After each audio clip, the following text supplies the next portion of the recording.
Hey everyone, and welcome to another video. Tonight we have a huge one for all of you. There are 50 stories in this video, and I will make a deal with you. If this video can reach 1,000 likes, I will make another one just like this in the future. I had a ton of fun making this video. There's a lot of really memorable stories in here, particularly ones that I'll remember when I'm trying to go to bed at night, but I guess that's just the way it goes. So if you want another one just like this, I had a ton of fun creating it, but I need to know that you want me to make another video like this. So 1,000 likes, I will make another video just like this one. Subscribing if you are new is also very much appreciated. I do not post videos just like this one all of the time. Unless this video gets 1,000 likes, in which case I will try to post them as often as I can. But I do post 2-hour videos, which is still really long. Very, very often. Anyways, sit back, do whatever it is that you do to relax, and as always, I hope you all have a great night.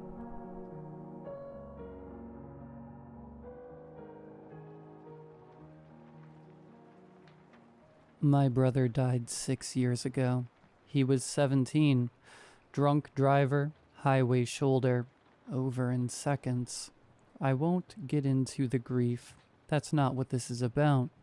This is about what started happening 2 weeks ago, after my daughter was born. We bought this old farmhouse last year. It's the kind of place with creaky floors and drafty windows. And honestly, that's part of why we liked it. My wife and I thought it had character. The nursery used to be a study, tucked upstairs in the back of the house. Quiet, removed, perfect, we thought. We set up a baby monitor, a cheap audio one, not a camera. I'm not paranoid, just cautious. I like knowing if she's crying before the full-on banshee screams begin. But a few nights ago, I started hearing something that wasn't crying. It was a voice, male, soft, whispering.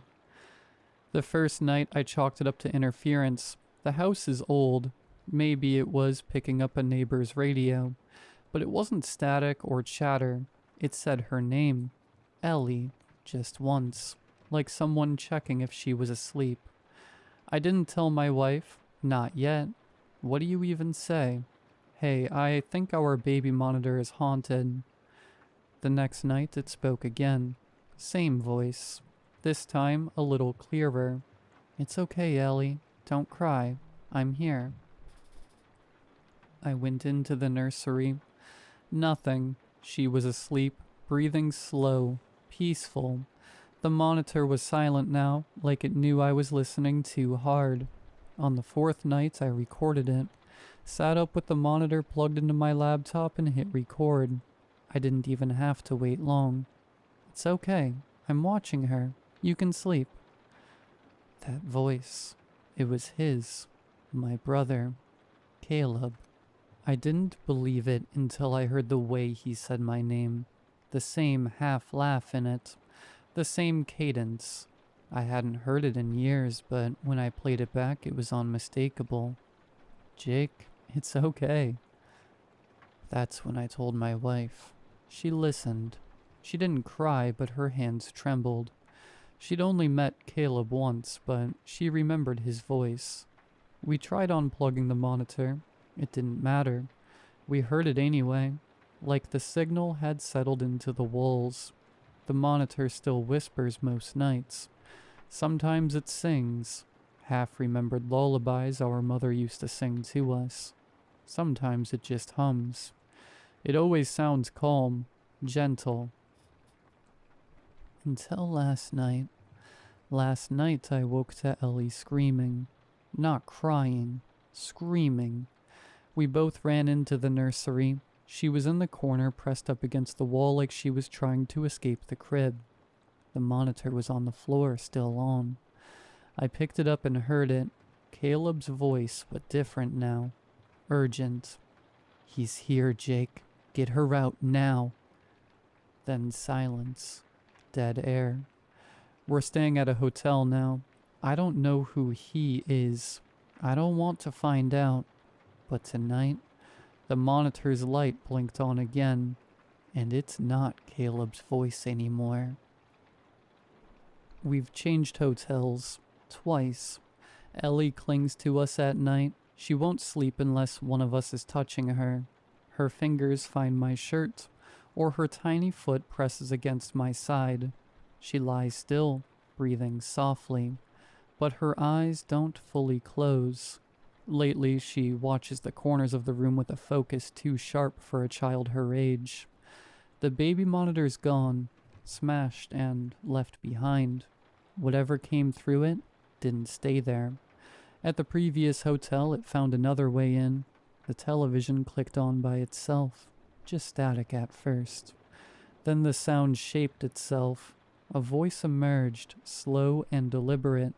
The words were hushed, but they moved through the room like smoke, and as the voice grew clearer, the bed lamp began to pulse in rhythm, each flicker matching the cadence of the words. She belongs to the house. That was enough. We walked out within minutes. In this new place, we stripped everything down. No electronics, no screens. Nothing left that it can speak through. I stepped out just now to grab food and turn my phone on for a minute, hoping for a call back from someone who might know what this thing is. While I wait, I'm posting this quickly. I'll shut it off again before I drive back. I don't want it finding us through this. Still, something follows. Ellie senses it before we do. She tracks the ceiling, the spaces above door frames. Last night she reached toward the corner where the walls meet. Eyes wide. He's watching, she whispered. Her voice was calm, certain. She's not even a year old.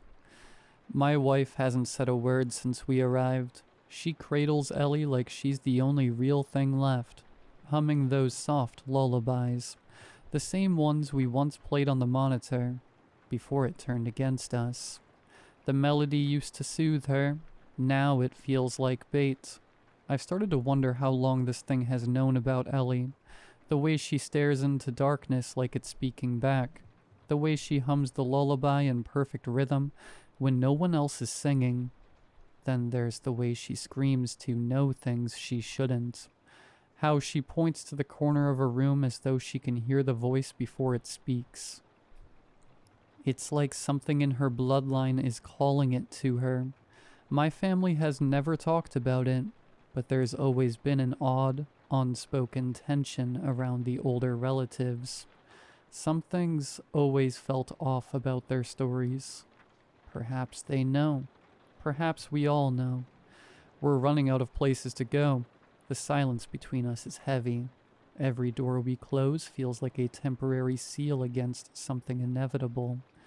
Ellie doesn't cry. She doesn't speak unless it's to point, to gesture, to let us know where it is now. Whatever this force is, it doesn't want us.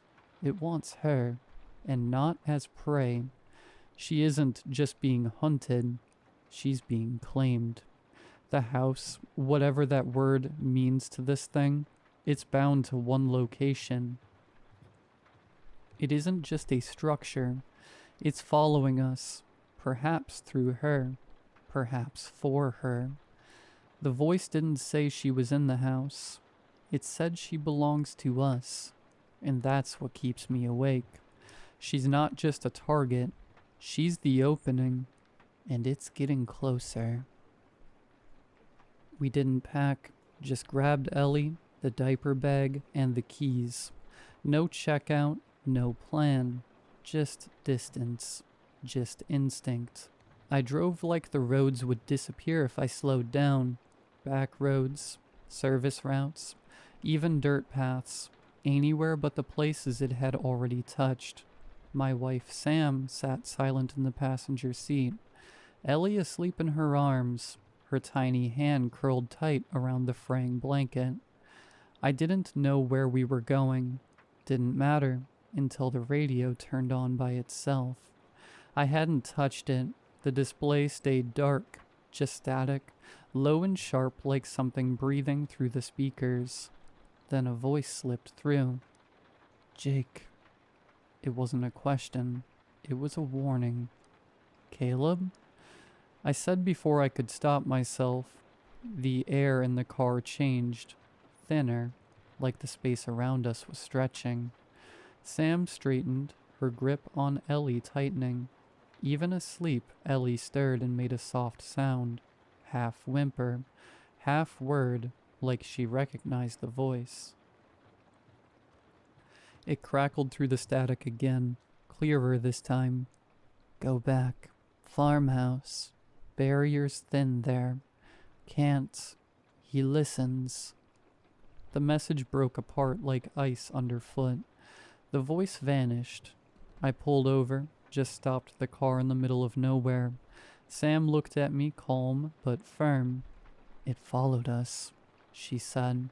Even here, we can't outrun it, but maybe Caleb can help us. I don't want to go back. I know, she said, but I don't think we have a choice. So we went back.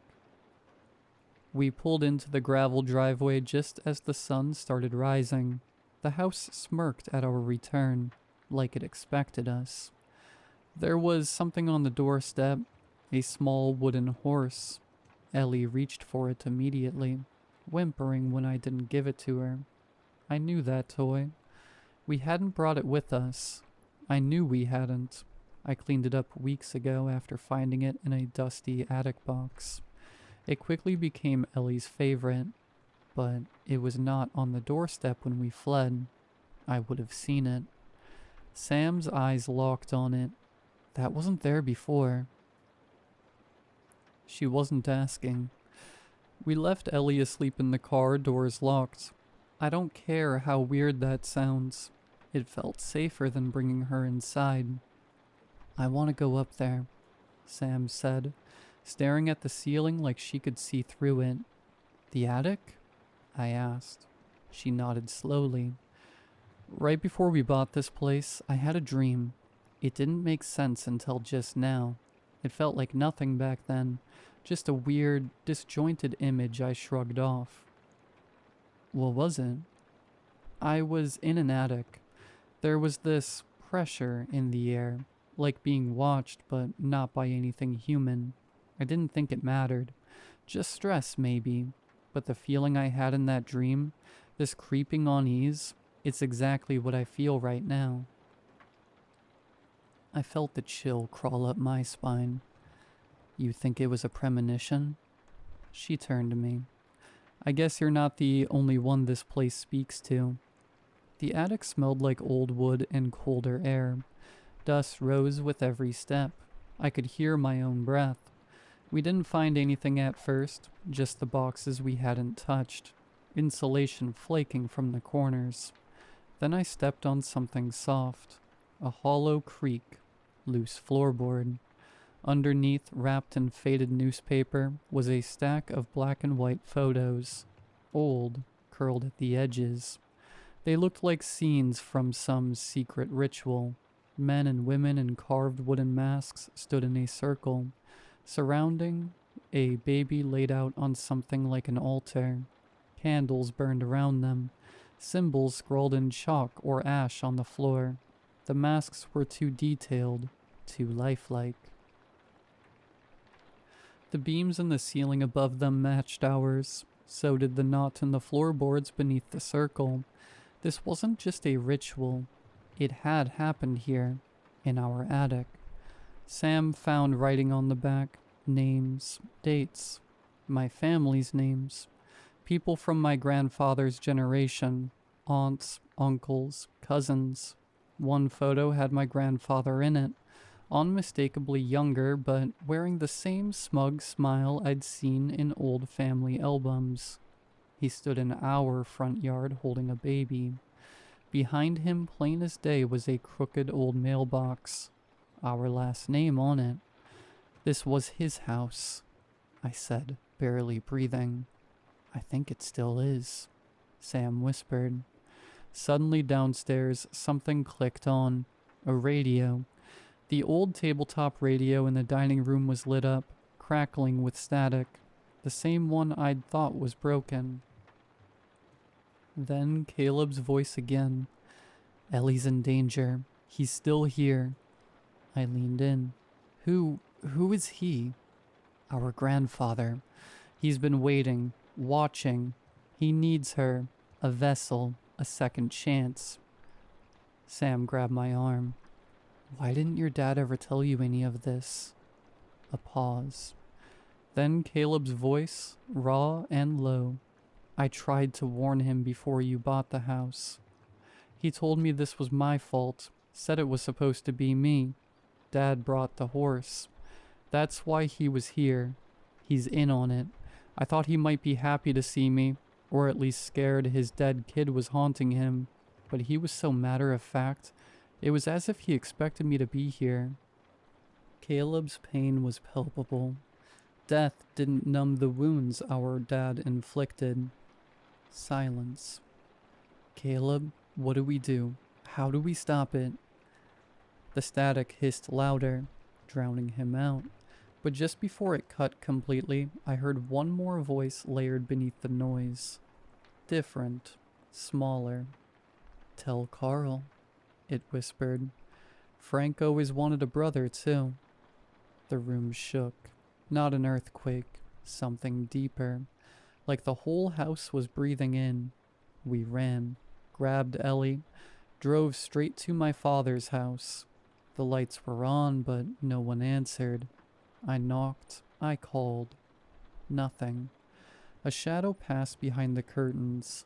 I grabbed a rock. Sam said nothing. Just held Ellie and ducked behind the car, ready. I raised it high.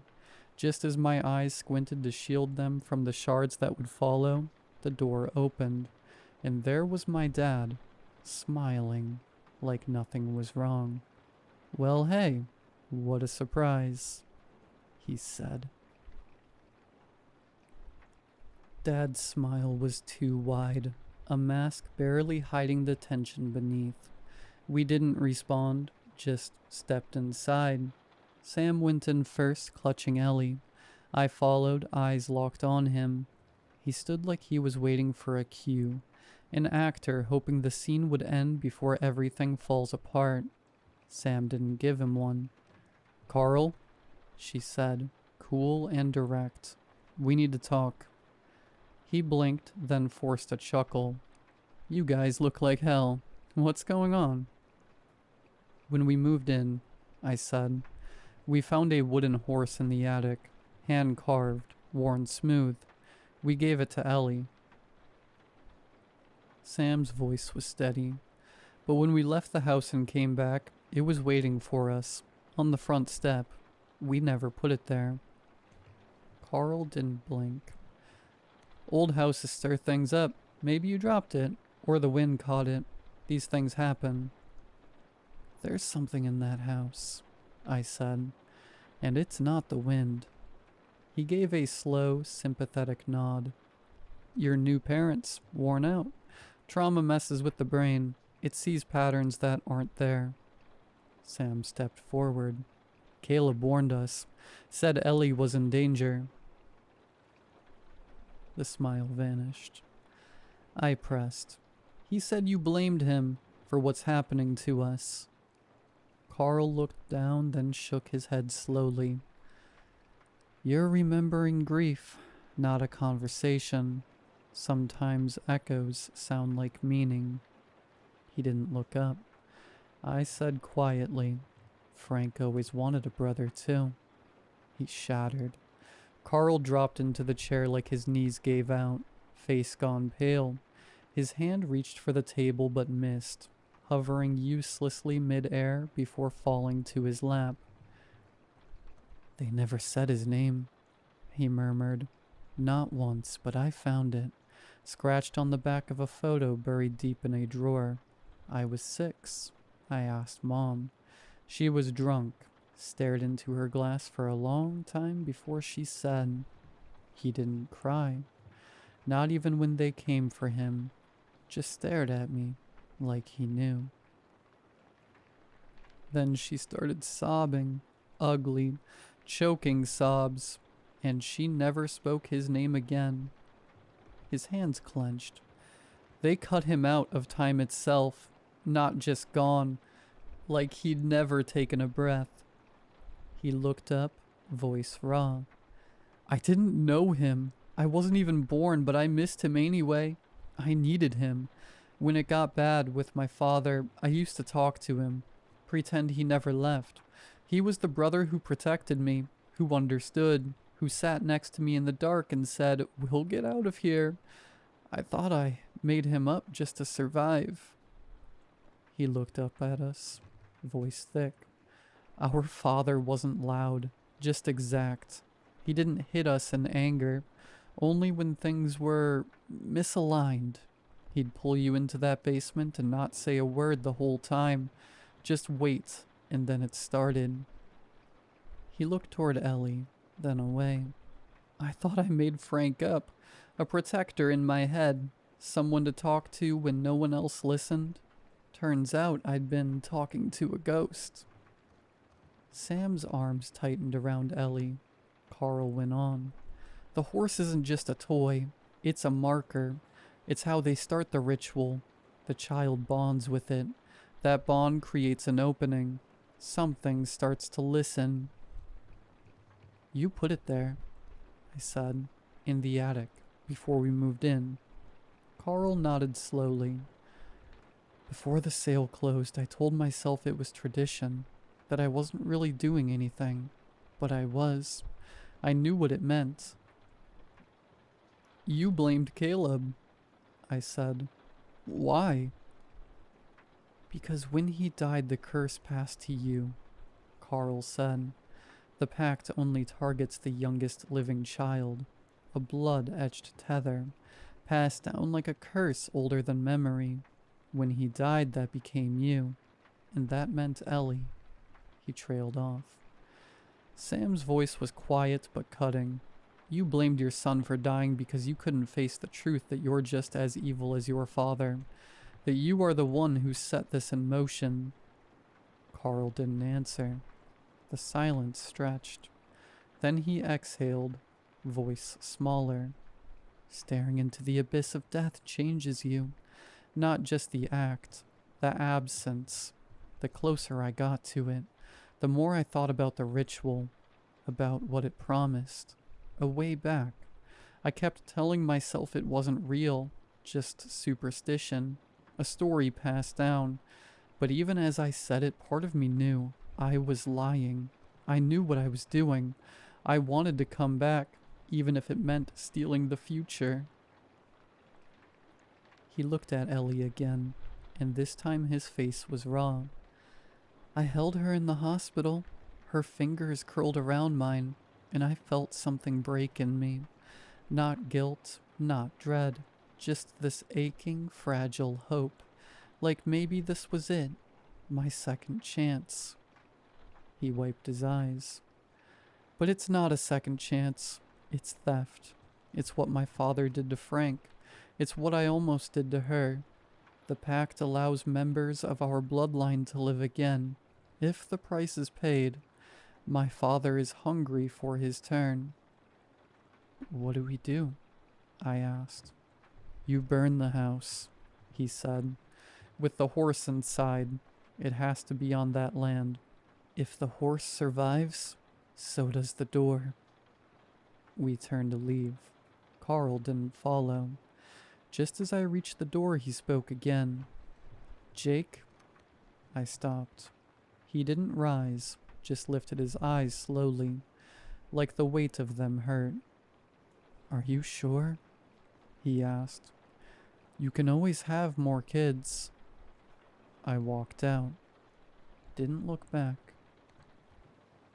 We pulled up to the house and stopped cold. There it was, the toy horse, propped in the front window, facing us like it had been waiting. Sam hugged Ellie tighter. I killed the engine but stayed frozen, staring back at it. A knot twisted deep in my gut.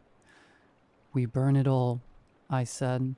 Sam nodded. Her voice was steady. The house, The horse. Everything.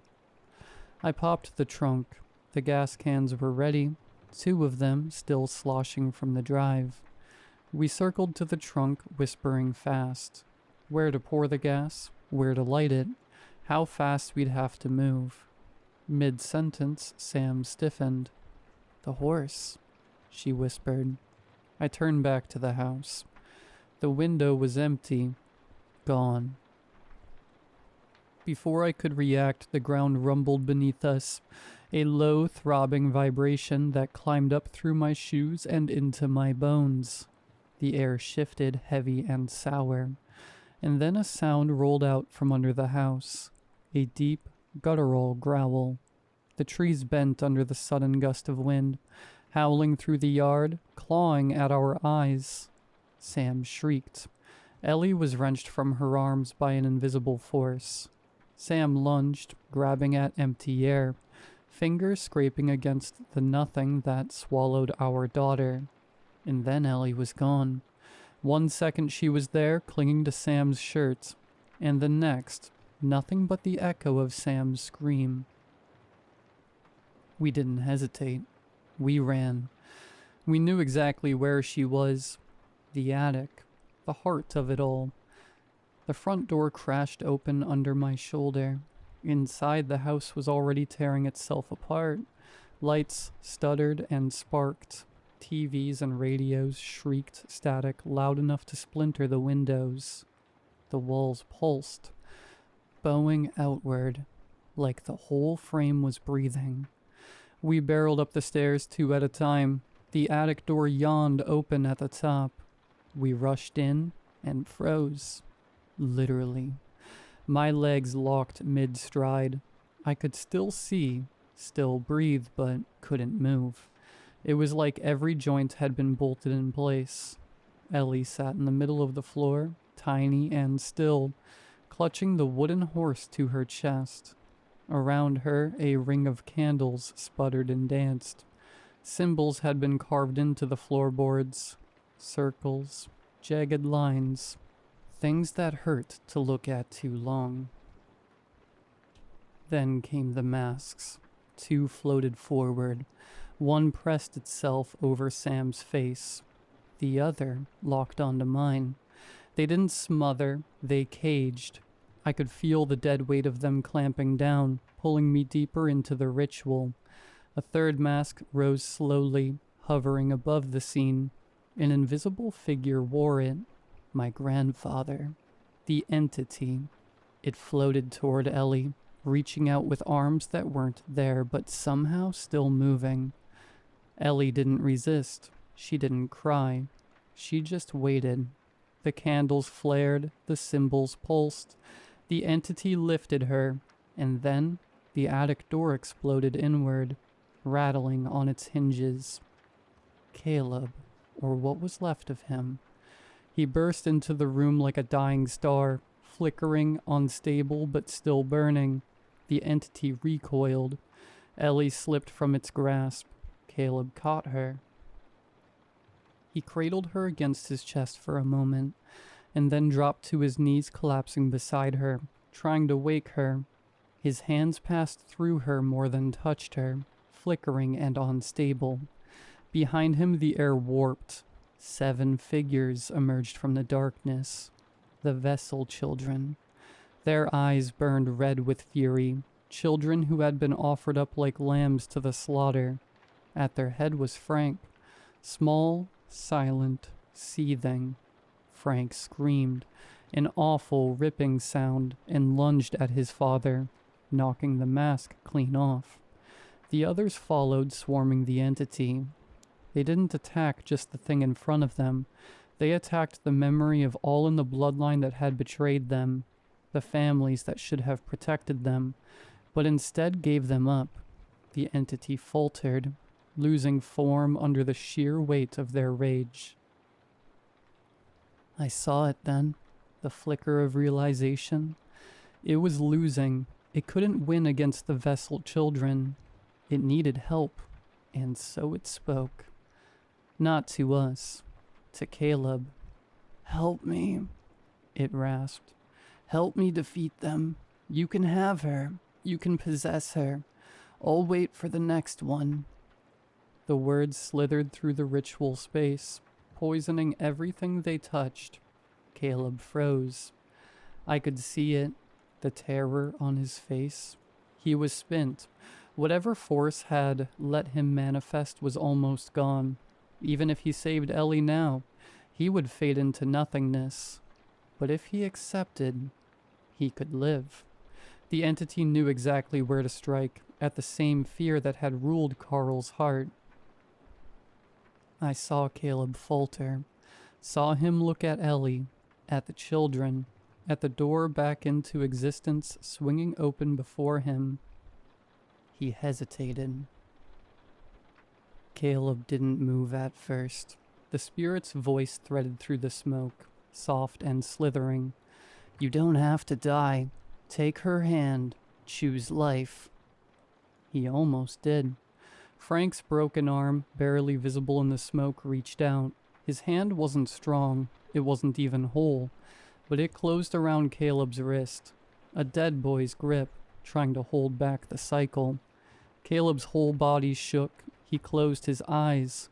He wanted to live. God, he wanted to live.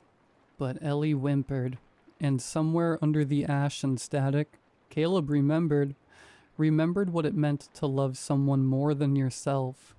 He tore his hand free, not from Frank, from the fear, from himself.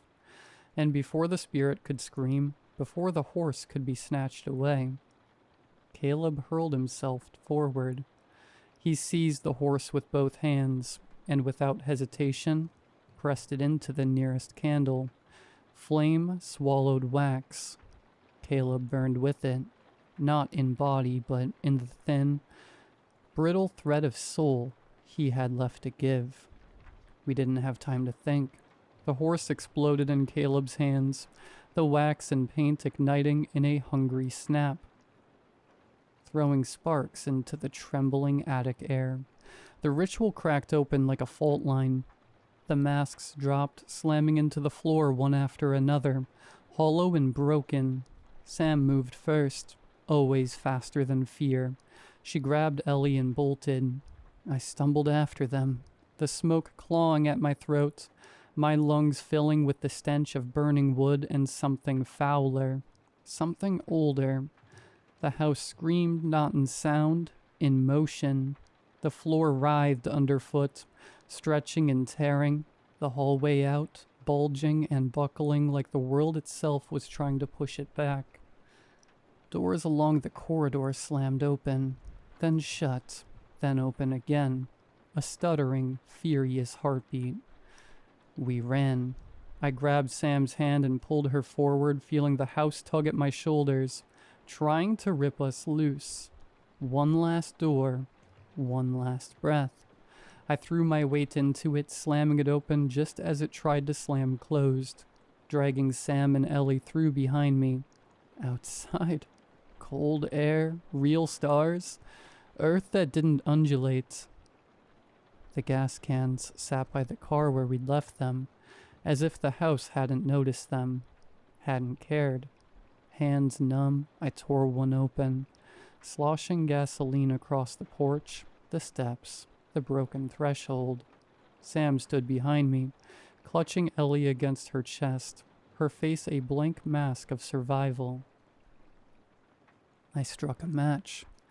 The fire leapt up greedily, roaring along the wood, swallowing the doorway and the walls, gnawing into the bones of the house.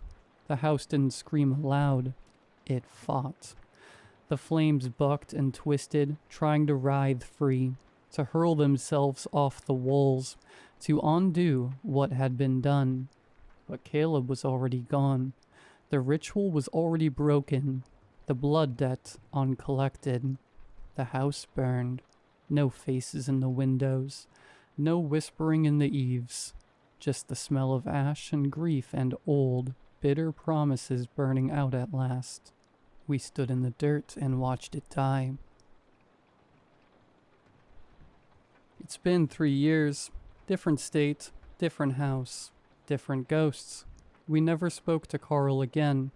I don't know if he's alive. I don't much care. Ellie is 4 now. She's fierce, bright, smarter than either of us knows how to handle. Sometimes when she's excited, she talks with Caleb's grin, half laughing, half challenging, like the world isn't moving fast enough for her.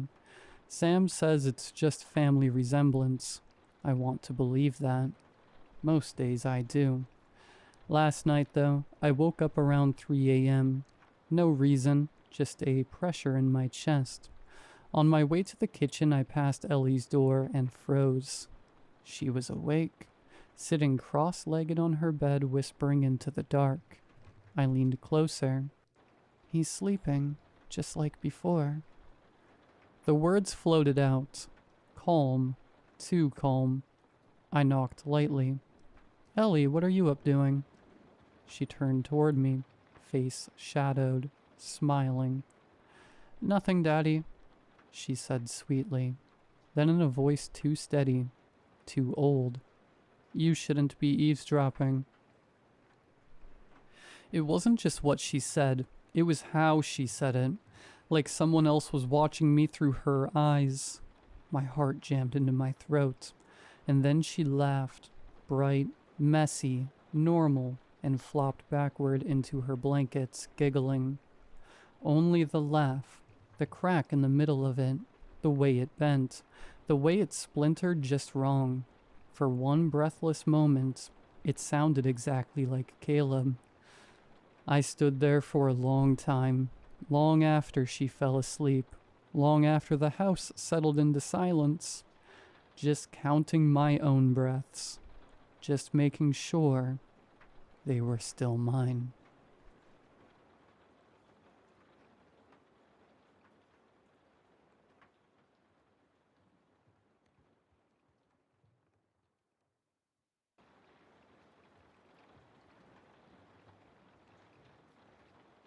Back in my early 20s, I worked at a small radio station as the nighttime radio host.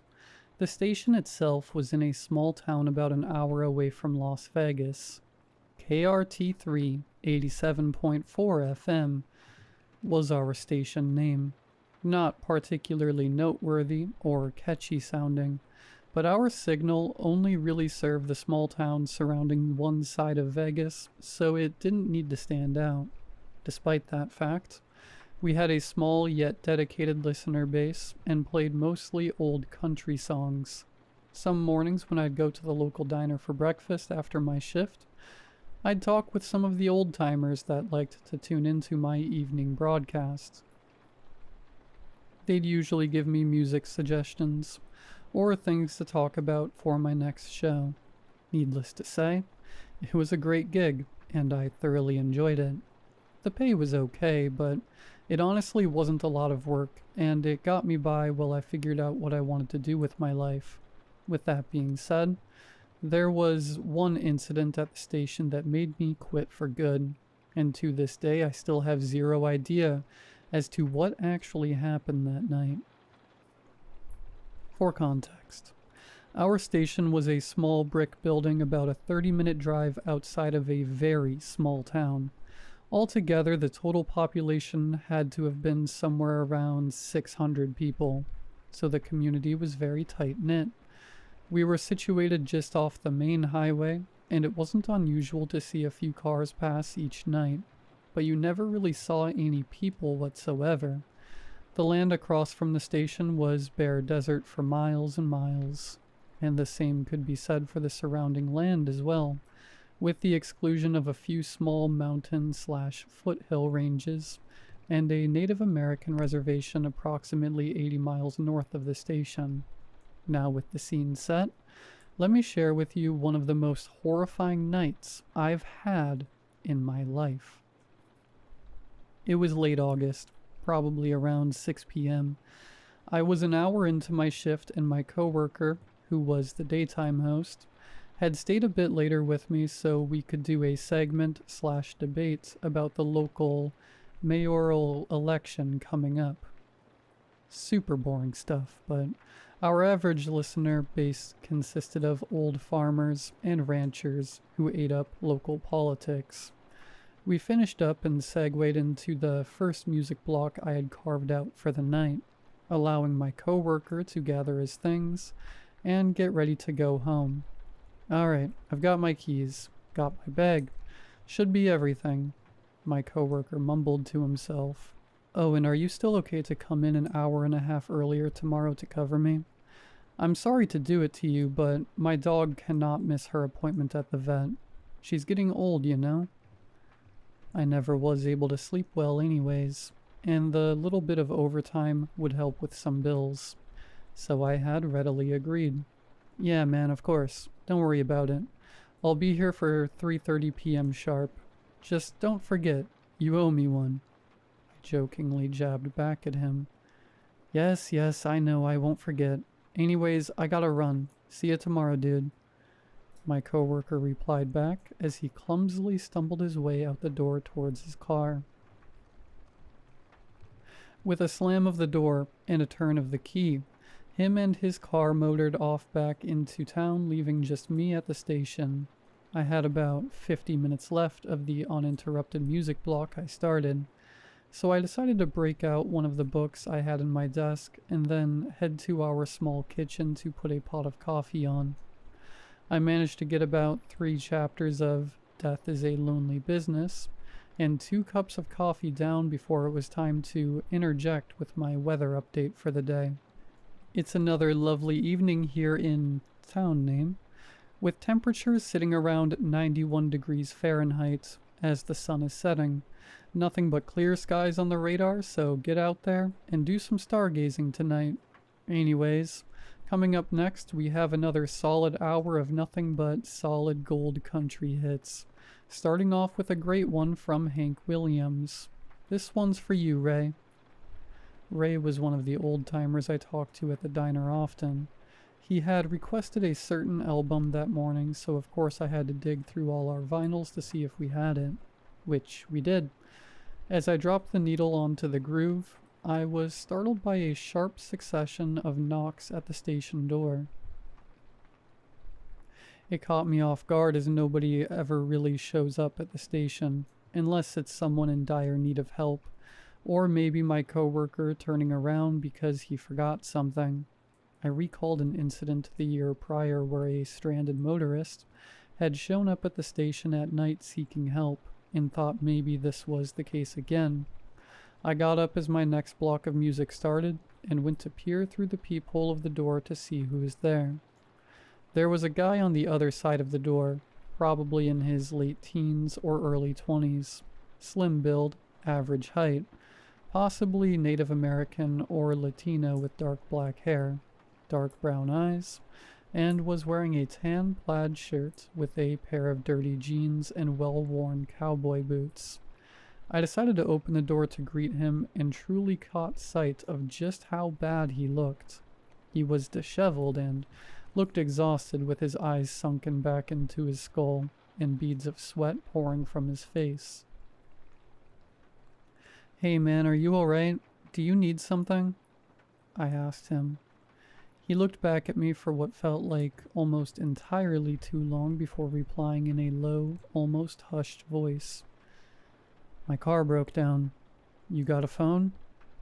The station did indeed have a landline, so I brought him inside and led him to the phone. There's a directory book hanging on the wall beside the phone. Town's not too far from here, and I believe the service stations offer towing services. Why don't you just give them a call and I'll grab you some water, man. You don't look too good. I told the man as I went to the kitchen to get some water and simultaneously make a fresh pot of coffee. He nodded but didn't say a word. I returned down the hallway with a glass of water and found him sitting at my coworker's desk.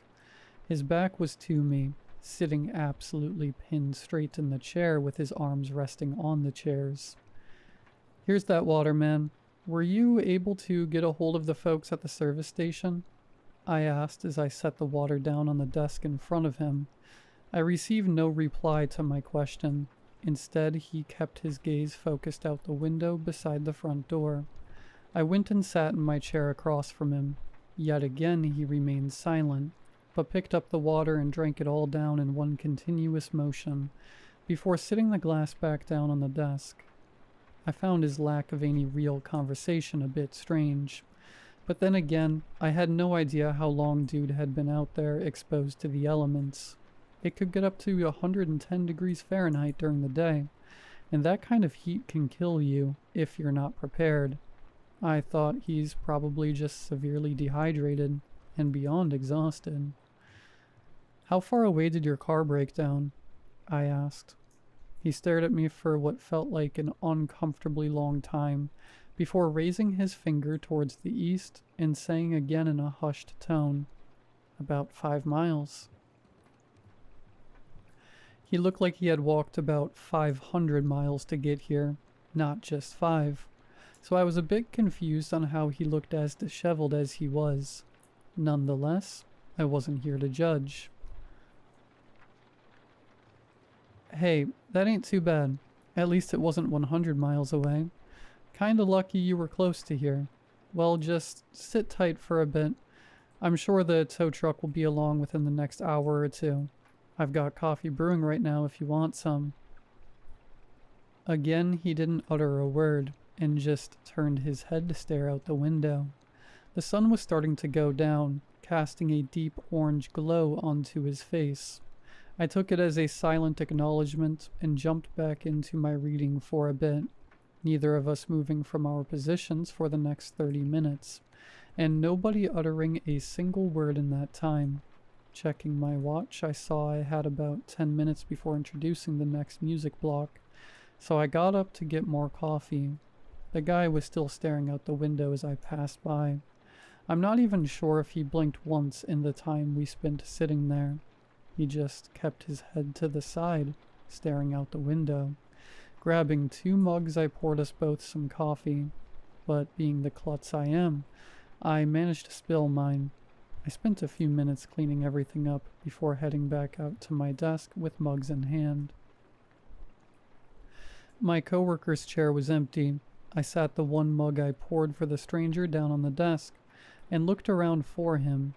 Walking briefly to the hallway, I noticed the bathroom door shut and figured he was probably in there. I was a bit confused as I never heard anyone stand up and walk down the hall, but didn't really give it a second thought. I set my coffee down at my desk, dropped into my chair, and popped my headphones on just in time to interject my commentary before the next hour of music. KRT3, with yet another hour of uninterrupted music coming up. Next, starting off with a great album from the Charlie Daniels Band. But before that, I'd just like to say, even though we are heading into fall, make sure you and your vehicle are prepared to face the heat of the desert if you're headed out. It's better to be over-prepared rather than under-prepared. Swapping out the last vinyl for the next while, I gave my spiel.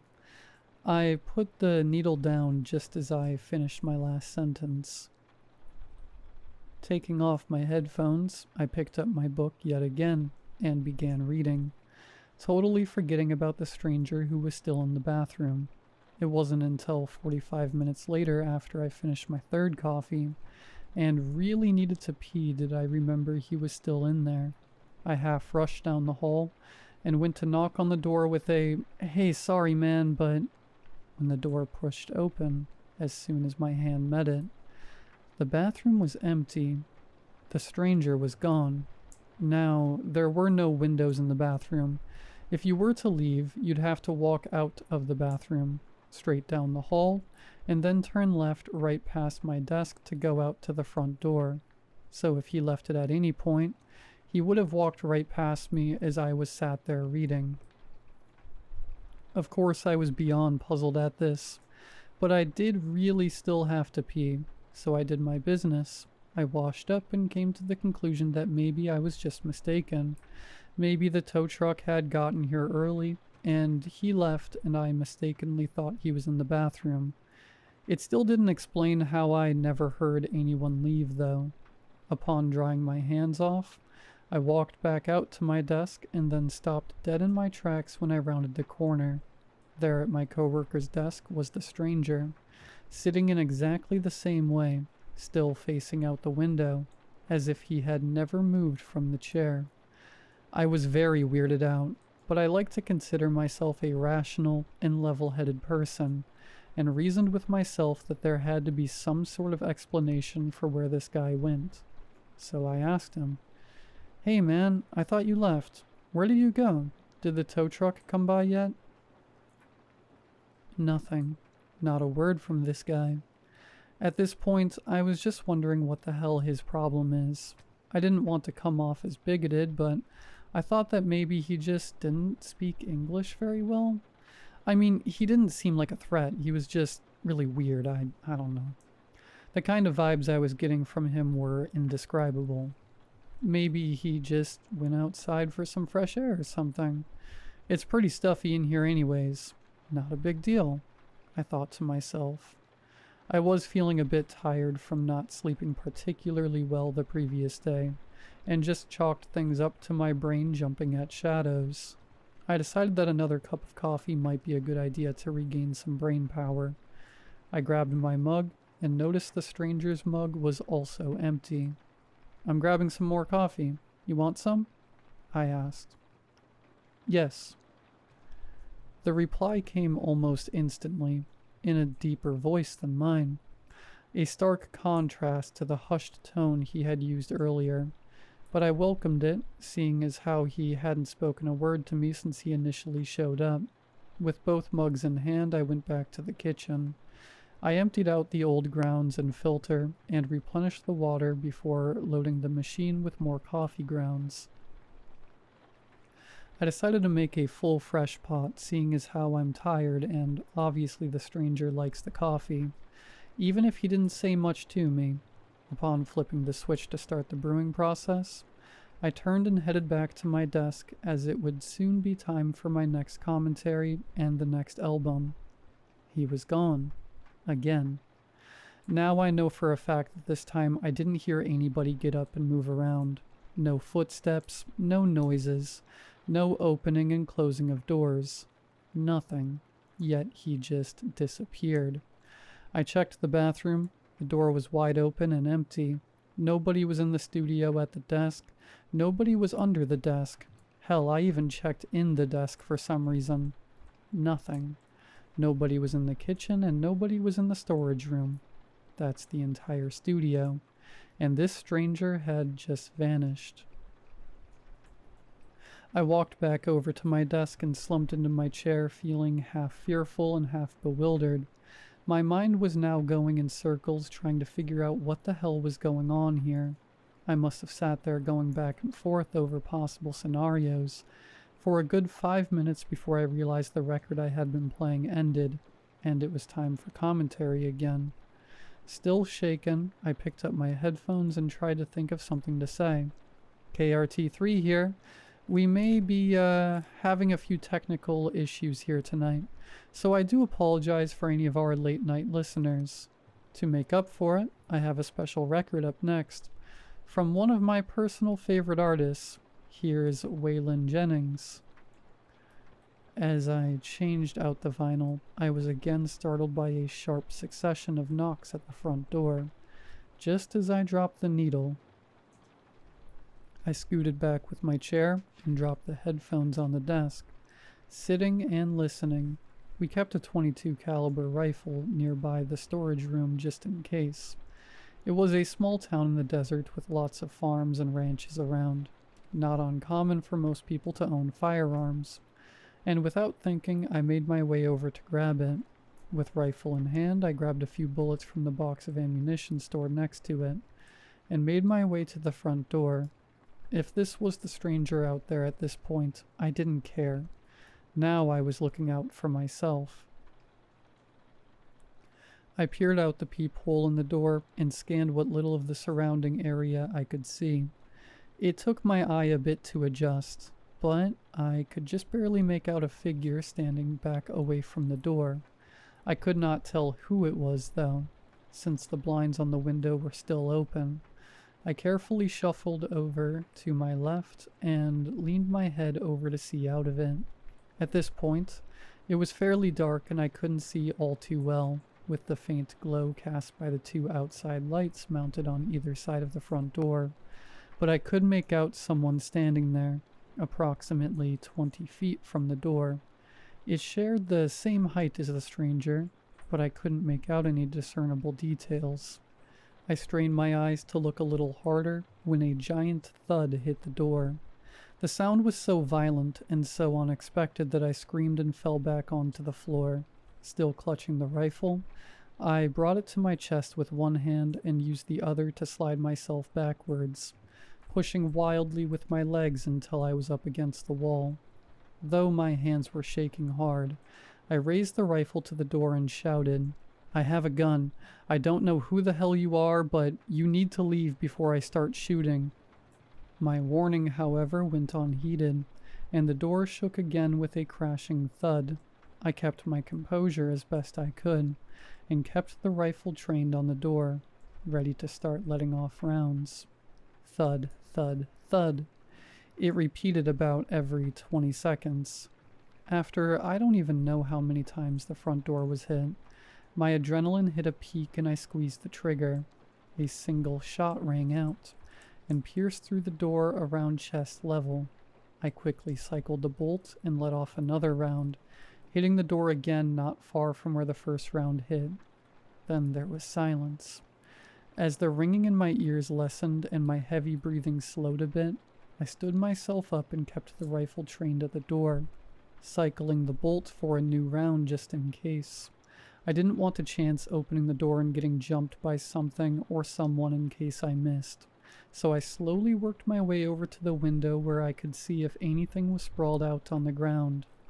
When I was finally able to get a clear line of sight outside, I was horrified to see absolutely nothing.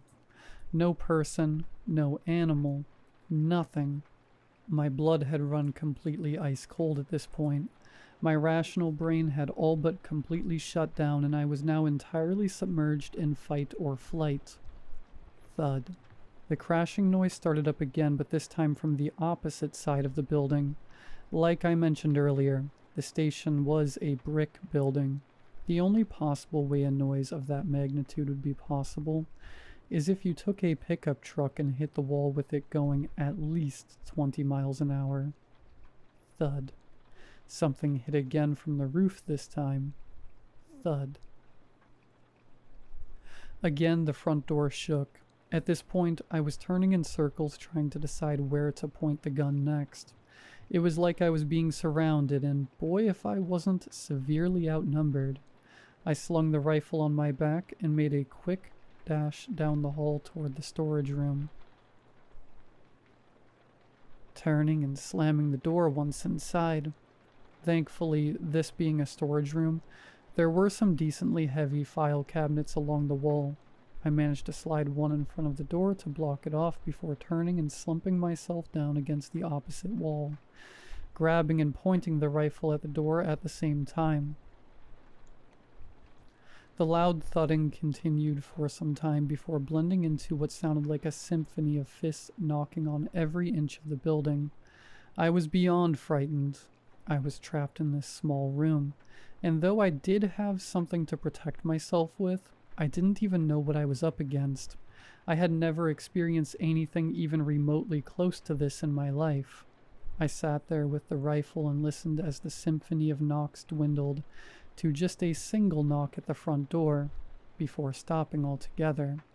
Obviously, I didn't trust that whatever was out there was gone for good, so I waited about an hour, according to my watch, before even thinking of leaving the confines of the storage room.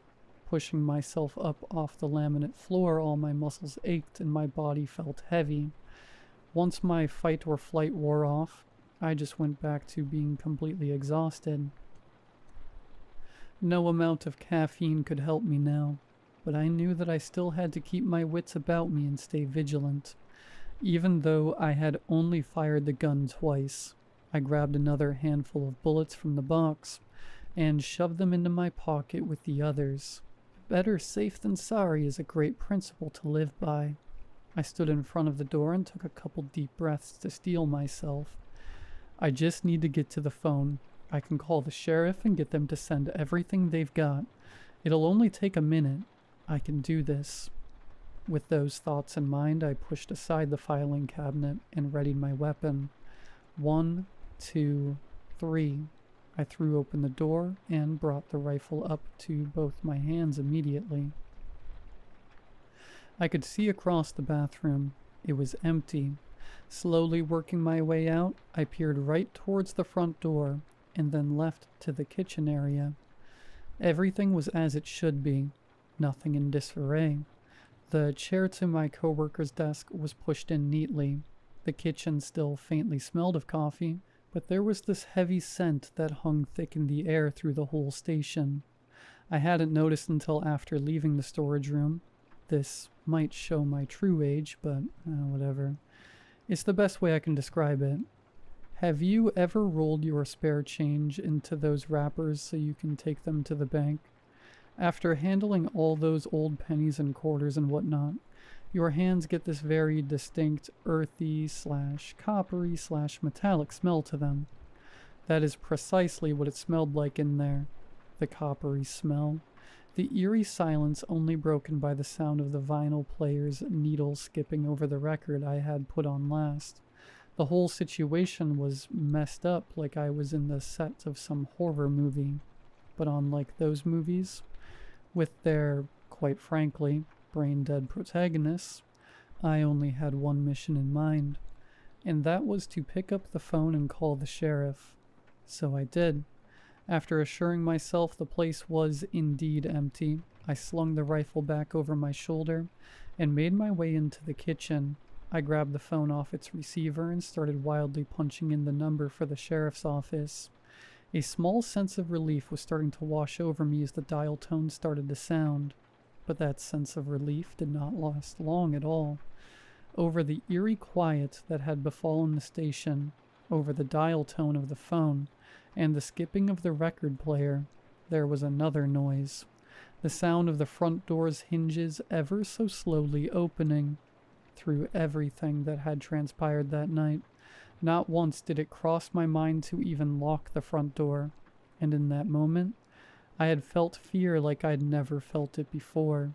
My heartbeat, which I could feel thumping so prominently within my chest, through everything had increased by so much I could no longer feel it, and I'm sure my face must have been whiter than a fresh snowfall.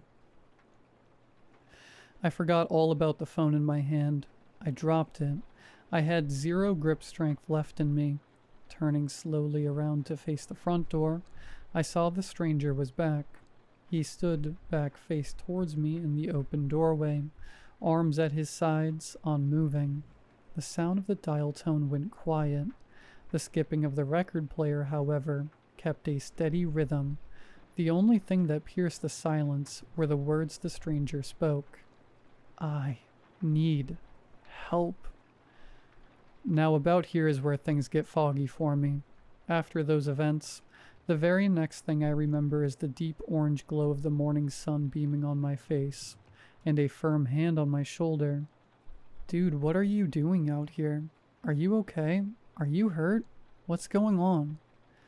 It was my coworker. Apparently, when he rolled up to the station for work that morning, he saw something out in the open desert across from the building. My coworker wore glasses and all around just genuinely had terrible vision, so he kind of just brushed it off because he couldn't make out any discernible details. But after walking up to the now closed front door of the station and noticing 2 perfect bullet holes right through it, he became intrigued and quickly went inside.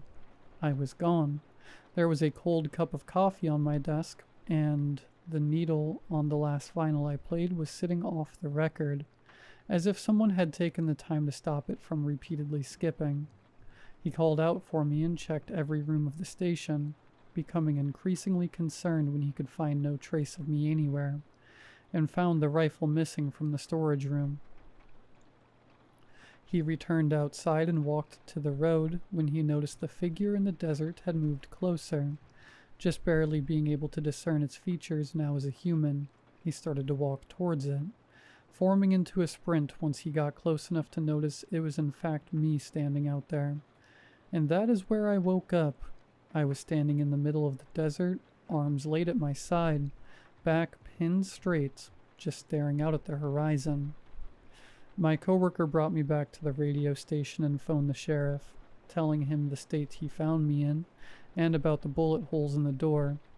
Apparently the sheriff's station did get a call that night, but the operator hung up as there was nobody on the other end of the phone.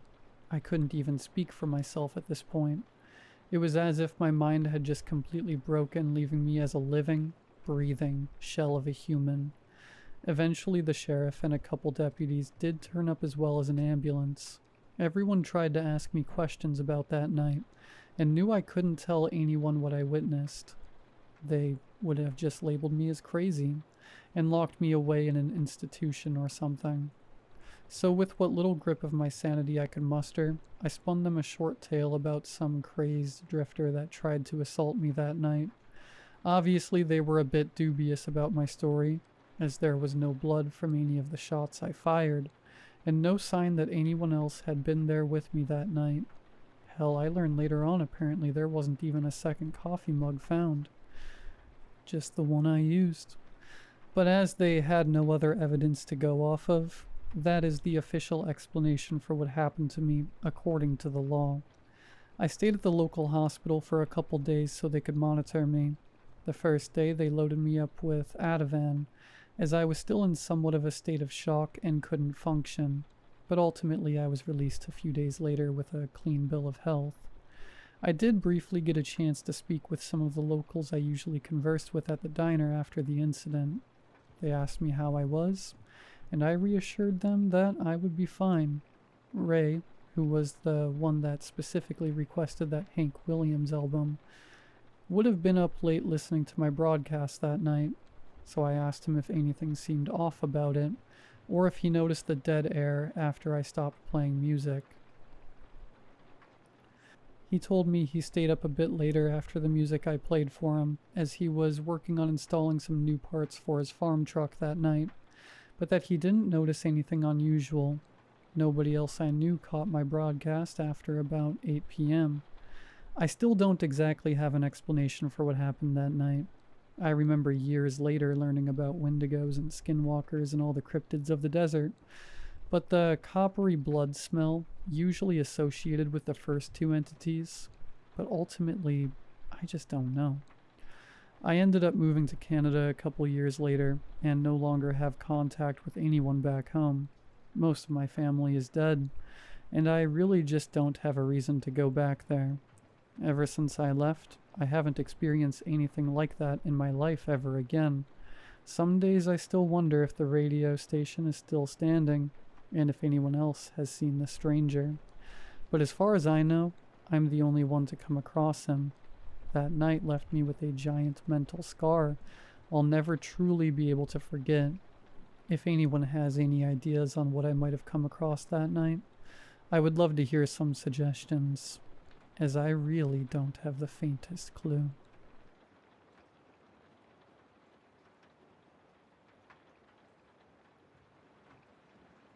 My father asked me to play hide and seek for the first time in years. It's gone from playful to terrifying. My dad and I have always been close.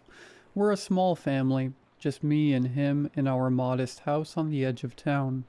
He's a quiet, hard-working man, not the type to play pranks or act childish. In fact, since I became a teenager, he's been pretty serious, focusing on work and making sure I'm doing okay in school. I can't stress enough how out of character his recent behavior has been. About a week ago, out of the blue, Dad asked me with a grin if I wanted to play hide and seek, just like we used to when I was little. At first I laughed, thinking he was joking. We hadn't played that game in years. I'm 18 now, and the last time I remember hiding behind the curtains, I was maybe 7. But he was completely serious. His eyes lit up with a kind of childlike excitement I hadn't seen in a long time. I figured it wouldn't hurt to humor him. Honestly, I was a bit touched. It was nice to see him happy and playful for once. So I agreed. I covered my eyes with my hands and leaned against the living room wall, suppressing a smile as I started counting out loud. I felt a silly wave of nostalgia washing over me with each number. Ready or not, here I come.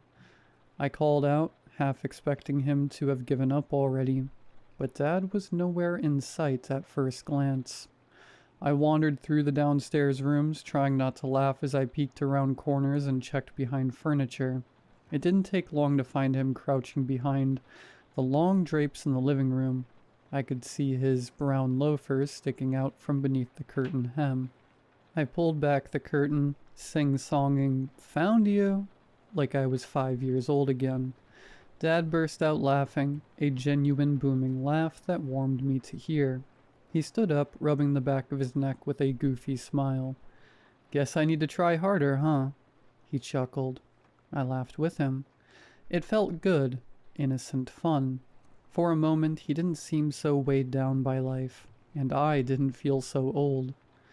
We switched roles, and this time I hid while he counted down from 20.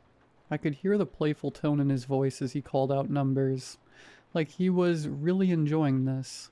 I stifled giggles from my hiding spot under the kitchen table as his footsteps stomped through the house. Where, oh where could she be? Dad muttered theatrically. I had to clap a hand over my mouth to keep from giving myself away. When he finally found me, honestly, I wasn't hidden well. I was too busy holding in laughter. We were both grinning like idiots. That first night, we only played a few rounds. After 3 or 4 quick games, we decided to call it quits. It was getting late, and we were both a little breathless from laughing and scurrying around. As I headed upstairs to my room, Dad ruffled my hair and thanked me for playing along.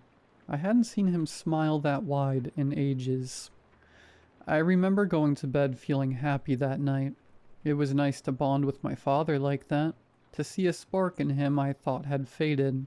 I had no way of knowing how badly things would spiral after that.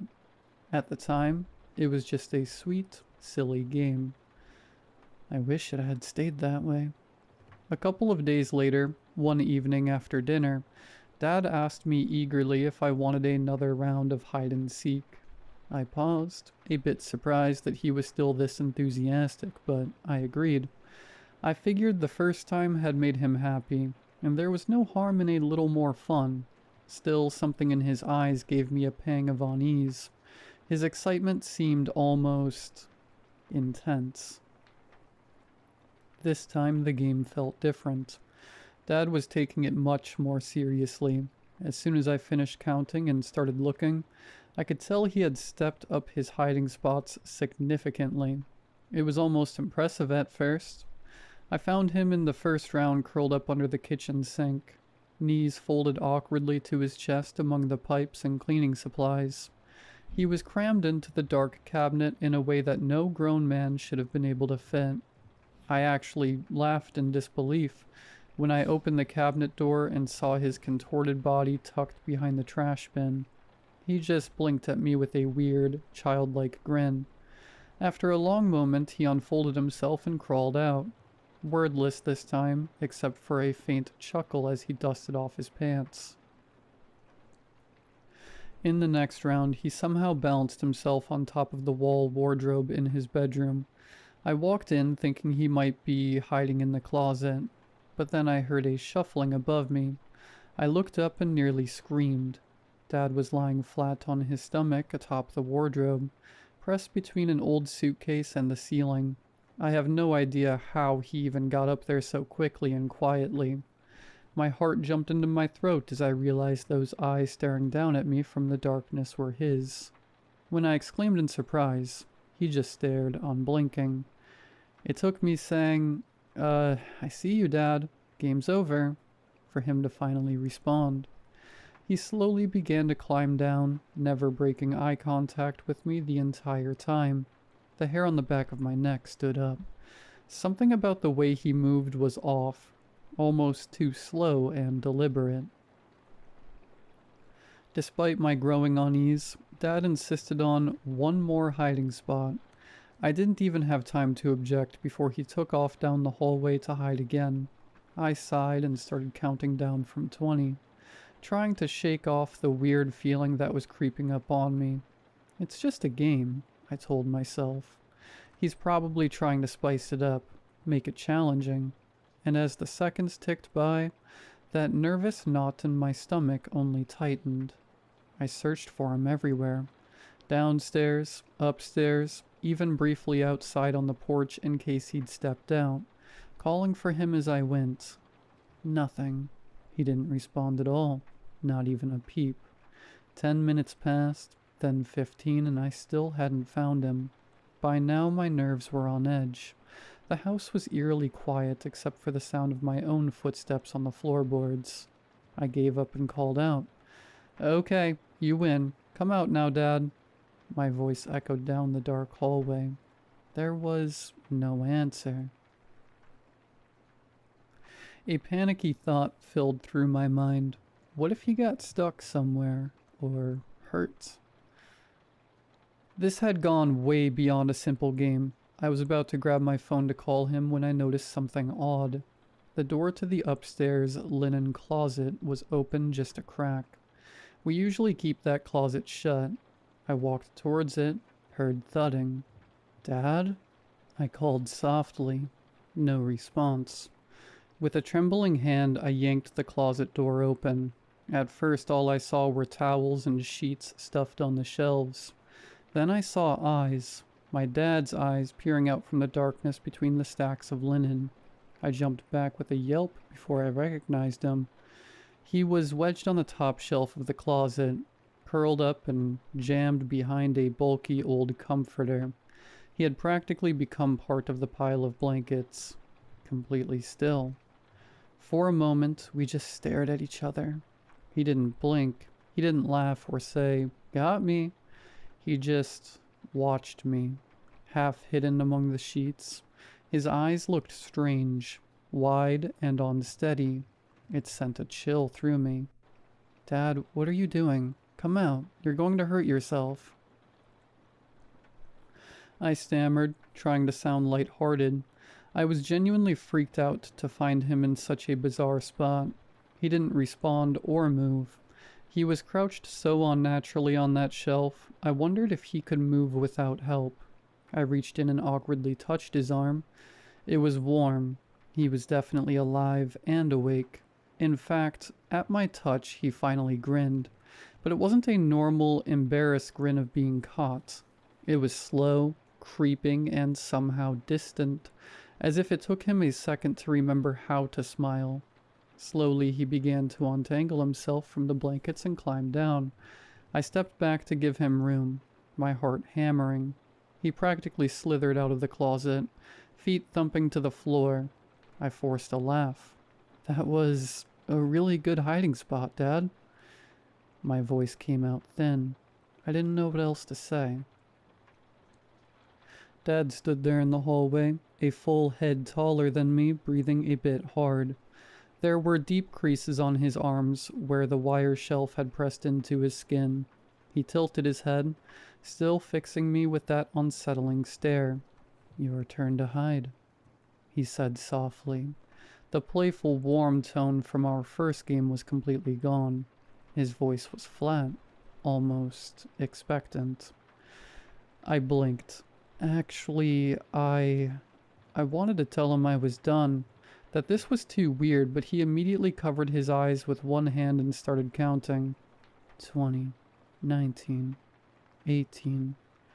He whispered, as if we'd never stopped playing. My stomach dropped. He wasn't listening to me at all. "Dad, wait," I pleaded, feeling a swirl of fear. He continued counting, peeking between his fingers with one eye. The way he was standing there, looming in the dim hallway, chanting numbers under his breath, it was honestly giving me chills. I did the only thing I could think of. I backed away and ducked into the bathroom, locking the door. My hands were shaking. "I don't want to play anymore," I called through the door, voice cracking. His counting stopped at 12. For a long moment there was silence. I held my breath, staring at the thin line of light under the bathroom door, searching for the shadow of his feet. Nothing. After what felt like an eternity, I heard him shuffle away down the hall without a word. I waited another minute, my heart rattling in my chest, before slowly opening the door. The hallway was empty. I found Dad back in the living room, sitting on the couch in the dark. The TV was off. He was just sitting there in silence. He didn't look at me as I inched into the doorway. In the faint light, I could see him rubbing his temples. He looked tired, drained. "Dad?" I asked quietly. He finally turned his head towards me. His eyes were glassy and looked confused, like he wasn't sure how he'd gotten there.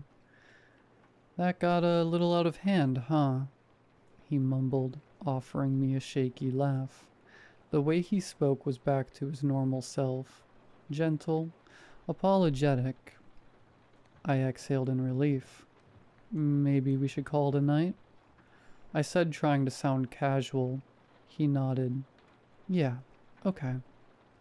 I hurried upstairs, mumbling something about homework. My mind was racing. What was that?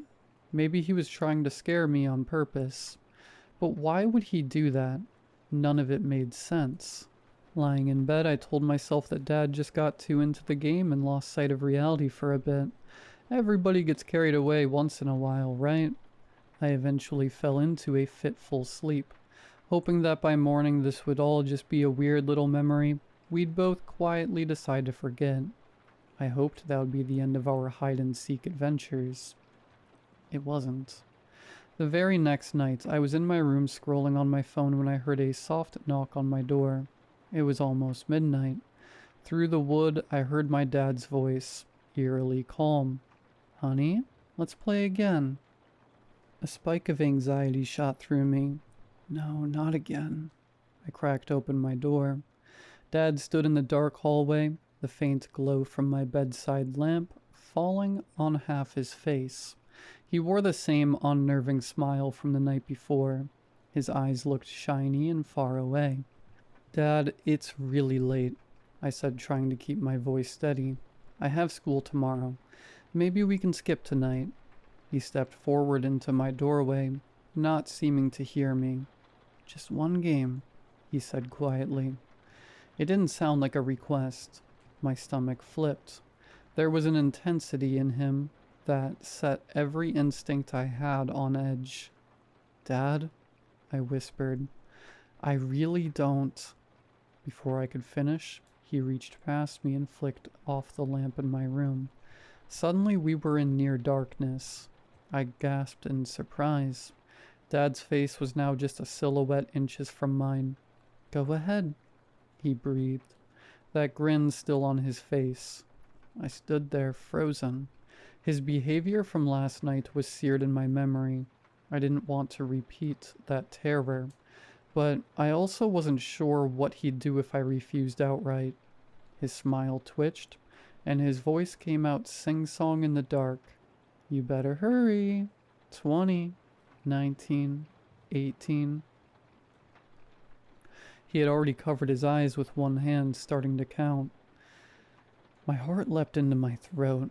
He was starting the game whether I liked it or not. I realized then just how wrong this had all become. This wasn't my dad being goofy or overzealous anymore. Something was broken. Something was dangerous.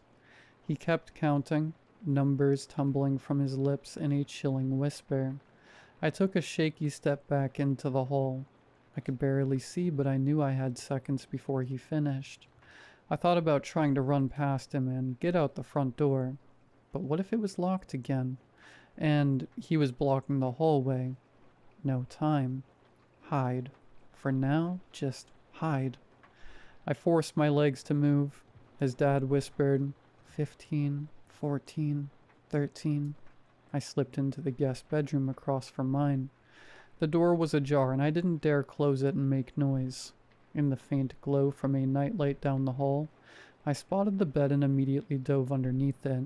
My back pressed up against the dusty hardwood floor as I tried to make myself as flat and small as possible. 10, 9, 8. His voice floated down the hall. In the stillness, I became acutely aware of my own breathing. Far too loud. I clamped a hand over my mouth. My entire body was trembling. This is insane, I thought. I need to get out of here. I need help. 5, 4, 3. I held my breath, tears pricking at my eyes in the darkness under the bed. The house had gone deathly quiet. 2, 1. Ready or not, here I come, Dad announced. His tone was light, sing-song, but I heard the edges of a manic glee in it. Silence fell again. I strained to hear any hint of movement. For a long moment there was nothing. Then, somewhere down the hallway, floorboards creaked. He was walking, slowly. The soft thud of bare feet against wood grew more distinct. He was coming closer. Through the narrow gap between the floor and the bed frame, I saw his feet step into the guest room. I bit my tongue, praying he wouldn't hear the thunderous pounding of my heart. He moved with an eerie calm, no fumbling or hesitation. A shadow shifted as he stooped down. I saw his hand, then his forearm stretched to the ground. My dad dropped to all fours on the floor of the guest room, crouching like a predator ready to pounce. I had to choke back a gasp. His head turned side to side, scanning the room at ground level. All of a sudden, his face swung into view, peering under the bed from the opposite side. I saw his eyes first, catching a glint of hall light. He was grinning, his mouth pulled in that same too-wide smile. I realized he had known exactly where I was. He was just taking his time. I couldn't help it. A tiny, involuntary cry escaped my throat. In an instant, that grin of his stretched wider, and I heard a low giggle rumble from him. Before he could move around to my side, adrenaline took over. I rolled out from under the bed behind him, scrambling on my hands and knees. He must have heard me, because I heard him scuttle around with astonishing speed. His palms slapped the floor as he propelled himself after me. I leapt to my feet and darted out of the guest room door. A wild, high-pitched laugh echoed from behind as he gave chase. "Run, run, run," he crooned in a gleeful whisper that bounced off the dark walls. I sprinted down the hallway, my socks skidding on the wood. I veered into the kitchen and yanked the door closed behind me, then instantly regretted it. Now I was cornered with nowhere to go. I hadn't even caught my breath before I saw the door handle twisting. I threw my weight against the door to hold it shut. For a moment, the handle jiggled insistently. I could hear him breathing on the other side, a soft panting, almost excited sound. "I hear you," he whispered through the door, voice muffled but sing-song. I clapped a hand over my mouth, stifling a sob. Suddenly the pressure on the door released. I realized he'd let go of the handle. Was he leaving? I didn't hear footsteps. Cautiously I eased up on the pressure.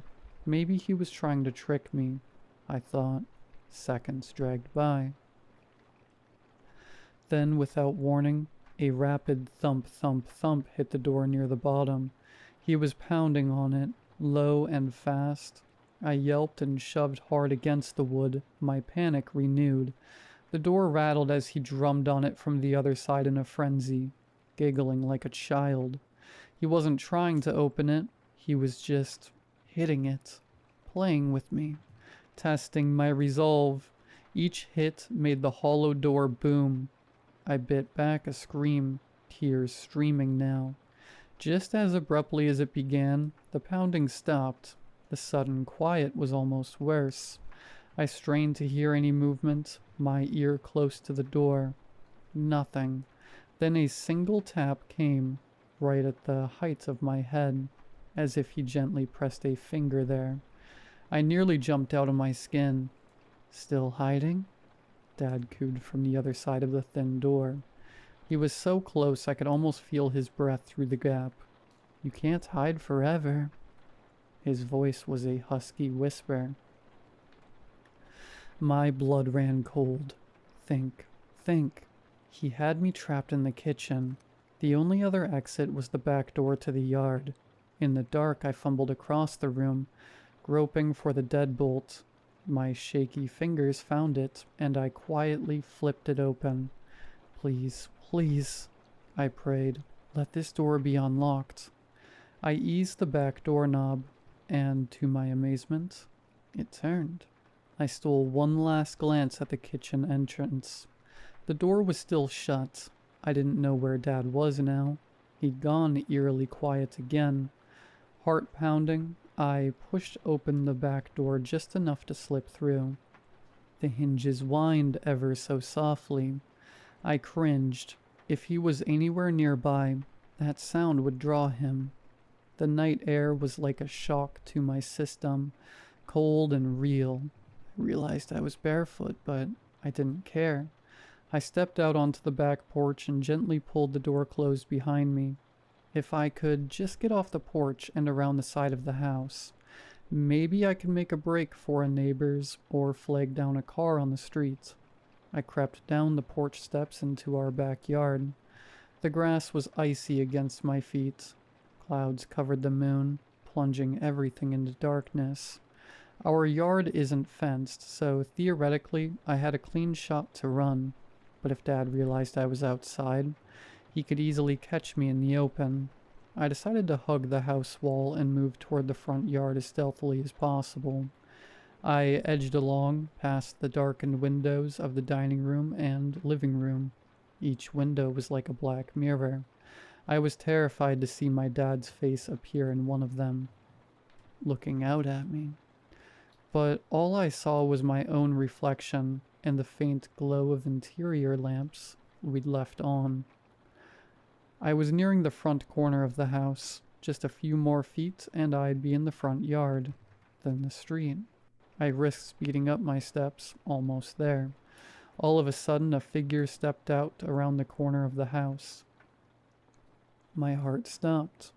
It was Dad. He had gone outside and was circling around, anticipating I might flee. And now we were face to face in the dark yard, only a few yards apart. I stood paralyzed like a deer in headlights.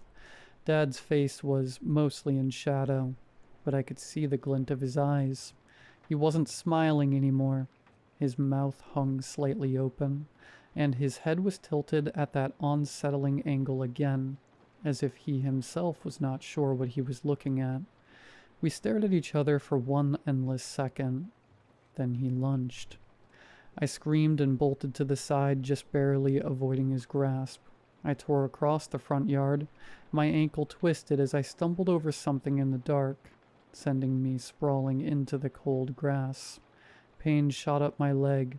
I scrambled up, adrenaline numbing the ache. Behind me I heard footsteps, heavy footfalls.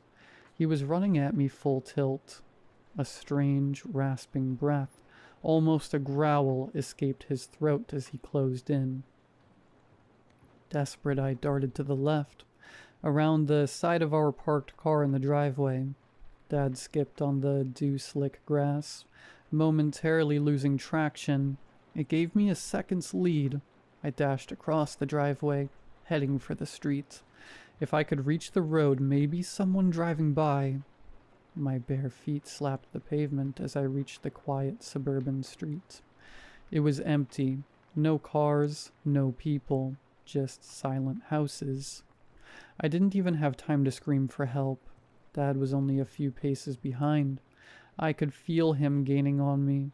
In a last surge of panic, I cut hard into our neighbor's yard, intending to loop back to another driveway or door to pound for help. But I was not fast enough. I felt fingers brush the back of my shirt. Then a hand fisted a clump of my hair. I was yanked backwards violently, losing my balance. I hit the ground on my back. The wind knocked out of me. Before I could even gasp, Dad was on me. He pinned me with his weight, one hand clamping over my mouth. His other hand held my wrists with crushing force above my head. I thrashed, eyes wide with terror. His face loomed inches from mine in the darkness. There was sweat beading on his forehead, and his eyes looked almost hungry. I whimpered against his palm, tears leaking from the corners of my eyes. "Shh," he said softly.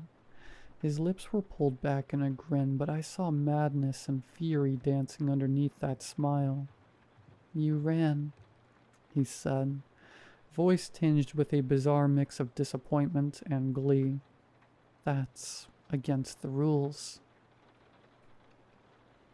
I shook my head frantically, trying to plead, but his hand smothered any sound. My scalp throbbed where he'd yanked my hair. I was completely overpowered. My dad was much stronger than me, and he had leverage. Still pinning me, he lifted his hand from my mouth slightly, just enough for me to suck in a desperate breath. I started to scream, but he slammed his hand down again, cutting it off. "Nope," he whispered, wagging one finger of his other hand in front of my face like I was a naughty child. "No screaming. You know better. This is a quiet game." My chest heaved under him. I was sobbing silently now, the reality hitting me that I might not get away. Above us, a porch light flicked on. One of the neighbors, alerted by the brief scream or the commotion, maybe. Dad glanced toward the light, then back at me. His expression hardened. Without warning, he leaned down and pressed his face into the crook of my neck. I felt his nose and lips against my neck, like he was sniffing me. I squirmed, a jolt of revulsion mixing with terror. He inhaled deeply, then let out a shuddery breath that tickled my neck. I stilled, too frightened to move. "I found you," he murmured against my ear, almost lovingly. "I found you, sweetie." Hot tears slid down my cheeks. My own father's voice was unrecognizable, both tender and twisted at the same time. He giggled softly, a grotesque sound so close to my ear it made me cringe inwardly. A quiet hum came from his throat like a lullaby missing all the notes. He wasn't looking at me anymore. He was looking past me, or maybe inside me. I wanted to retch. This wasn't real. This thing pinning me down couldn't be my dad. My dad was gentle, protective. He wouldn't hurt me, but here he was torturing me with his game. The neighbor's porch light suddenly turned off again. Maybe they looked out, saw nothing in the dark, and figured it was just an animal or a bad dream. Any hope of rescue faded. It was just me and my father in the dark yard, and I was at his mercy. He lifted his head to look at me again. In the faint starlight, I could see sweat dripping down his temple, his hair hanging loose and wild. "You broke the rules," he said, clucking his tongue. "Running, screaming, that's not how we play." I tried to speak under his hand, his voice coming out as a muffled plea. His brow furrowed, almost like he was concerned. He eased his palm off my mouth a bit. "What was that?" Dad, please." I choked out between sobs, my voice quivering. "Please stop." For a split second, something in his face changed. The grin faltered. His eyes flickered with confusion, as if he were waking up from a dream. He blinked rapidly, looking down at me, his daughter crying beneath him, and his breathing grew uneven.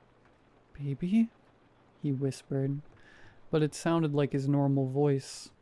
The real him. What's... He released my wrists and leaned back slightly, shifting off me. Relief and hope surged in my chest. "Dad?"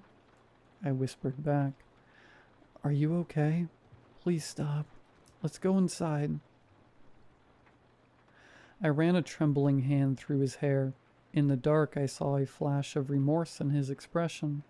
He opened his mouth to say something, maybe to apologize. I'll never know, because in the next instant, that manic gleam flooded back into his eyes, as if a switch flipped. His mouth curved slowly back into that terrible smile. "Oh," he cooed, pressing a finger to my lips to hush me. You almost fooled me. Nearly got me to break character. He chuckled, and my heart sank. Whatever momentary clarity he'd had, it was gone. The game had him, again. He stood up in one swift motion, yanking me to my feet by my arm. I stumbled, legs weak and aching. Before I could try to pull away, he started half dragging, half guiding me back toward our house. His grip was steel. I couldn't wrench free. It's okay, he whispered as if comforting me. Game's almost over. Just one last round. One special round. I dug my heels in, a surge of fight left in me. No, Dad, let me go, I cried, trying to peel his fingers off my arm. He responded by effortlessly scooping me up over his shoulder. I kicked and pounded on his back, but he carried me as if I weighed nothing. Back inside the house we went. Through the back door I'd escaped from, he kicked it shut behind him. The lock clicked once more. My hope of escape extinguished like a candle flame. He set me down on my feet in the living room, but kept a tight hold on my wrist. I was sobbing openly now, my entire body shaking with adrenaline and exhaustion. He shushed me gently, wiping a tear from my cheek with his free hand. Don't cry, he murmured. It's all okay. It's just a game, remember? Just playing our game. His voice had that sing-song lilt again. I looked up at him, searching his face for any sign of the dad I knew. Please, please, let's stop now, I begged softly. We can just sit and talk. I won't tell anyone. I promise. Let's just stop. He cocked his head, smiling kindly. For one heart-stopping second, I thought I'd gotten through, but then he brought a finger to his lips. Shh, no more talking. Only hiding. Fresh tears spilled as he began pulling me toward the hallway. I dug my heels in again, sobbing. I don't want to hide, Dad. I don't want to play anymore. Without warning, he whirled on me, eyes flashing with blind anger. You will hide, he snarled, the sudden rage in his voice like a thunderclap. I cowered, stunned. He had never shouted at me like that in my life. He immediately composed himself, smile returning as if nothing happened. But his grip on my wrist tightened until I winced.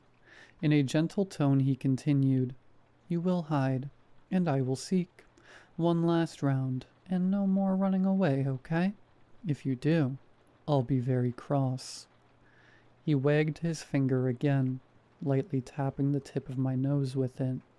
I flinched. He then covered his eyes theatrically with both hands and started to count once more. 10, 9, 8. His voice echoed down the dark hall, numbly hiccuping back sobs. I realized I had no choice. If I ran or fought, he'd overpower me again easily, and who knows what he'd do. My only hope was to hide, let him find me, and pray this final round would satisfy whatever bizarre compulsion had overtaken him. Maybe then he'd stop. Maybe then I could reason with him, or escape if he let his guard down. So I ran, not out the door, but deeper into the house, to hide. He counted cheerfully behind me. I dashed into my bedroom and slid under the bed. It was childish, obvious, but my options were limited, and I was running on pure fear. I used to hide here when I broke something, my childhood safe space. I scooted as far against the wall as I could, among some forgotten shoes and dust.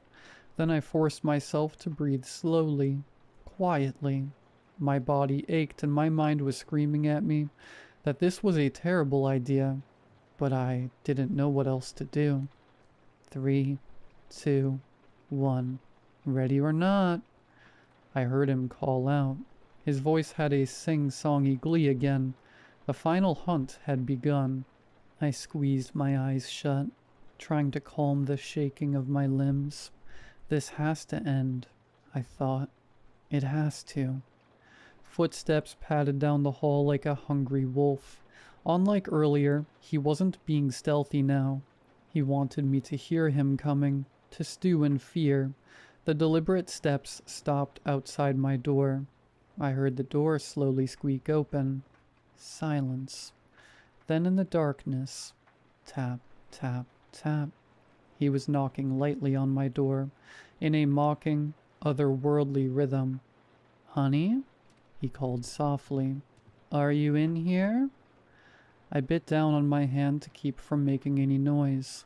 Through the bed frame slats, I could see just a sliver of the room, lit faintly by the street lamp glow through my window. A dark shape crossed the beam of light. He was inside. I held my breath, not daring to peek properly. The heavy footfalls moved to my closet. I heard the closet door creak open.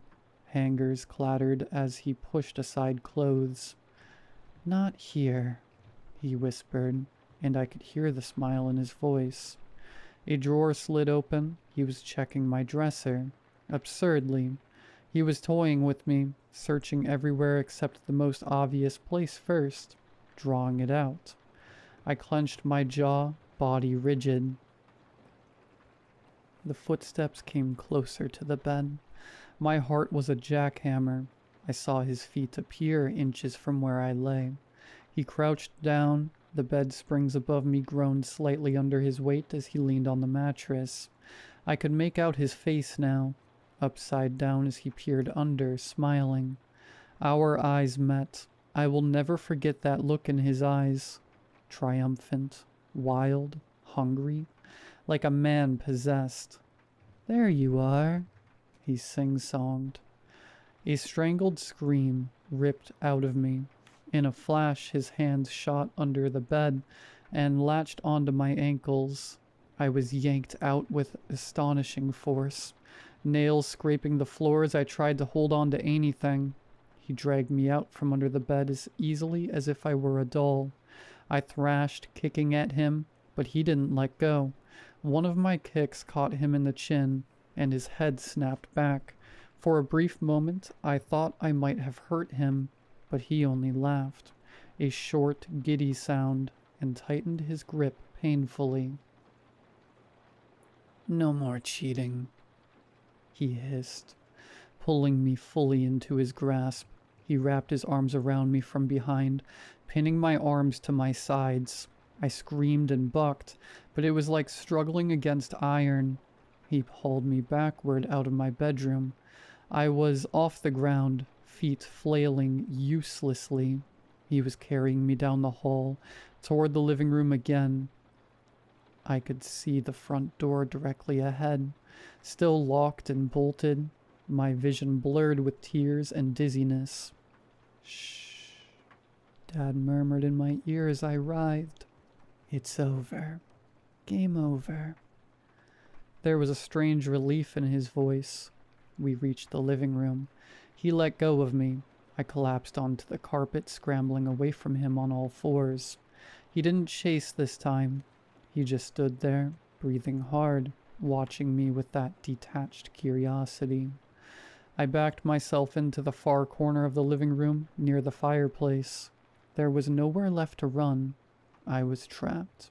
My whole body quaked, and my breath came in ragged sobs. Dad loomed a few feet away, turning his back to the doorway, just watching. "It's over," he repeated softly to the empty door frame. He turned and took a single step toward me. In his hand I now noticed he held something shiny, the fireplace poker. I hadn't seen him grab it, but he must have as we entered the room. He dragged it lightly on the floor beside him, almost casually. I pressed myself tighter into the corner, my hands up defensively. "Dad, please," I croaked, exhausted and terrified. He lifted the poker, twirling it in a showy way. "You know," he said conversationally, "when you were little, you used to hide in this spot all the time." He pointed the iron poker right at the corner where I huddled. My little girl, curled up like a kitten by the fireplace. So predictable, he tisked, shaking his head with a smile. "And here you are again. I used to pretend you disappeared when you hid here. That maybe the house took you." I had nowhere to go. He stood between me and any exit. I was too weak to fight anymore. My eyes darted around for something, anything I could use as a weapon, but he was already raising the poker high. I closed my eyes, a whimper escaping. There was a sudden loud bang on the front door. Both of us startled. Dad's head snapped toward the door, poker still raised. Another bang, then a voice. "Police, is everything okay in there?"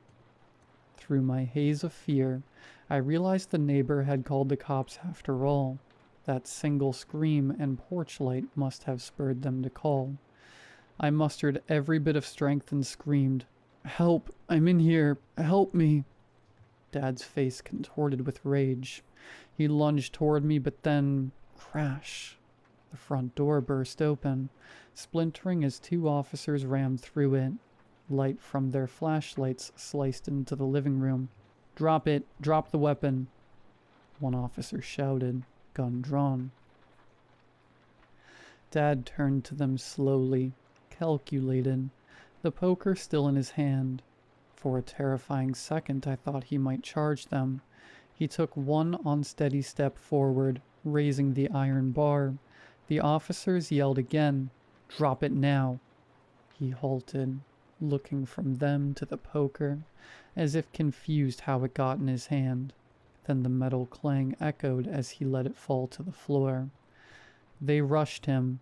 Dad didn't resist. He just sank to his knees, laughing softly as they forced his arms behind his back. "Just playing a game," he murmured to no one in particular, as they pinned him down and cuffed him. They wanted to just play a little game. One officer moved to me, wrapping a blanket, from where I don't even know, around my shaking form and guiding me out of the corner. I collapsed into sobs, trying to explain in broken gasps what happened, but she gently shushed me. "It's okay now. You're safe," she said. Those words unleashed a flood of relief tears that I thought might never stop. As they led my father away, he turned his face to look at me one last time. His eyes were clear. His face was streaked with tears. In a small, broken voice, he said, "I'm sorry, baby. It wouldn't stop counting down. And then he was gone, guided out into the flashing red and blue lights beyond the busted door. That was 3 days ago. I'm staying with an aunt now, and I haven't slept since. My dad is in a psychiatric hospital for evaluation. They think he had some kind of psychotic break. They found no drugs in his system, no obvious cause. When I visited, accompanied by 2 orderlies and my aunt, he looked at me with hollow eyes and said he doesn't remember much of that night, just bits and pieces of a bad dream, where he was chasing a shadow that had stolen his little girl. The doctors think he was acting out some kind of delusion. I don't know. Part of me wonders if something else was in the house with us, something that used my dad to get to me.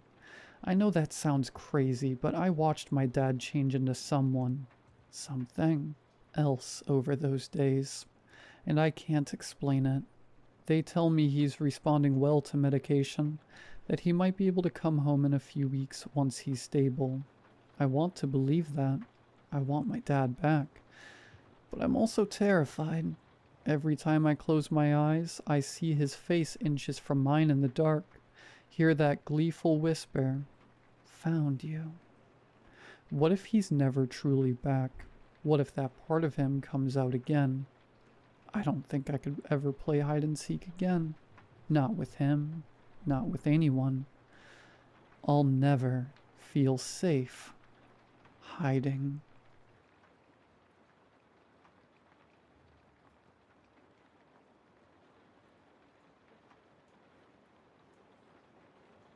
I want to tell you a story.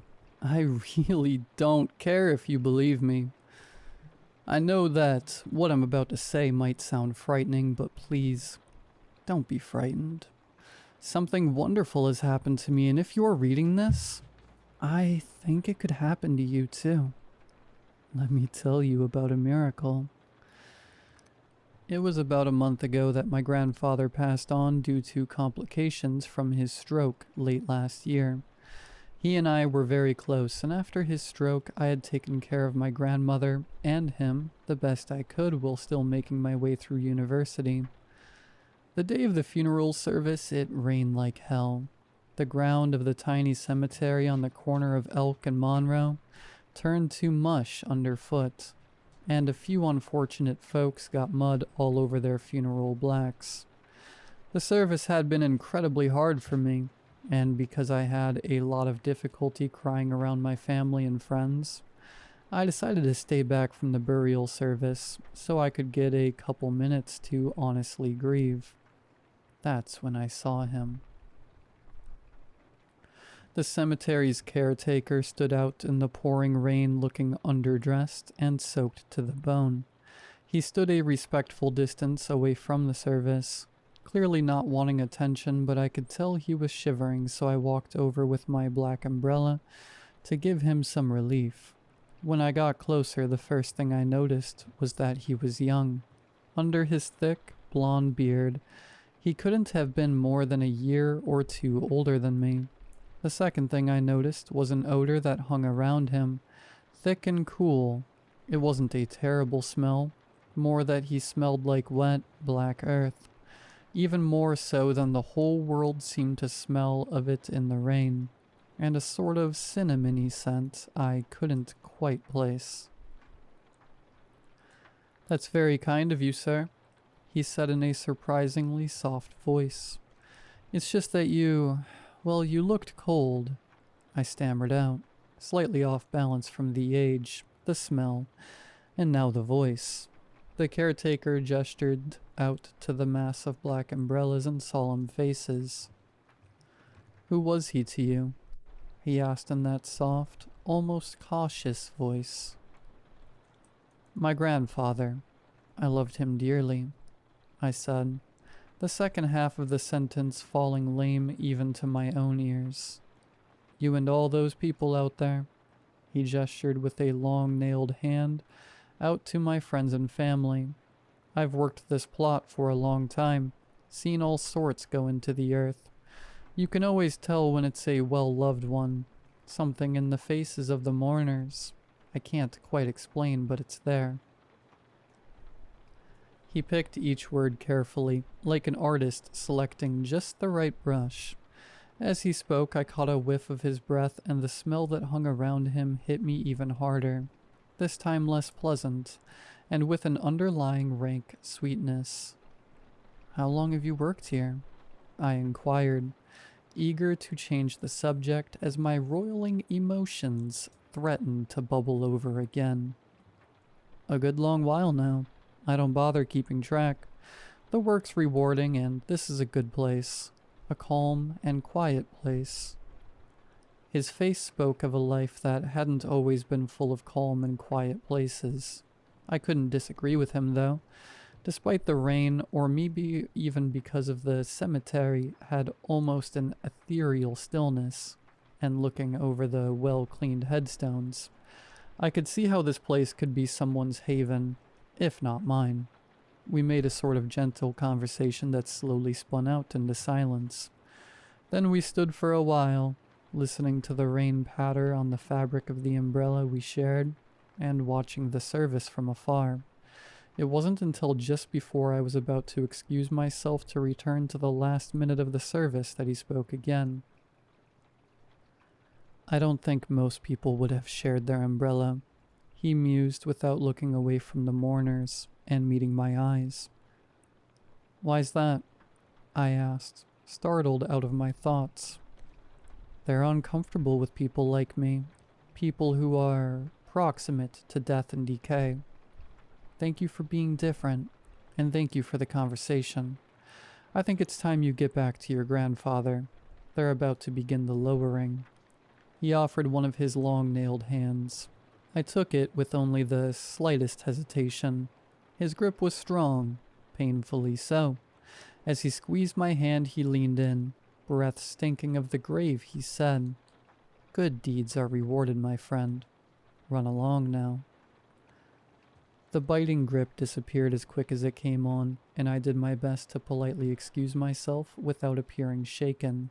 I didn't notice until later, but those long, snaggled fingernails had bitten into the meat of my right hand in 2 places, forming a shallow V-shaped cut. There was a small reception after at my grandparents' house. We told stories about my grandfather, some of which I had never heard until then. It felt like once the ritual of viewing and funeral and burial were complete, my grandfather had somehow become a real person again, if that makes any sense. I felt closer to him than I had when I was helping to carry the casket. The house seemed to hold something of his presence that his cold body couldn't match. I never expected a funeral to have snacks, but the reception had tons of food, none of which I had much of an appetite for. Eventually, I excused myself. I was exhausted and I had to get ready for school the next day. As I left, my grandmother insisted I take some of my grandfather's brandy with me. She said she wouldn't drink it anyway, and that brandy is good for the constitution. When I asked her why that was important, she said with simple finality, "You just look a bit pale, that's all." That night, I dreamed of the cemetery on the corner of Elk and Monroe. I dreamed of the silent headstones at night, how the place would look lit only by the street lights spilling over the high wall that surrounded it. I dreamed that I was late to my grandfather's funeral, that I was dressed in the blacks and my dress shoes were getting stuck in the sucking, grasping mud, and when I finally made it to the grave, everybody was long gone. I had something that I meant to give my grandfather before he was buried, a little silver fork, and so I began to dig with my hands into the filled grave so that I could give him this one last thing, and he could give me something that I wanted in return. As I dug into the soaked earth, the smell of the grave filled my nose and my stomach bubbled and stirred uncomfortably. I excavated the way down, silver fork held in my teeth before my nails scratched on the lid of the coffin. Suddenly the flash of lamplight came over me and I woke up in a feverish sweat, my mouth full of a gungy, unclean, sick taste. My bones ached, and I knew immediately that I would not be making it to class today. I lay a while in my sticky, damp sheets. The dream was still pressed into the forefront of my consciousness. The pure illogic of it bemused me. My fevered brain raked over the details of the dream. Only as I pulled my mind away from the empty, sodden cemetery on the corner of Elk and Monroe, did I realize just how hungry I was. In all the events of yesterday, I had completely forgotten to eat. I hadn't had any appetite at the reception, and once I had gone, I had been too preoccupied by my grief and preparations for school. When I awoke, fevered as I was starving. I peeled myself out of my sheets and walked tenderly through my apartment.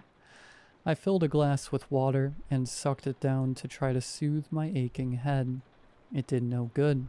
When I opened my refrigerator, a pungent cacophony of odors hit me in waves. I slammed the fridge door shut before the smell made me sick. Has something gone off in there? I wondered to myself.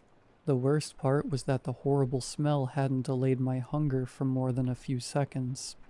I grabbed a piece of bread and started chewing it, but the texture suddenly felt all wrong, and I hadn't gotten more than bite down when I had to run to my sink to retch. Bent over the sink, quivering with tremors and smelling my own thin vomit, I realized that maybe The best thing I could do for myself was go back to bed. After I sent off a few short emails to my professors explaining that I was ill, I decided I would shower off the tacky sweat residue that clung to my skin. As I reached for my soap in the shower, I noticed something strange on my hand. At first I thought it was an ink stain, but when I inspected the V-shaped mark on the bottom of my right hand, I realized that 2 small cuts the caretaker's fingernails had made had scabbed over completely black. I was immediately worried that the cut had become infected or something, but there was no inflammation, and when I prodded it gently, it didn't sting any more than your typical scab. After I finished my shower, I opted to dab some polysporin on and around it and go back to my bed.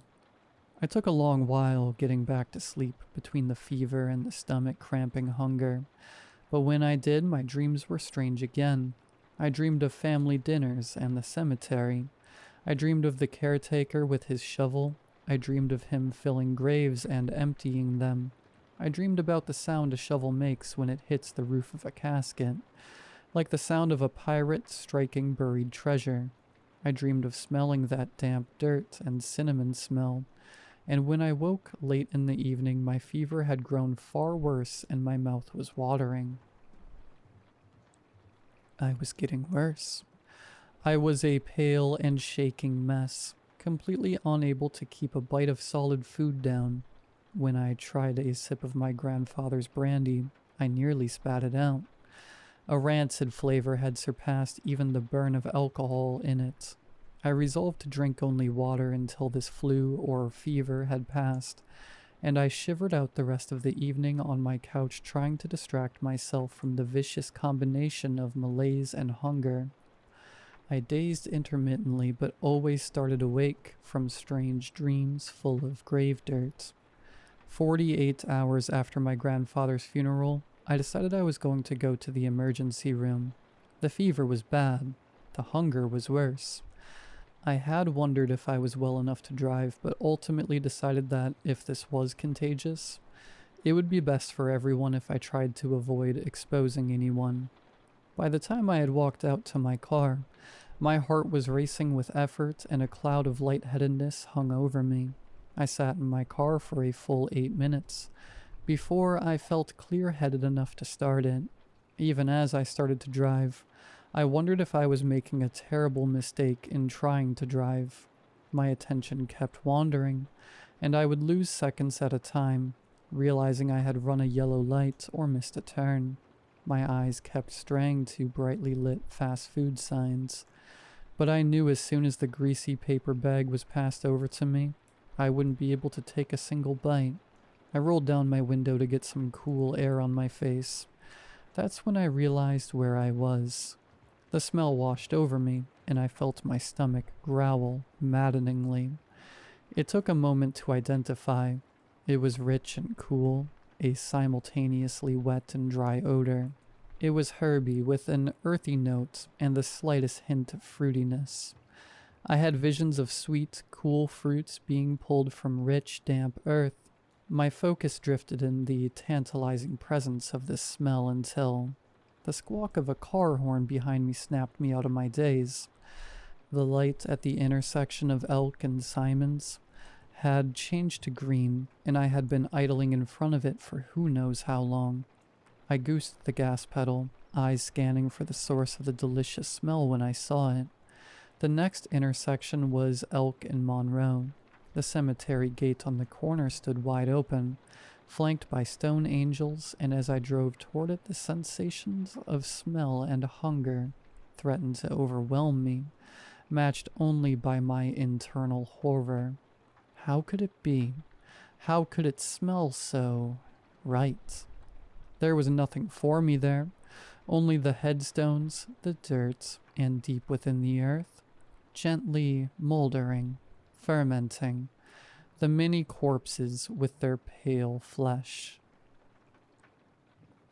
I pulled away from the thought like it was a fat black spider discovered walking over my pillow. It was the fever. It's making me delirious, I reasoned to myself. I immediately turned off the street that led to the cemetery gates and, in a daze, drove halfway home before I remembered I had planned to go to the hospital. I was so desperate to get distance away from those gates and that horrid, wonderful smell that I couldn't even bring myself to turn back.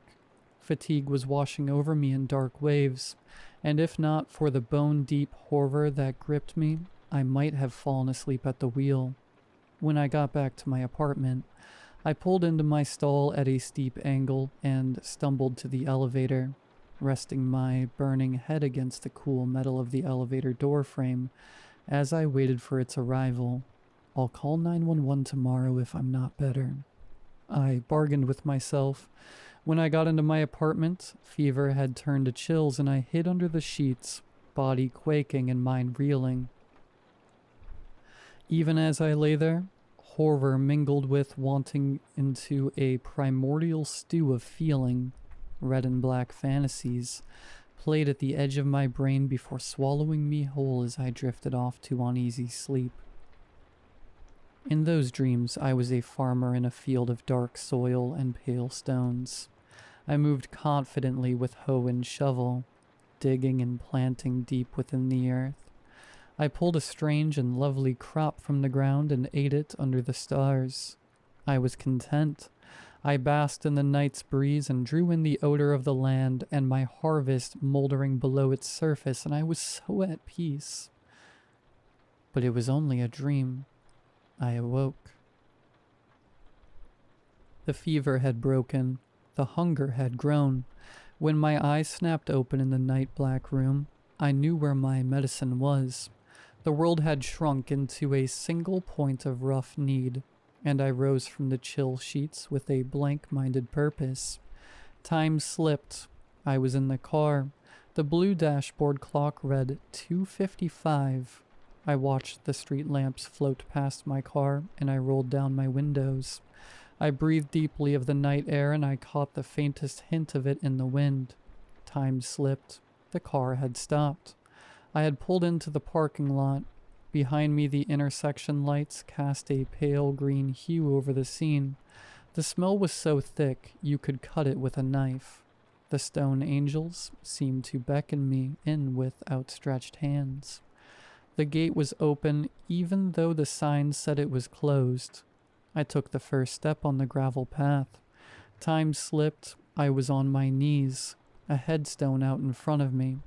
I must have looked from afar like some midnight mourner, but I hadn't even read the name.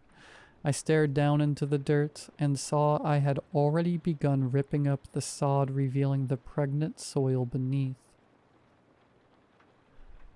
Was there one last ounce of hesitation in me? No, I don't think there was. I could smell her waiting for me down there, 6 feet of earth, and it still filled my nose like honey. I began to dig with my hands, desperately scrabbling at the earth, pull out great hunks of black earth, dirt forcing itself under my nails, small rocks cutting my palms.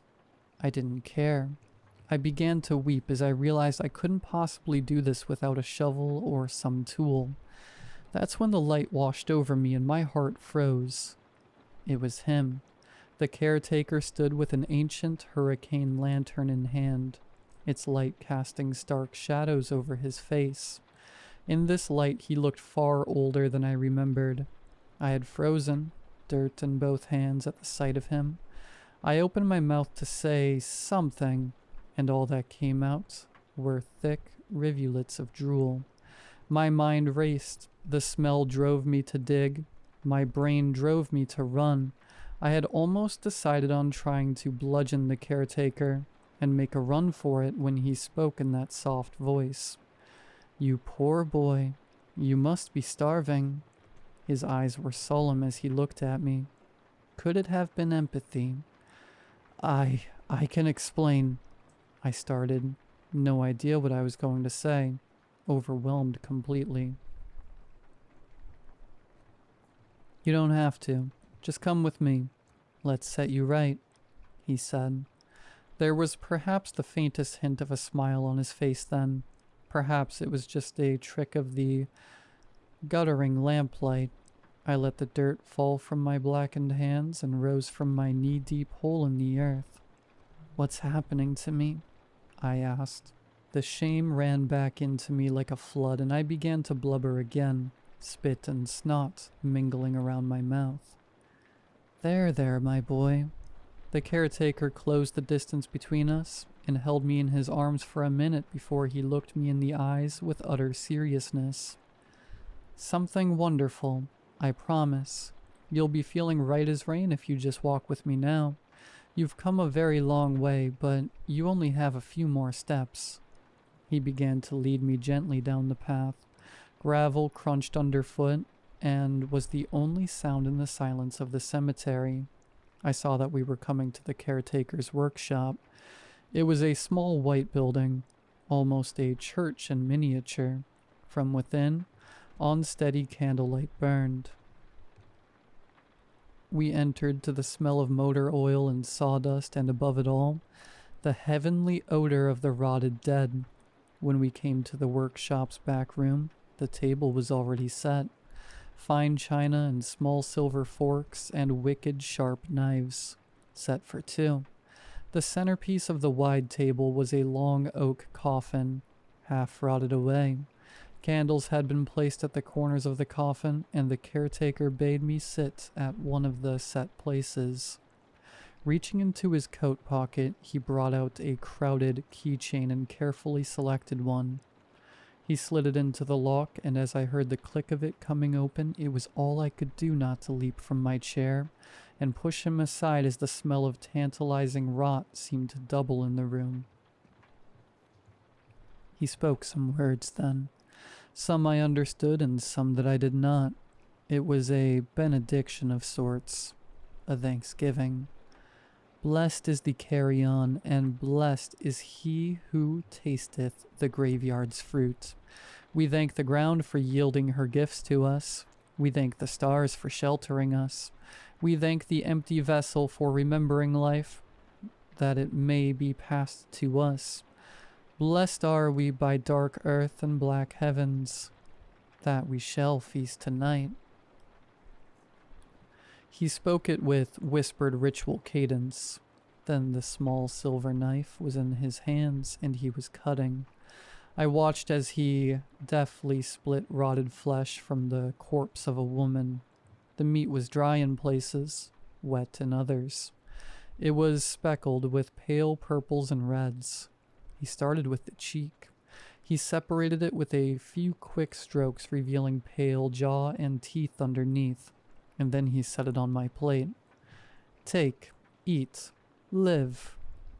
The three words were in the same ritual cadence, and as soon as he spoke, I descended on the meat with the desperation of a drowning man. It was like nothing I had ever tasted. Black, greasy, mealy, and yet sweeter than honeydew. More intoxicating than wine. It satisfied the indescribable need that bound itself in tight coils throughout my body. It was pure relief. The caretaker placed slice after slice of the prime cuts on my plate, and my aching, screaming hunger was finally answered. When I had eaten my fill, the caretaker set a few pieces on his own plate, and then closed and locked the coffin lid.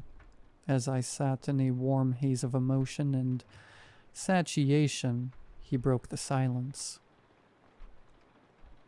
He spoke to me of many things that long and deep night. I will not tell you most of it. He spoke to me of dark earth, old countries, and ancient laws. He told me of his life long and sweet, how he had worked plots like these since he was an apprentice under a master far older than he was even now. That night he showed me the grandness of what I had become, the beauty and the comfort of it. He offered me a job. He offered me a life. When I asked him why choose me, his answer was simple. "When we met, I told you that good deeds should be rewarded, yes? I have no greater gift for you than this." He gestured at the dining ware and the candles burning low. "I am in need of an apprentice besides. I chose you because nobody had shared an umbrella with me in my long years of this work. Few have ever shared more than a couple terse words with me. I scrub the headstones clean, keep the plots free of weeds. In my work I have done nothing but bring closure and comfort, and I am made a pariah for it. I have never done harm to the living, have never taken anything that wasn't willingly surrendered to the earth. I have lived a graceful but lonely life since I came to this country, and I want to share the goodness of it with somebody. It seemed right that it was you. It did seem right. I've been working at the cemetery on the corner of Elk and Monroe for 3 months now. I've dropped out of university. I'm just too busy. The hours are good. The company is excellent. 6 days a week in the shade of the cemetery, where the air is sweet and cool. Looking back, I do not know what I was afraid of. The illness is already a distant memory, and the reward was more than enough. As for the appetites, the caretaker is right. We don't take anything that wasn't given to our cemetery. We serve in the moment of people's mourning, and are paid our wages under the sheltering night sky. The caretaker has been very pleased with my work. Even with the two of us, we're just so busy. I have no idea how he managed it alone for so long. The dead keep coming in the gates, carried on the shoulders of their loved ones, and we plant them deep in our soil to ripen. I think he'll be hiring again soon. We just need to find the right fit. Stop by someday if you're in the area. We're on the corner of Elk and Monroe. We'd love to say hello and shake your hand.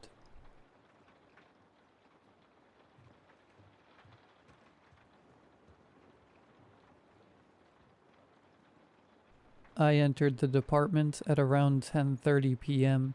The small Iowa town I worked in was quiet, so my hours often didn't extend past 7 or 8.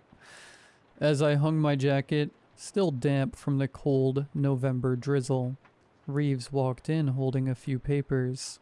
"Sorry, boss, gotta get you to sign these," he said, his barely lit cigarette hanging from his mouth. The dark circles that gnawed under his eyes were at odds with the dim yellow light from the desk lamp. I sighed, falling into my chair as I scribbled my name across the papers. They were still warm, freshly printed. I leaned forward, rubbing my eyes as I dreamed of being back in my own bed.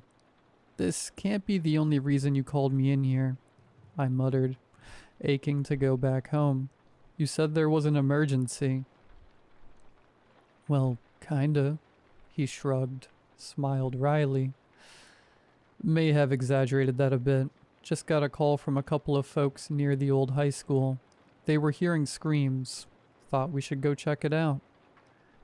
"Probably just the wind or some BS. Do we really need to check it out? We've still got work tomorrow morning." He looked back at me, pushing some of his messy hair out of his face. He was a newer recruit, only a couple of years working here, yet he carried himself with the same fatigue as a worn vet. "No, we should. I wouldn't wish a sleepless night on others." I sighed again and nodded. Town only had about 1,500 people, so we're known by name. Ignoring even a small incident like this means I'll have a personalized complaint, something I don't want to deal with. "Alright, but we've got to be quick about it. Don't want my bed to be cold when I get back." We hop in the patrol car, a crappy 96 Caprice. The town doesn't have that much need for police, so we essentially get hand-me-down equipment from the state. "So, screams, huh?" I sighed. Reeves lit another cigarette.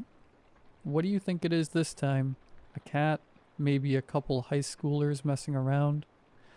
He took a long drag, almost savoring it. "Don't really care. Doesn't change the fact we gotta deal with this." He reached out, offering me his already half-burned cigarette.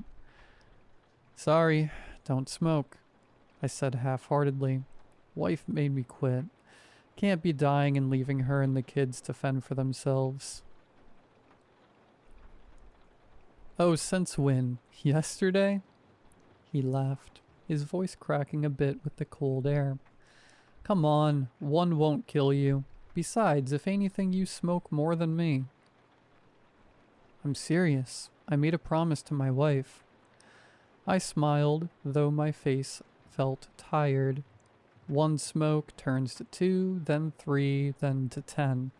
Next thing you know, we'll be stopping at Lou's to get another pack on the way back. Suit yourself, he said, turning back to his window. It's already been a long night, and I got a feeling it ain't gonna get any shorter. We pulled into the dilapidated parking lot of Eaton High, the old town high school. The building had seen better days, practically neglected following the opening of Hillside across town a couple years back. We stepped out of the car, breath visible as rain lightly fell from the pitch-black sky. I pulled out my flashlight, illuminating a clear path to the entrance. Reeves tossed his smoke, following closely behind. There were no other sources of light aside from the street lamps a couple 100 feet away. As we got to the door, Reeves hesitated. You feel that? He asked, his eyes on high alert. Feel what? Exactly, he said, scanning the parking lot. There was no one, just our patrol car. A slight pinging noise echoed as the rain pranced on the lonely vehicle. Where's the wind? The wind? Yeah, where is it? What are you on about? I said, exasperated. Does there need to be wind? We live out in the open plains of Iowa. I don't think I can remember a day without at least a slight breeze hitting my face, especially when it's raining like this. I thought about it. As I looked back on my time here, I couldn't recall any windless days. What does this have to do with anything? Don't know. Just feels strange. He pushed his hair back again as he went to open the double doors guarding the main entrance. I pointed my flashlight through the glass, getting a sneak peek of the layout. Dusty ceramic tiles, old lockers, and some graffiti met my gaze. Nothing looked out of place, although I'm not sure I'd know the difference if something was. Reeves pushed open the doors, surprisingly not locked, and headed inside. I followed closely, looking at the surrounding area. It looked like a typical high school, aside from the occasional art piece sprayed carelessly on the wall. The building was 2 stories, and consisted of 6 wings, labeled A through F. The school was organized nicely, with certain kinds of classes isolated in certain wings. Notably, the school was silent, almost eerily, aside from the noises coming from Reeves and myself. The school was dead. Reeves made his way to the A wing, which housed the electrical unit for the school. It was also where the music department was located. As we approached, I kept looking around. It was musty, a lack of cleaning and ventilation leaving the air stale. The halls were lined with music lockers, and a few classrooms. Though the lockers were left empty and ajar, I poked my flashlight through a small window in one of the doors, revealing the old auditorium. Though still in fine shape, it was silent. I scanned the area, looking for any potential source of the reported screams. Found it, Reeves said excitedly. I jumped, his voice still ringing in my ears in contrast to the silence of the school. Jesus, kid, I whispered as I made my way to him. Don't scare me like that. Can't be screaming like that out of the blue. Sorry, he said, rolling his eyes. Didn't know you scare easy like that. I pointed my flashlight at the panel board. All switches were flipped off. What rooms you want lit up? Just do the hallways. Flashlights should cover the rest pretty easily. As he flipped the switches, the dim lights flickered on, slightly illuminating the rundown building. We may as well have just left him off, Reeves remarked, laughing softly. Better than nothing, I replied as we made our way back to the main hall. We had yet to hear any noises, much or less screams. We walked through the halls cautiously, Something about dark, old rundown buildings makes you feel on your toes. We browsed the classrooms, pointing our flashlights into the occasionally open door. Nothing too out of the ordinary, just the occasional graffiti or misplaced desk. I sighed. I wanted to go home, back to the comfort of my own bed. As much as I like Reeves, my ideal night did not include scouring an abandoned school with him at dang near midnight. "Wanna just go home?" Reeves suggested. He was standing in front of me, obviously bored out of his mind. "It's almost midnight. We've been here for close to an hour. Maybe the folks who reported it just had a bad dream or something." "Sure, why not?" I smiled a bit. Would make the wife a lot happier if I was back home. We turned to leave, both relieved this excursion amounted to nothing. Then we heard it. A scream. Human. A blood-curdling noise to hear, especially against the dead silence prior. It resonated through the halls as Reeves and I ran toward the source. We ended up in the D wing, where the history and English classes were located. I pulled out my gun and Reeves followed suit. The screaming had ceased for the time being, as if it knew we were coming. We split up, scouring the old rooms for any sign of life. Just as I approached the end of the wing, Reeves' voice broke the newfound silence. "Got something." I ran over to him. Adrenaline still rushing through my spine. As I approached, I saw him crouched, talking to a little girl. She couldn't have been older than 5. Messy hair with a white dress with pink flowers. Her blue eyes met my gaze calmly, a sort of calm not usually seen in children. "What's going on?" I panted, out of breath from the cardio we just did. "Did she scream?" "Don't know." Reeves was fixed on the girl, his eyes softening as he looked at the girl. "You got a name, sweetheart?" She nodded shyly, playing with her hair. "Care to share it with us?" I asked. She looked back up at me, glaring slightly. She quickly turned back to Reeves, who smiled a bit. "Guess we know who her favorite is," he joked. "Don't blame ya, sweetheart. He isn't much of a looker." "Ha ha. Now ask her what her name is," I stated bluntly. "We need to find her parents." "True," he said. "Though she doesn't seem too inclined to speak. Don't even know if it was her who screamed. We also don't know what a little girl is doing alone in an abandoned school." Reeves covered her ears, glaring at me a bit. "Not in front of the kid." Sorry, I apologized. Though my suspicions were mounting as the initial adrenaline wore out. Her being here raises a few questions, though. There's no way her parents took her to an abandoned school, which means she either brought herself or was brought here. And I don't know too many 5-year-olds inclined to explore abandoned buildings at midnight. "You saying there's someone else here?" "Course I am. I can't think of any reason why or how she'd be here by herself." Reeves looked back up at me, still crouched by the newly found girl. He looked like he'd just seen a ghost. "Know something else?" His face was pale as he turned back to the girl. "I've seen this girl before. I know it in my gut. My eyes have seen this face before, but for the life of me, I can't pinpoint where." He looked at the girl a bit longer, who was still fidgeting with her hair. "Want to tell us your name? Who brought you here?"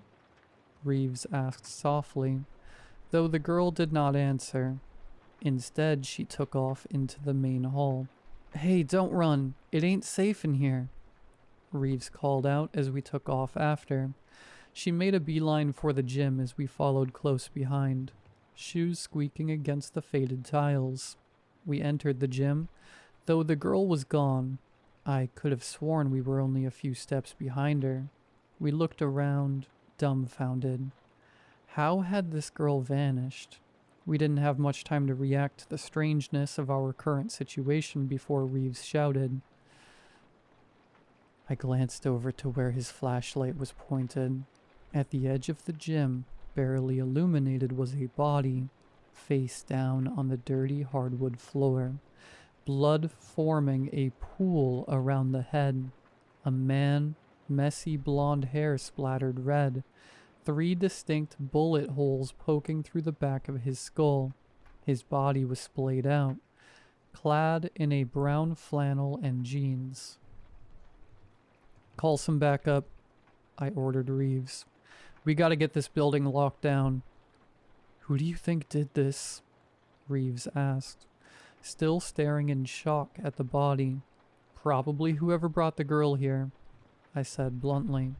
I don't know what's going on here, but we've got a murder and potential kidnapping. We're out of our depth. Who should I call for backup? Milton? Milton won't be able to do anything. Call the Des Moines apartment. They're only half an hour away. I scanned the surrounding gym. Where had the girl gone off to? As I tried to piece a reasonable explanation together, Reeves called me back over to the body. Toss me the walkie, will ya? Reeves said, still staring at the corpse. I unclipped it from my belt and handed it to him, careful not to contaminate the crime scene.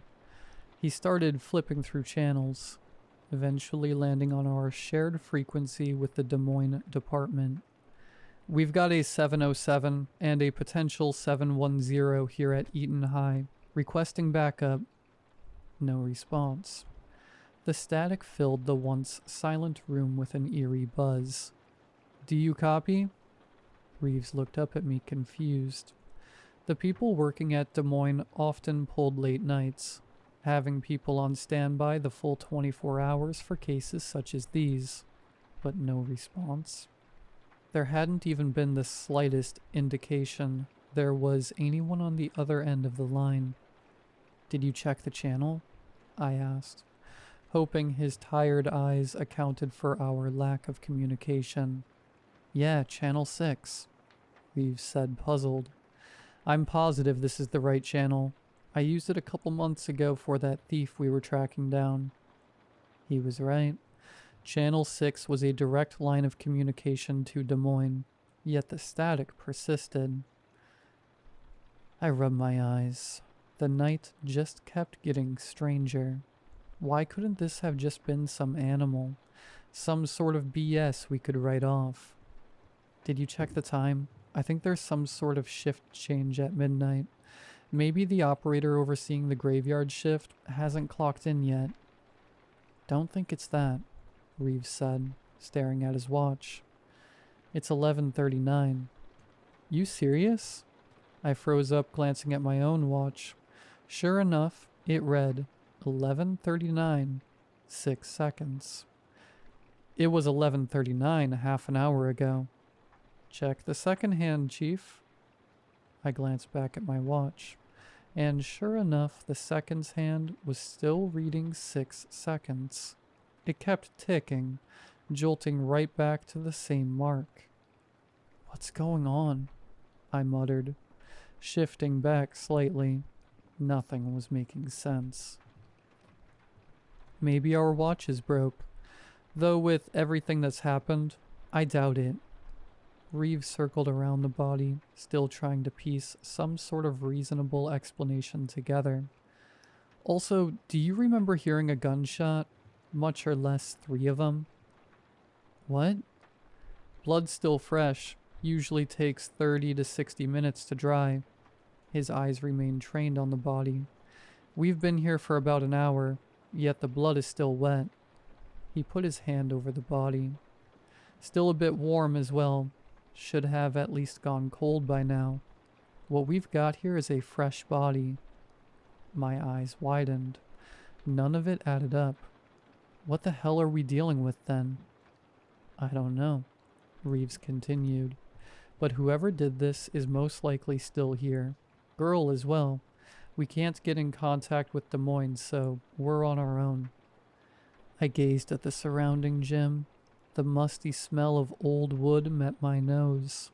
as my flashlight illuminated the dusty bleachers. The girl must also still be here.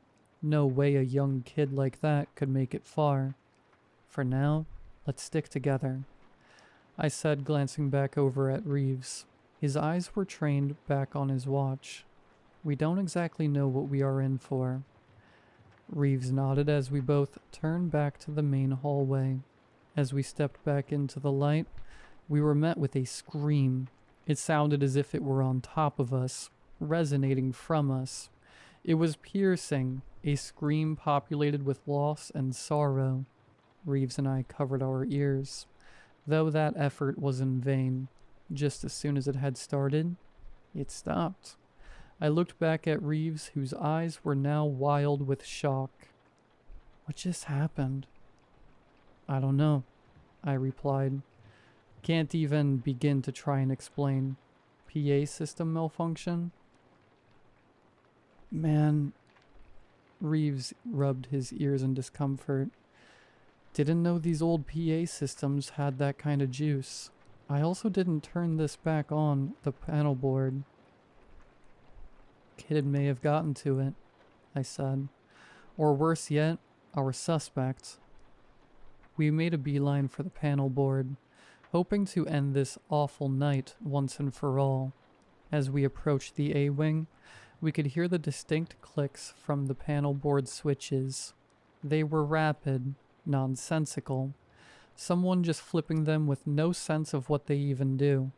The panel board door was wide open when we arrived, though everything was where we had left it.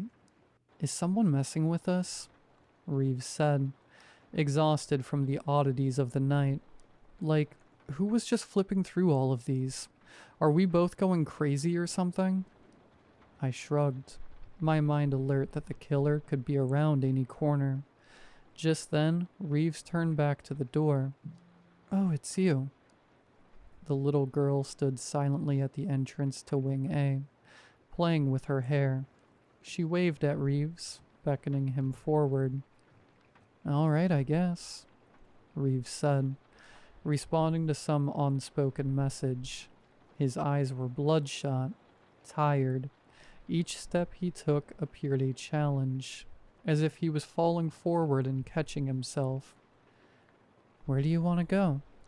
The little girl took off. Reeves followed suit. Reeves? I shouted, chasing after. What's gotten into you? I reached out, desperately trying to grab onto his coat.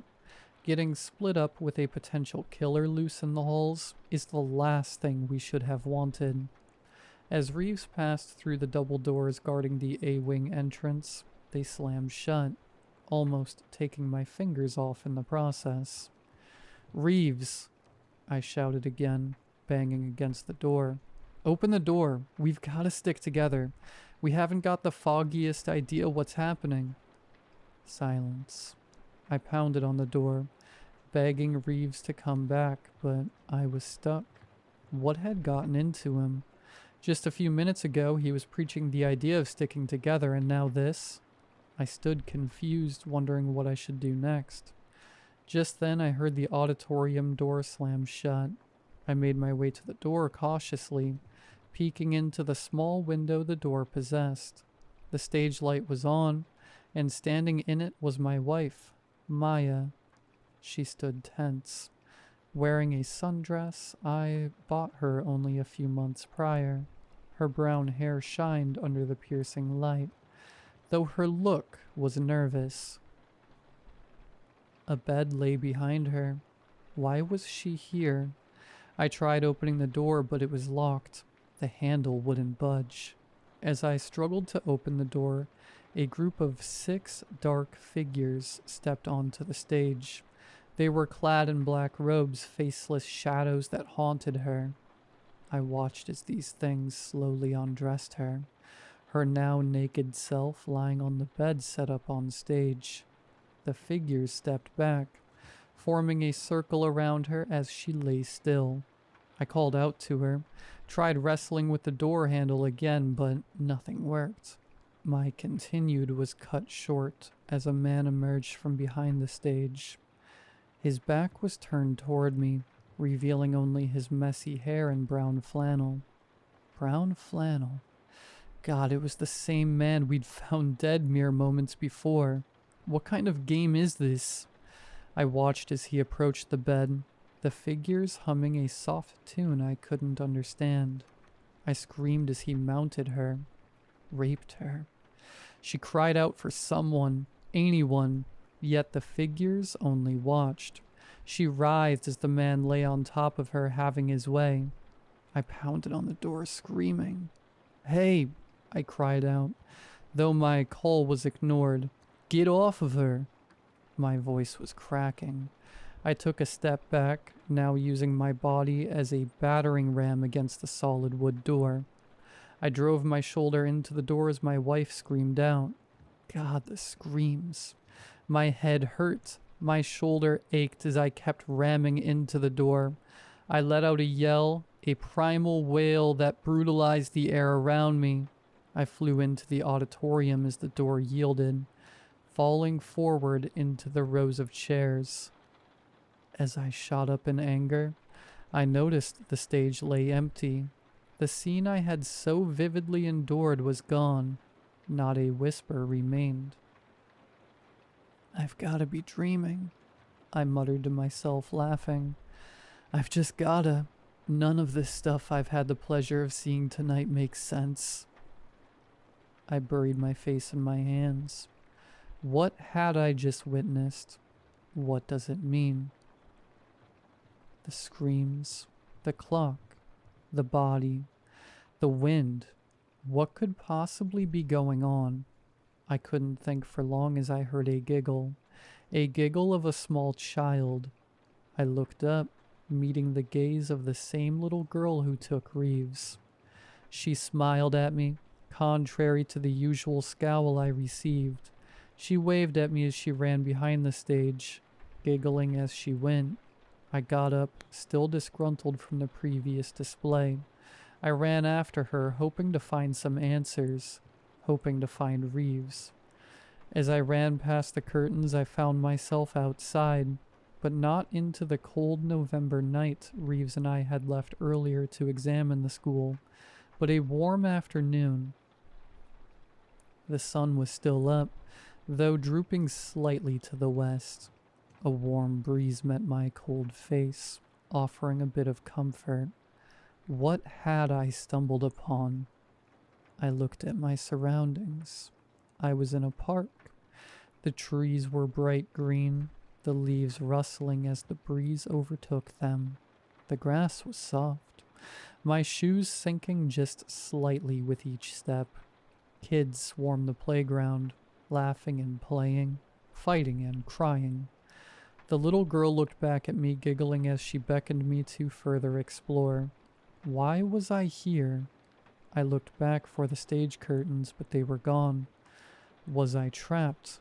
My clothes remained the same, as I was adorned in a jacket not suitable for the sunny summer weather I found myself in. This had to be a dream, all of it. I watched as the little girl made her way to a man. Messy hair, brown flannel. Fury raged in my chest as I took off toward him, tackling him to the ground. As I grabbed his collar, I got a closer look at him. It was Reeves. I faltered, loosening my grip as he smiled at me. "What's going on, man? Long time no see." He sat up, leaning back up against the grassy hill as he brushed himself off. "What the..." I stammered. "How did you get here?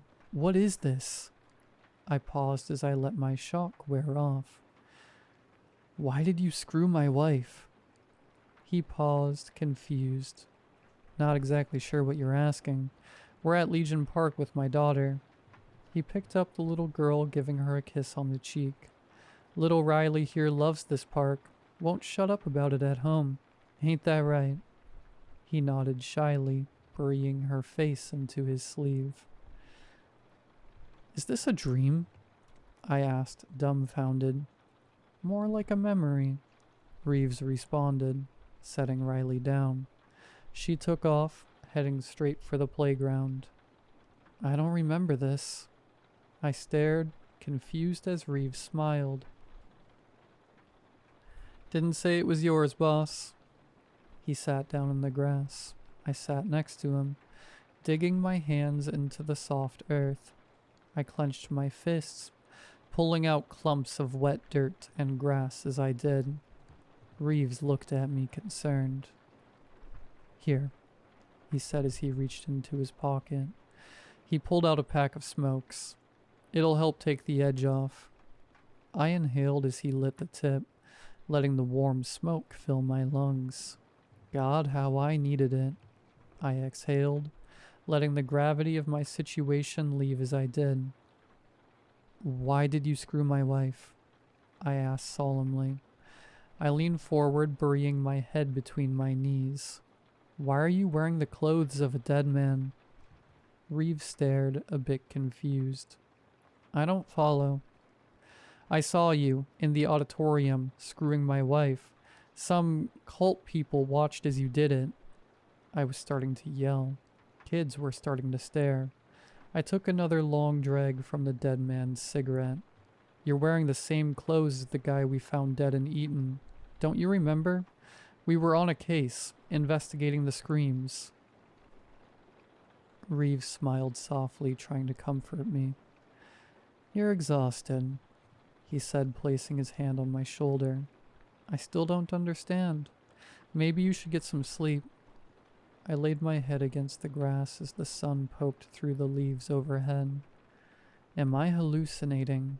Did that scream mess with my brain or something?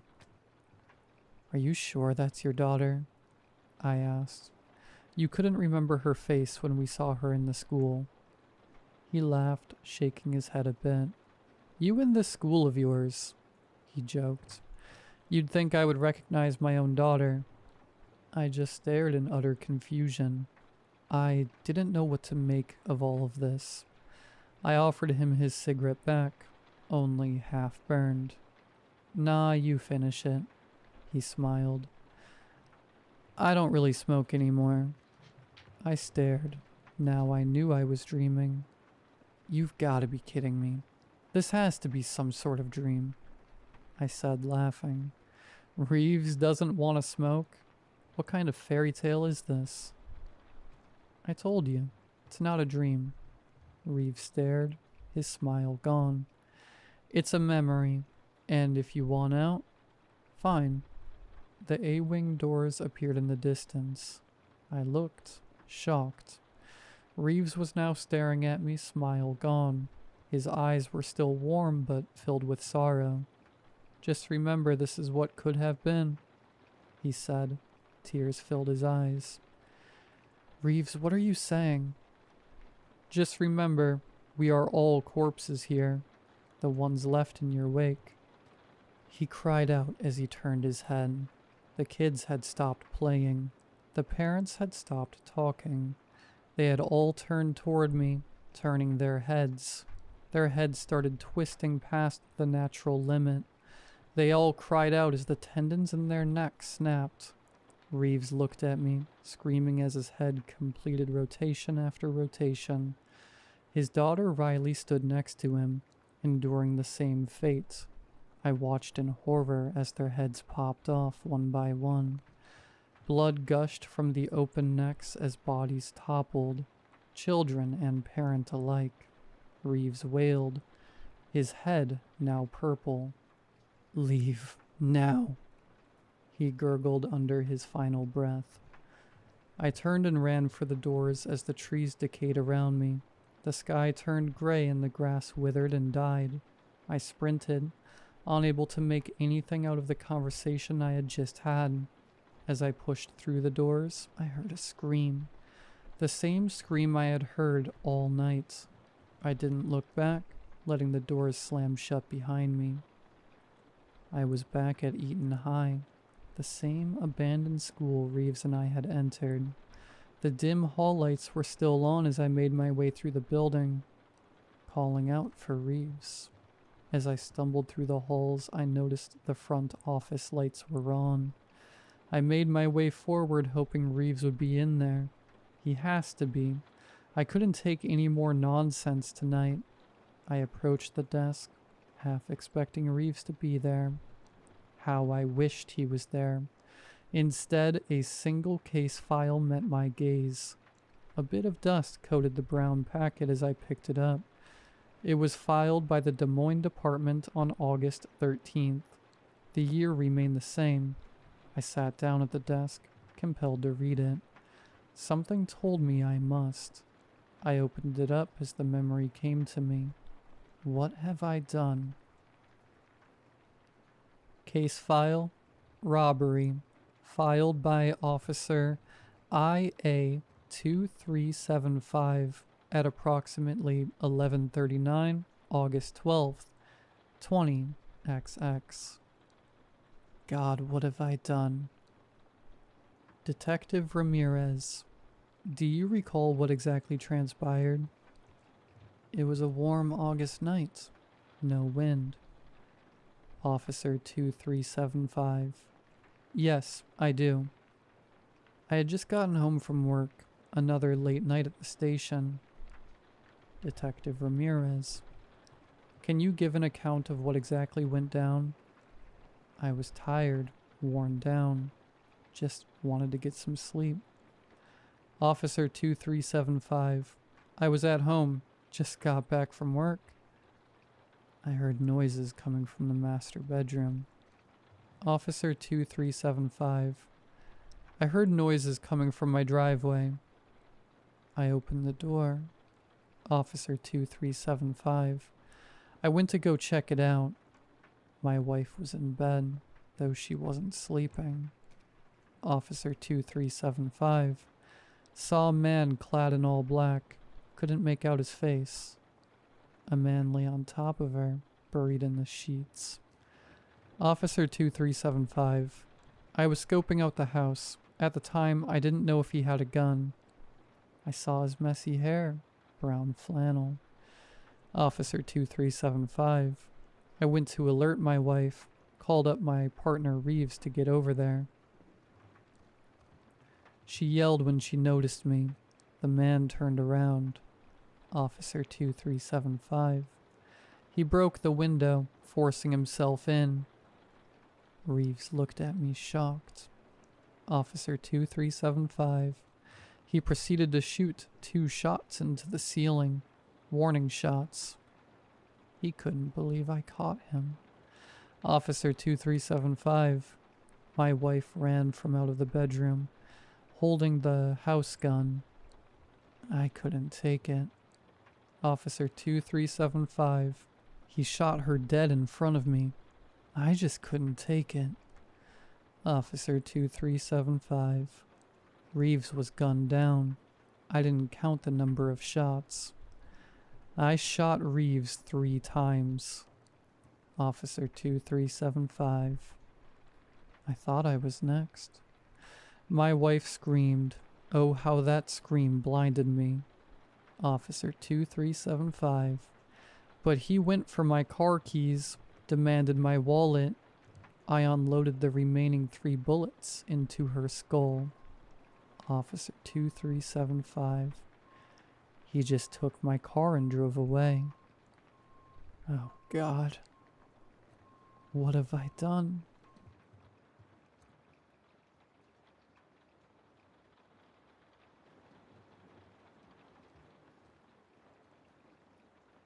I was terrified. Still am, if I'm being honest. It's not every day your guitar amp gets possessed. Here's what happened. My guitar amp started picking up a random radio station. Initially it was faint, barely above a whisper. I just grumbled, then went back to practicing whatever I was working on. Probably something by Brandon Lake. The next morning, I'd completely forgotten about it. I had other problems. This was a dark period in my life. After spending my 20s touring in a Christian alt-country band, I decided to settle down and find gainful employment. Is there such a thing these days? Perhaps I'd find a partner and get married. Simple pleasures, right? Well, I did find employment. Although I wouldn't call working at an outlet store selling shoes gainful. Around that time, I'd lost interest in playing music. In fact, I'd gone a full year without touching my guitar. I was emotionally drained, having spent most of my young adult life touring crummy venues and crashing in cheap motels. To make matters worse, no matter how hard I tried, I couldn't find a partner. This saddened me. Probably that's why I picked up the old Fender Telecaster again. Shame me if you will, but I knew if I performed at some open jams on the weekend, my chances of finding an interesting partner would greatly improve. It's worked in the past. You see, I'm socially awkward. A wee bit on the spectrum, perhaps. Picking up women was never my forte. I'd sooner sit on a frozen toilet seat than approach some good-looking stranger in a bar. Yikes. And online dating just isn't my bag, you dig? Tried once and failed miserably. I still prefer meeting people the old-fashioned way, in person, even though the process eludes me. When I'm performing music, however, they approach me. It's how I meet people. It's my superpower. Anyways, back to the amp. The following weekend, while I was plugging away on my electric guitar, it happened again. My amp was picking up a random radio station. Only this time, it was loud and clear. It scared the hair right off my head. What was left of it anyways. The DJ spoke in a low-pitched, sardonic voice. Something about his voice sounded off. It was too harsh, for starters. Like a chainsaw. Voices don't sound like that. Human voices, that is. His drawl was as deep as a Leonard Cohen song. A drawl that can only come from the deep south. Eastern Kentucky, perhaps, but not quite. It was unlike any voice I'd ever heard. I live in St. Paul, Minnesota, in a crummy one-bedroom apartment, nowhere near the south, so you can imagine my confusion. The voice speed talked for about a minute, while I stood stupefied, scratching my head. Ultimately, I chalked it up to a faulty patch cord and kept picking away at Sturgill Simpson's version of a Nirvana song. When the DJ spoke my name, I nearly died. "Hey Noah," the voice croaked. "You gonna learn to play that thing or what?" I dropped my guitar pick and watched it bounce underneath the bed. "Welcome to WDVL 666 on your earthly dial." The voice went on as if nothing was out of the ordinary, as if he hadn't just spoken my name. "Hail Satan, he's the truth, the light, and the darkness." The voice rumbled on, speaking so fast he barely had time to breathe. Meanwhile, I was trembling, my bladder threatening to burst. That the DJ knew my name troubled me most. I wondered what else he knew. Did he know my faith was weakening, or that I'm a sinner? With a flick of the wrist, I turned off the amplifier. His grim voice died an awful death. I gulped. My right leg was twitching a million miles per hour. What's going on? Was something wrong with me? Clearly there was. But what? I wasn't taking drugs. I rarely drank alcohol, nor was I on any meds. I wasn't a weirdo. The people at work seemed to like me, and I wasn't living in some random haunted house. This made 0 sense. Needless to say, I avoided the amplifier, choosing instead to practice on my acoustic guitar. Problem was, I could barely strum the damn thing. My hands were so shaky. That night, sleep was futile. My mind was racing, so instead of tossing and turning, I did some research and discovered that the problem was, in fact, my faulty patch cord. Just as suspected. The next day, after work, I went to a local guitar store and purchased a new one. Paid a hefty price, but I wanted the very best. Guitar stuff isn't cheap, let me tell you. When I returned home, the guitar amp seemed larger than life. lurking joylessly in the corner of my bedroom, daring me to plug it in. Every time I'd pick up my electric guitar, ready to blast out some chords, my anxiety skyrocketed, and I'd put it down. My nerves were shot. I started talking to myself. Not a good sign. I had to do something. This was getting ridiculous. So, at long last, I plugged the shiny new cable into my amp, a Fender 68 Custom Deluxe Reverb, for all you gearheads, and started rocking out. Nothing. No devilish DJ, no random radio station, just pure, angelic Fender tone. Phew. Relieved, I set about working on some Johnny Cash songs. Who doesn't like the Man in Black? While I was belting out Ring of Fire, giving it all I had, the unthinkable happened. The dreadful DJ returned. Hell yes, my son. You will, in fact, burn in a ring of fire. Lord below, Satan is the way, the truth, and the answer. Give in to him, and he shall fulfill your deepest, darkest desires. I froze. My tongue felt like a sponge. My hands as big as baseball gloves. My blood turned to ice. Something about the voice paralyzed me. It was like he was in my room, delivering his diabolical sermon directly to me. That's right, Noah, he sneered. Give in to Satan, the Lord of Death, and he shall deliver salvation. You want a partner? A luscious, beautiful blonde? I'll bet you do. Or how about a busty brunette? Yes, sir. A gal that loves her country music. I unplugged the cord, hoping that would stop him. It didn't. Nah, he continued louder than before. What you really need, Noah, my hapless human friend, is a fiery redhead. Lord below, one that'll suck the paint off your porch, if you know what I mean. I don't care to intrude, Noah, but you're looking awfully thin these days. I do reckon. And I turned off the amp. It crackled and popped, then went silent. My beating heart, which was louder than a bass drum at a rock concert, filled the room. Tears threatened my eyelids. I'd always loved that amp. Had it for years. Suddenly I was too afraid to even look at it, let alone touch it. What a dilemma. Smartly, I put the guitar back in its case and shoved the case in the closet. Then I wept. That night, the DJ visited my dreams. I can't recall exactly what he said, but I woke up in a pool of sweaty sheets. Worse, my fingertips were encrusted with blood, and I was balding. My once golden hair was sprinkled across my moist pillow, like evidence. I knew I needed help, but there was no one to turn to.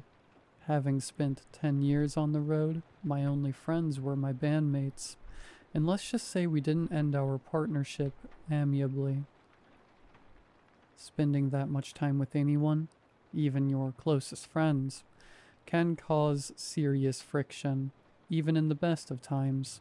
And I'm not close with my family. They never approved my musician lifestyle.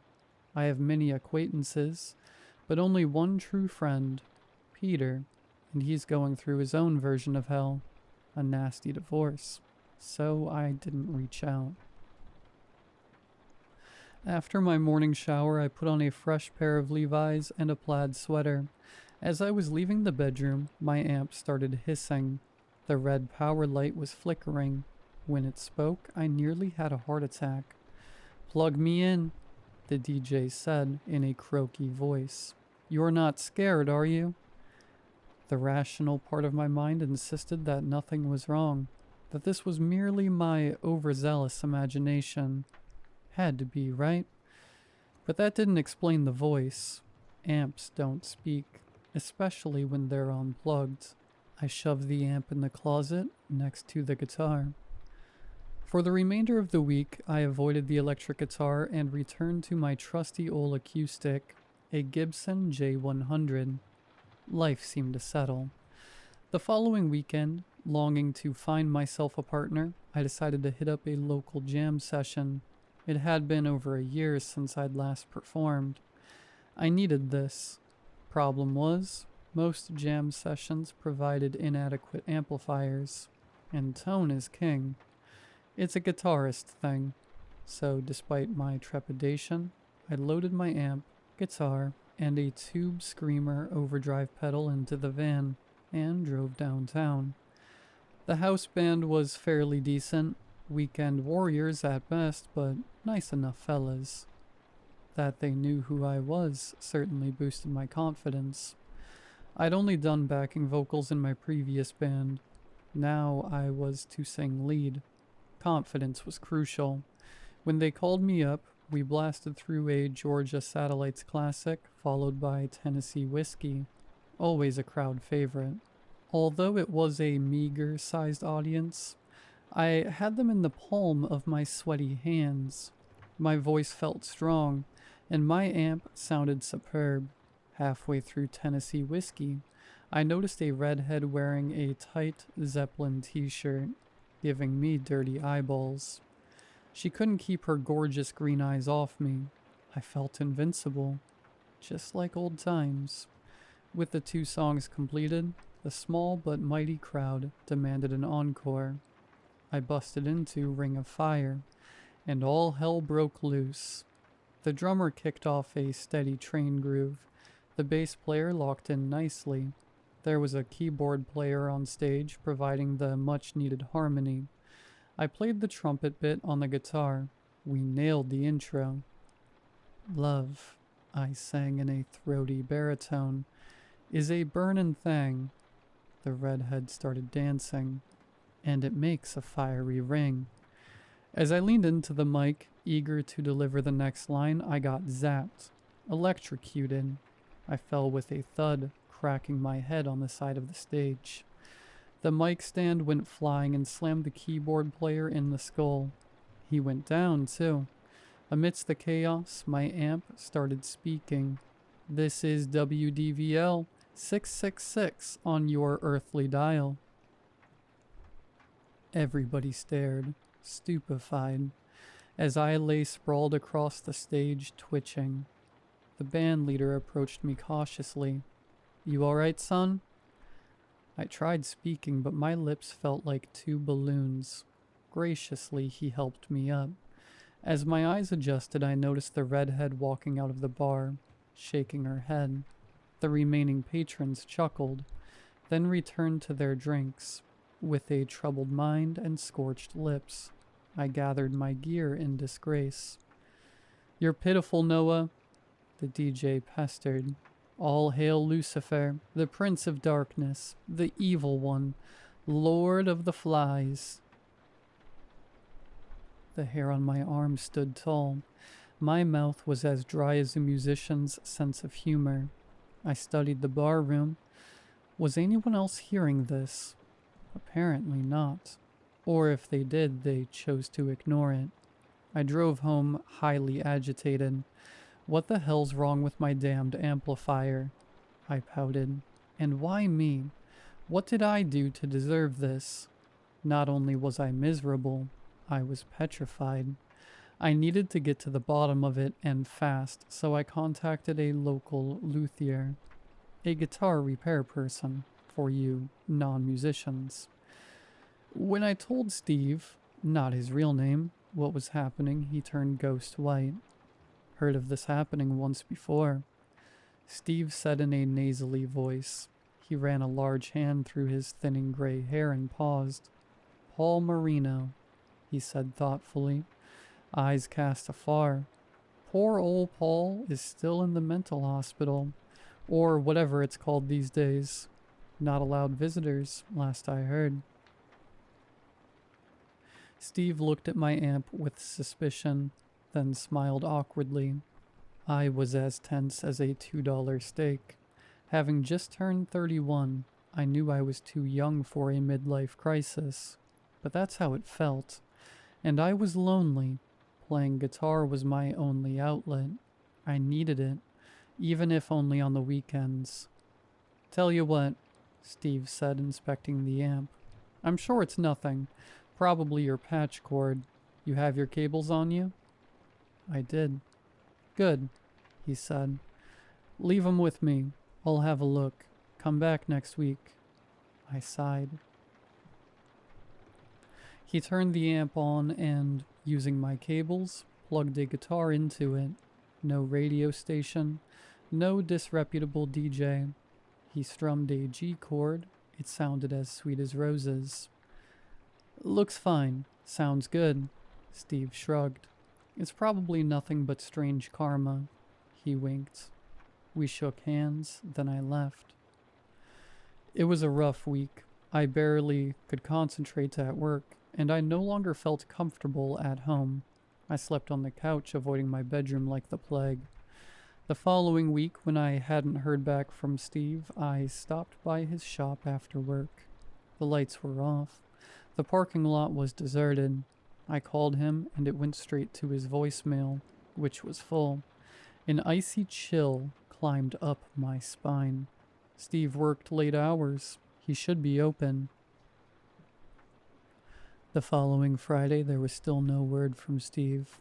My anxiety skyrocketed. I could only imagine what my dreaded amp was doing, or saying to him. My life was in turmoil. I'd lost weight, and to my chagrin, I'd gone completely bald, seemingly overnight. None of that mattered. What mattered was that people were posting about Steve on social media, asking for information. Apparently he failed to show up for a band rehearsal, and he missed an important gig. His family and friends were worried sick. By now, I was completely freaked out. The cursed amp. What the devil was going on? A question came, one I could do without. What would the deranged DJ do next? My mind jumped to many conclusions, each more terrifying than the last. Was the devil out for revenge? Was he punishing me for quitting my band? He probably hates Christian country bands. Maybe I should play heavy metal. Surely the devil loves metal. Or perhaps I should pack up and move to Canada. He'd never find me up there. Too damn cold. I stayed put. My rational mind was having none of this. Surely this is a case of bad luck. Or as Steve put it, strange karma. Another week went by and still no news of Steve. It was like he'd vanished. Ultimately, I was forced to purchase a new guitar amp. Truth be told, I was kinda excited. Yeah, I was saddened about Steve.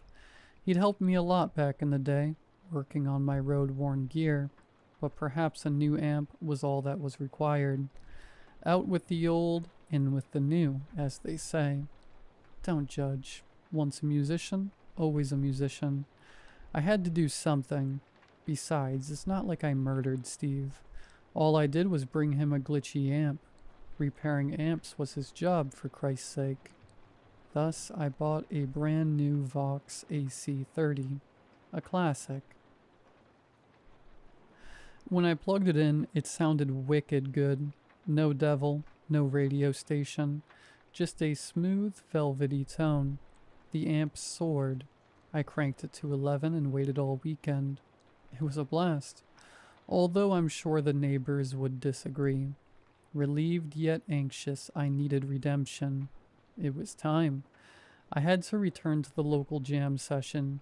Perhaps there was still a chance of impressing the redhead. Needing new material, I decided to take a stab at something more challenging. A popular Charlie Daniels song. Not an easy feat, let me tell ya. Playing the fiddle parts on guitar would require a heck of a lot of practice and dexterity. But the devil's in the details, as they say, so I woodshedded all week. I was extremely nervous. Bizarre amps, missing luthiers, electrical shocks. If only I had something to soothe my worried mind. A fiery redhead, perhaps. Despite my trepidation, I practiced the Charlie Daniels song as though my life depended on it, and perhaps it did.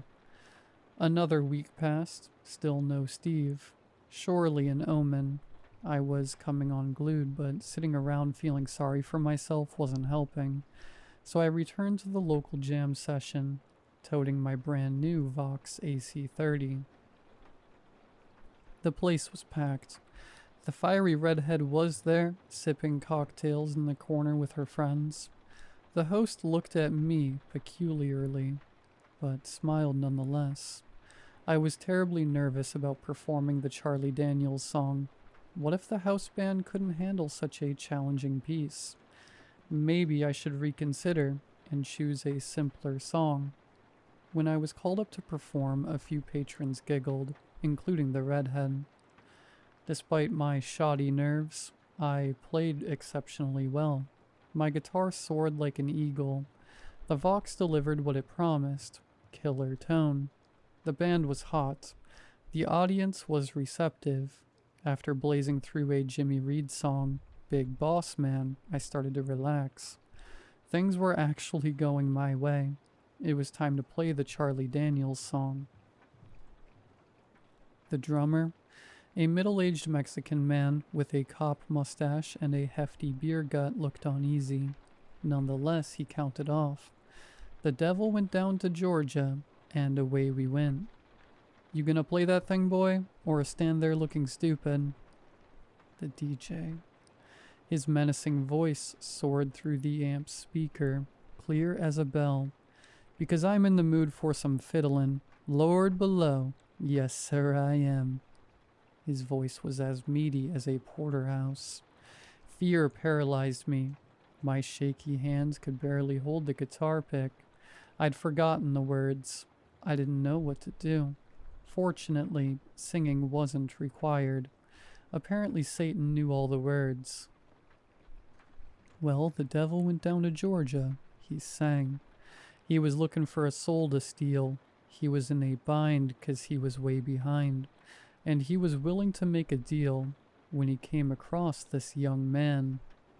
I fainted. When I came to, the bar room had cleared out. The bartender glared at me with contempt. I felt like an imbecile, a total loser. I left immediately. In the confusion, I'd forgotten the amp. I considered returning for it, but was too embarrassed.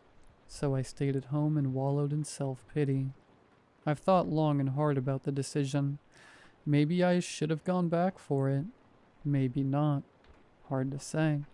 Because what happened next still haunts my dreams. Later that night, in a burning ring of fire, the bar was set ablaze. Foul play is suspected. And still, no word from Steve.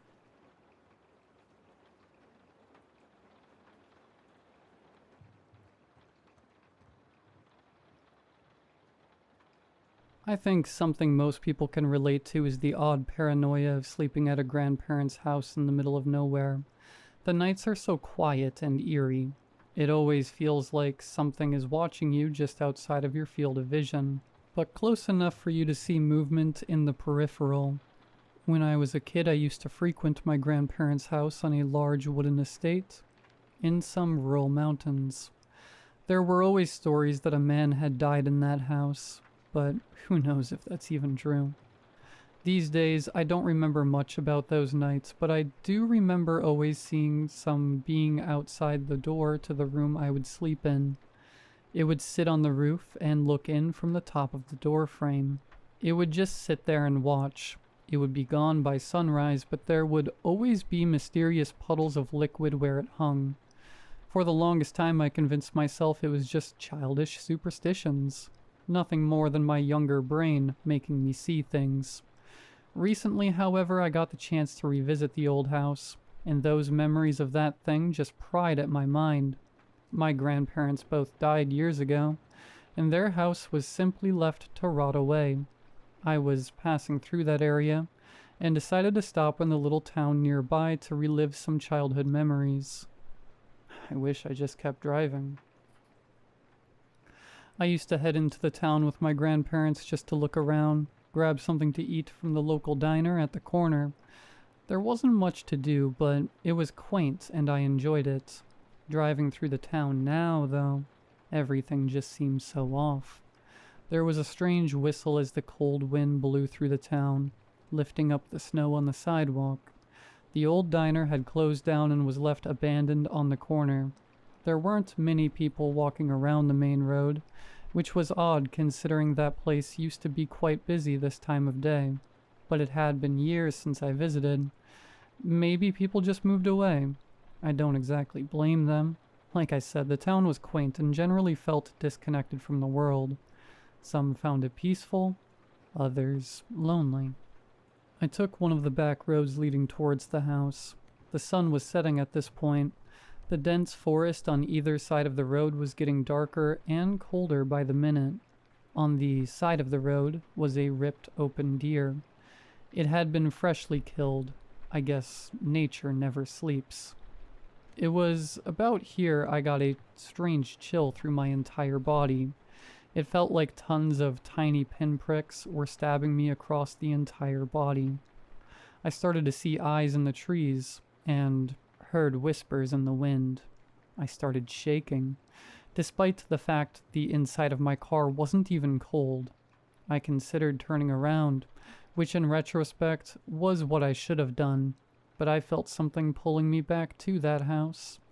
I pulled into the long, winding driveway and slowly made my way up to the front of the house. It was in shambles. Parts of the roof had fallen in, some of the windows seemed broken into. The door was ripped off its hinges in an unnatural way. What the hell? I thought. Had someone robbed this place at some point? I stepped out of my car, and the frost whipped my skin.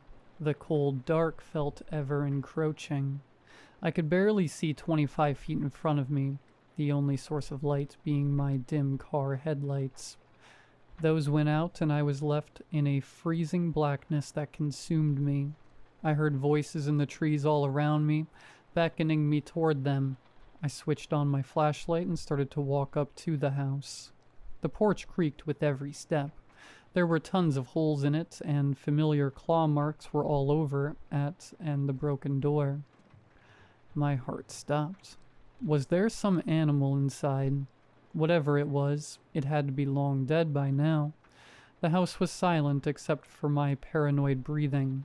I took my time looking around. After all, there were plenty of memories to be reminisced on. I would cook with my grandma in the kitchen. I was never too good at it, but I was young and nothing really mattered yet. My grandpa would show me his hunting rifles in his trophy room. Stuffed deer heads lined the walls. Back then, they were all marks of a great huntsman. Now, they just felt creepy. Their dead, beady eyes staring into me. A noise from the kitchen. The hairs on my neck stood up. Something was inside the house with me. I picked up one of the old guns and prayed to God it still worked. I slowly peeked around the corner of the doorway, staring into the abyss of the darkened kitchen. I couldn't see much, but it was impossible to discern actual movement from anxious mind tricks.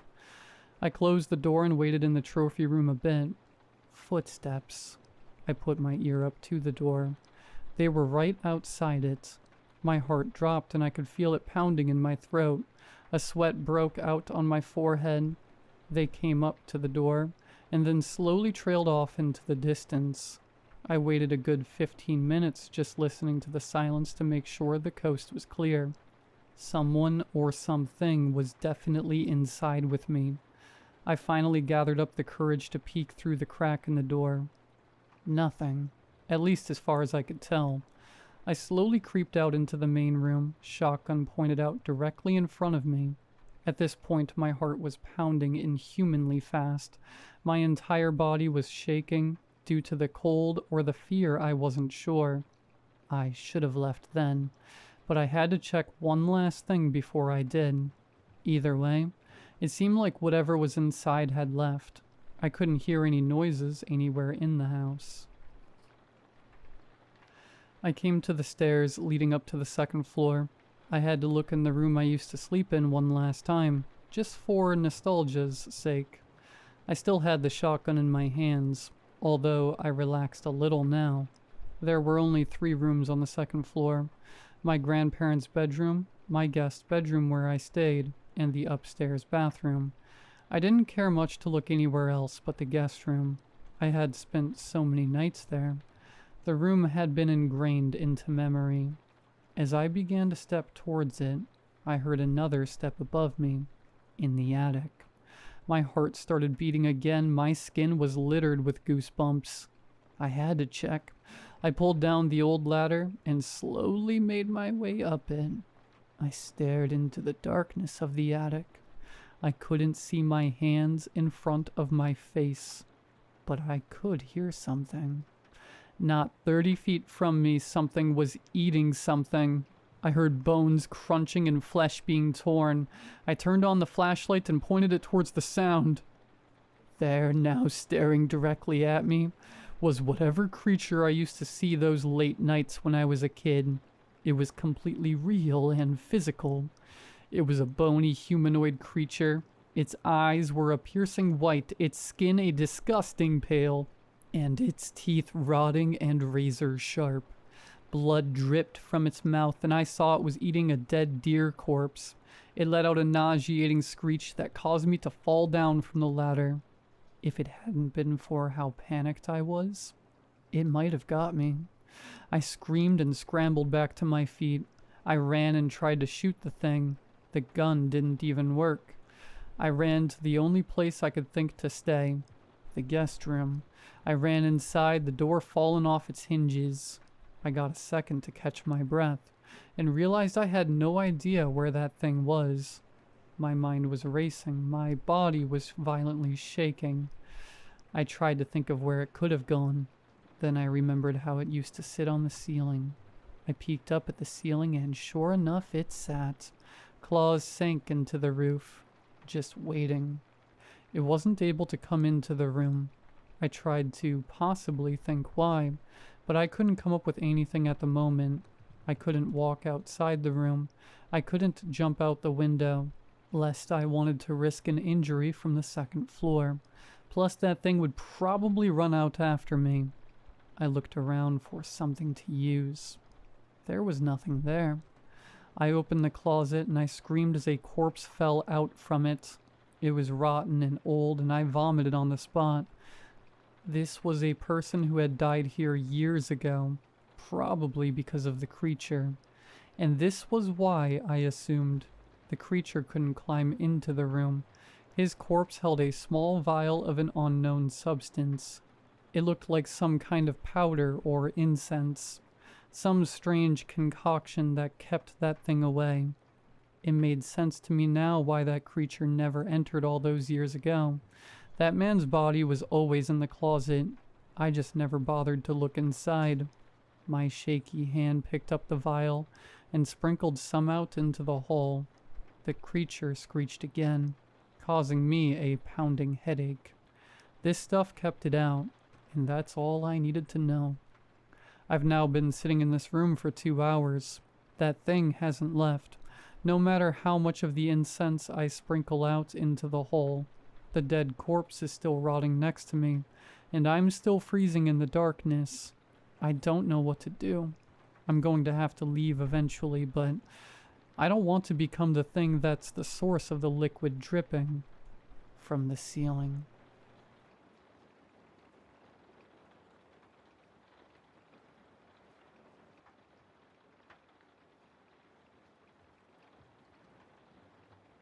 Date, Friday.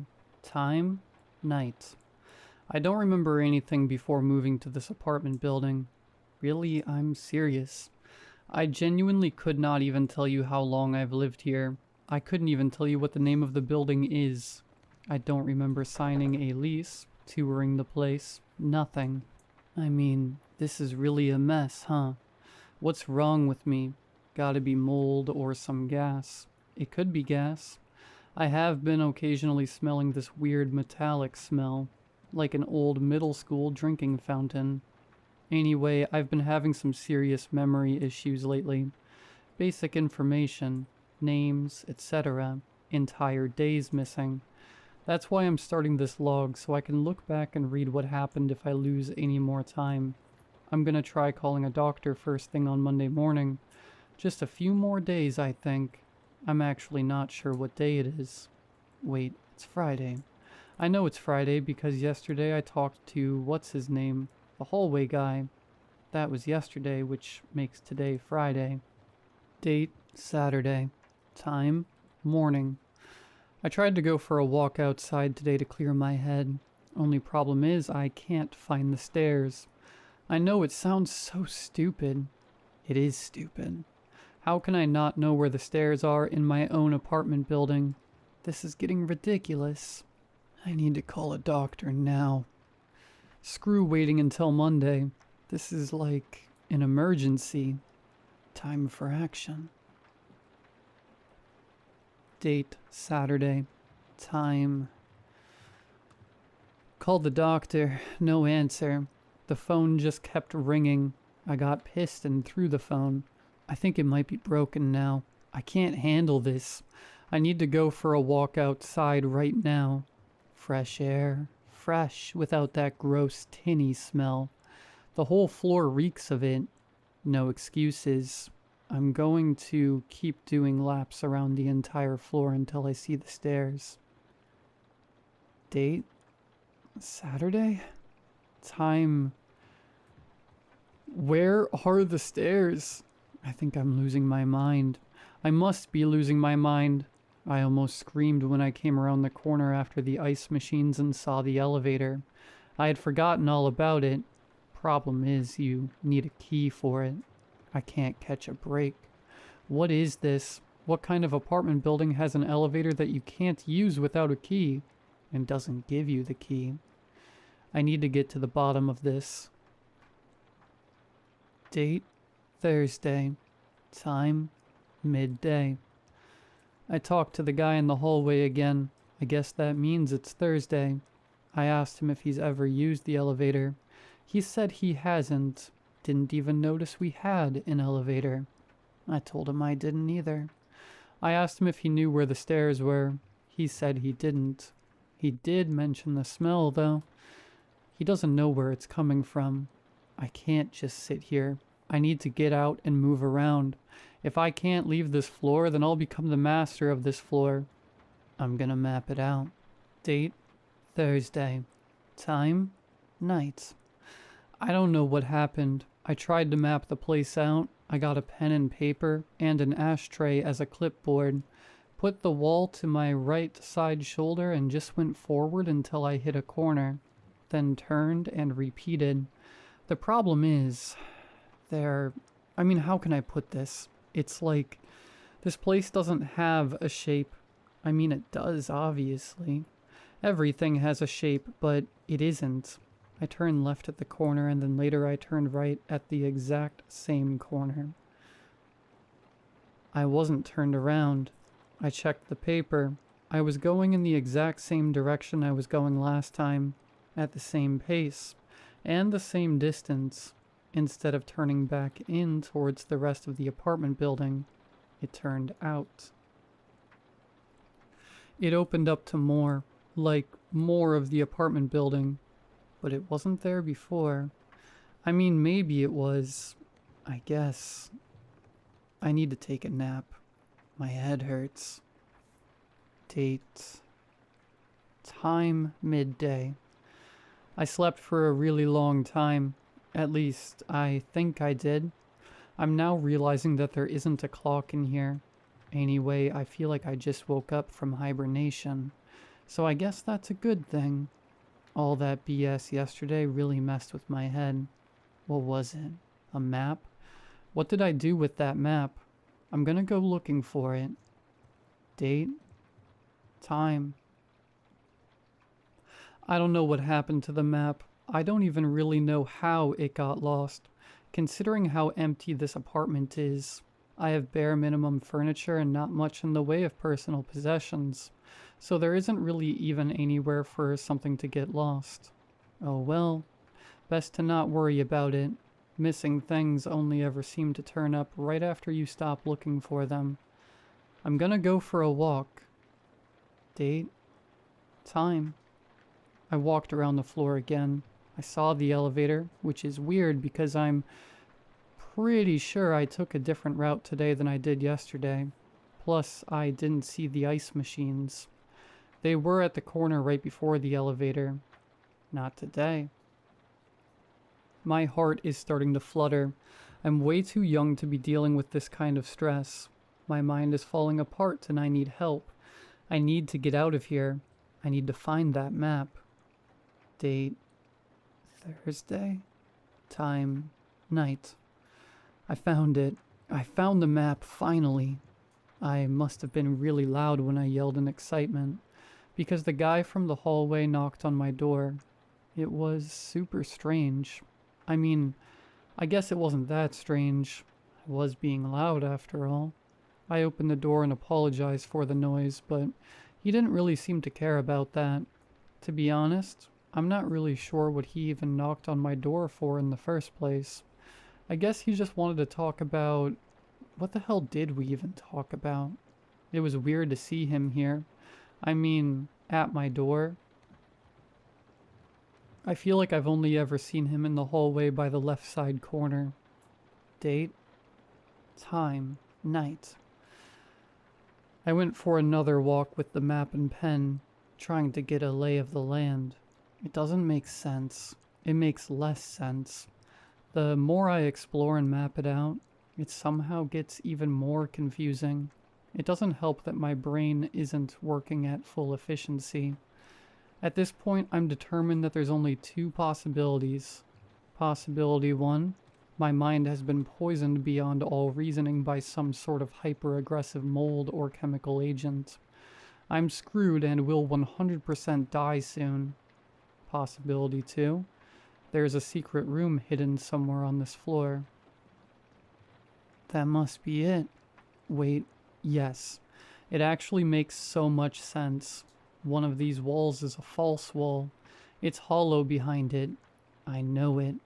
I'm willing to bet that whatever's in there is probably what's causing my head to feel this way. Probably some animal that crawled into a vent and died or something, leaving toxic fumes into every apartment on the whole floor. How come the owners didn't send a maintenance dude to come deal with this? There's no way I'm the only one on this floor who's experiencing these symptoms. First thing tomorrow morning, I'm going to find that room. Date, time. I knew it. I knew it. I found the hidden room. I took the map and went to each spot one by one. That could have possibly contained another room. Knocked on the walls trying to hear the hollowness on the other side. Some of my neighbors opened their doors and leaned out to look at me. They weren't mad or anything. Just curious, I guess. Anyway, the room. I started at the elevator, took 2 rights, a left, and then 1 more right, back at the ice machines. Started knocking. Heard that unmistakable echo on the other side of the wall. Hollow. For whatever reason, I decided to try and look directly behind the ice machines. They were pressed up right against the wall, so I couldn't see anything back there. I don't know why I did, but I grabbed one of the machines and started pulling it. It was heavy as hell, but thankfully I'm pretty thin. So I only needed to move it a little bit to create an opening wide enough to squeeze through. It looked dark inside.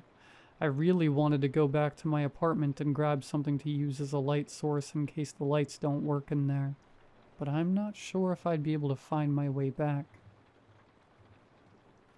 Anyway, long story short, it's a file room, or a data room, or something like that. There's a row of file cabinets in the back, a round table in the center with 4 desktops arranged in a circle around it, with monitors and mechanical keyboards. I immediately went to turn on one of the computers. It was functional, but totally empty. Not a single app or file on this hard drive. It's a dud. I checked the other 3. They're the same. These have either never been used before, or they were recently wiped.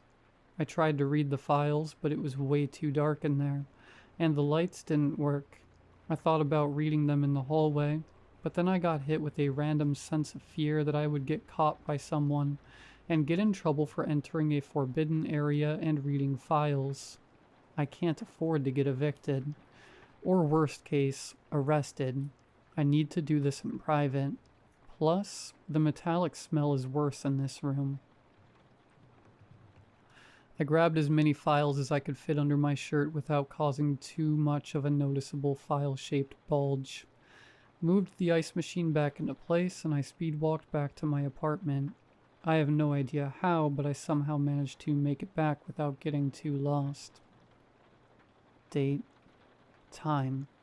I read the files. I mean, not all of them yet, but I made it through a folder and a half in a few hours or so. Not too shabby. It's people. The files are like just people. I mean, names, dates of birth, dates of death. It's files and files of random people. Why? It's not just names and numbers either. It's whole essays. Like, this one goes into pretty excruciating detail over how this one guy would beat his wife up. It's like I'm reading a textbook or something. It's all so matter of fact. What's the point of it? Here's another one. This one is just a sweet old lady. But it's everything. From the day she was born through to the day she died. Every major life moment and relationship she ever had. Who the hell is this old lady? Who are these people? They aren't famous or anything. I'm pretty sure they're just normal people. Why would anyone need this information? I'm gonna call it a night on these files and get back at it tomorrow. First thing in the morning. I won't stop until I start to piece this whole thing together. Date, Thursday. Time, morning. Went for a walk this morning. I was in a good mood. Even the hallway guy seemed to be in a good mood. I almost forgot all the BS I've been dealing with for the last time period. Everything was fine. We just chatted about whatever. When I left, he didn't say a word, which was weird because he usually says goodbye. When I turned the next corner, I saw something that made my heart jump. It was a maintenance guy. I couldn't believe my eyes. I had never seen an employee at this place ever. At least, not that I can recall. He had a hand truck, and he was unloading a brand new ice machine from it. My skin went hot, and my blood flushed. I knew I was screwed. I looked back at the wall where the hole opens up to the file room. It wasn't there. I mean, the wall was there. The hole wasn't. The hole was gone. They'd repaired the wall, which means... I could have sworn I was gonna die in that moment. I swear to God, I was so scared. I couldn't move a muscle. I couldn't even say why. But for some reason, every single cell in my body was screaming at me that this maintenance man was about to lunge at me, wrapping his hands around my throat and snuffing out my life in an instant. I stared at him for so long. I was too terrified to blink. I was convinced that if I moved a muscle, even an eyelid, I would be dead before I could react. He didn't even notice me. Just unloaded the ice machine, plugged it in, turned it on, and left. Didn't say a word. Didn't even glance in my direction. I sprinted home. Back to the files. I can't take much more of this. Date, Thursday. Time, night. Spent all day going through more files. It's nothing. Just people. Good people, bad people, old people, young people. It doesn't matter. It doesn't matter. What does any of it have to do with anything? Gonna keep going. There's got to be something important here. I feel like I'll know it when I see it. Date, Sunday. Time, midday. That's it. I finished the files. I read every single paragraph. It's just biographies. Nothing more. I've gained nothing from this. What the hell am I doing? I tried calling the doctor again. Still no answer. Infinite ringing. Are my calls even leaving this building? I'd have no way of knowing. If I could figure out a way to... This smell is making my head spin. I'm starting to be able to taste it. Date. Time. night. It's the middle of the night and I woke up screaming. I was having a horrific dream. Like, so bad that it made even this BS I'm dealing with seem like a walk in the park. It was... I can't almost even describe it. I was totally helpless, and... never mind. Just glad it's over. There's no way I'll be able to go back to sleep tonight, so I guess I'm going for a night walk. Date, Thursday. Time, night. I ran into the hallway guy during my night walk. Scared the crap out of me at first, truthfully. I came around the corner and almost had a heart attack. He was standing there the same way he normally does, leaning against the wall on his shoulder. He didn't say anything at first. I nodded to him and said, "What's up?" And he nodded back, but didn't speak. I walked past him and kept going down the hall. I heard him say something from behind me, but I couldn't make out what it was. When I turned back and asked him what it was, I barely was able to catch a glimpse of him as he disappeared back into his apartment and closed the door behind him. Date, Friday. Time, morning. I noticed a small little bag hanging on the hallway guy's apartment door handle this morning. I assumed an apartment employee had put it there. I didn't want to be nosy, but these apartment people are elusive, and I have to take any opportunity I can to acquire intel. I didn't open the bag, but I felt it in my hand. There was something hard, heavy, metal, stone, but it was wrapped in something soft, fabric, cloth, no clue what it could be.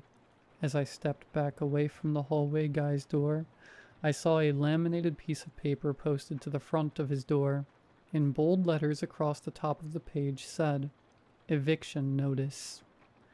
Date, Friday. Time, night. What the hell is going on with this hallway guy? Evicted? I need to talk to him before he leaves. He's gotta know something about the files, or the phones, or something. Date, Saturday. Time, morning. He's gone. The sign was off his door and the bag too. They even changed his apartment number. It's apartment 803 now. I don't remember what number it was before, but I know it wasn't 803. Are we on the 8th floor? Date, Monday. Time, morning. Hoping I wake up and it turns out this was all just a really, really bad dream. Date, Wednesday. Time, night. I can't do this anymore. I'm thoroughly going insane. I'm not seeing connections where there aren't any, right? There's something here. The files, these people, the hallway guy, the elevator, the smell that won't go away. It's all connected. I know what I need to do. I need to go back to that room. Date, Wednesday. Time, night. This might be my last entry. If there's something awful waiting for me in that room, I don't really have anything I could bring as a weapon, other than a dull kitchen knife. I have it tucked into the back of my pants. Hopefully I won't forget about it and accidentally stab myself in the butt. I'm going back to the ice machine and the elevator, and I'm gonna kick a hole through that wall and go back into that room. I'm gonna get answers, and if anyone tries to stop me, they're gonna get hurt real bad. If this is my last entry, it means I'm dead. Send help. There's something evil going on here. Date, time. I wish I never went back to the file room. I did exactly what I said I was going to do. I went back to the room, kicked a hole in the wall, and got my answers. There was another box in the corner that I could now see clearly due to the extra light coming in from the hallway. It was filled with files. I had a feeling that I should just lift up the files out of the box for a second. No real logical reason, but the feeling was too potent to be ignored. I lifted up the files and looked down inside the box. There was a USB drive on the bottom. I booted up one of the desktops and put the USB drive in it. Nothing happens. I opened up the file explorer just as I did before, when I saw that the hard drive was totally empty. Except now there was a folder. It had no name, but it contained 2 files. A text file and a video. I opened the text file. It was another one of those biographical files about some random, unimportant person. The problem was, this time, I was that person. I was looking at my own file. It was accurate. I'll spare you the details, but it was accurate. So accurate that it's impossible. Some of these details are things that shouldn't be known to anyone. They couldn't be known to anyone. It's impossible. But there it was, all in the file, right in front of my eyes. I started to get a sinking feeling in my stomach. The feeling that I now knew exactly what was going on. The files, the room, the entire apartment building, or at least this floor of it. When I opened up the video file, my suspicions were confirmed. Every single one of those people in the files, myself included, is in an in-between state, or at least they were. Most of them have probably moved on by now, moved on to the next life, a life full of opportunity, if they've proven that they deserve such a reward, a life full of hardship if they haven't. I've proven the opposite. What I saw in that video file, what I saw in my dream, it's real. It was real. I did those things. Me. I did. Even if I don't want to remember them, I still did them. No one else. Just me. And those poor people, they were helpless. I don't know what's waiting for me on the other side.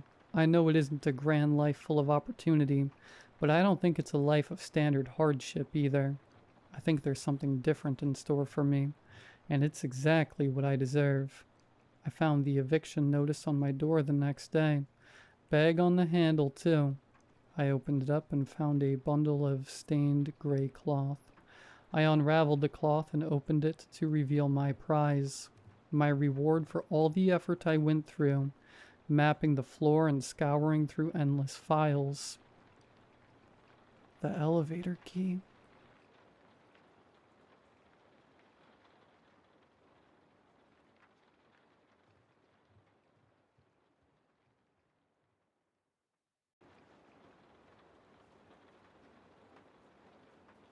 In the days following marriage, there was a weird sort of hold that tradition had on us. Custom dominated sense, and culture preceded reason. One of those traditions was that the bride had to be fetched to the groom's village at midnight. Always midnight. Folks said it was to guard her modesty, to make sure no stranger saw her face before she moved into her new home. But I always figured it was a matter of fear. Superstition masquerading as ritual. No one challenged it. No one dared. That night, as with so many nights before me, I was one of the men who were called to escort the bride. I was not her brother, but I was a cousin, close enough by blood to accept the honor and heavy enough with obligation to not refuse. 2 of us walked behind the bullock cart, sticks in hand, keeping watch under the moon. The cart creaked like an old bone with every turn of the wheel. The bride was concealed inside, wrapped in silence, shrouded behind folds of cloth and tradition. The village was hours away from here, and the road twisted through empty fields and dense, whispering forests. The air was chill but had a stillness that made even the insects reluctant. All that could be heard was the gentle crunch of our footsteps on the ground, the oxen's sigh, and occasionally the ghostly hoot of an owl in the distance. As we strolled past a small pond, a dark sheet of still water under the stars, I saw something scurrying around its rim.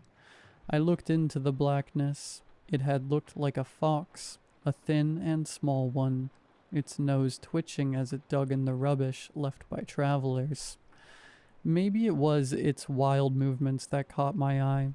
Maybe it was the way it stared at me when it saw me looking. Half jestingly, I said, "Why look there when you can ride with us? We have plenty to fill you up for days in our village." I laughed softly to myself. My partner shot me a sidelong look but remained silent. At the time I felt strangely proud of my joke, as though I had uttered something witty into the darkness. We proceeded further, but the night wasn't forgetful. 10 minutes or so after that, I heard the faintest noise behind us, a shuffle or a dragging foot. I turned and there it was, the fox, only it wasn't quite the same. It was bigger now, its fur wet or perhaps gone in patches. It trailed behind at a distance, keeping just far enough back to be just on the edge of sight in the dark. I laughed nervously and thumped my stick on the ground. "Shoo, go eat somewhere else," I said, trying to be bolder than I felt. The creature hesitated, tilted its head, but didn't flee. My cousin turned around and saw it too. "Foxes don't follow people like that," he complained. "Maybe it's sick," I replied. "I don't believe it." I kept looking over my shoulder more than I looked where I was going. The beast trailed behind, steady and slow, as if it were somehow held to us. Each time I glanced back at it, it looked less fox. Its gait was unnatural, too smooth, too silent. Its eyes had lost that animal glint and now simply reflected nothing. No fear, no curiosity, nothing. Then came the moment that changed everything. I turned once again, and what I saw rooted me to the ground. It was not a fox. It was not even a beast. It was on 4 legs, but its body was naked, smooth and long. Holes pockmarked its skin, as if decay had taken hold years ago, but it still had a purposeful movement. It was the length of a calf, contorted and curved in shape, but appallingly alive. It looked at me as if it had heard the joke I had told and had accepted the invitation. I remained there. My heart was beating so fast that I was afraid to wake the bride. My cousin bent forward and whispered, What is that?" But I couldn't answer. I knew in my very bones that we could not bring it into the village, so I did the best I could think to do. I approached it slowly on foot, shaking with every step. I placed my stick in front of me as a sign of surrender, then went down on my knees. "Please," I whispered, "I've done something wrong. There is nothing there for you where we're going.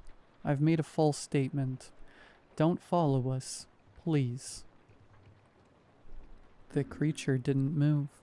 It stared at me, empty eyes unblinking. For a moment I was convinced it was about to pounce, but then, with a slight shift of its odd head, or perhaps a readjustment of its odd body, it wheeled westward and left. No noise, no sign, silent and away. It disappeared into the darkness, consumed by the night. I just stood there for what seemed like forever before I could walk again. My cousin and I never said a word to one another as we walked. We did not even glance to see if the beast would return. We did not care. 1 week later, word came from the west. Village after village, sick, people dying in scores.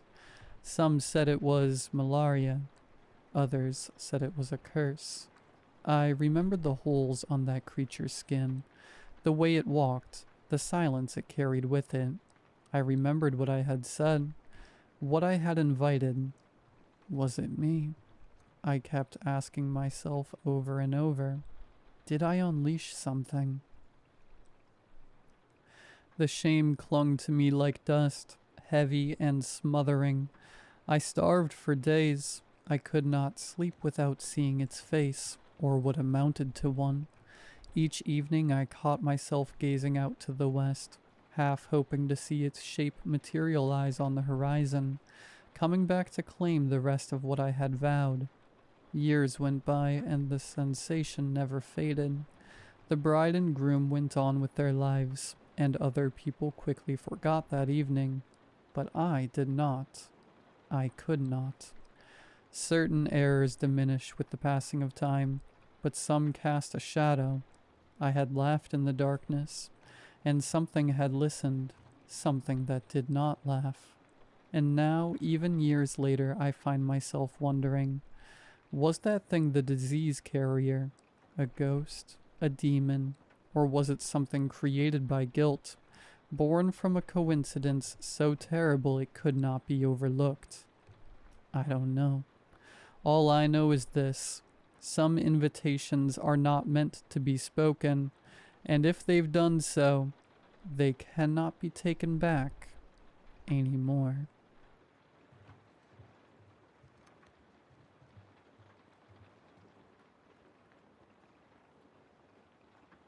Working at the hospital most days has its ups and downs, especially with the budget cuts we've endured these past months. It's getting harder to understand what the administrators expect of us when we're stretched so thin. Honestly, it's a struggle for patients to even see a doctor these days. It's difficult to reconcile that a system meant to care for people so often just guesses. So often it shrugs. What I've learned is this: the only thing that saves a patient anymore is a doctor bending the rules, or one of us nurses actually putting in some work. It started small, these unconventional methods. A burn victim came in, and we had no available rooms, no proper anesthetics, just me and 3 other nurses scrambling for a solution. Then I thought of something. Nearly expired experimental medications for pain relief for chemotherapy, stockpiled for another department. The others hesitated. It was a risk, but it worked. The patient recovered. Slowly they came to see things my way. Now, our unit reports a 5% better recovery rate than the others. But we don't talk about how. Not to patients. Not to doctors, not even to new nurses until they've been broken in properly. Other cases had improvised solutions, but then came the ones that didn't, the ones where we had to decide, fast, who got pushed through and who wouldn't last the wait. After a while, the solutions got creative. The second time it was a child, leukemia, with the oncology unit backed up for weeks. His mother begged, her voice fraying at the edges. The boy's veins stood out like ropes beneath his papery skin, his breath wet and labored. I'd seen the signs before. He wouldn't survive the delay. So I took one of the spare chemo vials.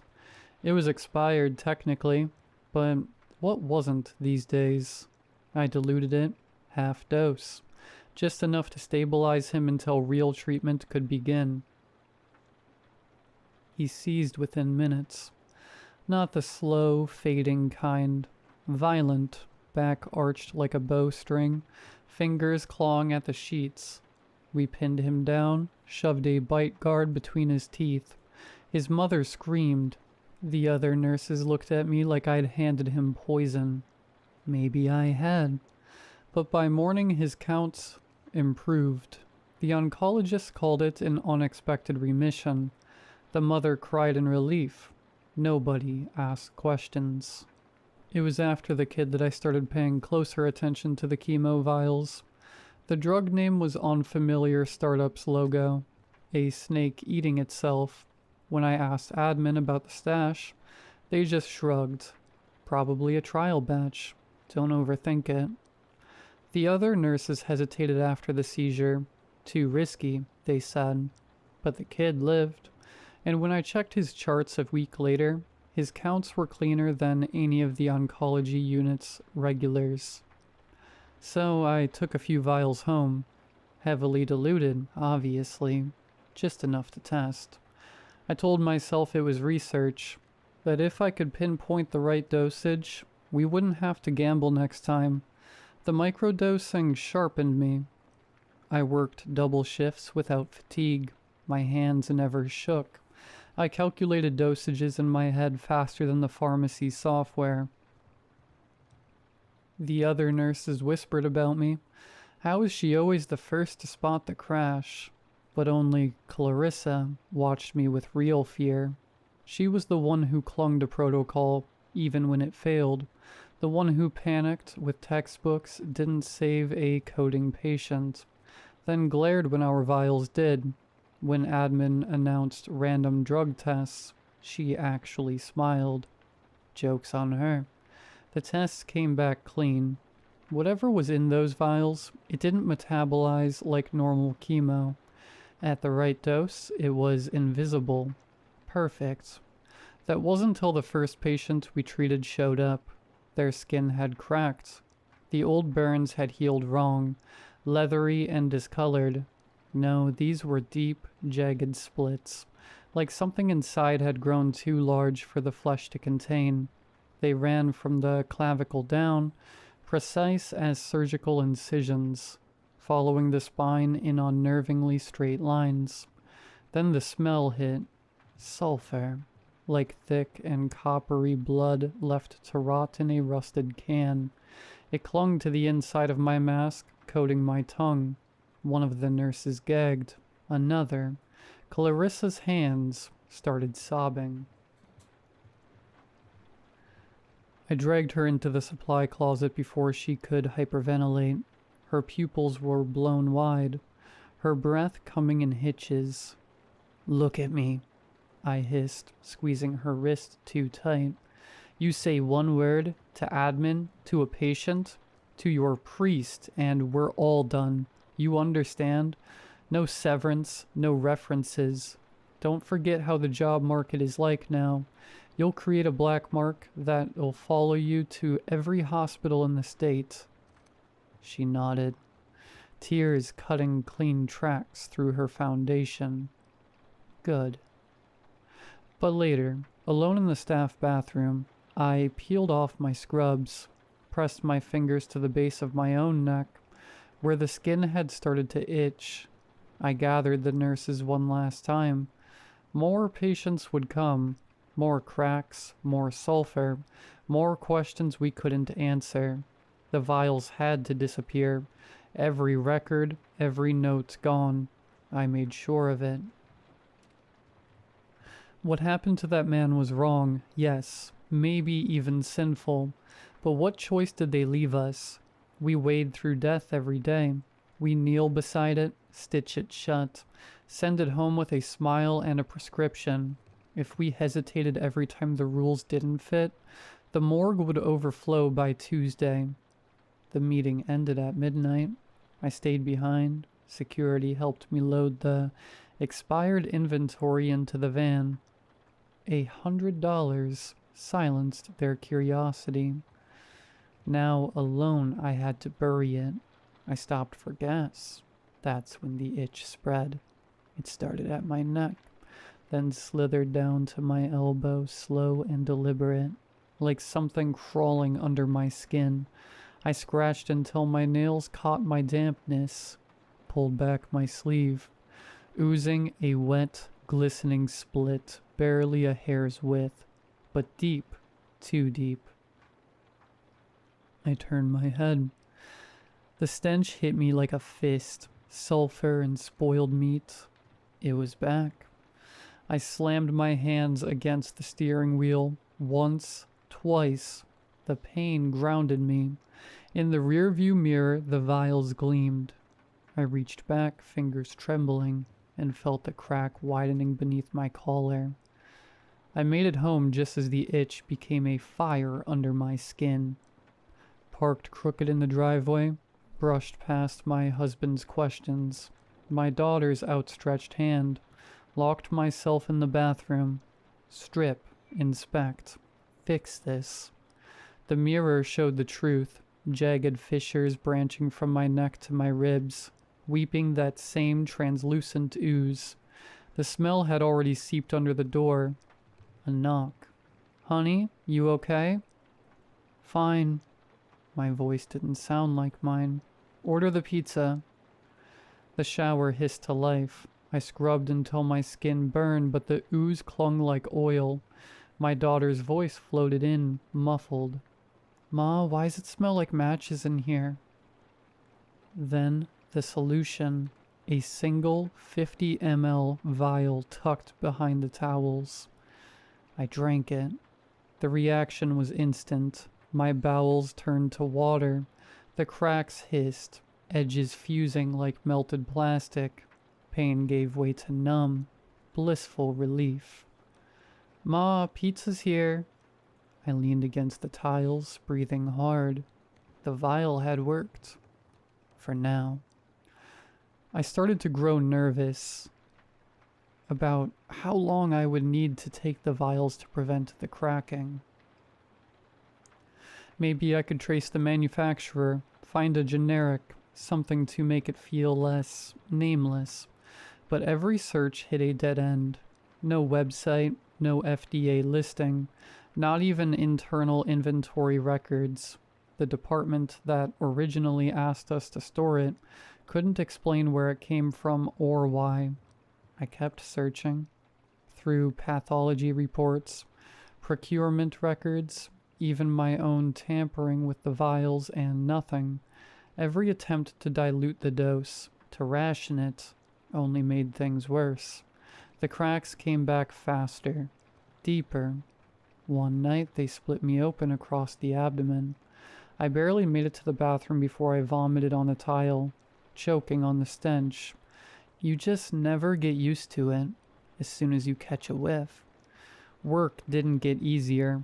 If anything, it became a mirror where I saw pieces of myself in every body that came through. The morgue reeked of sulfur on the bad days. Then, without warning, time began slipping faster. A month ago, I realized the worst of it. I'm running low. My supply, what little I have left, might last 3 months, maybe less, and then I'd just be another corpse on the slab. Pathology have told me that they can't dispose of a body the same day. They make exceptions. Cut it open, drain it dry, bleach everything before the smell sets in.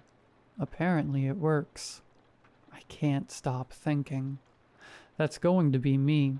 They'll bleach me before my husband even gets there. He suspects something. He thinks it's another affair. How could I tell him this? Show him this? I just think about how alone I am now, especially now that I'm the last one left. Everyone else quit, transferred, or disappeared. Clarissa? She didn't make it. I went to her funeral last week. I wasn't welcome. The contempt from the other nurses fouled the air. Before the service even started, I had to leave. The itch had come back worse than ever, like something was clawing its way out every time I took the vial too late. Sometimes I think there's no way out, but then something happened. Last week, the final patient I ever dosed came back. I saw them in the ER, just a flash of a face through the cracked door of Trauma Bay 2. But I knew. Same hollowed eyes, same pallor, same veins that once pulsed wild with fever and fear. They were supposed to be gone. Not dead, just processed, discharged, out of sight, out of the nightmare. But they were back, sitting upright, legs swinging over the edge of the gurney, like they hadn't spent weeks with death curled in their lungs. Their eyes met mine and they smiled. Not grateful, not kind. Something else. Something knowing. I couldn't breathe. I turned and walked until my knees hit tile. I didn't cry. I couldn't. I convulsed, bent over the sink in the staff bathroom, gasping like I was the one coding. The smile kept replaying in my head, stretching wider every time, as if they knew what was inside me, as if they'd seen it grow. I didn't go back to the door. I couldn't. By the time I returned the next day, admin had already filled out the paperwork. Leave of absence, burnout. Perfectly understandable, the last veteran finally cracking under pressure. The others bought it. Why wouldn't they? They'd seen enough of their own breakdowns to know the shape of one. I even nodded along, playing the part. It was easier than the truth. That I'd seen a ghost come back wearing flesh I helped rewrite. So now I'm home, resting, recovering. Just long enough to die in private. I'm not sure what else I can do to stop this.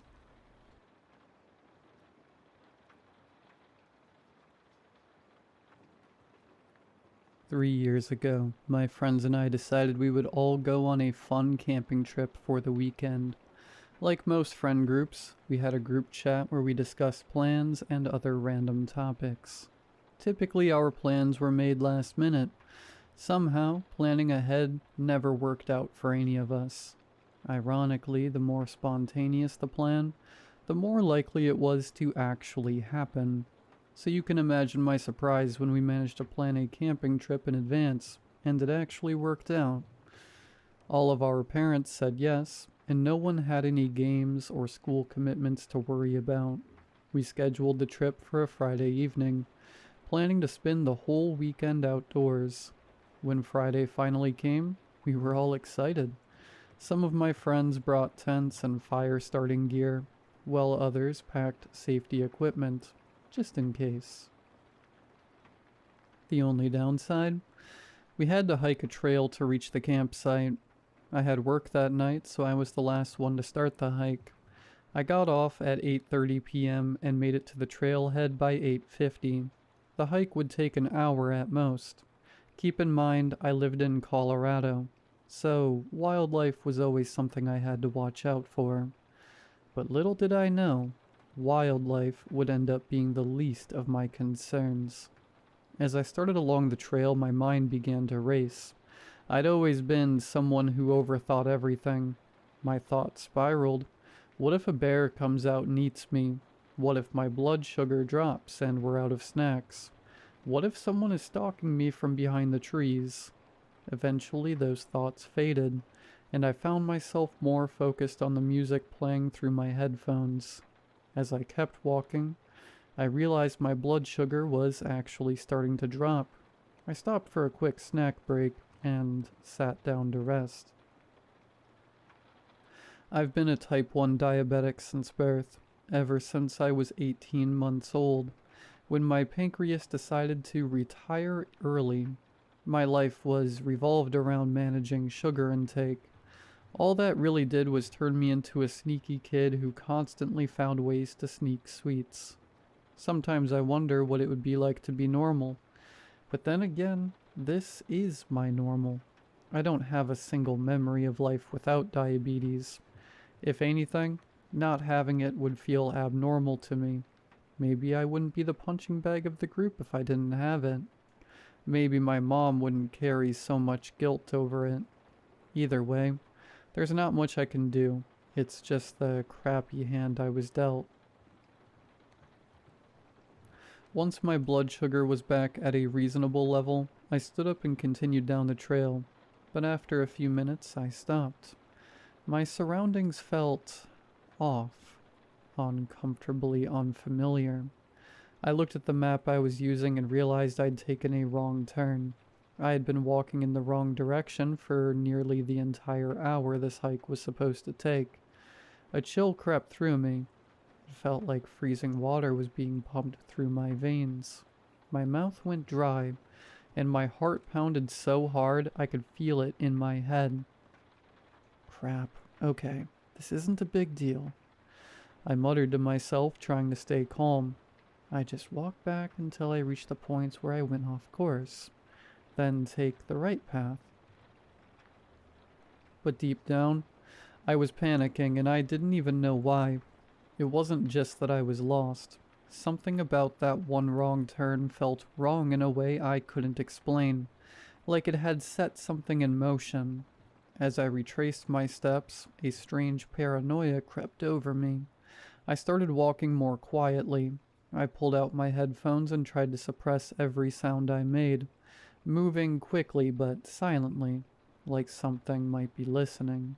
As I started walking, I began to notice something strange. Why are there two sets of footsteps? I wasn't imagining it. I could clearly see it. It wasn't subtle. Every time I took a step, something else did too. But it wasn't just that something was walking behind me. No. It was that every footstep it took was perfectly synchronized with mine. Not just the timing. The sound was identical. The only reason I even noticed it was because of a slight delay. Just a fraction of a second. I know that doesn't make much sense. If it stepped when I stepped, the sound should have blended perfectly, but it didn't. I could hear the echo of it, like a mirrored version of my own movement, just a half beat behind. I started counting each of my steps, and each of the ones I heard. It wasn't the idea that someone might be there that scared the crap out of me. No, it was the realization that something was there, copying me perfectly. There's not something a person can do.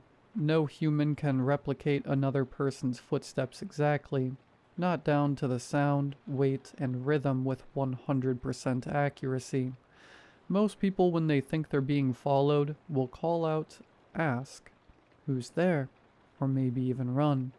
They'll make it obvious that they know. I wasn't going to do that. I decided to play it smart, act clueless. The plan was simple. Keep calm, walk like everything was fine, and the moment I reached the parking lot, run to my car, lock the doors, and get the hell out of there. I started texting my friends about what was happening. None of them took it seriously at first. One of them even joked, "Record it." So I did. Surprisingly, the recording made it clearer. You could hear it, the sound of multiple footsteps, perfectly synchronized, but with that strange delay. The second they heard it, the tone shifted. Suddenly they were asking real questions. "Where are you? How close are you to the campsite?" I told them my plan, then I shut off my phone. I wanted to seem unaware, but not vulnerable. That's when I think it started to get impatient. The footsteps weren't perfectly in sync anymore. They were slipping, getting sloppy. Now anyone could have heard it. It wasn't subtle anymore. At first I couldn't figure out why it was giving up the illusion. Then it hit me. It wants me to know it's there. Now I had two options. Stick to the plan and keep walking, or abandon it and run in a different direction. Option 2 became the obvious choice real fast. The footsteps started to change. I don't even have words for how fast they moved. Unreal, like something out of a nightmare. But the worst part? They weren't behind me. They were in front of me.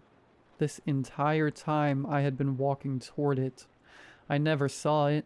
It was too dark, but I heard it running straight at me with that impossible inhuman speed. And that's when the real fear hit me. I can't even begin to describe the fear I felt. It wasn't just the kind that makes your heart race. This was deeper, primal. My chest tightened so hard it felt like my ribs were closing in on my lungs. My heartbeat wasn't just pounding, it was slamming, like it was trying to break free from my chest. Every beat hurt.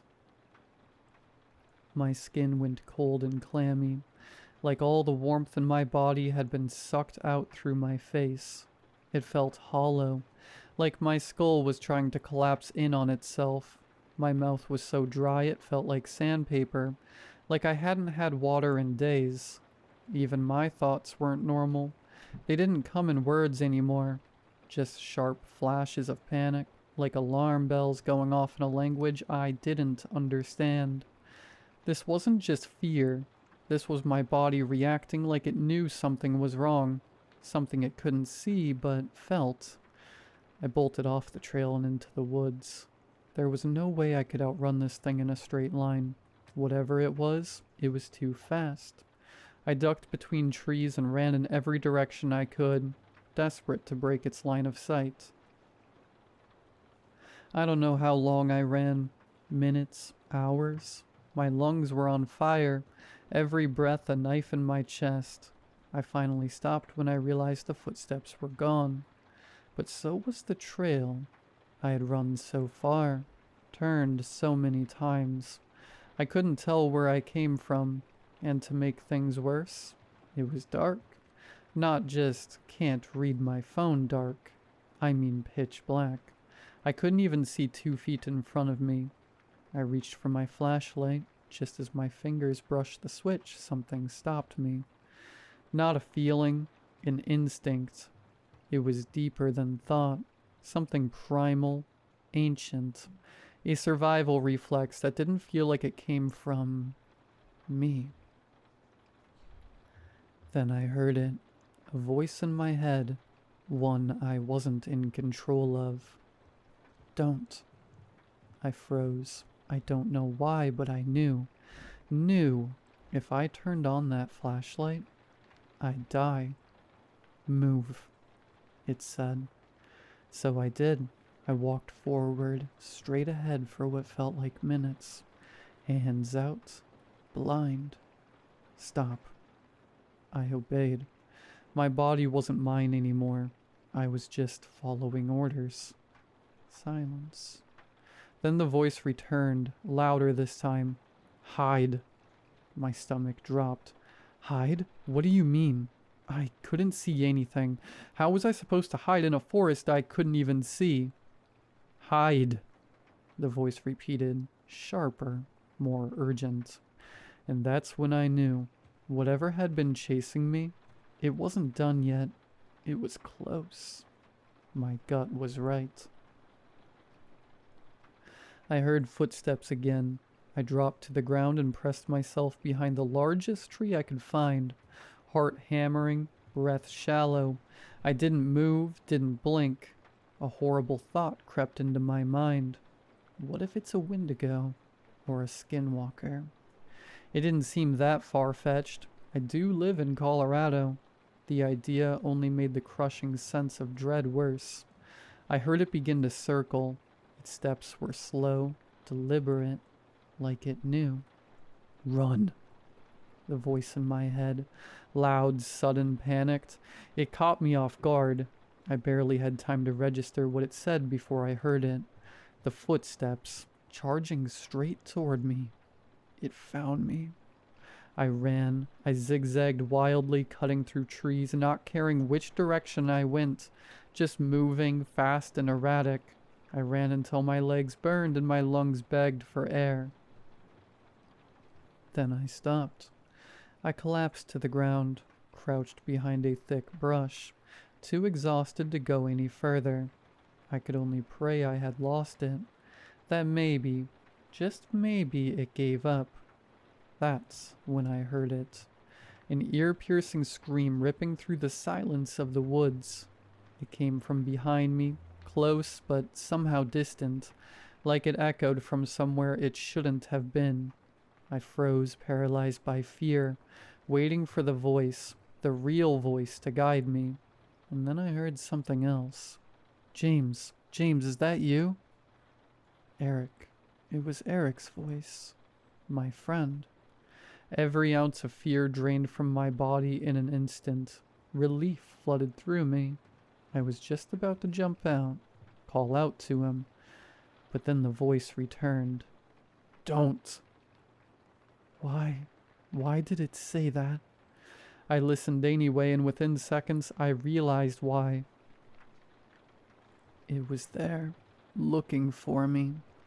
That didn't make sense. I had just heard the scream behind me not even seconds ago, and now Eric's voice. But it wasn't him. None of it made sense. Before I could spiral any deeper, something pulled me back to the present. Something far worse. I could see it now. And this wasn't a Wendigo. It wasn't a skinwalker. It wasn't anything I could recognize. It was tall. No, inhumanly tall. Its limbs stretched so far they nearly touched the ground, and its fingers dragged through the dirt with each movement. The nails. God, the nails. They were long, jagged, soaked in something dark. Blood, maybe. And they weren't just sharp. They looked designed to tear through flesh. But the worst part? I couldn't even see its face. It was so tall, its upper half disappeared into the tree canopy. Its torso was skeletal, thin, bony, and its skin had the texture and color of bark, almost perfectly camouflaged in the night.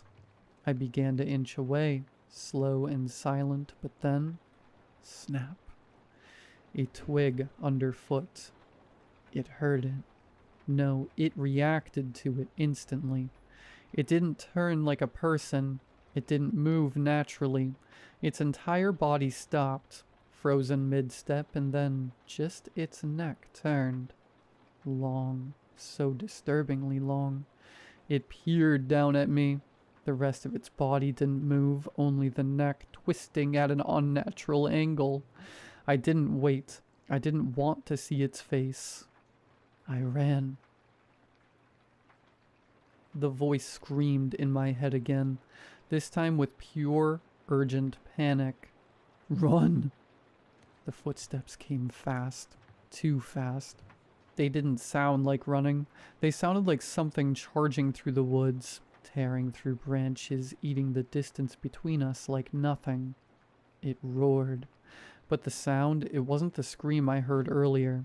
This time, the voice in my head started shouting commands. Left, right, faster, slower. I followed them blindly. My feet pounded the ground, lungs burning, vision blurring. I didn't know where I was going. I just knew I had to keep moving. Then, stop. I collapsed behind a fallen log, gasping, body trembling, and for the first time I realized it was gone. Somehow the thing was no longer chasing me. Quiet, the voice whispered. I obeyed, not a sound, not a breath too loud. Then another word. Snack. And that's when I understood. My blood sugar.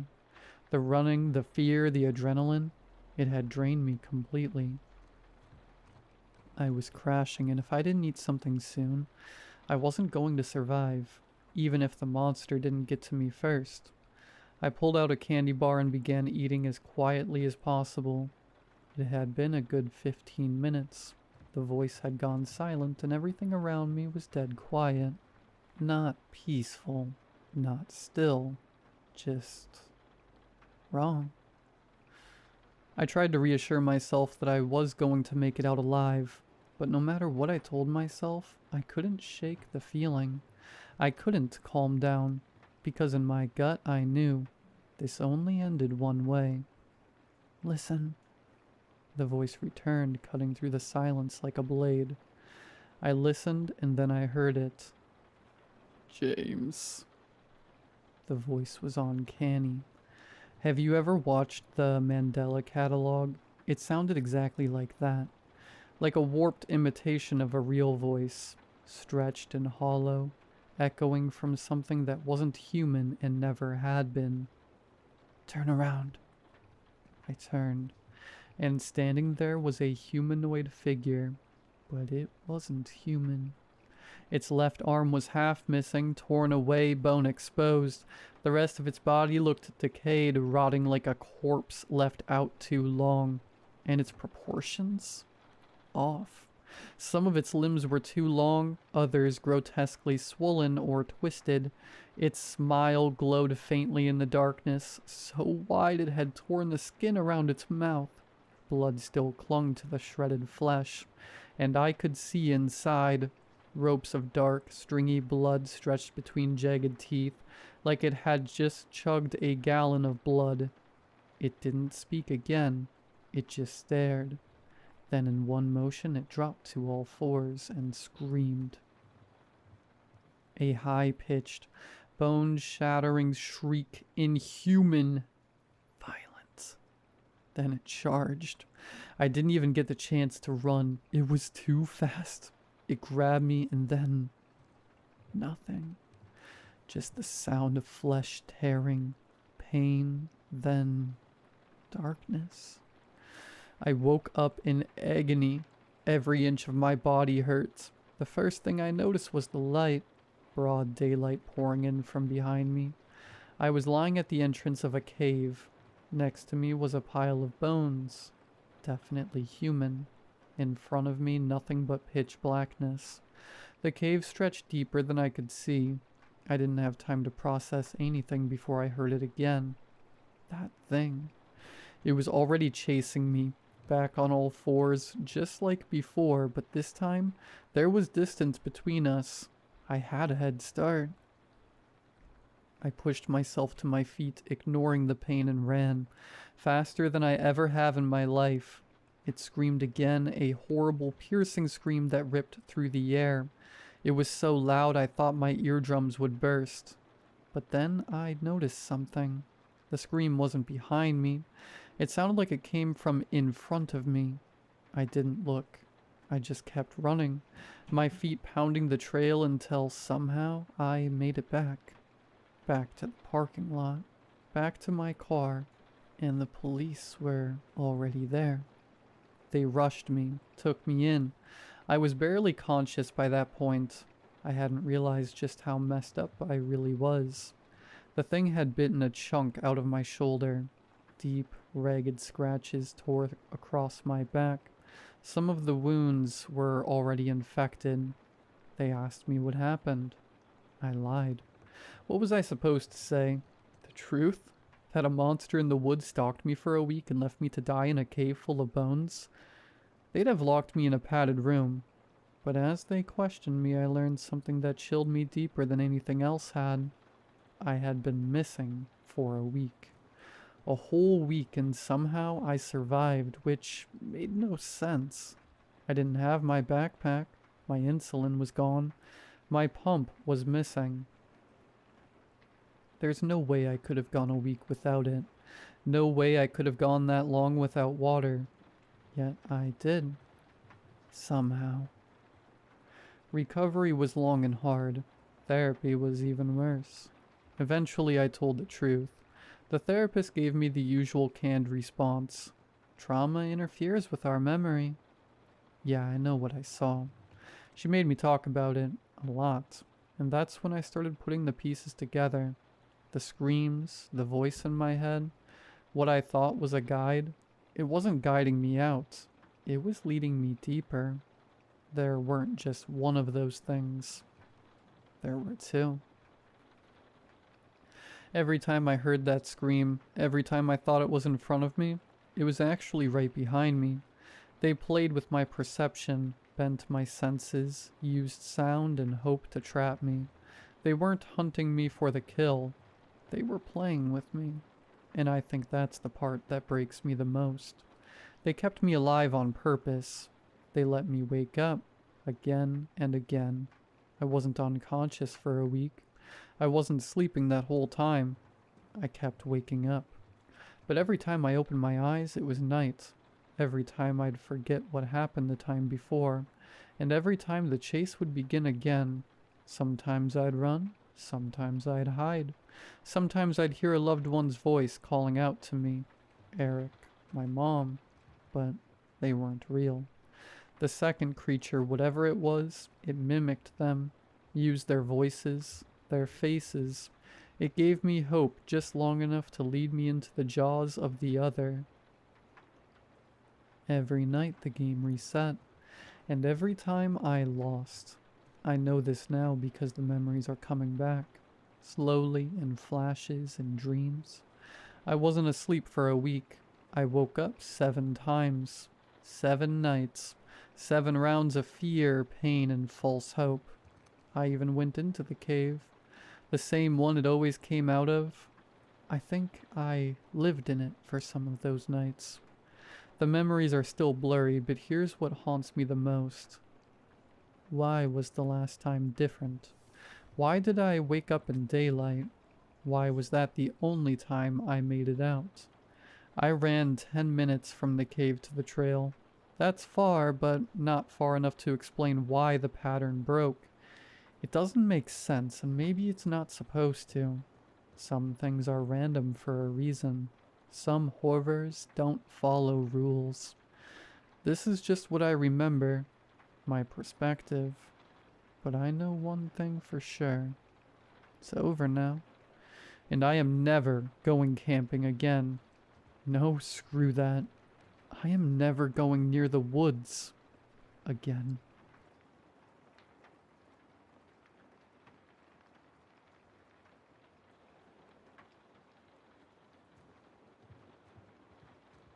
The maelstrom's fury rode the black swells of the North Sea like something cursed. The sky hung low and rotted, a bruise of cloud and spray, and the wind keened through the rigging like a thing bereft. I'd worked the docks long enough to know the sea's moods, but this was different. The water heaved and seethed, cold as a grave, and the rain came slantwise, needled and relentless, harrowing our faces raw. We dragged the nets for hours, the steel doors clawing the seabed, the boat shuddering like a dying beast as it hauled its burden. Cod and haddock thrashed in the mesh, their eyes dull coins, their gills gasping the poisoned air. The stench of them was the smell of salt and rot, and the iron reek of blood gone old. Josh stood at the stern ramp, his silhouette cut sharp against the gray void. Time and the sea had worked him into something gnarled and unyielding, his face a web of fissures, his hands like tarred rope. He spat into the churn and barked my name. "Aiden, get down here."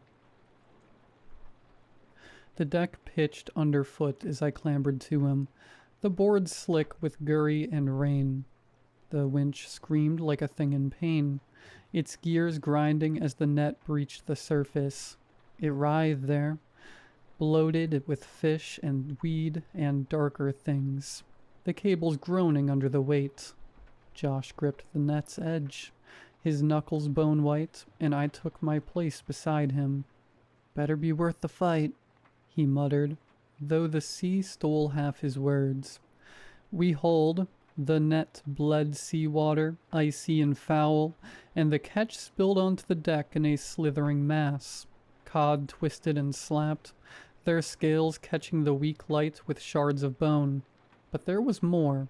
Tangles of kelp black as rot, stones crusted with barnacles that clicked like teeth, and deeper something else, a tumorous mass, black and glabrous, swelling and contracting like a drowned lung, ribbed with veins that burned a cold cerulean, their light leaching into the scales of dying fish, turning them spectral. The thing breathed, or seemed to, a wet rhythm that matched no living thing we knew. I stepped back, my boots slipping in the offal. Josh stood carved from salt bleached wood, his knife hand trembling. "What is that?" I said. "Hell if I know," he said. Josh crouched but did not touch the thing, the blue light carving gullies in his weathered face. Captain Reed's boots stuck the deck like gunshots, pipe clenched between tombstone teeth. The sea had taken his left eye years back, the remaining one a shard of flint. "What's here?" he said. Josh lifted both shoulders. I stared at the thing. The captain leaned in, his shadow fell across the thing, and for a breath it pulsed brighter, veins throbbing like live wires under skin. 30 years, the captain muttered. 30 years, and I ain't never seen no god-forsaken thing like this before. Jake came laughing until he wasn't, rag hanging limp from grease-black fingers. "That could be treasure," he said. His voice cracked like a boy's. Tom emerged, squinting into the spray. "Christ and all saints," Tom whispered. Alexei followed, hands red with engine blood. He froze mid-wipe, cussing in Russian. The deck swayed, then the thing hummed. Not sound, but vibration. A teeth-rattling drone that climbed from gut to skull. Tom backed toward the galley, eyes white-rimmed. Jake knelt near the thing. The light pooled in his pupils, twin moons in a starless sky. "Wow," Jake said. His hand floated toward the mass. Captain Reed moved faster than a man his years should. "Don't touch it," he commanded. Metal screamed. The winch shuddered, cable snapping taut. The Fury listed hard, deck tilting like a coffin lid. Men scrambled. I fell against the rail, salt blood in my mouth. The mass glowed nuclear now, veins spidering across its flesh, the hum a scalpel in the brain. Jake stared slack-jawed, drool glistening. Tom's scream pierced the din as he vanished below. Alexei roared in the tongue of drowned men. Then silence. The light died. The hum stillborn. Reed stood carved from shipwreck timber. The silence after the hum was worse. A thick, clodding quiet that pressed against the eardrums like deep water. My skull throbbed, and the afterbirth of pain, a dull auger, boring behind the eyes. I gripped the rail, the iron biting into my palms, and spat blood-flecked phlegm into the seethe below. Josh knelt in the gore, his face the color of gutted cod's belly, lips peeling back from yellowed teeth as he whispered half-words to whatever god still listened. "Hail Mary, full of grace, the Lord is with thee." The prayer of a man who'd long since traded faith for survival. Jake hadn't moved. Still he crouched by the mass, his spine bent like a question mark. Drool pooled beneath his chin, catching the weak light like diesel spill. His eyes were opened wide, the pupils dilated to black pits.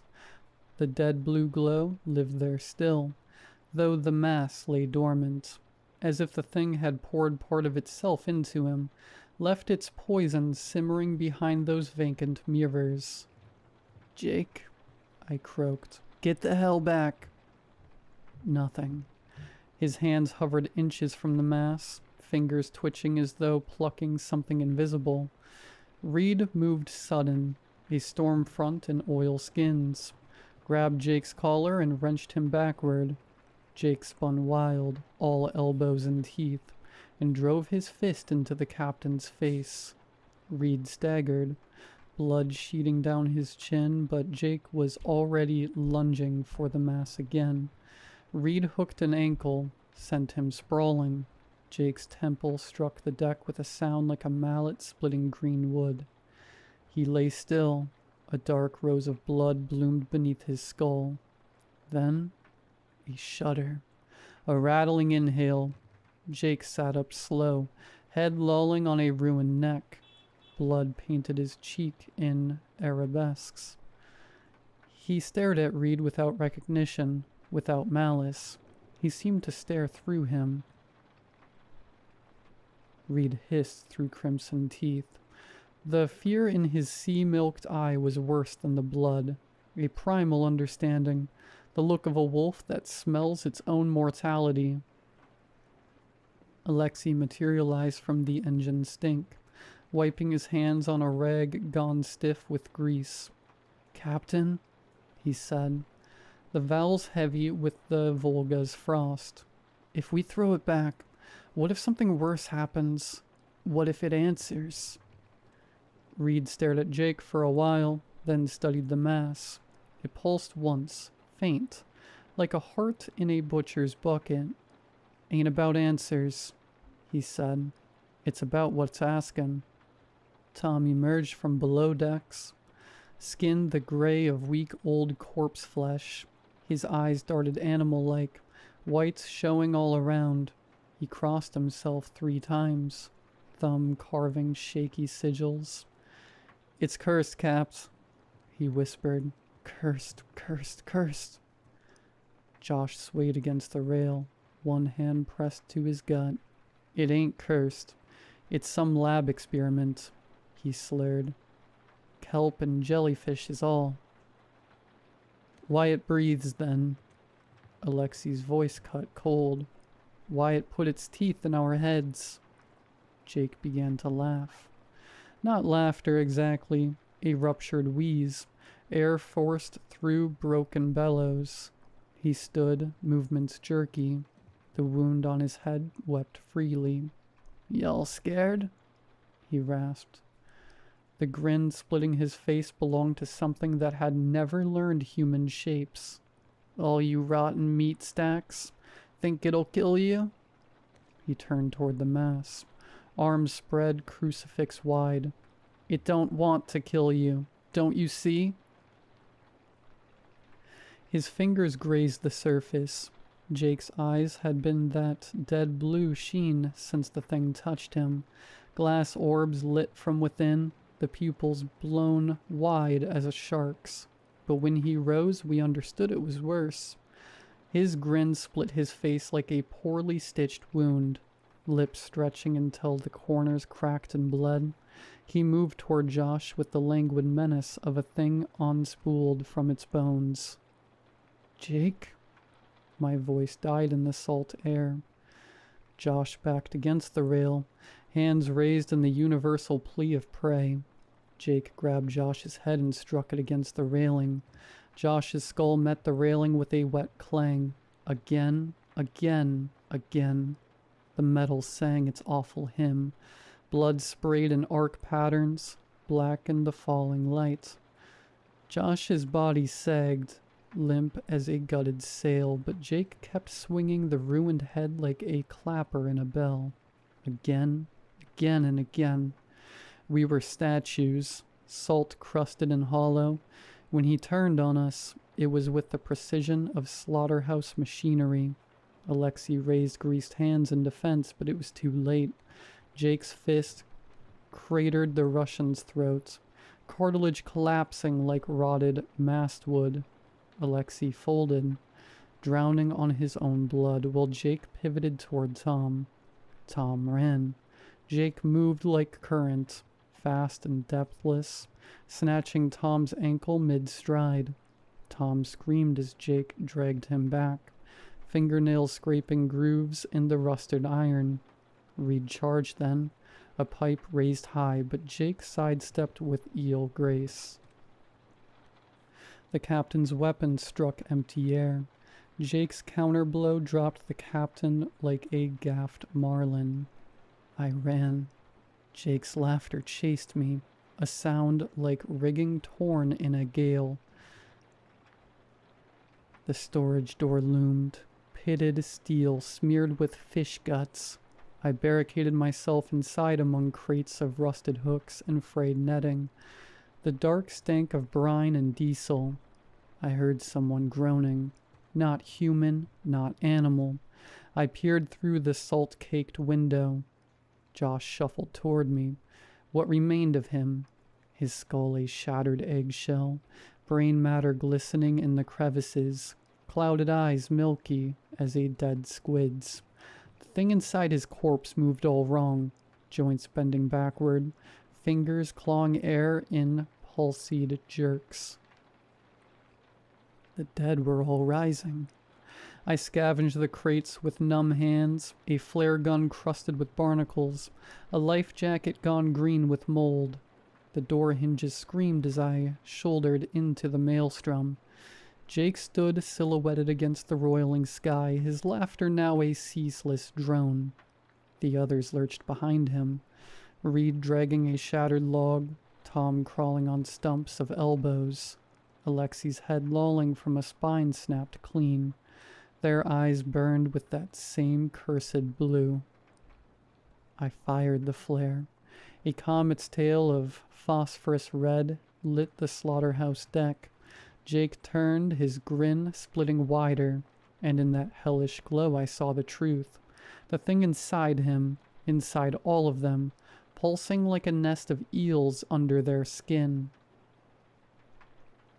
The life jacket clung to me like a dead man's embrace as I vaulted the rail. The black water opened its maw. The sea stretched endless and gray, a roiling purgatory of water and sky. The maelstrom's fury lay hull down on the horizon, a blackened tooth jutting from the maw of the deep. The life jacket bit into my ribs, its buoyancy a meager blasphemy against the hunger of the waves. My legs hung numb in the gelid water. Dead things trailing in the current. Salt crusted my lips, blood blooming where the skin split. Hours had passed since I'd plunged into the void. Time held no purchase here, only the living and the not. Movement flickered on the Fury's distant deck. Figures lurched along the rail, marionette-limbed and wrong. Josh, Alexei, Reed, their bodies bent at angles no spine should allow, skin luminous with that same gangrenous blue that had rotted through our world. They paused as one, heads swiveling towards some silent command. They then hurled themselves overboard. Bodies struck the water with fleshy detonations. They thrashed toward me in that distant horizon, limbs churning the brine to froth, glowing like drowned stars. No cries, no breaths, only that terrible purpose. The sea claimed them greedily. Reed sank last, his milky eye fixed on me even as the dark closed over his head. Night fell. The stars blinked cold and indifferent. My gut cramped, emptiness gnawing at itself. Thirst sandpapered my throat. To drink the sea was to court death, but death kept closer company now, his breath on my neck. Dawn came leprous and pale. I raised blistered hands against the light, scanning the horizon for ships, planes, gods. Nothing but the gray forever. The life jacket chafed raw flesh. My legs had gone beyond pain to some mute abstraction of self. On the second day the driftwood came, a spar from some lost vessel, barnacled and reeking of rot. I clung to it, fingers finding purchase in the worm-riddled grain. It buoyed me when the squalls came, wind screaming like the damned. I did not think of what moved beneath, the things that wore familiar faces, their bones lit from within by that eldritch blue. The third day unspooled in fevered ribbons, sun like a white-hot brand. Nightmares swam just beneath waking, pale faces ballooning from the depths, mouths gasping soundless curses. I bit my arm to stay conscious. Sleep promised darker things, cold tendrils coiling around ankles, glowing veins threading through black water. On the fourth day I saw a smudge on the horizon, white against gray, not ship nor raft, but something moving. My heart stuttered. I raised arms heavy as anvils, croaking a prayer through cracked lips. The sound died in the wind. The speck grew. I waved until my shoulders screamed. The ember in my chest guttered. The speck swelled in the gray waste. Not ship, nor savior. A figure. I let my arms fall. It moved as no man moves. Spine undulating like an eel's, limbs jerking in marionette spasms, yet cutting the waves with shark's intent. The wind brought sounds now, not laughter but the creak of waterlogged timbers, the suck of tide pools, emptying of life. Closer. No. The word a rusted nail in my throat. No, no, no, no, no, no, no. It halted 10 fathoms off, buoyed by the swells. Jake. Or what the sea had regurgitated. His face bloated to translucence, veins mapping blue ruin beneath skin like drowned parchment, eyes like foxfire in a ship's corpse. The same cursed radiance seeping from their sockets. His grin split the putrid flesh of his cheeks. A rictus of needle teeth too numerous, too sharp. Kelp threaded through his hair. Crabs scuttled in the ruin of his oilskin coat. "Found you?" The voice wet and resonant, vibrating in the mastoid bone. "Why'd you run, brother?" I scrabbled backward, dead limbs flailing. The driftwood slipped away, claimed by the hungering deep. Jake's laughter rose, not sound but pressure, the whine of stressed hull plates before the breach. He drifted nearer. The stench of him enveloped me, low-tide rot, petroleum, things festering in lightless trenches. His jaw unhinged, widening beyond human limits, the maw a black pit stippled with barnacle clusters. "Ain't no elsewhere," he crooned, salt water dripping from his tongue. "But down." His hand breached the surface, fingers fused into a single slick appendage, blackened and webbed, glistening with primal mucus. It hovered before my face. I tasted copper, bile, the sweet decay of hope. The talon traced a cold parabola an inch from my eye. "Not yet," he breathed. The words vibrated in my teeth. "Soon." He sank, slowly, deliberate, eyes never leaving mine. The water embraced him, a lover's caress. The last I saw was that grin, stretched eternal, before the dark of the water took him. The laughter welled up from below, a subsonic thrum that stirred the water into whirlpools. I clung to the life jacket. The horizon bled into void. The sea watched with a billion glass eyes. The sea kept me long after they pulled me from its maw. Days uncounted, nights without stars. The trawler emerged from the gray like a fever dream, rusted hull bleeding orange corrosion, nets hanging slack as gallows rope. I raised arms, gone to stone. Mouthing pleas my throat could no longer shape. "Help me." Men moved on her decks, shadows against a bleached sky. Their shouts carried across the chop, crude music to a drowning man's ear. A lifeboat kissed the waves, oars rising and falling like the wings of some great seabird damned to skim the surface forever. The water clung to my legs as they hauled me aboard, cold fingers trailing up my calves. I did not look down, did not dare. Rough hands swaddled me in wool that reeked of another man's sweat. Their voices reached me through fathoms of static. "Easy now, lad. Christ alive, look at him. Get the kettle on." I stared at the planks beneath my boots, watched seawater weep through the cracks. Some part of me still floated there, adrift between worlds.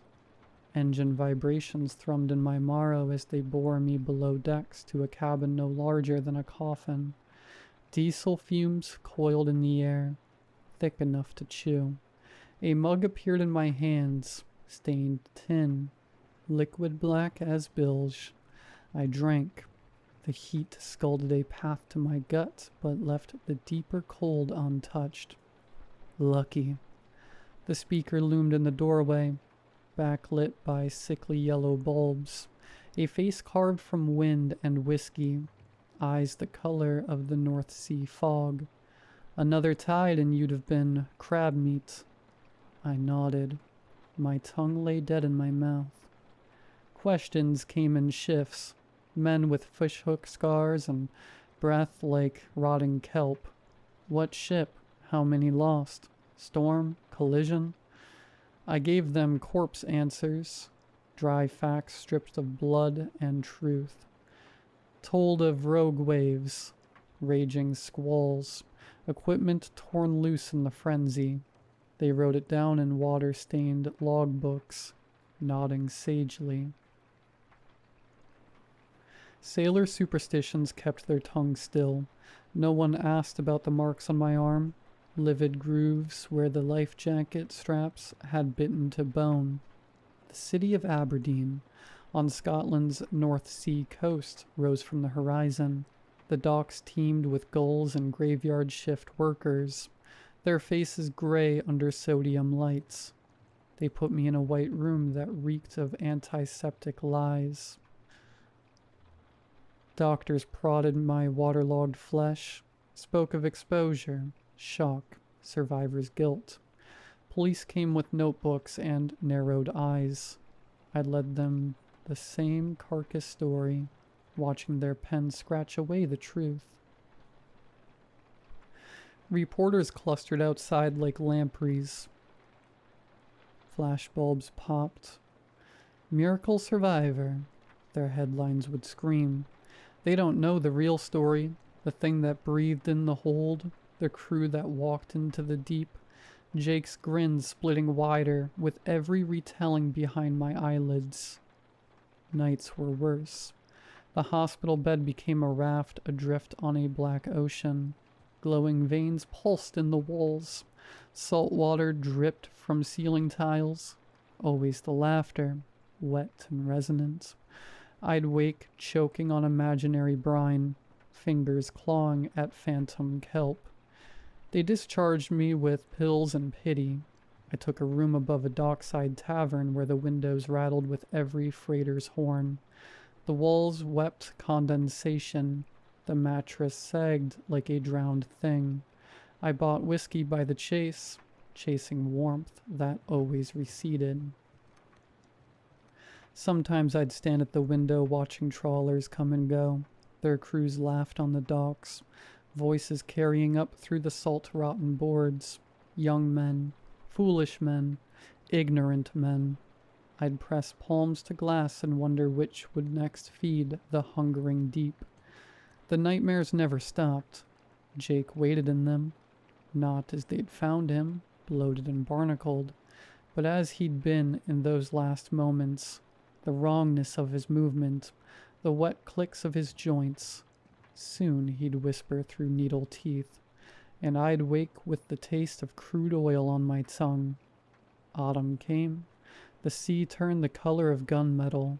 I took to walking the docks at twilight. Past gutting tables, crusted with fish scales. Past nets hung like flayed skins. Sailors stared when I passed. They knew, not the truth, but the stench of it. That maritime's sixth sense, warning of cursed men. One evening I found myself before the Fury's berth. Her replacement rode heavy in the slip. A factory trawler named Atlantic's Bounty. Crewmen hosed down decks still glistening with viscera. I stared until my eyes burned. A mate spotted me, made the sign of the horns behind his back. I fled to my room, drank until the walls blurred. Outside foghorns moaned their dirges. The laughter began at moonless midnight. Not memory, not dream. It rose from the harbor floor, bubbling through black water, vibrating in the pipes.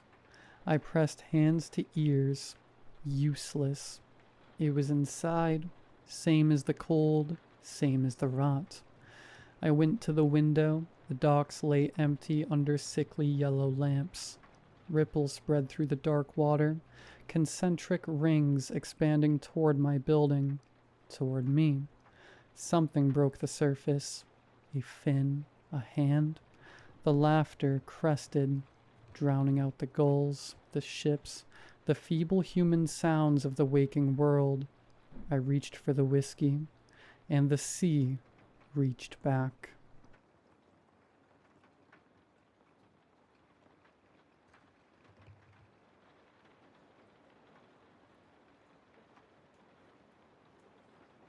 It started again last night. 3 soft knocks at the door, just after 2 a.m. The exact same as it's been for the past 4 nights. Knock, knock, knock. I know I shouldn't open it. I know what I saw. But when you hear children's voices whispering your name in the dark, when you see their silhouettes pressed against the frosted glass, it's hard to pretend you're not just a little bit hopeful that it's all been some horrible mistake. The Wilson kids died 5 years ago. Their house caught fire in the middle of the night. Faulty wiring, they said. By the time anyone noticed the smoke, it was already too late. The family was trapped upstairs. The whole street woke up to their screams. I did too, but I didn't do anything. I stood in my window and watched the flames eat their house alive. I told myself it was too late, that by the time I got outside, I couldn't have helped anyway, but I heard the knocking even then, faint and desperate, just like now. I think it came from inside the walls. The parents' bodies were found together, melted into the charred bed frame, but the kids, they were never found. Just tiny handprints on the floorboards leading to the front door. That door had claw marks in it, deep ones. The cops thought wild animals had gotten in, but wild animals don't knock. Last night I finally opened the door. There was no one there, but the knocking didn't stop. It was coming from the walls now, and it's not just knocking anymore. They're talking. I can hear them behind the drywall, giggling and whispering, scraping their fingernails along the inside. They're moving, room to room, closer. They keep asking why I didn't help them, why I watched, why I did nothing. I tried to tell them I was scared, that I didn't know what to do. They didn't like that answer. I don't think they're going to leave this time. My lights are flickering, the air smells like smoke, and I see tiny handprints forming on the walls beside me. They're inside the house now, and they're not alone. I didn't sleep. After the handprints appeared on the wall, I locked myself in the bathroom and turned the lights off. I don't know why. Like, hiding would help. I sat in the bathtub with a knife I found in a drawer. Like, that would make a difference. They didn't try to break in. They didn't have to. Around 3:15 a.m. the whispering started again. Not just the kids this time. Another voice joined them. Deeper, slower, like it was learning to speak. The children sounded afraid of it. I heard one of them say, "He's awake again." Then silence. And then the scratching started. Not at the walls this time. From inside the mirror. I swear I'm not crazy. I watched as a small crack formed in the center of the glass, spiderwebbing outward like pressure was building behind it. Something moved on the other side, just beneath the surface. I turned away, and when I looked back, the mirror was normal again, but my reflection wasn't. It blinked when I didn't. I left the bathroom when the sun came up. I thought maybe daylight would push them back, like they were tied to the night somehow. But now things are different. It's not just the walls, it's the photos too. Every picture in my house with people in it. Friends, family, even old school photos. All of their eyes are gone, scratched out, but there's something worse. The Wilson kids are in them now, standing in the background, watching. One of them is behind me in the picture on my fridge, smiling. I'm in the photo too. I don't remember taking it. I don't remember ever smiling like that. I left the house around noon and drove until my gas light came on. Parked in some diner lot, an hour out of town. I've been sitting here for hours. I don't know where to go. But they do. There's a note under my windshield wiper, written in crayon. Why did you leave the door open? I didn't. I swear I closed it. Unless... No. I locked it. I know I did. I'm going home now. I have to. I think whatever was with them got out. I think it's wearing me, pretending to be me. And if that's true, then who's been driving my car for the last 10 minutes?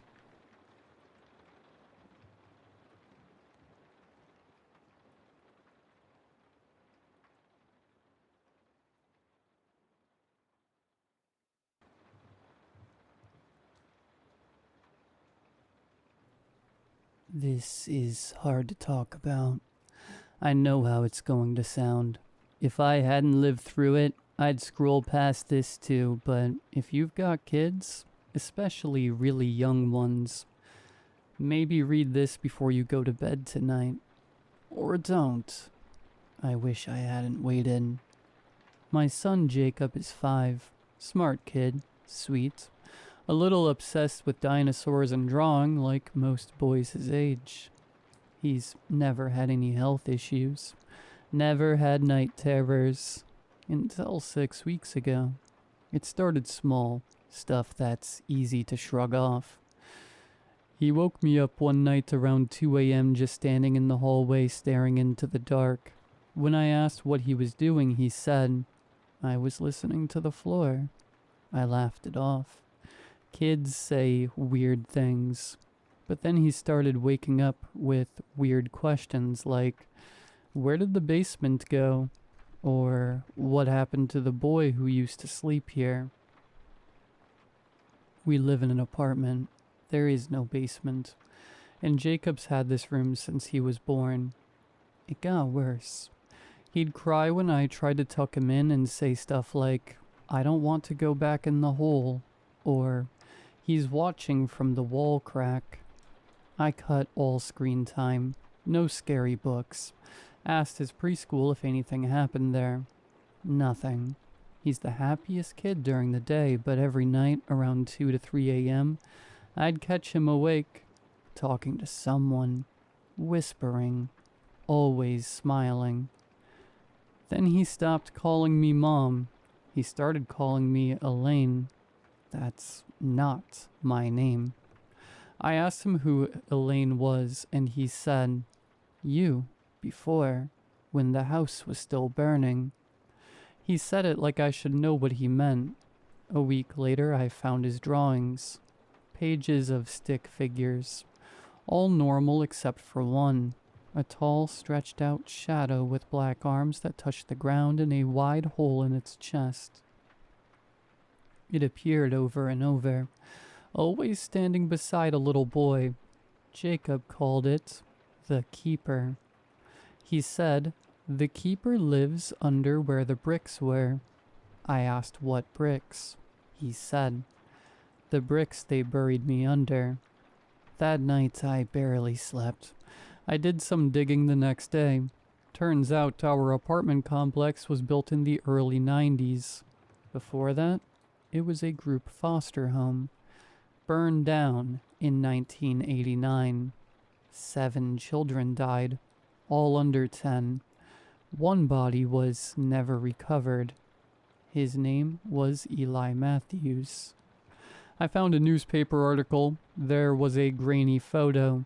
Jacob looks exactly like him. Same chin, same freckles, same scar above the eyebrow.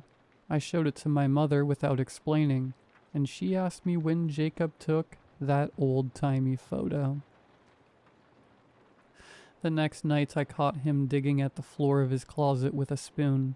When I asked him what he was doing, he looked up and smiled. Not a 5-year-old smile. He's almost done fixing the hole. Once it's open, I have to go back. I asked who. He said, "The Keeper." He promised I'd get my real mom back. Last night I got a phone call at exactly 2:13 a.m. No caller ID, just static and breathing. Then a voice, low, cracked like it came from inside a wall. "Elaine, he was never yours." I ran to Jacob's room. He was standing in the corner facing the wall smiling. He turned to me and said, "He found the basement." There is no basement. This morning I checked his closet again.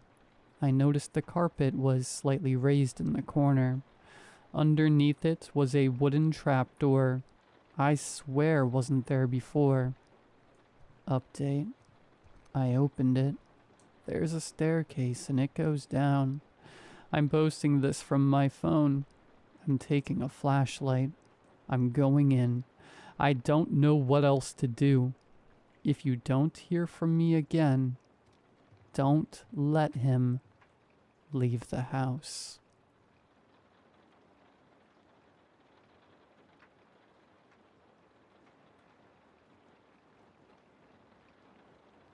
My name's Rick, or it used to be. When I woke up one morning, the guy in the mirror wasn't me. I'm not talking about a bad hair day or a weird dream. I mean, the face staring back at me was someone else's. A total stranger. I stumbled into the bathroom half asleep, switched on the light, and there he was. About 5 years older. Short black hair, receding at the temples. Mine was full and dusty brown. A scar on the chin like he'd taken a bottle to the face once. Thick eyebrows. Brown, tired eyes. They were supposed to be green. I touched my own cheek. The mirror guy did the same. I blinked. He blinked. I pulled open the medicine cabinet, hoping to find something, anything that would explain this. Pills, booze, drugs. Nothing but toothpaste and an old bottle of Tylenol. The panic started hitting, so I yanked a hoodie over my head, pulling the drawstrings tight until my face was basically a shadow, and tiptoed downstairs. Kelsey, my girlfriend, was still asleep in bed. For a second, I thought about waking her, telling her everything, but how the hell do you even start that conversation? A lot of guys have woken up looking like crap, hungover from a bender, shiner from a bar fight, but no boyfriend has ever had to explain wearing another man's face. I grabbed my keys instead, made it halfway across the living room when I heard her scream, "Who the hell are you?" I turned and there she was, frozen at the top of the stairs, clutching a blanket to her chest. "Kelsey, it's me," I said, voice shaking. "It's Rick." Wrong move. She bolted toward the bedroom, shouting about calling the cops. She looked at me like I was some kind of monster. I'll never forget that look. I didn't stick around to see if she made the call, just jumped into my car and floored it out of the driveway, charging down the road without thinking, out past the gas stations and boarded up strip malls. I pulled into the parking lot of a diner, a 24-hour greasy spoon with flickering neon signs. I needed a place to sit and think. The bell above the door jingled as I walked in. A few heads turned, but quickly went back to their coffees and scrambled eggs. I slid into a booth in the back, pressed against the window. A waitress approached, chewing gum lazily. "What'll it be, hon?" "Just coffee," I muttered. She walked off. I buried my face in my hands. I needed a plan. I needed answers. Should I check myself into a hospital? Go to the police? Hell, maybe find a motel and lay low until I figured it out. "Hey, there you are." I looked up. A man was standing at the edge of my booth, grinning ear to ear. He was big, beefy, with tattoos running up both arms. His eyes gleamed with something between recognition and excitement. "We've been looking all over for you, man," he said. "You're supposed to be at home." I blinked. "I think you have the wrong person," I said carefully. He laughed. "Come on, Alex. You forget your own name now?" Alex. The word hit me like a slap. "Sorry," I said. "I'm a little out of it." He clapped me on the back hard enough to rattle my teeth. "No crap. Come on, let's get you back. Tara's worried sick." Tara. That name meant nothing to me. But right then, I didn't have any better options, and maybe they would help me figure out what the hell had happened. He drove an old Ford pickup, reeking of cigarettes. "Been a rough couple of days, huh?" he said, pulling out of the lot. "Tara said you stopped taking your meds. Started talking crazy again." I stared at him. "What do you mean?" I ventured. He shot me a side eye. You know, about being somebody else, not remembering who you are, all that. My skin crawled. I turned to look out the window. The town blurred past. Shuttered stores, peeling billboards, cracked sidewalks. It all felt unfamiliar, like I was dropped in the middle of a movie I hadn't seen from the start. We pulled into a suburban street lined with sagging houses and unkempt lawns. He parked in front of a yellow house with peeling paint and a broken mailbox. You ready? He asked. No, but I nodded anyway. Tara was waiting at the door. She was mid-30s with short blonde hair and dark circles under her eyes. She looked at me with a complicated expression. Worry, frustration, love. Thank God, she said, pulling me into a tight hug. I stood stiffly, not knowing how to react. She pulled back, frowning. Are you okay? You look different. I tried to smile, but it probably looked more like a grimace. I'm fine, I lied. Let's get you inside. The house smelled like stale beer and old laundry. The living room was cluttered with toys, dolls, and action figures. Scattered across the floor, a little girl peeked around the corner, clutching a teddy bear. Hi, Daddy, she whispered. My heart cracked. I didn't know her. I didn't know any of them. But she knew me. Abby, I soon found, was her name. My daughter. Hi, I said, as softly as I could, and she ran and hugged my leg. The next few days were a blur. Tara handed me pills every morning, tiny white ones from a bottle labeled Haloperidol. The label said, Alexander Marshall. I swallowed them without arguing. Better to be numb than to feel like I was in the wrong skin. The meds dulled everything, like living inside a padded room, watching the world through dirty glass. But they didn't erase my memories. I still remembered Kelsey, our first apartment above the bookstore, the way she used to wear my old hoodie on cold mornings. Her laugh when she got nervous. I remembered being Rick Morrison, and this wasn't my life. Late one night, I woke up thirsty, in bed alone, still half drugged from the pills. As I stumbled toward the kitchen, I caught a glimpse of Tara in the living room. She was kneeling in front of the coffee table, whispering to something small and dark sitting in the center. At first, I thought it was a statue. Some ugly figurine about the size of a football, carved like a man with wings folded over his face. Mouthless, knees drawn tight to his chest. Tara rocked back and forth, whispering words I wouldn't catch. I blinked hard, trying to focus. When she saw me, she snapped upright, blocking it from view with her body. You should be sleeping, she said sharply. I mumbled something and stumbled back upstairs. I told myself it was just grief, stress, medication. I told myself I was unreliable, delusional, insane, and had to lean on the people around me to know what was going on. Then it happened. I was on the couch when the news came on. Breaking, car crash off Route 7. I barely looked up until I heard the name. Richard Morrison, 32, found dead at the scene.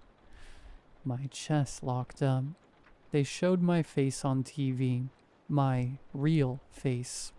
Found dead in a ditch outside of town. They said I must have lost control. Drunk, maybe.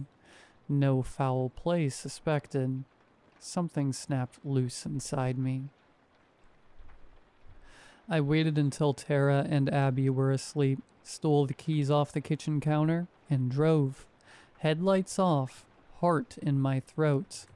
I had to find Kelsey. Had to make her understand. I went back to my house, waiting out back in the rain. Kelsey arrived, heading inside. I didn't want to break in and scare her again, so I waited until she came out with a cigarette. She stood under the awning, shaking from either the cold or from holding it together too long, fumbling with a lighter. "Kelsey?" I said, stepping out from the shadows. She jumped, dropping the cigarette. Her eyes went wide. Fear, recognition, confusion, all smashed together. "You again," she said, voice trembling. "Why are you here?"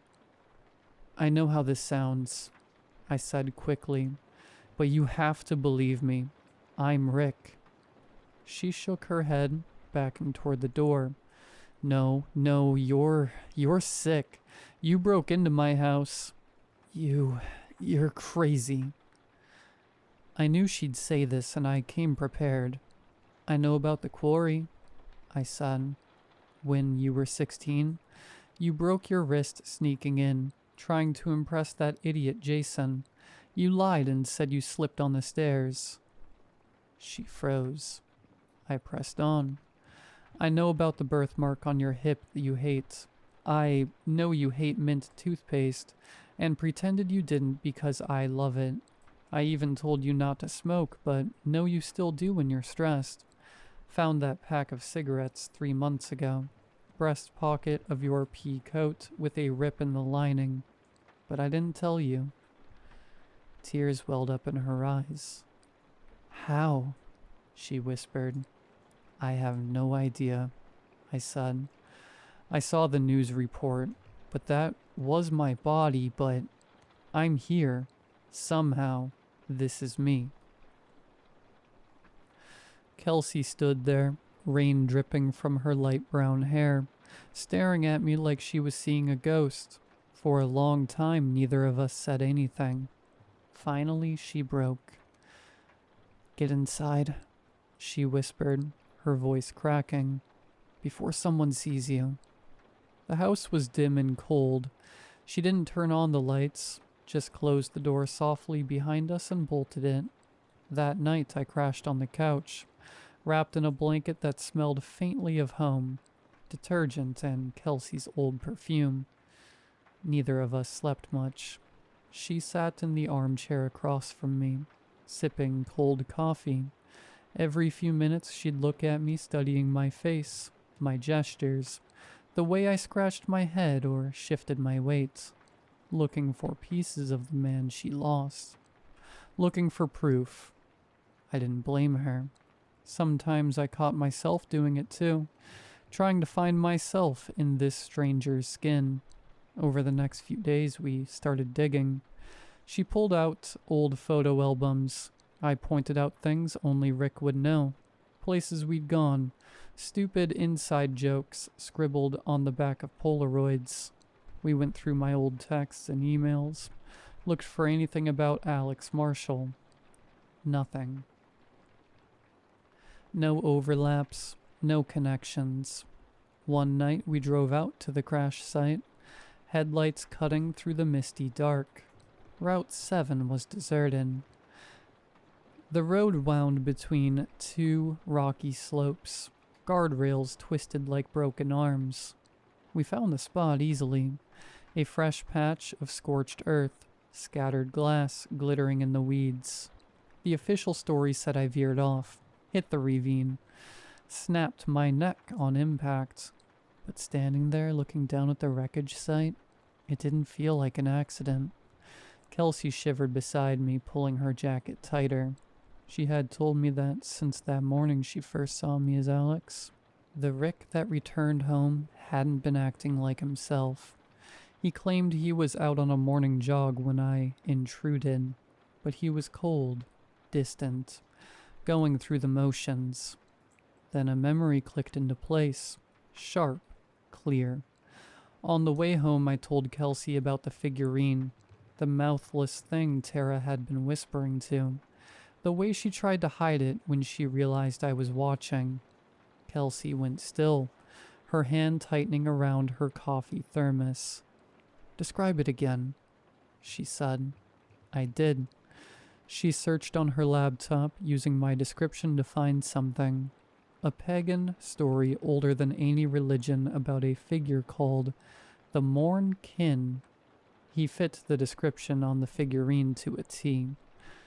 A being that could swap one life for another. But the price was steep. The stolen soul would rot away, memory by memory, until nothing remained. Only the vessel, the body, would survive. Before we could scare each other any further, we decided to call it. Kelsey had made up the guest bedroom for me after the first night, but she didn't want to sleep alone. I told her I could take the floor and she could have the bed, as she shook her head and pulled me in, kissing me. She came away, saying it was the strangest thing. She knew I was physically different, but she could feel me in the kiss. It couldn't have been anyone else. We slept together that night, and I felt like I was home again, even if we had a long way to go. I was overwhelmed with the comforting sensation that we would figure it out together. The next morning we were awoken by 3 loud knocks on the front door. Kelsey sat bolt upright, heart hammering like mine. A voice called out from the porch, "Alex, you need to come home." It was Tara's brother, Wesley, the big guy who found me in the diner, and he wasn't alone. Through the blinds, I caught a glimpse of a patrol car. The police. Kelsey grabbed my hand, pulling me toward the back of the house. "Out the window," she hissed. We scrambled into the kitchen, wrenching open the tiny window above the sink. I barely fit through, landing hard in the wet grass behind the house. Kelsey tumbled after me. We sprinted into the woods, shoes slipping in the mud. Behind us, I heard the front door crash open, cops bursting inside, then Tara's voice cutting through the morning air. "It's too late," she screamed. I didn't look back. We ran for what felt like hours, through the trees, down abandoned side roads, across parking lots slicked with rain. Found an old junkyard, busted open a rusted Ford that still had keys tucked behind the visor. We drove with the windows down, soaking wet, breathless. And when we thought we were clear, we pulled into a gas station outside of town. The lot was empty except for one truck.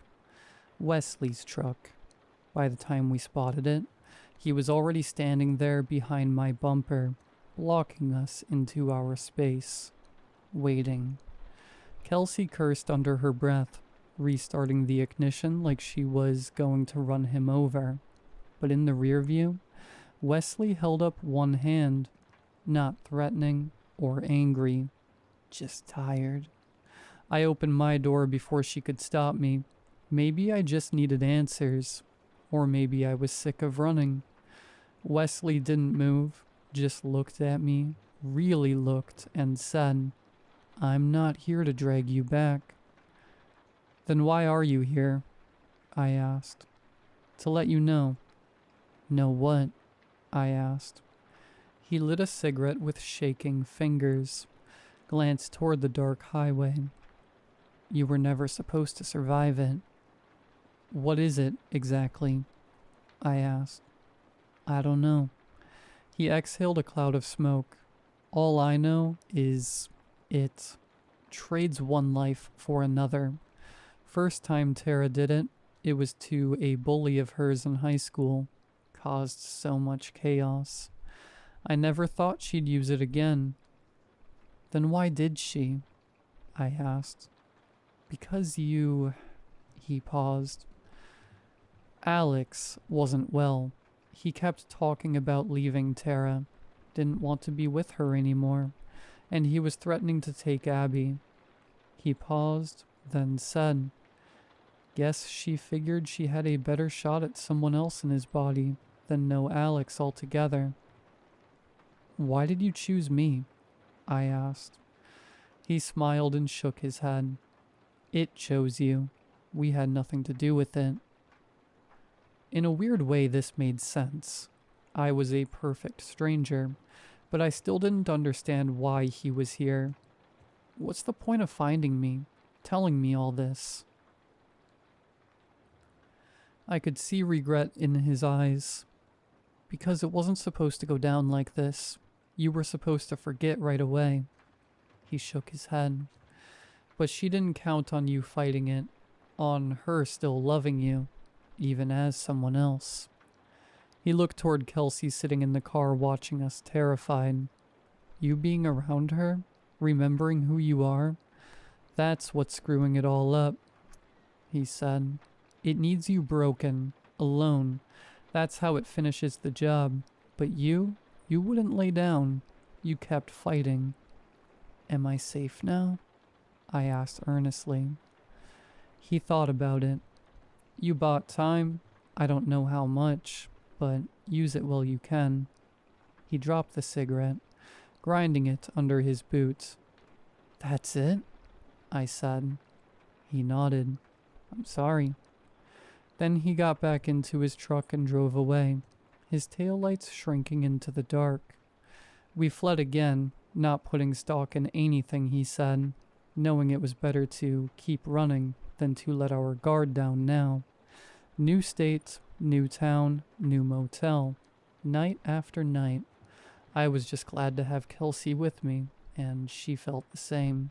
We didn't care where we were, as long as we were together. And it felt like maybe we had beaten it until things started slipping. First, it was small stuff she had told me, things I should have remembered. Where we parked the car, what room we were staying in. I brushed these off. Everyone forgets sometimes. Then whole conversations were gone like smoke.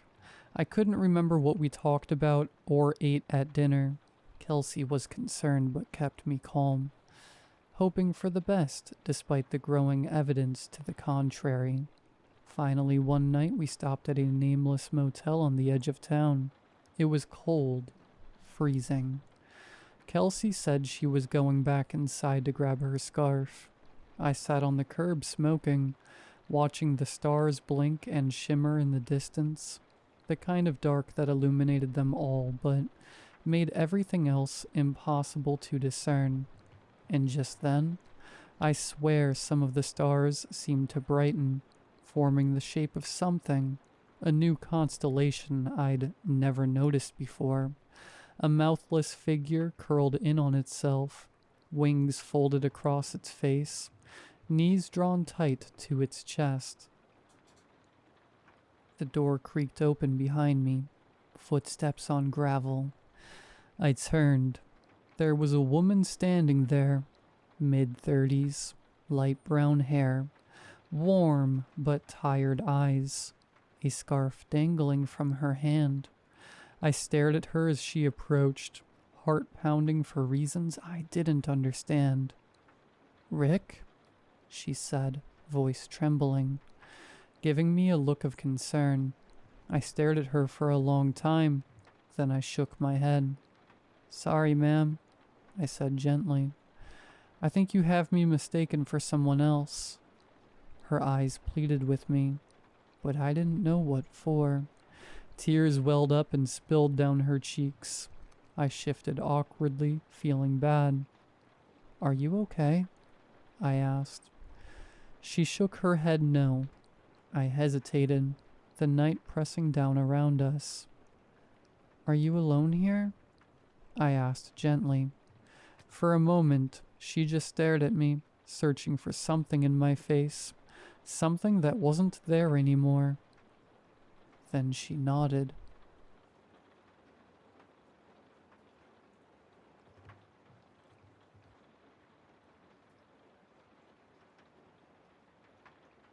In the heart of the city stands an abandoned bakery. It is a high, sprawling complex of brick and granite, and its great smokestack still stands watch over the loading bays where fleets of gleaming trucks once began their journeys to supermarkets across New England.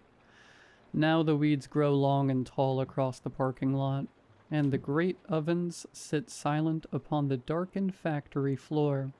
Only the former administrative wing shows signs of occasional life, having been refurbished as office space.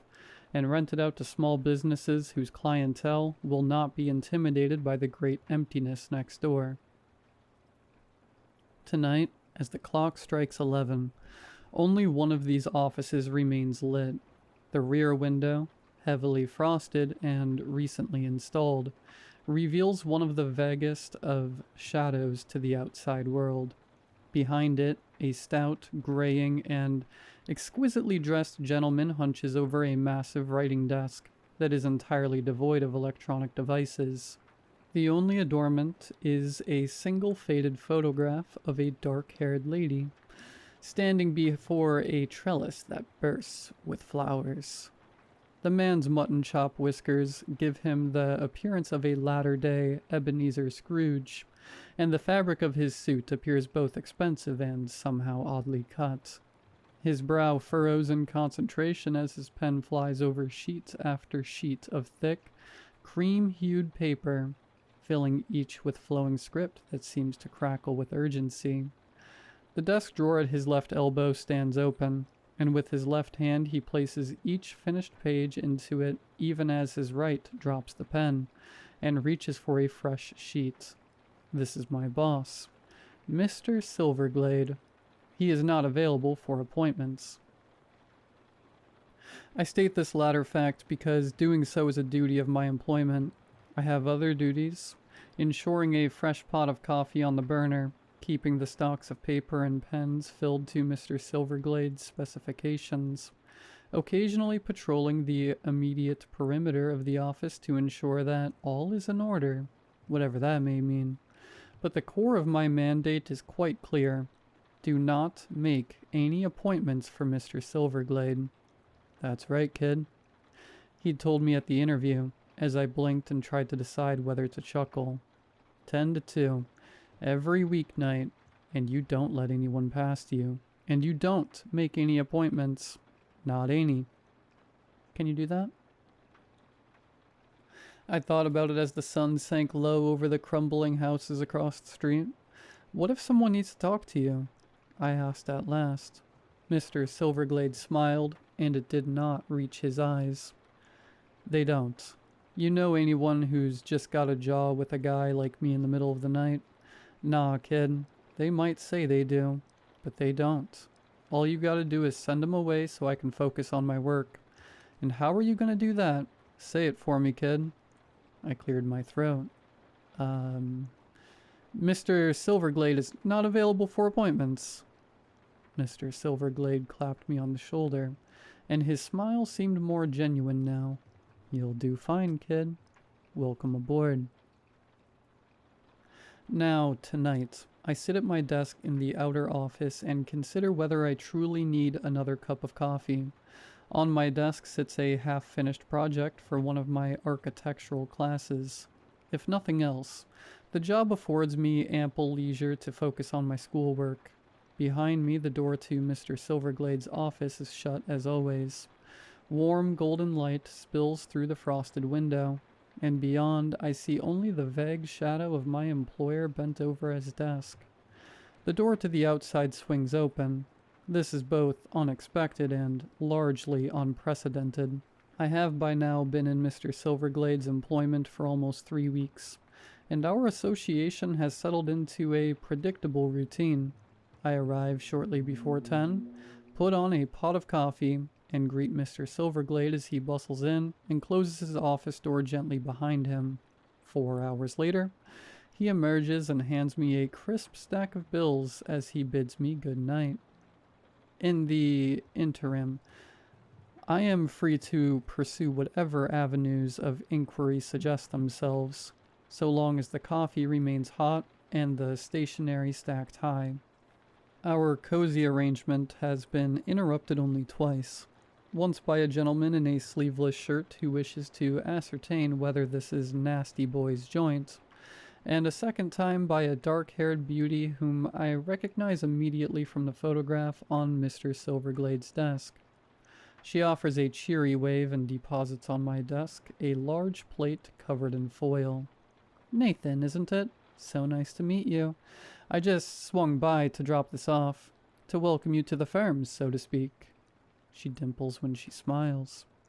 I smile back. It is good to see a friendly face and to meet the elusive Mrs. Silverglade in person. She has changed little from her photo, and while younger than her husband, exudes something of the same Victorian spirit. I carefully peel back the foil to reveal a bountiful pile of home-baked muffins dotted with chocolate chips and strawberries. "From our house to yours," says Mrs. Silverglade. No, don't get up. I know how he gets about interruptions. I just wanted to say welcome aboard and... She trails off. "Ma'am?" I say at last. "And just be careful," she says. "Be strict. If you ever need to talk." She shrugs. "I'll stop by once in a while. I know you'll do great." And she is gone into the night. I am still thinking about her words when I realize I have finished the muffins and am hungry for more. The perils of the night shift, I suppose. Other than those brief interludes, we have entertained no visitors. As Mr. Silverglade himself said, why would we? Tonight, though, the door opens, and a man comes in from the dark. He is tall, thin, gangly. So tall, in fact, and he has to bend his head slightly as he passes through the doorframe. He is clad in an olive drab greatcoat and a battered down hat, which he removes politely as he enters. His face somehow brings to mind both a scheming Roman senator and a plow horse well past its prime. He smiles at me with his mouth. "Mr. Silverglade?" he says, pointing toward the inner office, and makes as if to step past me. I am still trying to adjust to this sudden break in my routine, but I do have the presence of mind to hold up a finger. Your name, sir?" He stops, shakes his head as if in self-admonition. "Of course, I am Deacon Keyhole. I serve as Mr. Silverglade's church in a pastoral, or perhaps an administrative capacity. There is, I regret to say, a problem with the lights, if I may." He gestures to the inner office. To say that these remarks throw me off balance would be putting it mildly. Deacon Keyhole's watery blue eyes are fixed on mine, and they belie his friendly smile. I look away, busy myself with the papers on my desk. "I am very sorry, sir," I say to one of them. "Mr. Silverglade is not available for appointments." Deacon Keyhole does not answer, and when the silence stretches too long and I look up, the office is empty. I am seized with alarm. The outer door remains closed. Deacon Keyhole must have taken advantage of my preoccupation to sneak past me into Mr. Silverglade's office. My employer will doubtless be displeased, and I will lose a job which has provided me with both quiet study time and growing bank balance. I lurch from my chair and rip open the inner door to Mr. Silverglade's sanctum, a hasty apology already forming on my lips. Mr. Silverglade is at his desk, writing undisturbed. He looks up with mild concern. "Everything all right, kid?" I blink, staring at each corner of the room in turn. Deacon Keyhole." Mr. Silverglade relaxes and nods, as if in perfect understanding. "You did great, kid. It's like I said. No one needs to be in here." I look back into the outer office, expecting to surprise Deacon Keyhole hiding behind a flower pot or a filing cabinet. But he's still. Where'd he go? And I tell Mr. Silverglade, albeit with much stammering and head scratching, about the visitor. Mr. Silverglade looks me straight in the eye, man to man. "He's gone, kid. You don't need to worry about him. He won't be back." He sighs and picks up his pen. "Just be ready for the next one." I pause, with my hand on the door handle. Does he really go to your church?" "That guy and church don't mix," says Mr. Silverglade. "Keep up the good work, kid." And he bends over his writing paper. I am left with several questions. I do not, for the time being, trouble Mr. Silverglade with them when he emerges from his office and hands me my nightly packet. For instance, I do not ask why he employs me to turn away visitors instead of simply locking the door to keep them out. Perhaps I do not truly want to know the answer. And I am, of course, back at my station the following night. I do not pretend to understand all the dynamics at play, but I do not need to. My part is simple: make coffee, refuse appointments. At the rates Mr. Silverglade is paying, I can do this with pleasure. Nothing happens that night, or the next. I do take Mr. Silverglade's admonition to patrol the perimeter somewhat more seriously. And at least once an hour, I step forth into the dark and pace the cracked sidewalk in front of the office. But the tranquility of the night is unbroken. There is no sound but my footsteps and the wind through the tall grasses. On Friday, Mr. Silverglade calls me into his office. He takes a sheaf of finished papers from his desk drawer and begins to place them into a large manila envelope. "Something a bit different tonight, kid," he says, then curses as one of the sheets goes astray and flutters to the desk in front of me. I pick it up and hold it out to him, making an active effort to avoid reading what is written upon it. To do so would seem a violation of Mr. Silverglade's privacy, at a minimum. However, my eye cannot help but catch a fragment or two as he thanks me and returns it to the stack. Legionnaire's daughter and the Duchess are especially dangerous. Guardian can be neutralized only by used to open directly to the orangery, but on my most recent visit. Mr. Silverglade seals the envelope and slides it across the desk to me. "You're gonna take this to a guy named Saul. Good guy, friend of mine. Don't give it to anyone else. Here's the address." He scribbles a few lines on an index card. "You shouldn't be bothered, but if you are, meet me here." He scribbles on another card and passes it to me along with my night's salary. The stack of bills seems slightly thicker than usual. "You can head home when it's done. See you Monday, and keep those cards. We do this every week from here on out." I stand and put the cards in my wallet. "Yes, sir. How will I know Saul?" "He's gonna ask you if you like steak. You're gonna say, 'Only if it's cooked right.'" He grabs his coat and hat from the coat rack. "Don't write that one down. It's gonna change every time." I think of asking why it will be necessary to use a passphrase once I know what Saul looks like. Instead, I nod and ask, "Leaving early tonight, sir?" He shrugs. "You'll be gone. Someone might come in." I follow him out into the night, and though the breeze is warm, I feel a chill. The delivery goes without incident. Saul, a quiet man with a firm handshake, meets me in an empty function room beneath a busy downtown hotel. He asks after my health and slips the envelope into a secure briefcase, and within 15 minutes, I am safely home. On Monday, the fire alarm goes off. It is just before midnight. I have settled in with my schoolwork and a large coffee, iced indifference to the late spring heat.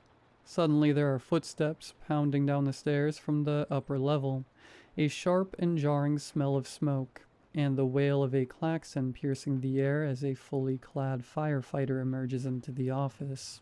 He is a middle-aged man, red-faced and winded, with a long dark mustache and an air of brisk competence, frayed by great pressure. His eyes bulge when he sees me. "Buddy, you can't... Is there anyone else still in here?" He clicks his shoulder radio, speaks into it. "Control, Suite 7 is not clear. I repeat, not clear. I need additional hoses over here now." His alarm is infectious. I glance over at the door to Mr. Silverglade's office, but it is as ever. A vague shadow bent over a desk.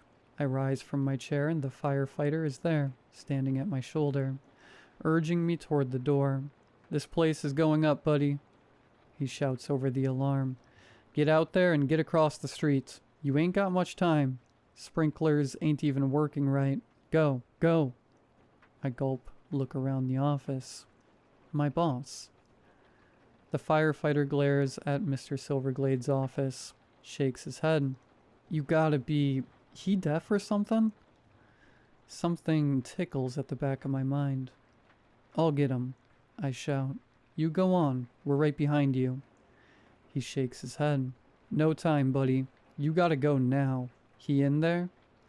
He points at Mr. Silverglade's office, steps away from me and toward the inner door. But he does not open it. I stand there in the smell of smoke, with the alarm klaxon drilling into my brain, and I try to think. I take a deep breath and look the firefighter straight in the eyes. Mr. Silverglade, I say, is not available for appointments. The alarm stops. The air is clear of smoke, and a smile begins to spread across the firefighter's face. He places both of his rubber-gloved hands on my desk and leans in close. Do you want to see? He asks. What my eyes really look like? I do not, and before I know it, I have stumbled away from him and out the front door. In the parking lot, all is quiet. There are no alarms, no smoke, and no fire trucks. Of course. Why would there be? My battered Dodge Charger awaits nearby. I fumble in my pocket for the keys, still staggering backwards, expecting the firefighter to emerge any moment. To emerge and show me his eyes, but he does not. No one does. And as my hand finds the keys, I realize Mr. Silverglade is still in his office, with the firefighter. I stop, breathing hard, and I force my body to walk back to the office. The door hangs open. I grip the frame hard with both hands and peer inside. The outer office is empty, and Mr. Silverglade's door is still shut. Through the frosted window, his shadow writes on. I collapse into my desk chair and begin to shake. I do not know how long I would have remained that way if I left it to myself. And in any case, I am eventually roused by a soft voice at the door. Nathan? Nathan? Mrs. Silverglade enters, another foil-covered plate in her hands, and hastens over to my desk. She sets the plate aside in a single practiced motion and takes my hands in hers. Oh no, poor Nathan. Was it bad? I am still breathing hard, but her presence is calming. I tell her, as best I can, about the firefighter. Who are these people, ma'am? And what do they want with your husband? Her eyes and voice are hard. I don't know. Not exactly. But I know that for 2 pins, I'd march in there and tell him exactly what I think of him putting a young man like you in a position like this. Better save it for breakfast, I suppose. She stands. If you want to quit, Nathan, no one could ever blame you. I'll see to it that you get some money to send you on your way. Just say the word. But I stand and I meet her eyes. No, ma'am. Mr. Silverglade's been good to me, and it's the right job. I won't let them chase me off. She presses her lips together. Very well. I think I'd better start coming by every night, just to check. She stops at the door and turns. Be well, Nathan, and remember, you don't have to do this. Yes, ma'am, I say, but she is already gone. The next evening, there is a detour. A water main has burst, it seems, beneath one of the city's busiest streets. Traffic is routed several blocks to the west, and I decide to walk. I park the Charger in front of the neon-lit Mexican restaurant, and a man steps out from beneath the awning. Nathan? He says. Nathan... I spin around. The man is tall, thin, well-dressed. He holds both hands up in a gesture of peace. In one of them is a leather billfold with an ID inside. He offers this to me with a smile. I'm glad I caught you. I was gonna come to your apartment, but this is better. Name's Phil. I'm a private eye. I glanced at the ID. It is indeed a private investigator's license, with Phil's full name and photograph. I nod and it disappears into his pocket. Let's take a walk, he says. I carry on toward the bakery and Phil makes no objection. I'll be brief, he says. I know you gotta work. Let's start with what we both know. He holds up a hand and starts ticking off fingers as he speaks. You're a private secretary to a guy named Silverglade. Been in the job about a month. Every night he writes, and last week he had you take what he's written and deliver it to someone. He clears his throat. Now this part we ain't too sure about, but we think the contact is Saul, and we think you don't know exactly what it is you've been turning over to him. No comment, I say. Do I need to call my lawyer or something? Phil chuckles. I ain't the police, son. I got a boss, just like you. Difference is, my boss didn't tell me to do a bunch of stuff that's gonna get me in trouble. I shake my head. Trouble? You mean Mr. Silverglade's in the mafia or something? I don't buy it. I glare at Phil, and he's not available for appointments either.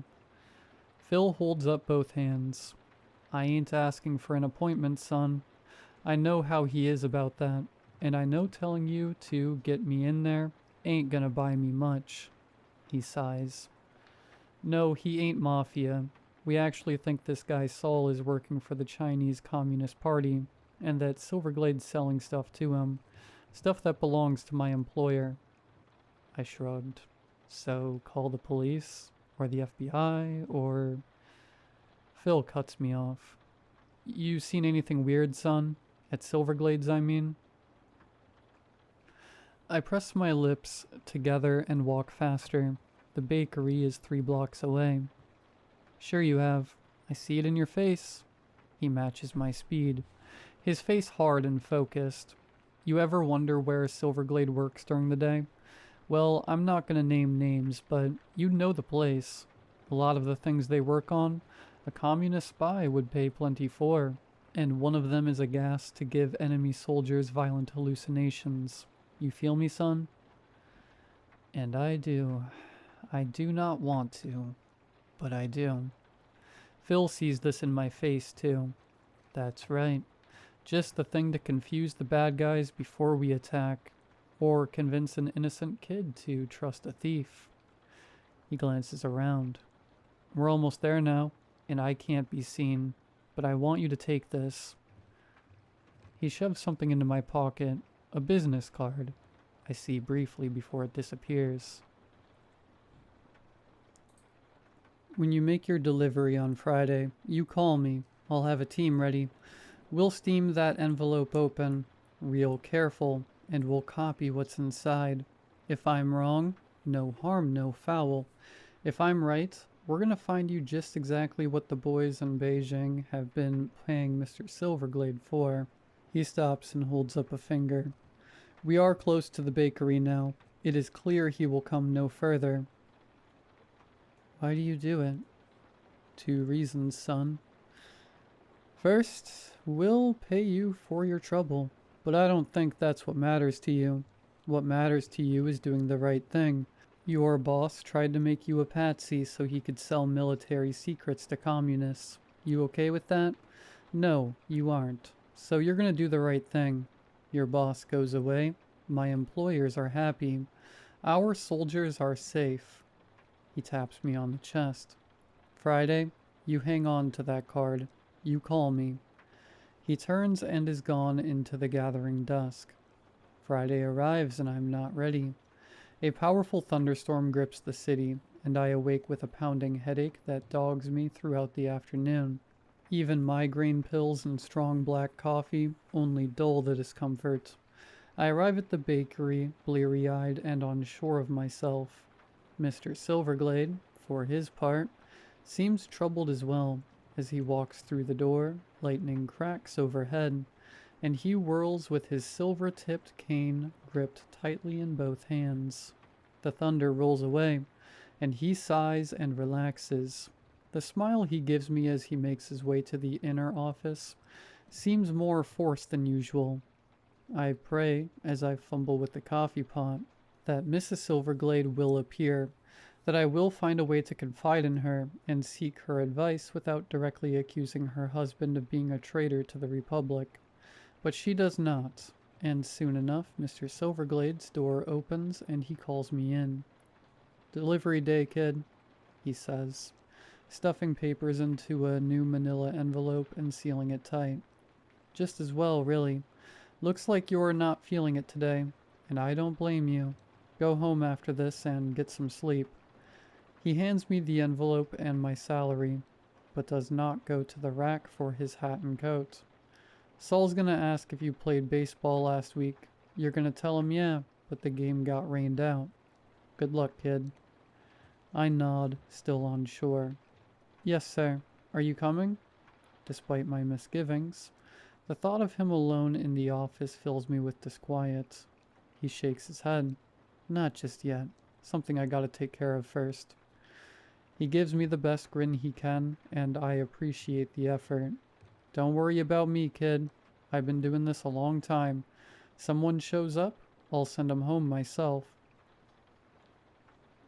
I smile back and wonder if this can all truly be a cynical ploy by a thief who has subjected me to military-grade hallucinogens. I wonder, and in response, I ask myself for the 100th time, what is the alternative? And I still do not know.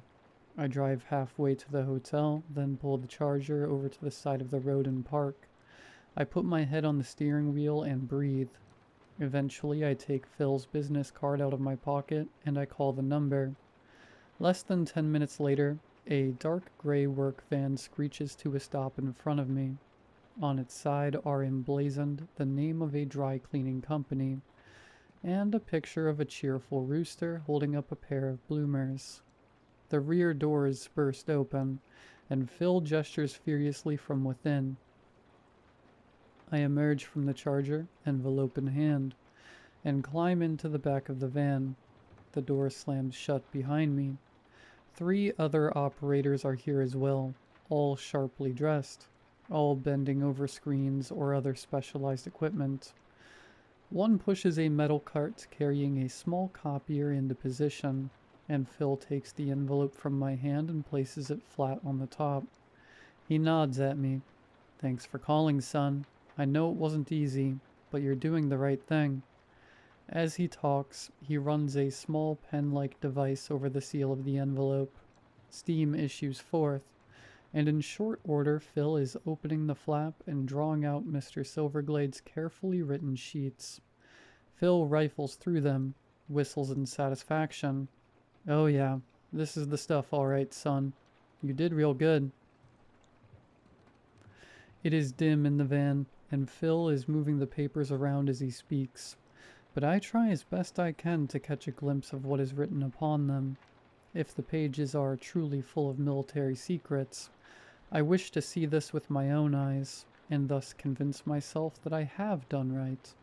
As before, though, I can only see fragments. Crystal-capped skyscraper just north of the former city center. There are always beauties in the lighthouse. There are always shadows in the corners. Underwater facility, former Imperial Skyway, sunken Mechtunamoth. I can make no sense of it, and despite my best efforts, I am not comforted. Phil perceives this, perhaps, for he claps me on the shoulder as his compatriot runs the sheets through the copier and returns them to the envelope. "It's all right, son," he says. "It's all right. The hard part is over. Here." He takes from his pocket a fat roll of bills. Press them into my hand. "For your trouble. That's as much as Silverglade would have paid you in 6 months, and you can keep what he gave you." The other operator has finished resealing the envelope, and Phil takes it from him and returns it to me. "Hold up 1 second, he says, and makes a call on his smartphone. "Special Agent, it's Phil. We got it all. I mean the full deck. The boys are transmitting now. Yeah, I'll ask him. Okay." He looks at me. Is Silverglade still at his office? I gulp. I think so. He said he was staying. I don't know how long, though. Phil nods crisply. Think you can keep him there for another 30 minutes? The special agent is talking to the judge now.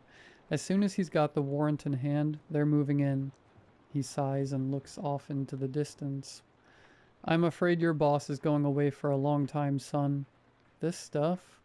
He shakes his head, looks at his watch. It goes down at midnight. If you can hold him there. Tell him there was a problem with the pickup. Tell him, I grip the envelope tighter and try to stand straight. I'll tell him Saul didn't say the passphrase. Phil clasps my shoulder again. Good, that's good, son. Thank you. For everything. He opens the van doors. Get going. I'll see you after. I run back to the Charger, start the engine, peel out onto the street. It's 10 minutes back to the bakery.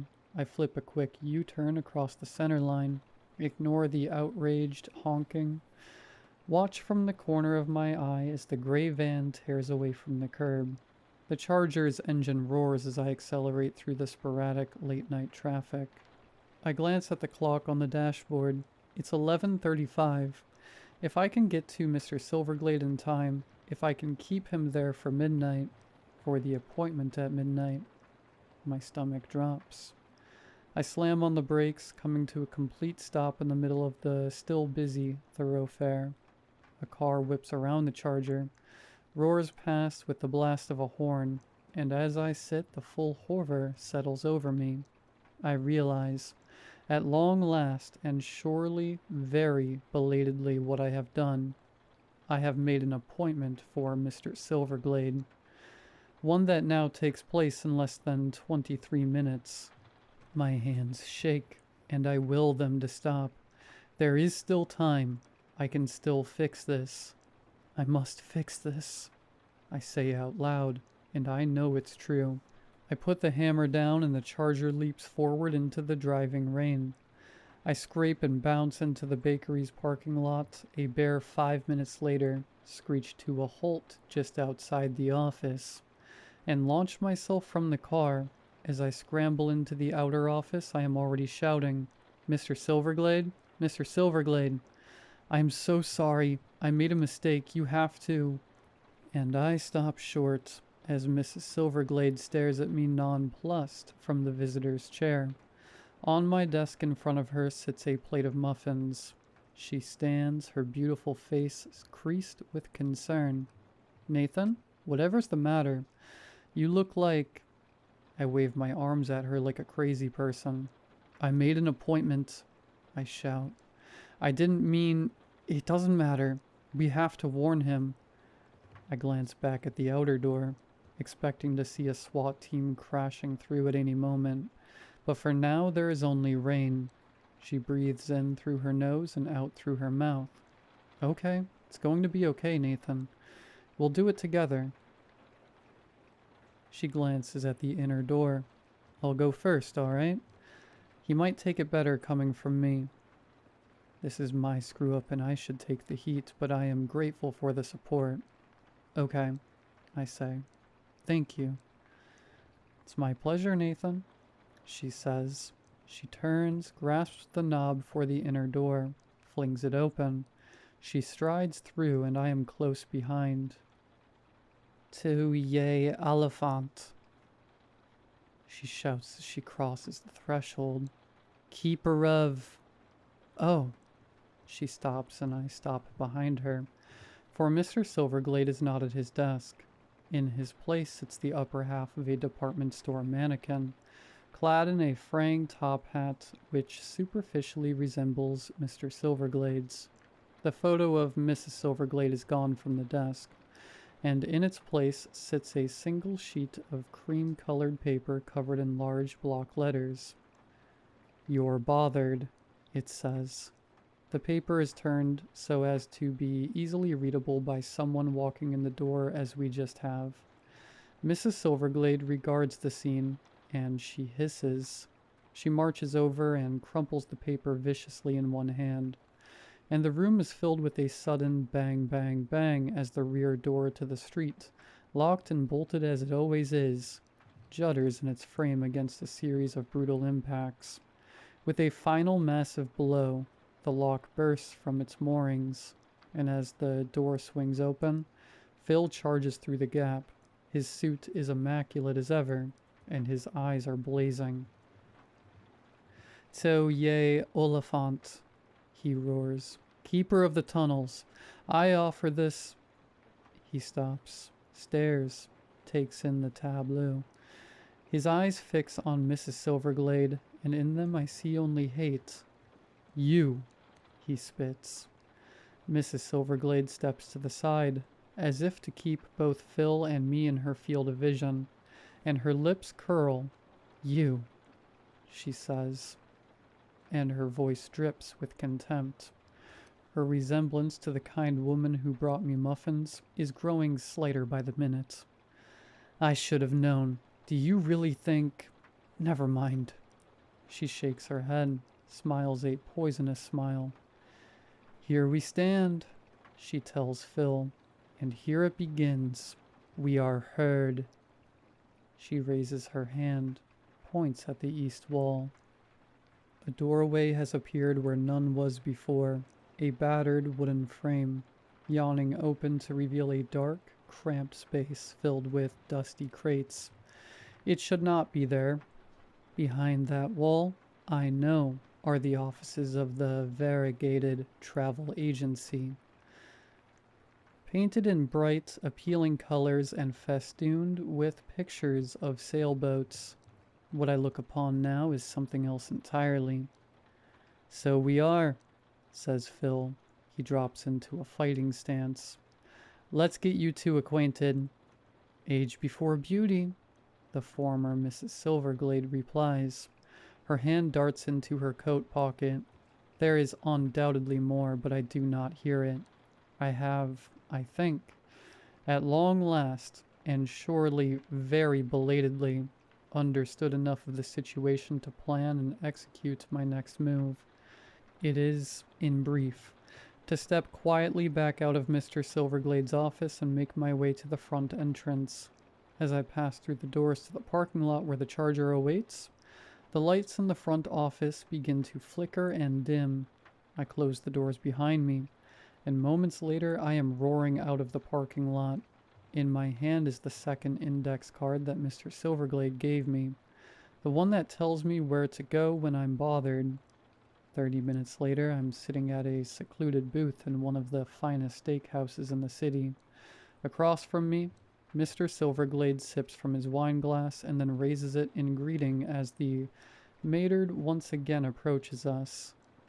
"Reginald," Mr. Silverglade says. "Thanks again. I'm sorry to put you to the trouble." Matard Reginald bows and smiles slightly. "It is no trouble at all, Mr. Silverglade. Of course you must both stay with us tonight. Charles is making up the west and south rooms as we speak. In the meantime, I do hope you enjoy your meal." He bows again and takes his leave. Mr. Silverglade squints at me. "You haven't eaten much, kid. You feeling all right?" He sighs. "I mean, I know it's been a day, but you're safe here, and tomorrow you can go back home. Really." I take a bite of steak to be polite. It truly is excellent, and I am sorry I cannot enjoy it more. I try to decide how to best formulate the question that has been weighing on me. "Am I fired, sir?" For a moment, Mr. Silverglade just goggles at me. Then he throws his head back and laughs. "Fired? Is that what's eating you?" He puts his glass aside and leans forward. "You know the worst part of this gig, kid? It's trying to balance what I can tell people to keep them safe, and what's going to make them write me off as a nut. Because if they write me off, they don't take it serious, and someone gets hurt." He makes a brushing gesture. "You and me, we're past all that. You've seen behind the curtain, and you get it. And you care. The job's yours, kid. To start with, if you still want it." "I do, sir." I think for a moment. Your wife was never really there, was she? He shakes his head. My wife died 15 years ago, kid. I still miss her every day. He looks down for a moment, then brightens. Listen, enough of that. Tomorrow we find a new office, and I tell you the score. All of it. And you decide how much you want to help. He beams and cuts into his steak. Personally, I'm guessing it's gonna suit you right down to the ground. And do you know what, dear reader? He is entirely right. This is perhaps a good time to wrap this tale up. I am about to head out on a very special assignment for Mr. Silverglade, and I do not yet know exactly when I will return. In the meantime, I want to thank you for allowing me to get all of this off my chest. It has been immensely helpful, and I want to close by recommending that you too find a trusted friend to whom you can unburden yourself. Give that person a call and set a time to meet, and talk through whatever is ailing you. Your call should not, however, be to Mr. Silverglade. He is not available for appointments.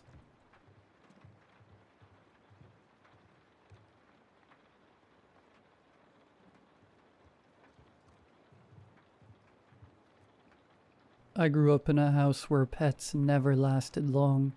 Doesn't matter what we brought home. Goldfish, birds, a kitten once. They either disappeared or just died. Always in weird ways.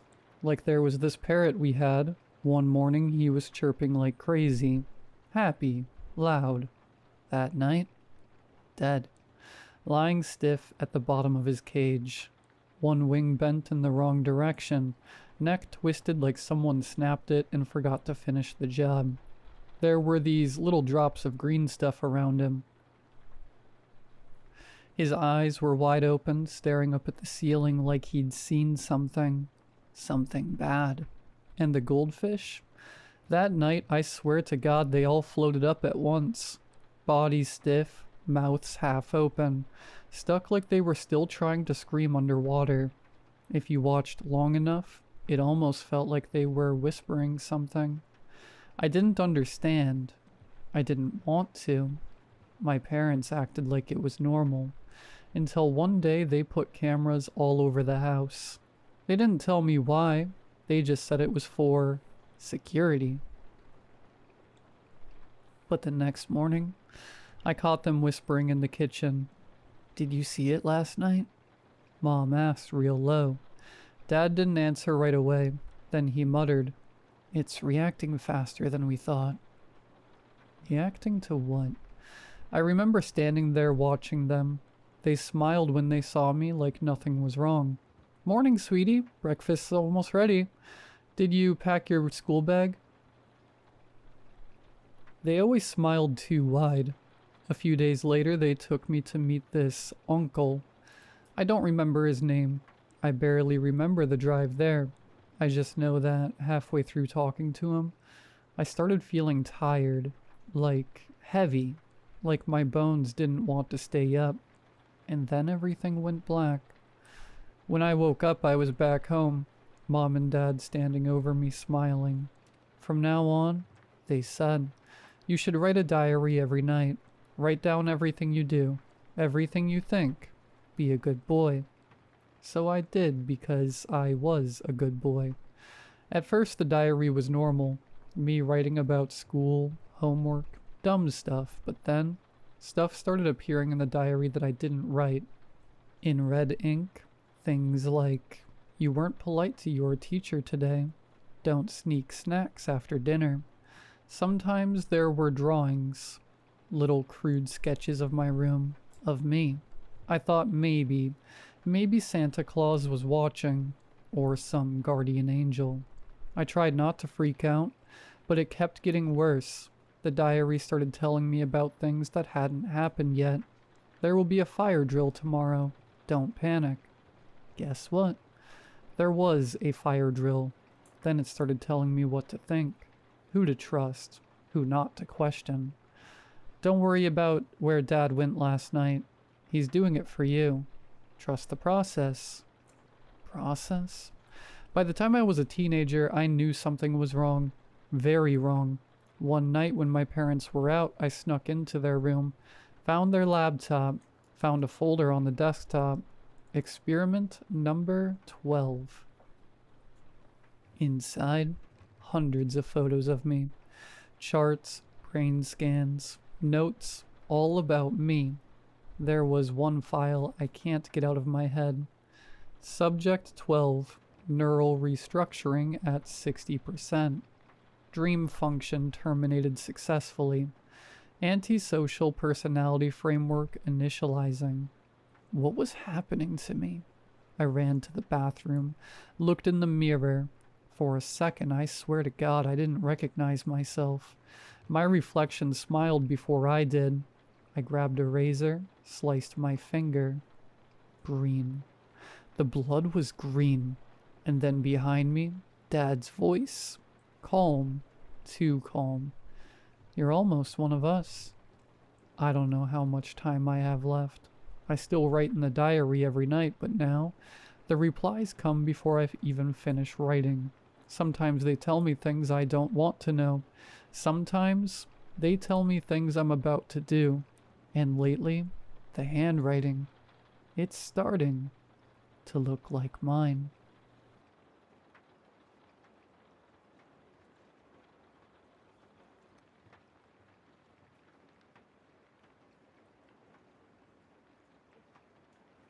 She always questioned why I was wearing makeup. Is it for a boy? Why are you wearing it today and not yesterday? Why are you doing it differently today? Back in high school, I could never catch a break from her.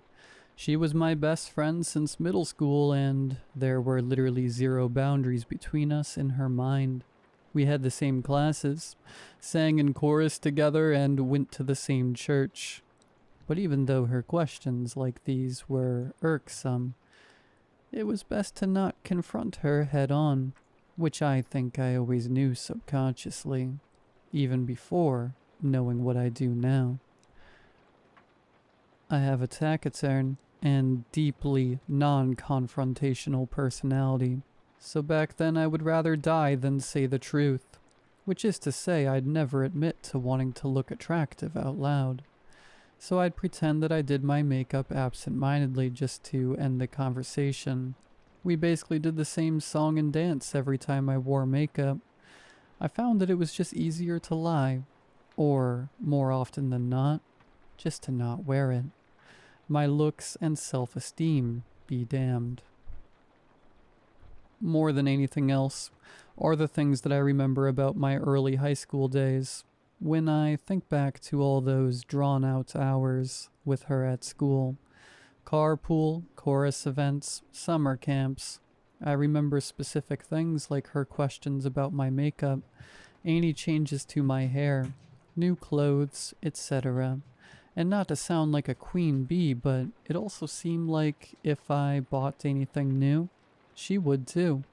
Jewelry, keds, dresses, ringtones for my cell phone. We had plenty of laughs and good times too, but the feelings that have persisted are the ones of insecurity and exhaustion from avoiding being on her bad side. I also remember her being a really tough hang. I couldn't bring any new friends or acquaintances around. She was loud, talkative, and needlessly abrasive to new people. If you looked up RFB in a dictionary, you'd see a picture of her being around someone she didn't know already. She was also an oversharer, especially with gross body stuff, and an over-communicator. I couldn't log on to AIM without her already being there, literally at all hours of the night. She called anytime she was driving from one place to another, and I learned that it was better to always answer, even if it was terrible timing. One time, I passive-aggressively didn't answer when she called. After 5 minutes, I gave her a call back. She didn't answer, but she returned my call immediately. I didn't answer her again, and then called her right back. Guess what? She didn't answer, but again, she called me right back. We did this back and forth a couple more times. It felt obnoxious in the moment, and even more so in hindsight. I came to the conclusion that she would never answer when I called. She'd only call me. One time I literally couldn't bring myself to answer. I was in one of those moods where I couldn't stomach even a 5-minute conversation. So I texted her and said I couldn't talk and asked what was up.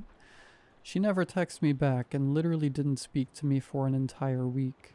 Apparently she was going through something and really needed me that day. But honestly, I don't believe that it was anything out of the ordinary. I don't remember what eventually broke the silence between us after that tiff, but I remember feeling happy that we were on speaking terms again. After less than a day, it was like it never happened. Now, to the day that changed everything. It was a normal school day in late April, definitely in that post-spring break season where the sun is shining, and it's torture to be cooped up in a classroom.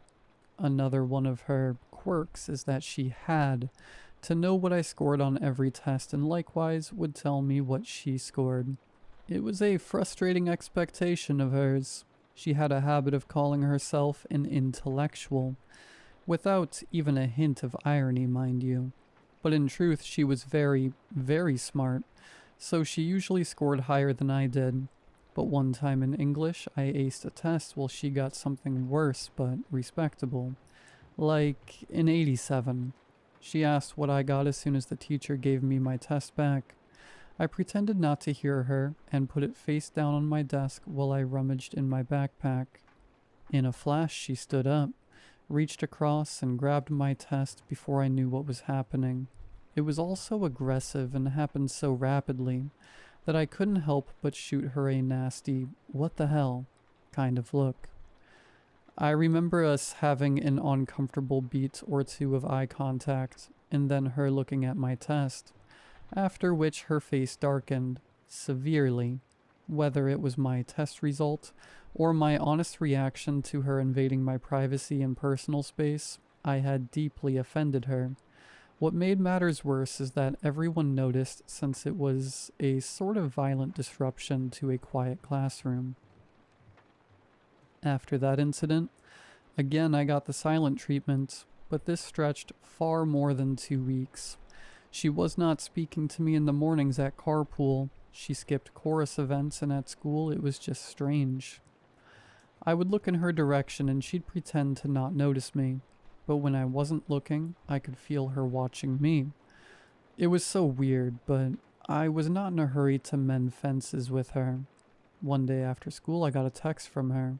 This was so many years and phones ago, so I don't remember specifics, but it had something to do with a school assignment. There was no apology or warmth, or even an attempt to awkwardly address the situation. The text was so random and I felt like she was fishing for a reaction, so I didn't answer. I wanted to actually have a conversation, and if she couldn't handle that, then I was also fine just moving on. I wasn't going to let her dictate how we were going to resolve things. Later that night, she sent another message on AIM that asked if I saw her text, and also if she could come over right then. I logged off immediately so I wouldn't feel compelled to answer. It was all really weird. She wasn't at school the next day. I didn't think too much of it, except that it was refreshing to not have to ignore her for a full school day. That afternoon, one of our assistant principals showed up to my biology classroom and asked for me to accompany him to the principal's office. My principal began asking me questions about my friend and about her interest in computers, which I didn't know how to answer. I said that she was a whiz at AIM, but that's about all I knew. Turns out, my friend had made a hit list naming me directly. My principal had printed it out for me to read, and it was some of the most vulgar things I've ever heard. He explained that she tried using an offshore router in her email to the school the day before, but they were able to easily pinpoint her IP address and alert the actual authorities. From there, my recollection gets blurry. But I remember getting a police escort home from school that day with a helicopter overhead and everything. She was sent to juvenile detention, and then eventually to a girls-only mental institution in Florida for a short stint. I don't think she was ever formally convicted, but she was expelled. Her family moved that summer a few towns away and enrolled her at a private school. My principal would check in on me randomly from that point until I graduated a few years later. I think he did that because he wanted to let me know that the administration was thinking about me, but I'm sure he was also angling to see if I received any threats, which I, thankfully, never did. So many years have passed, and I honestly don't think about those days too often. They were confusing and frustrating years, and the meeting with the principal and the fallout with my friend happened in quick succession. Every now and again I'll see her on social media, and her name comes up here and there in conversations with family or old friends. I'm writing this all to give context. She just messaged me on social media, and I'm not sure what to do.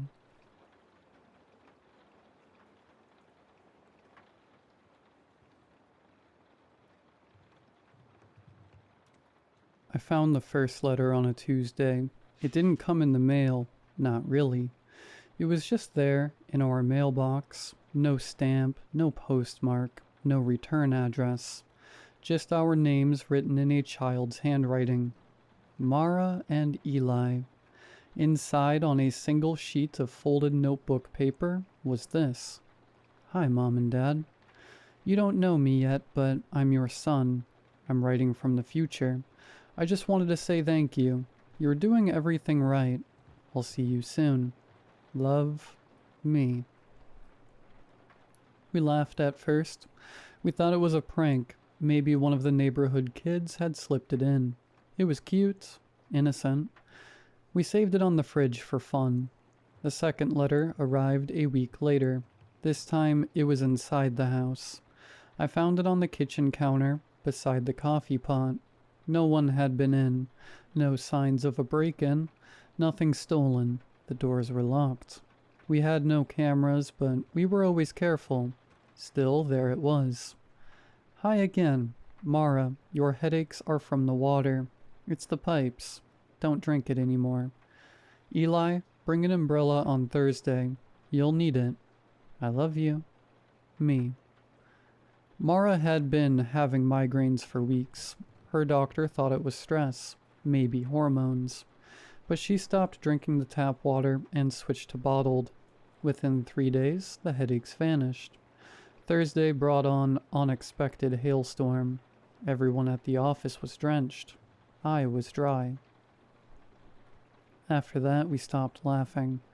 We didn't talk about it at first, we just obeyed, quietly, unsure why. The letters were always right. Helpful, loving. They felt real. They started arriving regularly.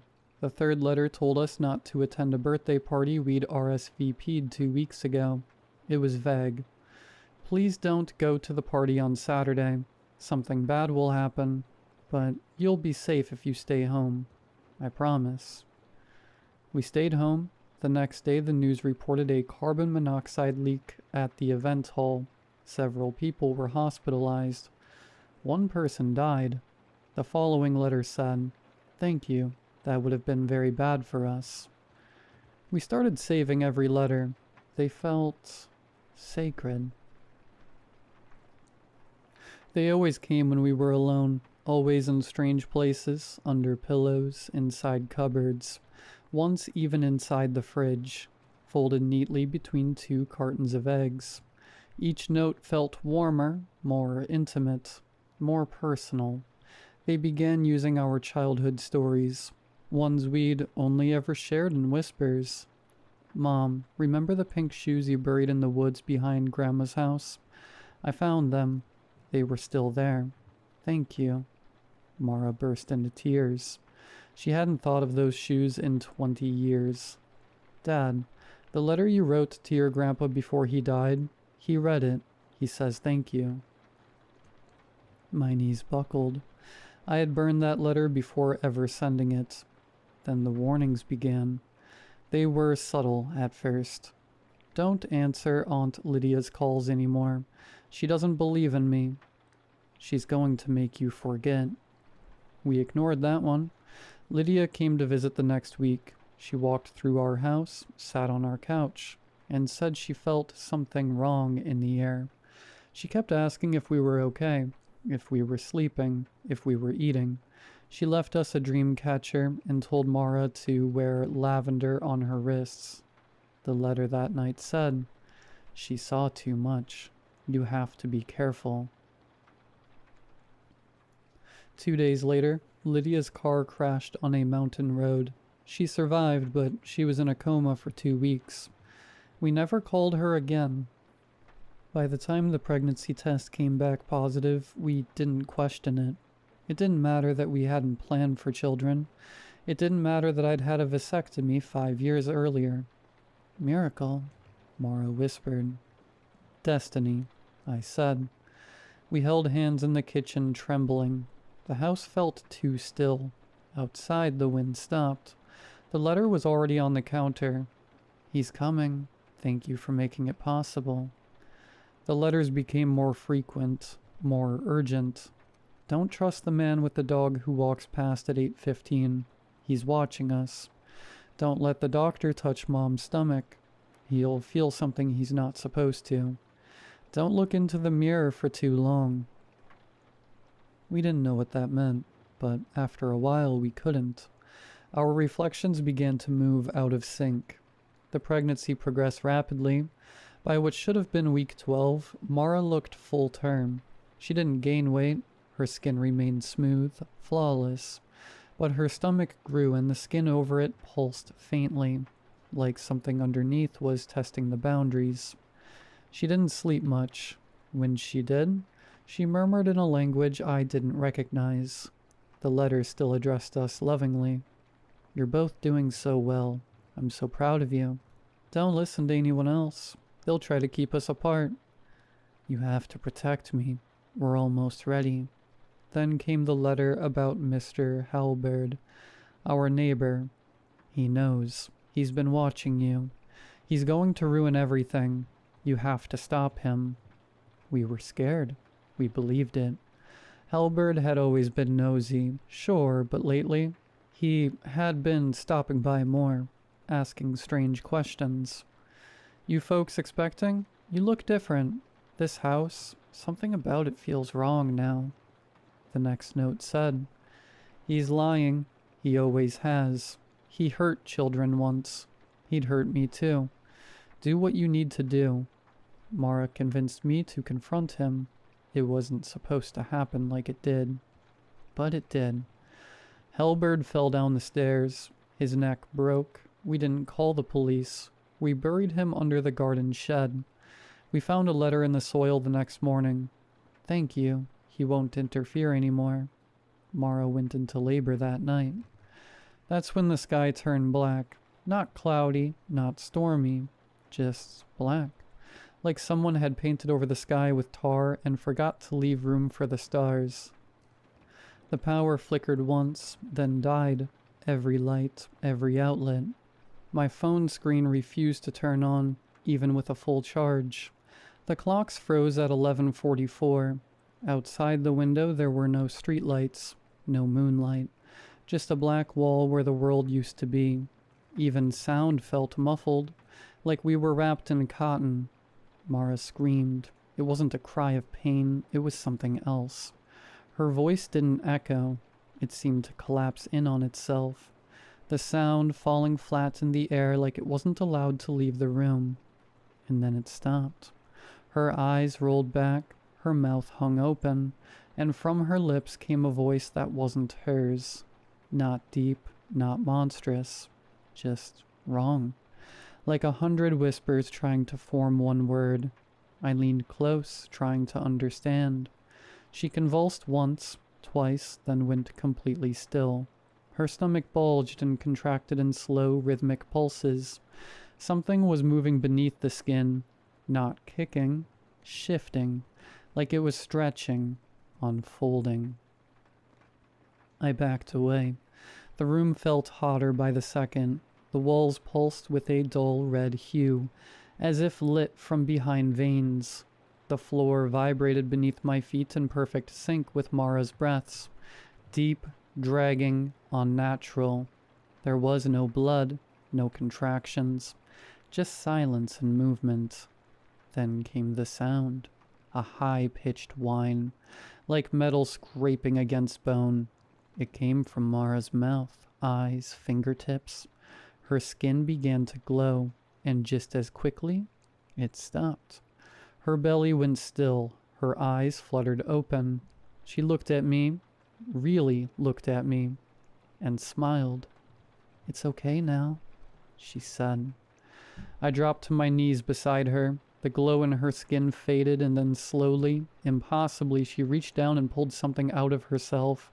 Not screaming, not shaking. Calm, serene. What she held was not a baby. It was shaped like one, sure, but the proportions were wrong. Limbs too long, eyes too large, skin smooth and translucent like polished stone. It blinked at me, its mouth opened into a crooked smile, and God help me, I smiled back. We didn't sleep that night, not because we were afraid, because the baby, our son, didn't want us to. He didn't cry, he didn't fuss, he just stared wide-eyed from the little nest of blankets we laid him in on the living room floor. His eyes never closed, not once. "He doesn't blink," Mara said around 3 a.m. I hadn't noticed, but she was right. He watched us constantly, like he was memorizing us, studying us like we were a test, and he was waiting for the results. And we felt proud, grateful. There were no more letters, none the next morning, none the next week, but there were changes. Mara no longer needed food. Not really. She'd pick at toast, sip at tea, but nothing else. She stopped sleeping entirely, yet never seemed tired. She said her dreams now lived outside of her, that he had taken them from her for safekeeping. I kept working, going through the motions, but people looked at me differently. My coworkers asked if I was okay. One even reached out and grabbed my arm like he thought I was about to collapse. "You've been losing weight," he said. "You look pale." I looked in the mirror that night and I didn't recognize myself, but when I turned away, I saw my reflection blink, and I hadn't. The next letter came 2 weeks later. It wasn't in the mailbox, it was in the crib, folded beneath our son's body, like a note left in a bassinet at a fire station. It was different, printed, not handwritten, sharp letters, uniform and cold. Phase 1 complete. Secondary conditioning successful. Intervention no longer necessary. Initiate localization. We didn't understand what it meant until the dream started. Not for us, for others. We got a call from a friend in New York, terrified. She said she dreamed of us, but not how we are. She saw us in a house with no windows, holding something that looked like a child but wasn't, smiling, rocking it, singing lullabies in a language she couldn't understand. She woke up crying. Then the dreams spread. Relatives, co-workers, strangers. People messaged us, confused, disturbed. "We saw you. We saw him. He told us things. He told us what's coming." He, not it. He had a name now, and then he spoke it. To us, out loud, just one word in a language we couldn't place. But it cracked the glass on the coffee table, sent every dog on the block into a howling frenzy. Mara dropped to her knees and whispered, "Yes, yes, I hear you." The house felt smaller after that, warmer. The walls pulsed slightly, like lungs. The lights no longer worked, but we didn't need them. Everything inside glowed softly, like it had its own hidden sun. I stopped going to work. I couldn't remember what my job had been anyway. Mara spent all day with him, cradling him, speaking to him in strange murmurs. Her head tilted like she was listening to music I couldn't hear. Sometimes he'd hum, not a lullaby, but something more primal, like static turned into a melody. I started finding drawings on the walls, childlike scribbles at first, then more complex. Circles within circles, jagged geometry, sharp lines forming impossible angles. I tried to wipe them off. They wouldn't smudge. They were drawn in something that wasn't ink. I woke one morning to find a spiral traced on my chest in fine red lines. Not a wound. More like a tattoo that had always been there. That's when I knew he'd start using me too. The next letter didn't come on paper. It came through the radio. The kitchen radio hadn't worked since the blackout, but it turned on by itself at 2:17 a.m. White noise at first, then a child's voice. "You've both done beautifully. It's almost time. Please make room. Others are coming." The sound looped once, then the radio exploded. It started raining the next day. Black rain, thick and slow, like oil. It didn't splash, it stuck. The sky above us had not returned. There was no sun, no clouds, just that awful velvet void, like we lived beneath a blanket that didn't want to be removed. I tried to call my brother. The line clicked and opened into silence. Then I heard him breathing, then crying, then a voice, our son's voice, saying, "He's not ready." Mara was ready. She started setting up the house, rearranging the furniture. She said they needed a nursery. Not for him, for them. "They're coming soon enough," she told me one night while folding linens. "He's made it safe for them now." "Who?" I asked, because I didn't want to believe I already knew. She looked at me with those wide, glowing eyes and said, "The others." 2 nights later, we watched from the porch as the man across the street walked into his front yard, dropped to his knees and carved a circle into his chest using the edge of a broken CD. He was smiling the entire time. When I ran to him, he was already gone, but on his shirt, written in something that might have been blood, or something worse, was one word: ready. We stopped getting mail. No trucks came down the street anymore. No deliveries, no neighbors. The homes around us went dark one by one. Some remained standing, shadows behind their windows. Others collapsed in on themselves overnight, like paper folding into ash. Still, we stayed because he told us to. The house had changed.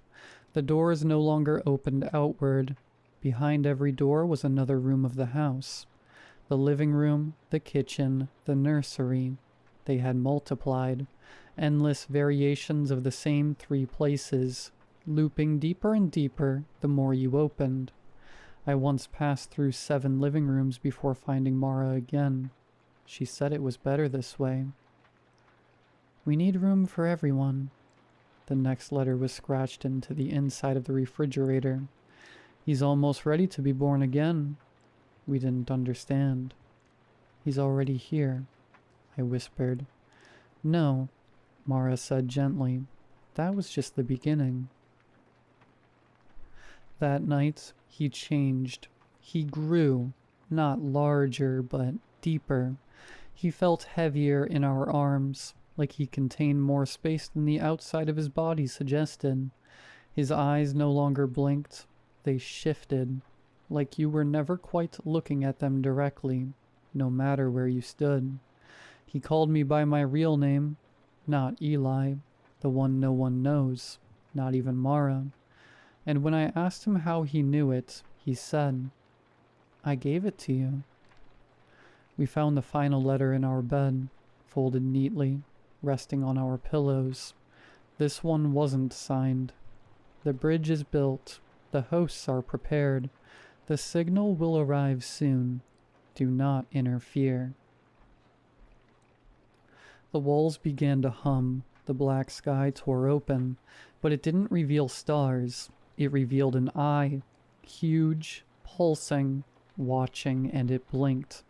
We didn't scream when the sky blinked. We knelt. Everyone did.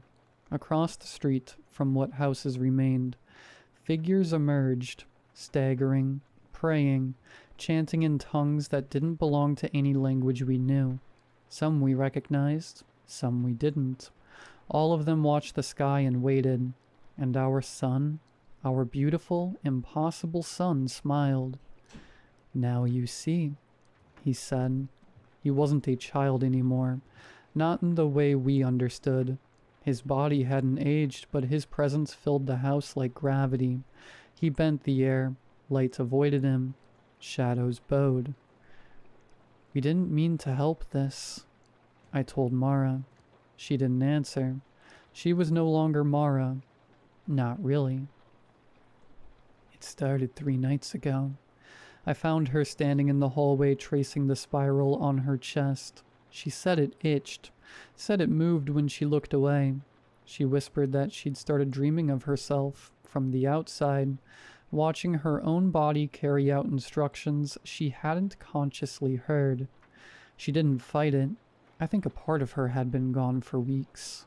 And now, there was no more denying it. The air crackled with electricity. The ground shook in pulses.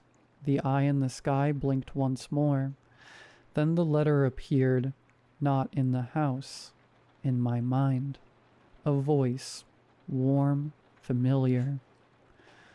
"You were never meant to survive me, only to usher me in. The locks have been undone, the veil rewritten, the shape of the world bent back to its origin, to me.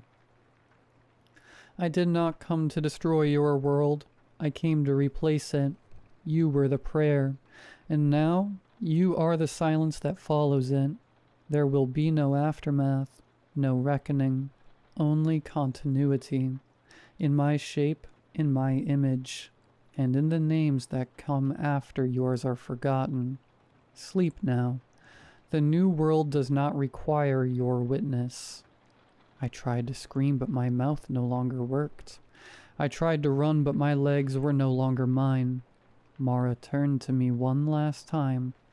She opened her mouth, and in our son's voice, she said, "We're already inside."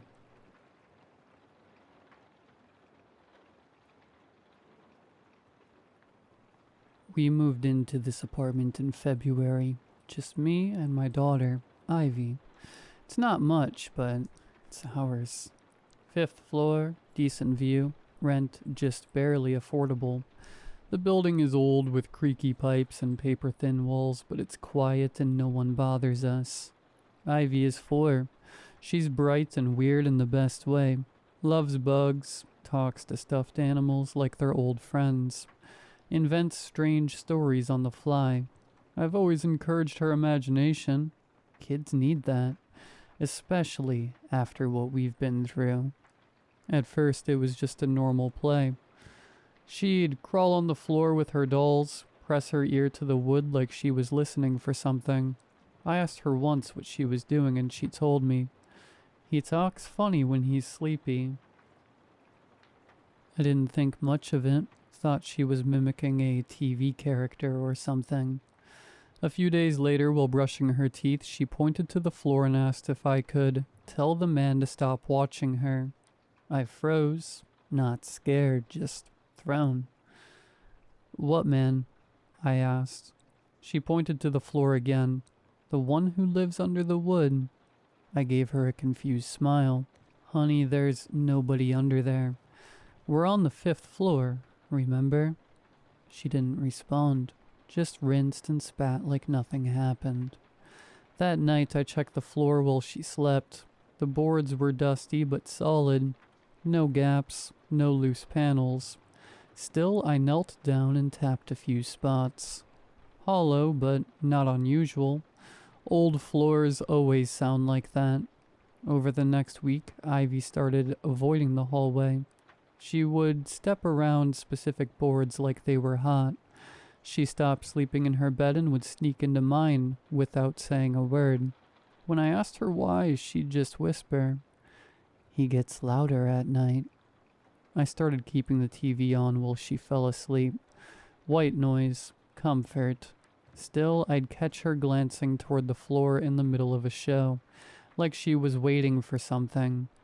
Then, 2 nights ago, I woke to a loud pop, like a board snapping under weight. I rushed to her room. She was sitting upright in bed, wide-eyed, staring at the floor. I asked what happened. She pointed to a spot near the corner of the room. One of the floorboards was slightly raised. Barely noticeable, but it hadn't been like that before. I pressed down on it. It gave a little, like something beneath had pushed upward. "Did you drop something under there?" I asked. Ivy didn't answer. She just whispered, "You touched his door." Last night I barely slept. Every creak of the building made me tense. I turned on every light, sat in the living room until morning. This morning I went to the kitchen to make coffee and found a piece of paper tucked behind the cereal box. Ivy's drawing, crayon on lined notebook paper. A stick figure girl stood in a square room. Beneath her feet, a black figure was drawn in a pit of jagged lines, reaching upward with arms too long for its body. In the corner of the drawing was a sentence written in shaky, childish letters. "He said you shouldn't have touched his door." I'm not sure if I'm more afraid that Ivy drew it, or that she didn't.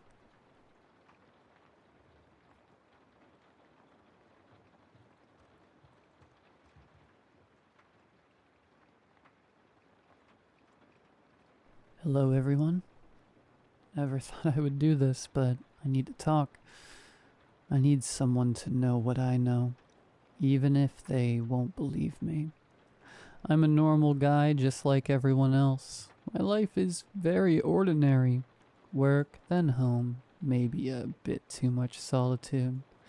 The only thing that gives me a sense of comfort or escape from this monotony is the sky. Ever since I was a child, I've loved looking at the stars. It's a strange feeling, looking at things millions of light years away. Things our ancestors saw, and perhaps generations long after us will see.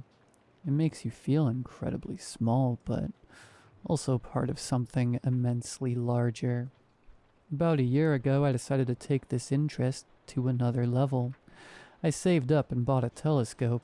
Not exactly professional grade, but a decent one.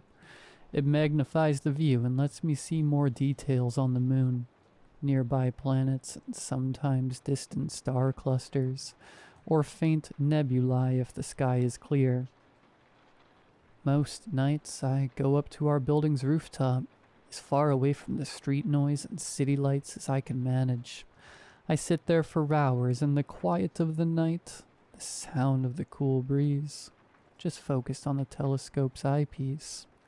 The whole world disappears, leaves only me and the tiny point of light I'm observing. Many nights passed in the same routine. I'd align the telescope to a specific region of the sky and just contemplate. Sometimes I'd look at Jupiter and its faint rings, other times at Mars with its distinct red hue, and often I'd just get lost in the endless sea of stars. I used to feel a strange peace, a peace I couldn't find anywhere else. Until one night, about 2 months ago. That night changed everything. I was on the rooftop as usual. The weather was nice, the sky relatively clear. I had an eyepiece attached that gave me a slightly wider field of view, wanting to scan an area dense with stars. As I slowly moved the telescope, I noticed something odd. A point of light, like an ordinary star, but it was stationary. At first I thought maybe my hand had shaken, or perhaps it was just a very distant aircraft. I focused harder. No, not an airplane. Airplanes follow straight or gently curved paths, and they have blinking lights. This was a steady point of light, just like a star, but it was moving. And it wasn't moving like the satellites we sometimes see crossing the sky at a constant speed in a straight line. No, this thing was moving in a way that was impossible. It was making sharp, acute angles, stopping abruptly, then shooting off in another direction at high speed, only to slow again and trace something like a strange geometric shape. Initially, I thought I might be hallucinating. Maybe my eyes were strained from focusing too long. I pulled my eye away from the eyepiece, looked up at the sky directly. Of course, I saw nothing but the familiar fixed stars. I returned to the telescope, aimed it at the same region. There it was. Still there. Still moving in that same crazy manner. My heart started beating faster. What was this? A spy satellite? But what kind of satellite performs these kinds of aerobatics? A drone? What drone could reach that altitude and appear like a star? My mind raced, searching for any logical explanation. Anything to hold on to. I found nothing. I kept tracking it with my eye in the telescope for about an hour. It was tracing bizarre shapes in a small patch of the sky. Complex patterns, like intersecting lines, curves, and sharp angles. Then suddenly it would vanish, or move so fast I'd lose it. I came down from the rooftop feeling a mixture of shock, anxiety, and intense curiosity. I didn't know what I had just seen.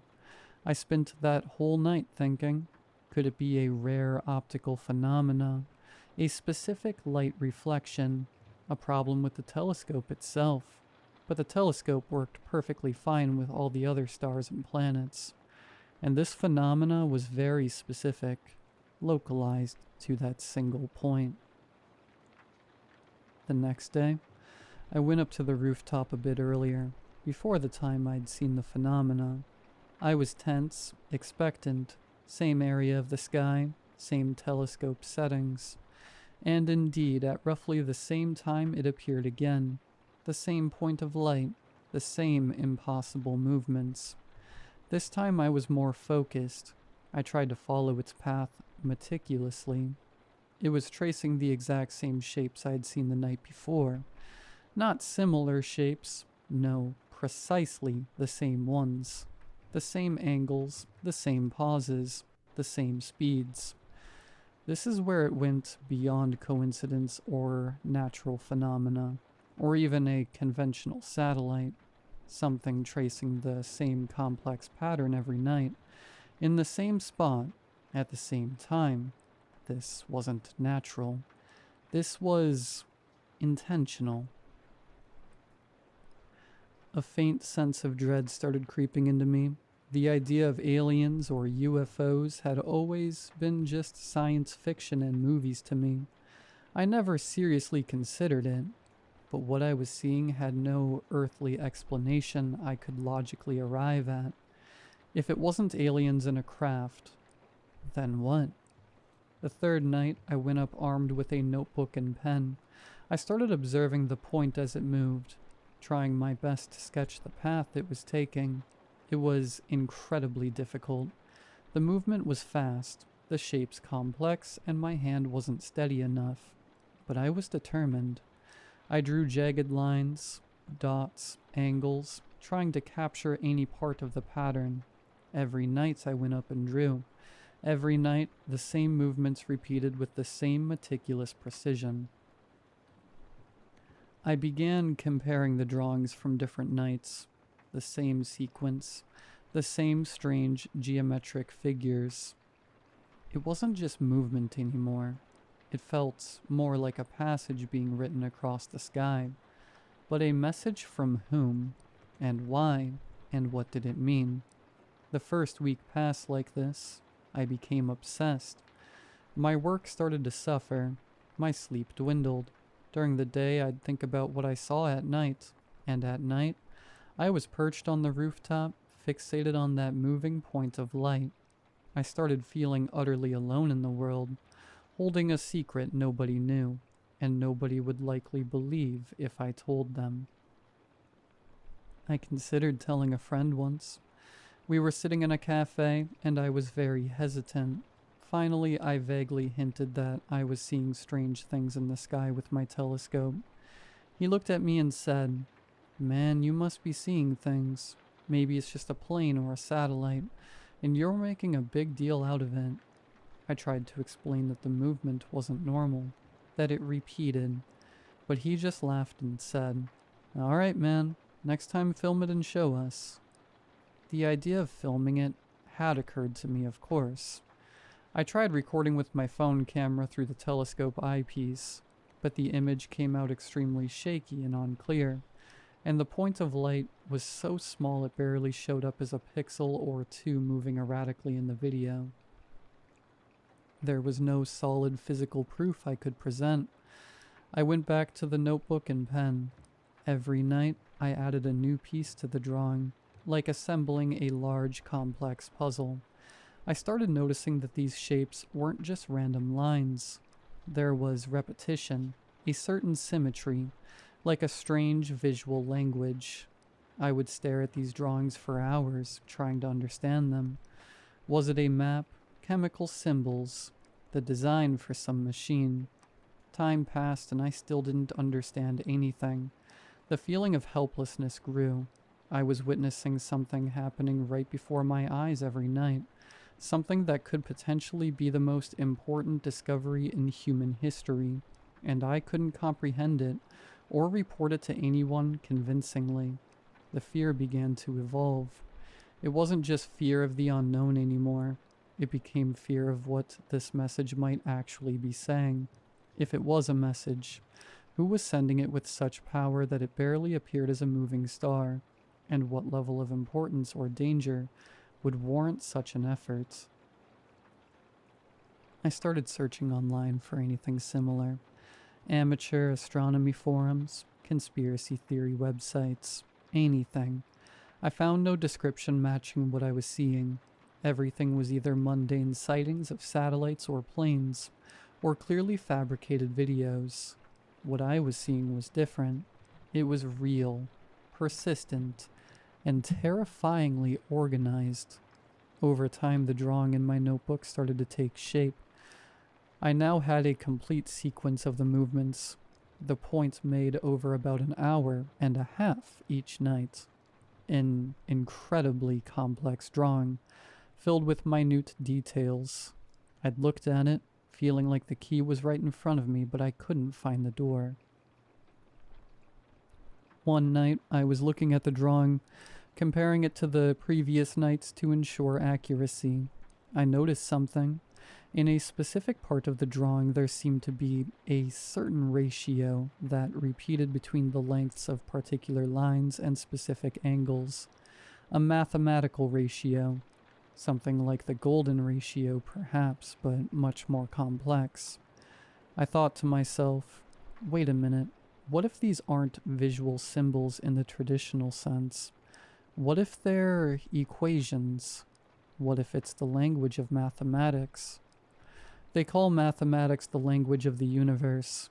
Maybe whoever is sending this message knows that the only way to communicate with any other civilization, regardless of their language or form, is through mathematical constants and logics. The idea sent a shiver down my spine. If this was math, then I needed someone who understood highly complex mathematics to decipher it. My education is average. My highest level of math was in high school, but this idea opened a new door. I began focusing on the drawing from a mathematical perspective, looking for numerical patterns, for known constants like pi or Euler's number. It was like trying to crack an impossible code.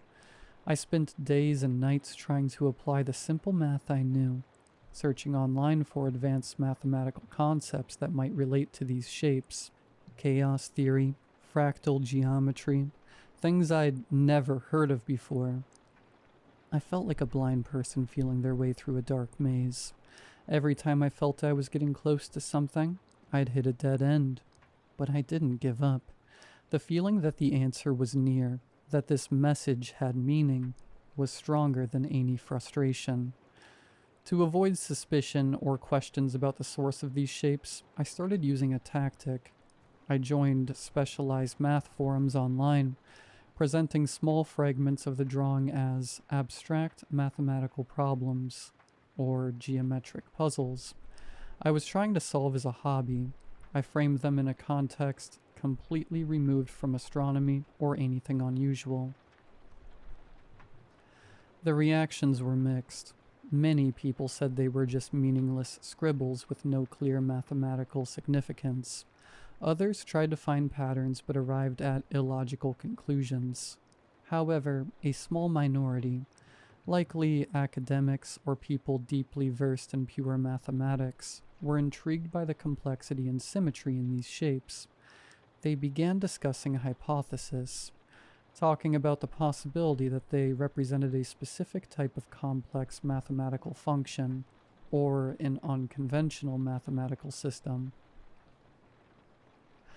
I followed these discussions eagerly, gathering any information, any thread that might lead me somewhere.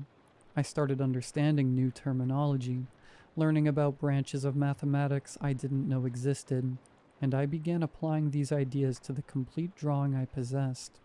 Slowly, gradually, the picture began to clear.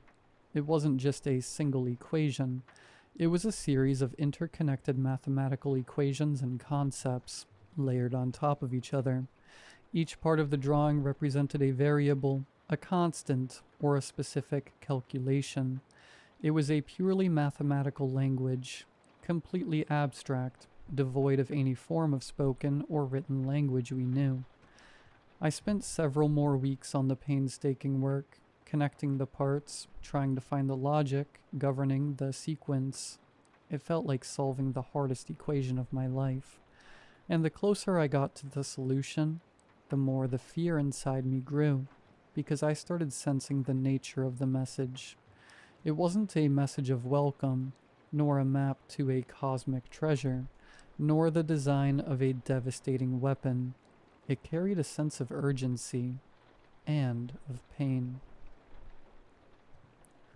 Until I reached the crucial moment, after long nights of sleeplessness, concentration, and calculations, aided by online tools and the discussions on the specialized forums I interacted with very cautiously, I managed to piece it all together.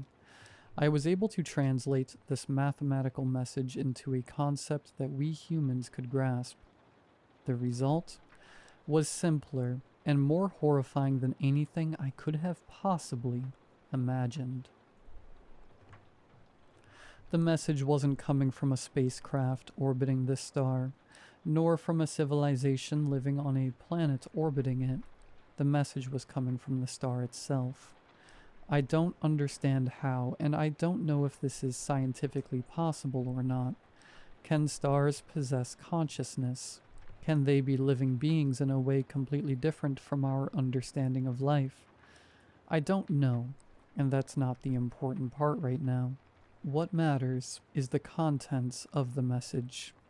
All those complex geometric shapes and impossible movements, when translated from the abstract, universal language of mathematics, conveyed one simple, terrifying meaning, a meaning understandable to any living being anywhere in the universe, that might have reached a certain level of understanding of the fundamental laws of physics and mathematics. The equations described a specific physical state, a state of rapid, unexpected internal collapse, a state of imminent stellar death. And the final message? The culmination of all these movements was the mathematical equivalent of a simple phrase composed of two core concepts. Help request, imminent end/death, or simply in human terms, help us. We are dying. I sat there staring at the notebook, at the final equation frozen in place. Unable to move, unable to think. The coldness I felt in that moment wasn't from the rooftop air. It came from the depths of the cosmos itself. A dying star, a conscious star, or at least one capable of communication somehow, sending a distress call across the vast expanse of space. A plea written in the language of mathematics so that anyone might understand it. And that someone was me. An ordinary young man sitting on a rooftop in a distant country, with a modest telescope. I was the one who cracked the code. I was the one who heard the scream. A scream that had been traveling for how many light years to reach here? Tens? Hundreds? Thousands? Millions? Where exactly is this star? Is it even still there? Or is this just an echo of a voice that died long, long ago? And what could I possibly do? Who am I to help a dying star? What help could I offer? Even if I knew its exact location? Even if I notified every space agency in the world? What would they do? Send a spaceship that would take millions of years to arrive? And if it arrived, what could it possibly do? The sense of absolute helplessness was crushing. The feeling of cosmic loneliness became deeper, more terrifying. We aren't just small in this universe. We are also frighteningly powerless. We hear the cries for help from our cosmic neighbors, and we can do absolutely nothing. That night, after deciphering the code, I went back to the rooftop. I pointed the telescope at the same spot. The point of light was still there, still tracing the same complex geometric shapes in the cold silence of space, still sending the same desperate message. Help us. We are dying. This time, I wasn't looking at it with curiosity or fear of the unknown. I was looking at it with profound sadness and a terrible sense of guilt. I knew, I understood, and I could do nothing. The sky where I used to find peace and escape had transformed for me into a vast graveyard filled with stars dying in silence, or screaming pleas for help that no one hears, or those who hear cannot answer. Every night now I go up to the rooftop, not to enjoy the stars, but because I honestly don't know why. Maybe to bear witness, maybe so that this scream doesn't just echo into the void completely alone.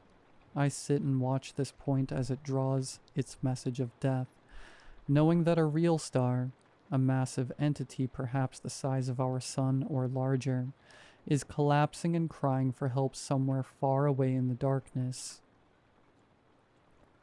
The biggest problem is that a realization like this changes everything.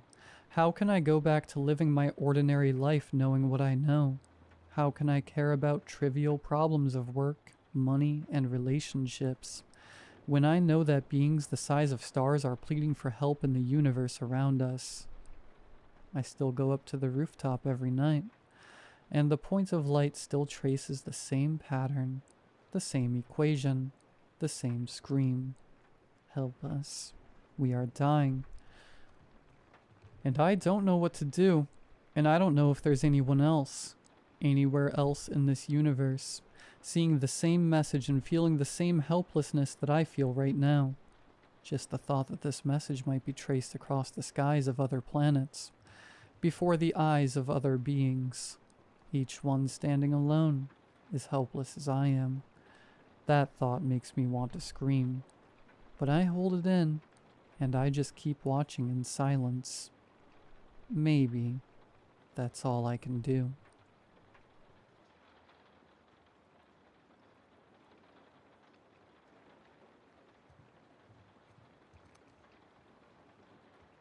I'm in need of some advice, but I don't even know what kind of help I should be after. It started about 3 weeks ago. I got a call from my mom on a cold Monday. We talk often enough, and a phone call from her isn't a strange occurrence at all. The only real strange part about it was that it was while I was on the clock at my job. I'm a nurse, so she usually would only call if something was important. I picked up the phone, fully expecting to hear that someone had died, only to be greeted by her familiar, gentle voice. She was casual, sweet, just asking about my day. Don't get me wrong, I love my mom, and I like talking to her, but I was at work and it was a very busy day. I tried to politely excuse myself and get back to what I was doing. Before I could hang up, she said something that caught me off guard. "I'm glad you're sleeping better. You looked so peaceful." I was caught a bit off guard by this. You see, I'm in my 20s and I've lived alone for almost 7 years now. What's more, my mom lives about 200 miles away from me. I didn't think much of it at the time, but as the day went on, for some reason, it bothered me more and more. After my shift, I called her again, and again she began a casual, cheery conversation with me. What she said earlier was burning into my brain at this point, so I asked her what she meant by that. Without missing a beat and in the same happy tone, she told me, "Well, you've been tossing and turning. I was just happy to see you sleeping peacefully last night." I didn't know what to say. I asked her if she was making a joke. Her response sounded just as confused as I was. She told me she had tucked me in last night. I didn't want to start an argument. My mother is not young, and there is a history of degenerative brain disease in some of our family. I was worried that maybe she was sick. I changed the topic again to her day, and finished what turned into a relatively pleasant conversation. Given the earlier confusion, I texted my brother immediately. He lives in the same town as my mom and told him to check on her. Ever since then, I feel like I've been losing my mind. At first I began to notice the smallest things. Tiny instances that aren't as they should be. That day when I got home, for example, the chair at the head of my dining room table was pulled out too far. I could have sworn I tucked it in, but reason tells me I must have forgotten. My bed was made when I knew for a fact I didn't make it. It was folded and tucked under the mattress, the same way my mom did it when I was little. I called my brother. I had no idea what was going on. Maybe my mom had come to visit and was pranking me. It was unlike her, but what else could this be? He told me that he had just had tea with her. It's been getting worse and worse. At night, I can hear footsteps, but when I get up to look for their source, they vanish, leaving me questioning if I really heard anything at all. A few nights ago, I woke up around 3 in the morning to the sound of humming. It was faint, barely audible, but I recognized the melody instantly. It was the lullaby my mom used to sing to me when I was little. The one she hummed when I had nightmares. I froze. It was coming from my bedroom doorway. I couldn't bring myself to look. I just shut my eyes and lay there, stiff under the covers, trying not to breathe too loudly. Eventually, the sound faded. When I finally worked up the nerve to turn on the light, the room was empty, but the closet door, which I always leave open, was shut. I've been calling her during the day, but it's no use. She either denies any of it, or simply speaks as if nothing was wrong. More often than not, she goes off on tangents that frustrate me to no end. I even recorded our last conversation, thinking maybe I could catch something, some slip, some change in her voice that would make sense of this. But when I played it back, the audio was crystal clear. Too clear. There was no background noise at all. No ambient hum, no shuffling, no clink of her spoon in her teacup like there always is. Just her voice, bright and cheerful, telling me she was proud of me, that I looked so calm now. I hadn't told her I was recording, and yet, right before the call ended, she said, "You should stop doing that. It's not polite." I've grown paranoid. I don't sleep in my bed anymore. I've taken to sleeping on the couch instead, but without fail I wake up in my bed, neatly tucked under the covers. Last night, I stayed awake as long as I could. I thought if I could catch it in the act, I could prove to myself that this wasn't just in my head. I don't remember falling asleep, but I remember waking up, and I remember the hand that pulled the blanket over me. It wasn't hers. It was colder, thinner. The fingers were too long, and they didn't tremble the way hers used to. When it touched my forehead, there was no warmth, just a kind of pressure, like it was memorizing me. I kept my eyes shut. I don't know why. I think I thought if I looked at it, it would look back, but it knew I wasn't asleep. I can't explain it, but I could feel that it knew. It leaned closer. I could feel it, the weight of it pressing into the mattress beside me, slow and deliberate. The sound it made was low and wet, like thick saliva pulling apart in strands. Something dragged across my cheek. Not fingers this time. Something softer, frayed at the edges. Hair, maybe. But it smelled like meat left too long in the sun. Then it spoke. You don't cry anymore. Not like before. Its voice was trying to be hers, but it wasn't right. The words came out broken, halting and slow, like someone reading phonetics off a cue card. And underneath it, something else breathed. Something heavier, labored, excited. I opened my eyes. There was nothing there. But the blankets were rising and falling beside me like someone invisible was still lying there, mimicking my breath. The indentation in the mattress was fresh, deep, and smeared along the pillow next to mine was a thick, dark streak, brown-red and rotting at the edges, like old blood mixed with dirt. When I looked back at the mirror, there was something sitting on the edge of the mattress. At first, I thought it was her. The hair was the same length, same part down the middle, but it was patchy, thin and coarse in some places, clumped like wet straw in others. Tufts were missing altogether, exposing skin that looked stitched, like burlap pulled too tight over something that wasn't a skull. It tilted its head again. The motion was jerky, like a puppet on tangled strings. Then slowly it began to turn. I didn't want to see. Every instinct screamed at me to look away, but I couldn't. The face that met mine in the mirror was trying to be my mother. It had her eyes, at least. It had eyes where hers used to be, but they were cloudy, too wide, like glass marbles pressed into soft clay. The nose was flat, crushed like something broken and reset wrong. The mouth was the worst part. It stretched too far, like it had been cut at the corners. The lips were split and scabbed, peeled back in a permanent smile that showed rows of tiny baby-like teeth. Dozens of them. Too white, too clean. It was brushing its hand across the pillow, slow and tender. And then it looked up, not at the bed, at the mirror, at me. And it smiled. I backed away from the mirror, heart pounding so loud I could barely hear myself think. I didn't want to see it anymore. I didn't want it to see me. But I couldn't look away.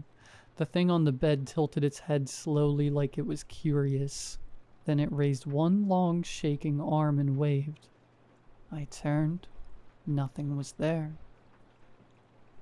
When I looked back at the mirror, it was gone.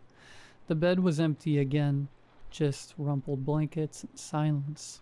I stood there for a long time, barely breathing, too afraid to move. And then my phone rang. It was my mom. Her voice was soft, calm. "Don't be scared, sweetheart," she said. "We just miss you."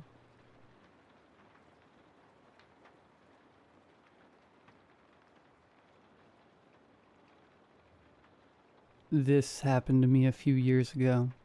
My therapist says it helps to tell people about traumatic events. Something like getting it off my chest. I don't go outside all that often anymore, and I don't talk to all that many people, so I figure this is the next best thing. Take it as a cautionary tale. If you've ever worked retail, I'm sure you can relate to this experience at least at some level. I had a coworker who had absolutely no concept of personal space. At the time, I was a student and worked at a local grocery store. The way this company works is that each employee rotates jobs on a set schedule. So for a few hours in the shift, you'll be at the register. The next, you'll stock aisles, so on and so on. My apartment was in a city on the eastern coast of the United States, a mere 2-minute drive from my work. It was a nice setup, classes in the morning and work in the afternoon. But if I am being entirely honest, my coworkers could get under my skin at times. They were relatively nice people, but they were the type who would avoid work like the plague and leave most of it to me while attempting to appear busy to our manager. Still, outside of the occasional misogynistic comment and the extra work, it wasn't so bad. But one of my coworkers in particular, Trevor, would not leave me alone. Like I mentioned earlier, we had all set jobs per shift, yet for hours at a time he would come pester me, talking on and on about whatever topic he chose that day. Usually it was about his girlfriend, about the renovations he was making to his new house, or what he did over the weekend. Don't get me wrong, I don't mind chatting. I don't mean to come across as an insensitive jerk who was too arrogant to make friends. His talking would last entire shifts without pause. It impeded my work. I would give him hints, social cues, and try to dismiss him as politely as I could. But it was like pebbles bouncing off of a brick wall. Nothing got through to him.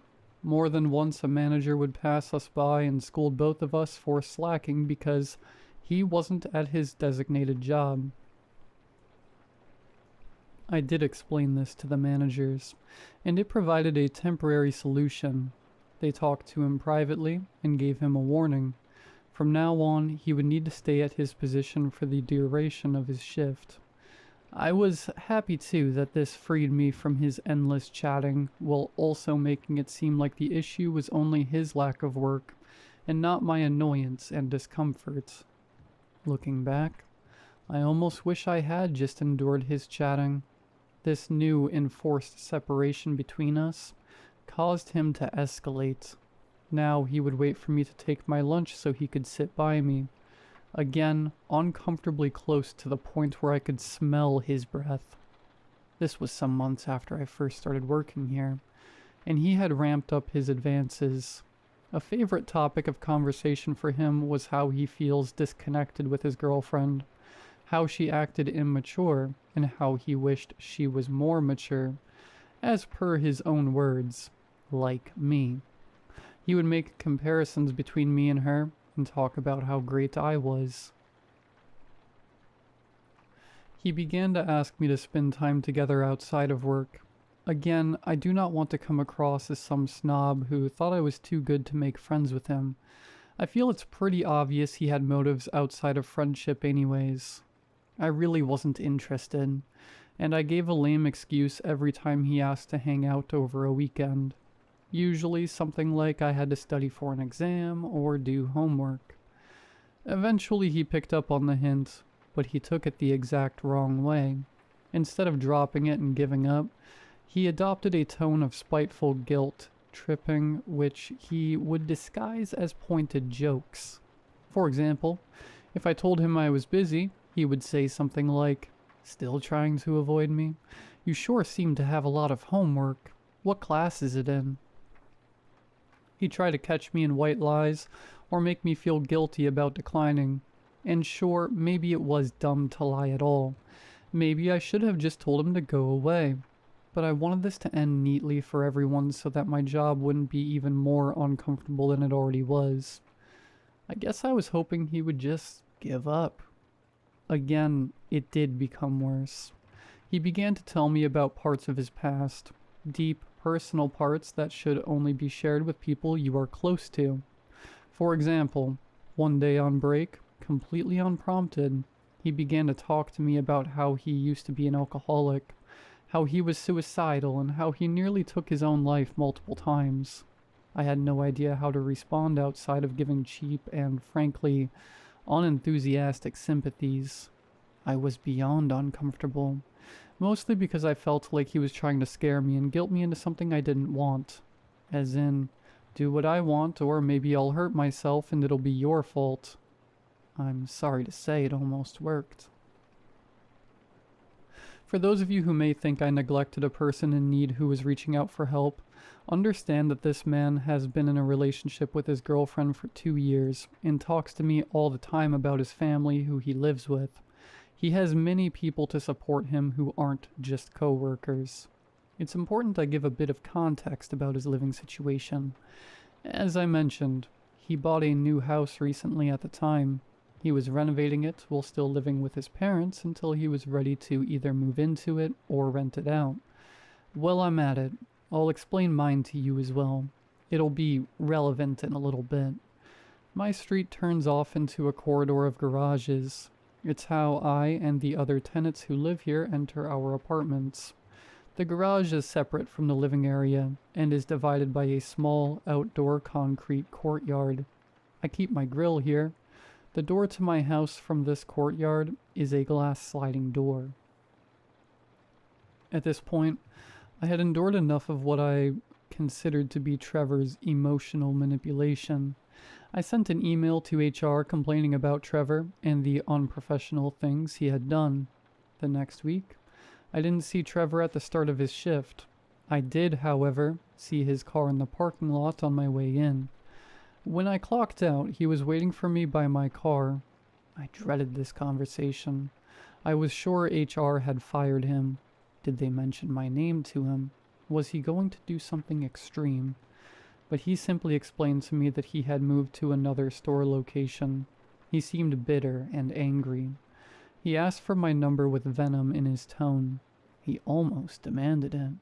I didn't want to lie anymore. I was so ready for this all to be over and done with.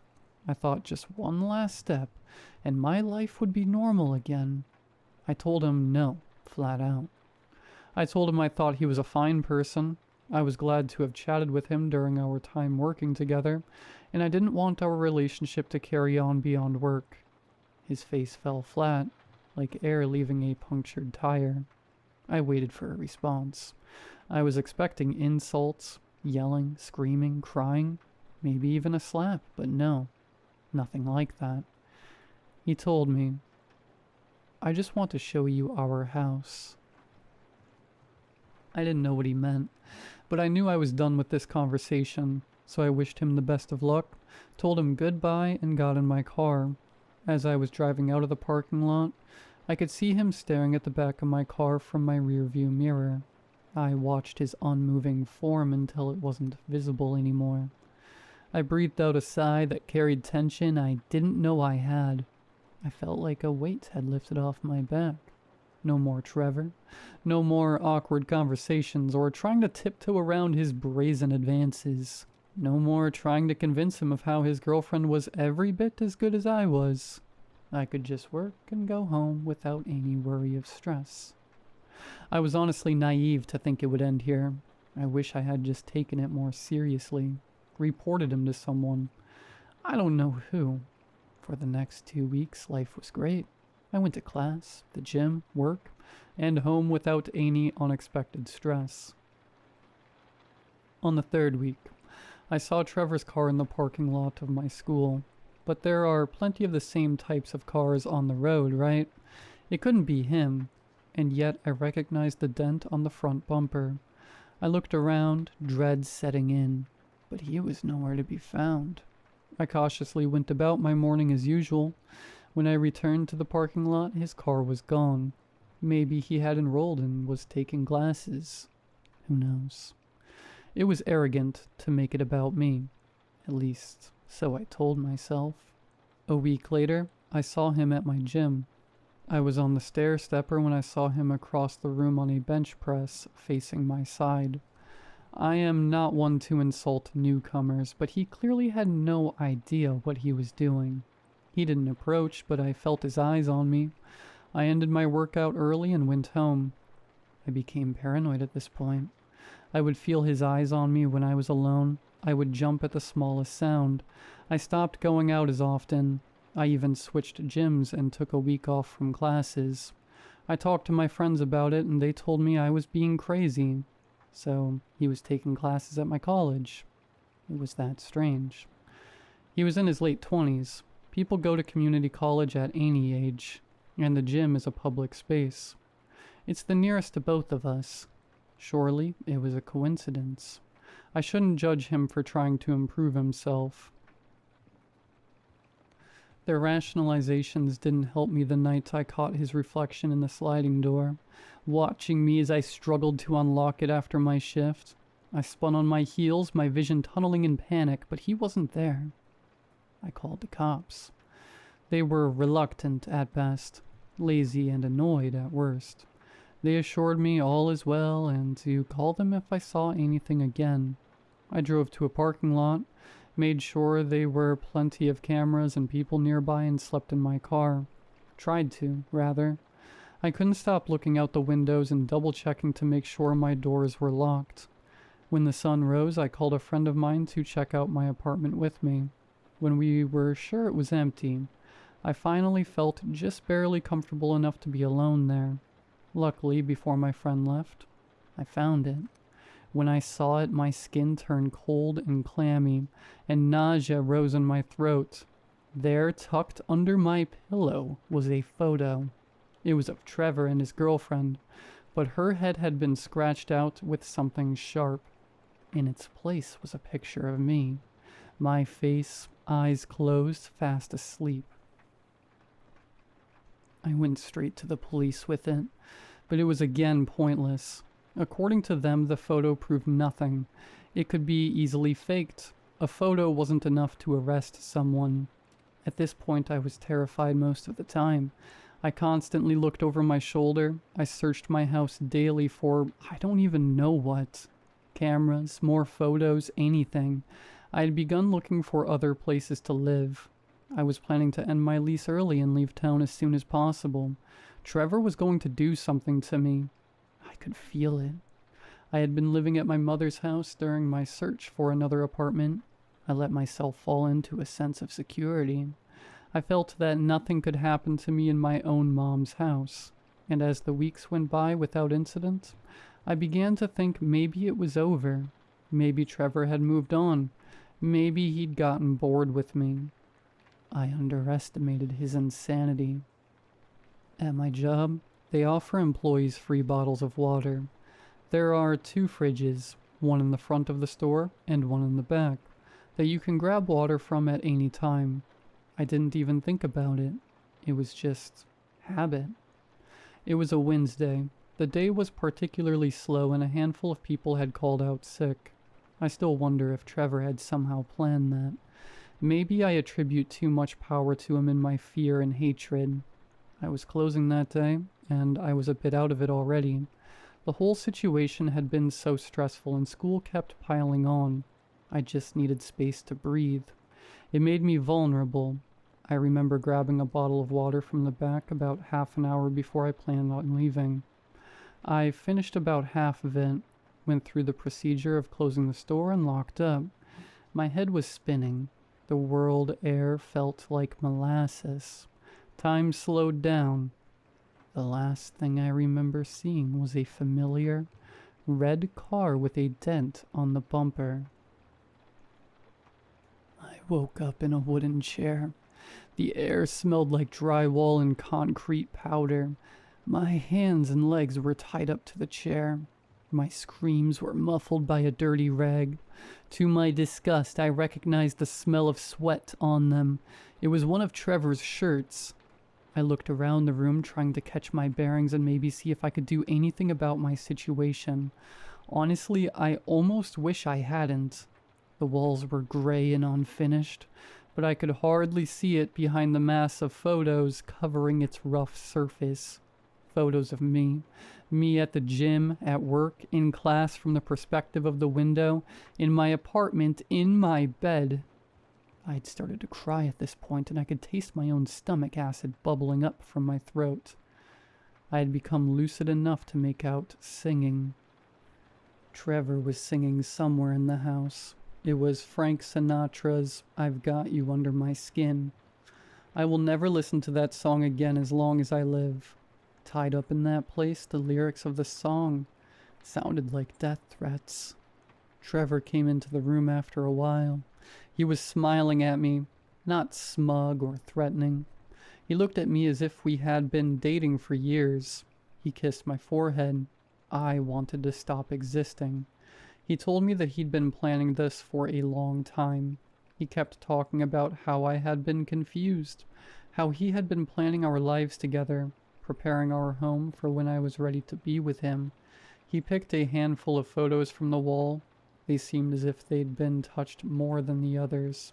I don't know how to describe a photo as well used, but that's the best I can do, is they looked worn out.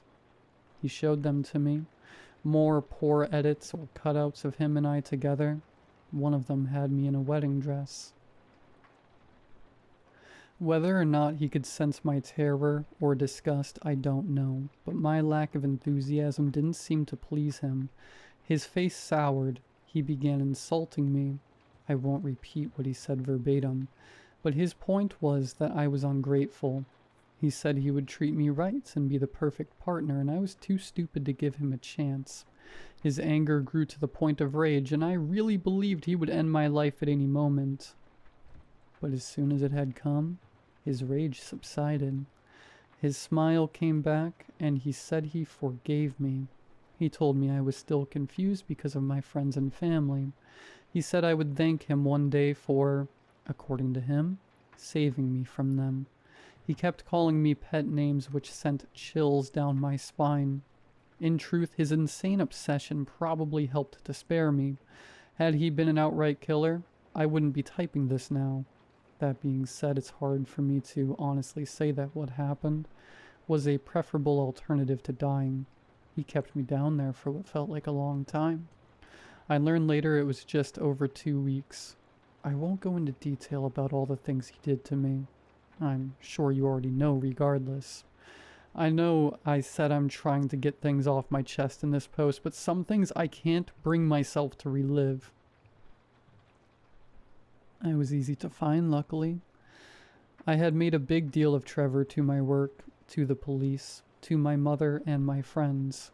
When I went missing, he was the first suspect. The day the police knocked on his door, I was more afraid than ever. If he thought his plans with me were at an end, this delusion of a future with me, I have no doubt he would have killed me and himself. In his mind, I'm sure it would be romantic. He opened the door to the 2 officers who began to speak to him. I was weak, dehydrated, and malnourished, but I put every ounce of energy I had into screaming through the filthy shirt he used to gag me. I heard their conversation pause, then I heard footsteps. Quick, heavy steps. He was running towards my room. The door swung open violently. It was Trevor. I can't say for sure what he was doing. He wasn't armed, at least. He took a step towards me, but was quickly stopped by an officer's taser. He collapsed and the officer was on him in an instant, cuffing his hands behind his back. Trevor was crying. He was begging them to let him keep me. He kept asking me to tell them that I loved him too. The other officer untied me and took the shirt out of my mouth. I collapsed into her and sobbed until I couldn't anymore. They took Trevor away in the back of a cruiser. I never saw him again. But that doesn't mean the story had a happy ending. I mean, I lived, which I am truly grateful for, but I can't see myself ever healing from this. I still find myself double-checking my room before I sleep.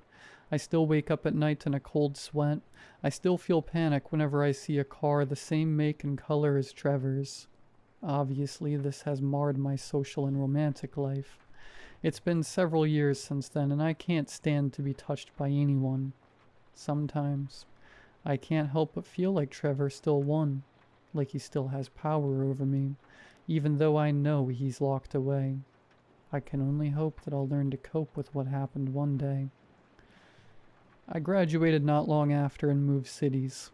My life has been going well, or at least as well as it can be. I took up therapy, like I mentioned at the beginning, but it's a slow process. I guess all I can do is my best. I appreciate you reading my story, if you did make it this far. Like I said, take it as a cautionary tale. There are some twisted people out there, and you never know what someone is capable of. Don't take half measures when it comes to your own safety. If you have a bad feeling about someone, please just play it safe. I only wish I could have told myself that back when I had the chance.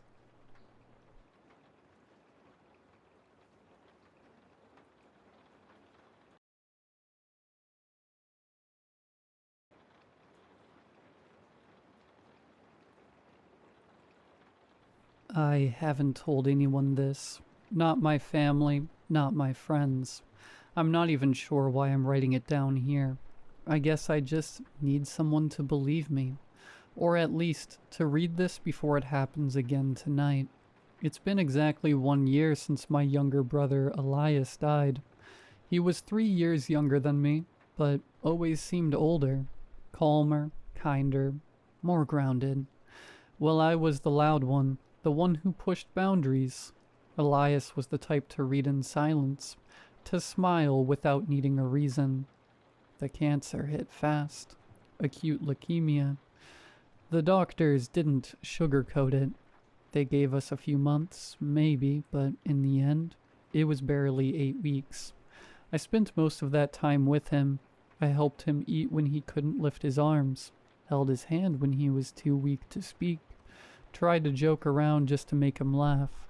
In the final hours, when he was barely there, he looked right at me, not scared, not sad, just knowing. "Don't stay alone," he whispered. That was the last thing he ever said. After that, everything shut down. There was a flat line on the monitor, a few soft words from the nurse, and then nothing. The world just stopped. I didn't cry much, not at first. I think part of me refused to believe he was really gone. I disconnected from everything. School, friends, routines. I slept all day, stayed awake all night, barely ate. I thought maybe the silence would help me process it. Instead, it left space for something else. The first time I heard his voice again, it was around 3 a.m. I hadn't been asleep, just lying there staring at the ceiling. The window cracked open to let in the late October wind. "Are you there?" It was faint, soft, coming from the hallway. I froze not because I was afraid, but because I knew that voice. I got up, opened the door, turned on the lights. Nothing. Every door was locked, windows closed, no sound except my own heartbeat. The next night it happened again. Same time, same voice. "Are you there?" I told myself it was a trick of memory, auditory hallucinations, lack of sleep. That made sense, right? But the voice kept coming back, every night at 3 a.m. sharp, and then the footsteps started. Soft, deliberate steps across the hallway floor, stopping just outside my bedroom. Never louder than a whisper, but impossible to ignore. Eventually I started locking my door at night. I played white noise, music, anything. Sometimes I'd fall asleep with a podcast playing just to drown it out. But none of it worked. The sound always cut through. Always him. Then came the knocking. 3 soft taps. Then his voice closer now. "Please, open the door." It never sounded threatening. Not angry or vengeful. Just pleading. Almost sad. I told myself I wouldn't give in. I wasn't going to open the door. I wasn't going to play into whatever this was. Grief, trauma, madness. But it didn't stop. Then it got worse. I started finding things around the apartment, objects I hadn't seen in years. Stuff I knew was in a box on the attic, sealed and forgotten. A small, worn-out toy dinosaur on the windowsill. His favorite. The one he carried everywhere as a kid. A half-drunk Capri Sun on the kitchen table. Wild cherry. The exact flavor he used to beg Mom to buy. Each day, something new. Each night, his voice. Like the past was leaking into the present, or something was trying to lure me back. Last night, I found his old diary on my desk. It had gone with him to the hospital. I'd packed it in his bag. He never wrote much in it, but it was something that brought him comfort. It never came back home with us. I'm absolutely certain of that. And yet there it was. Dusty, locked, familiar. I opened it. Only one sentence had been added, written in a shaky but unmistakable hand on the last page. I found a place for you. That's when I knew this wasn't just memory. This wasn't just grief. Something was actively reaching out. I've tried everything. I left town, booked hotel rooms, stayed with friends. I even rented a cabin hours away, in the middle of nowhere, and turned off my phone, but no matter where I go, at 3 a.m. I hear him, even when I'm awake, even when I know he can't possibly be there. And every night his voice changes, just a little, subtle at first, a slightly slower rhythm, a flatter tone, like a recording wearing down, like a mask slowly slipping. If it's really Elias, why does he sound less and less like himself with every visit? Tonight is the anniversary of his death, 1 full year, and I'm hearing him already. No waiting for 3 a.m. this time. He's early. I hear footsteps in the hallway, slower than usual, more deliberate, closer. Then the whisper. Please, open the door. I shouldn't. I know I shouldn't. Every part of me screams not to. But something inside me is whispering that tonight is different. That if I open it now, it might finally end. That maybe I'll see him just one more time. That maybe it won't stop unless I do. I'm standing up now. I'm walking to the door. My hand is on the lock. I'm going to open it.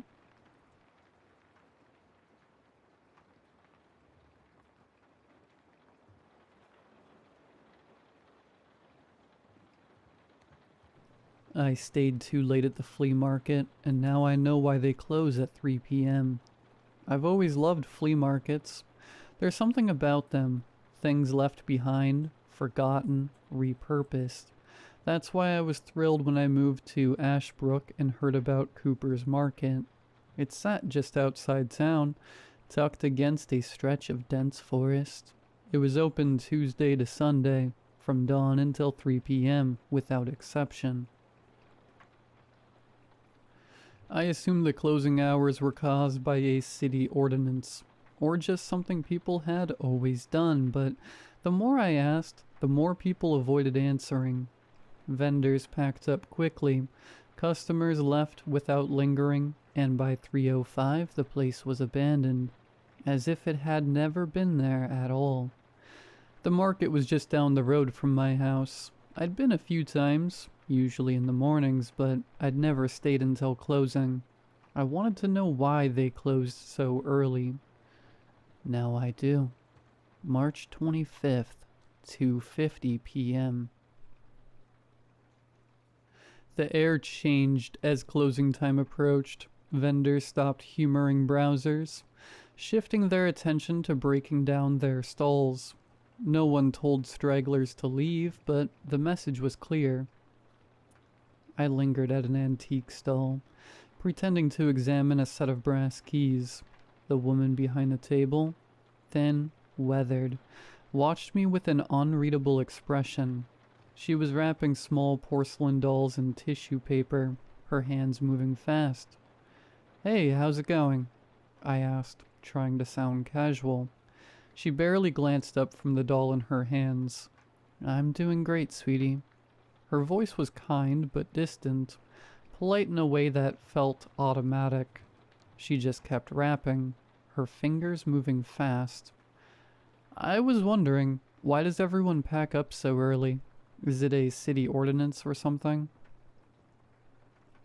Her hand stilled for half a second. When she spoke again, her voice was colder. "If you're smart, you won't ask." She folded the last piece of tissue paper over the doll, tucking it in tightly. "We need to leave."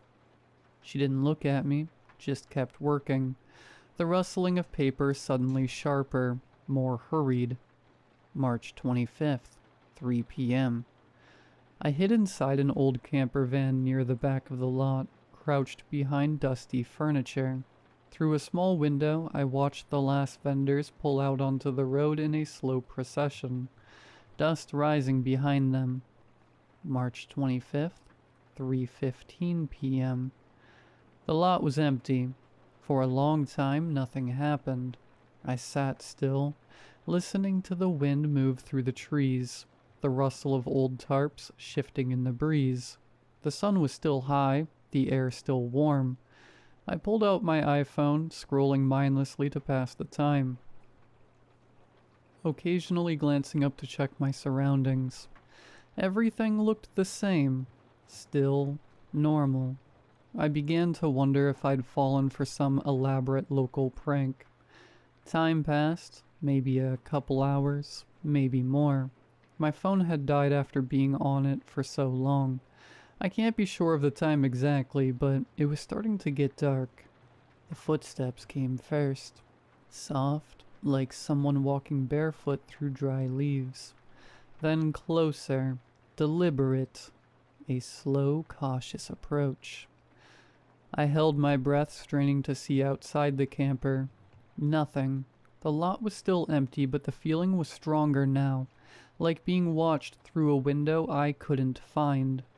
At some point the whispers began. Not words, not exactly. Just a sound threaded through the air, somewhere between wind and speech. My name surfaced on it over and over, stretched and pulled apart like something spoken through water. I stayed curled behind the furniture, pressing myself against the tightest space I could find. I felt like I was there forever. Then through the corner of a window I saw it. Thin, motionless. At first, I thought it was a vendor who had forgotten to leave, but it was too still. The longer I looked, the more unnatural it seemed. Its limbs too long, its posture too rigid, like something standing the way it thought a person should. I didn't move. Neither did it. Sometime later, I ducked lower, wedging myself between an old dresser and a rusted mini fridge. The metal was cold against my back. I told myself I could wait it out, that whatever it was, it would go. Then it took a step, slow, deliberate, not searching. It already knew where I was. I clenched my teeth, forcing myself to stay still. Through the thin gap between the camper door, I could see its feet, long, pale, standing just outside. A pause. Then the lightest sound, so faint I almost didn't notice it. A slow, deliberate tapping. Not a knock, just the bare scrape of a fingernail against the metal, testing the surface. It dragged downward, slow and careful, then lifted, only to tap again, softer this time, almost thoughtful, like it was waiting.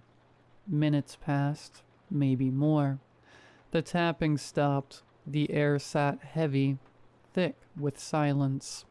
Then from nowhere a warmth stirred the back of my neck.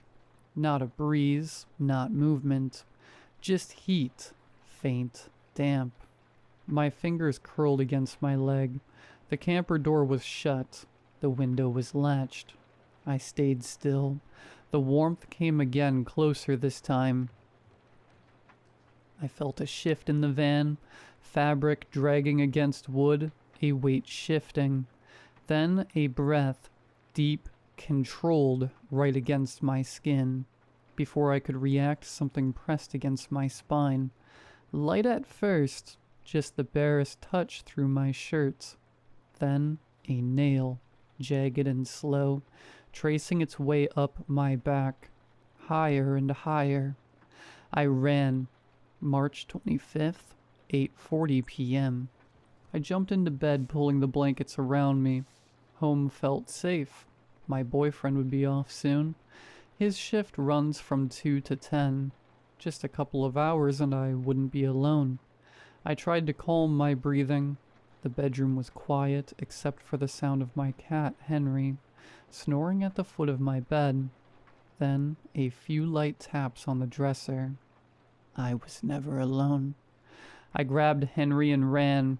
My keys were still in my pocket. I didn't turn the lights off. I didn't look back. I just got in my car and drove. The dresser was still shut. Now I'm at my brother's house. Henry is curled up behind me, and I can still feel my pulse in my throat. It's late now, and I am so tired after today, so I'm going to hop off. I'll update everyone soon if anything happens. Oh yeah, and I called my boyfriend. I told him not to go home. Told him to come straight here. I don't know if I can go back. Would it even make a difference?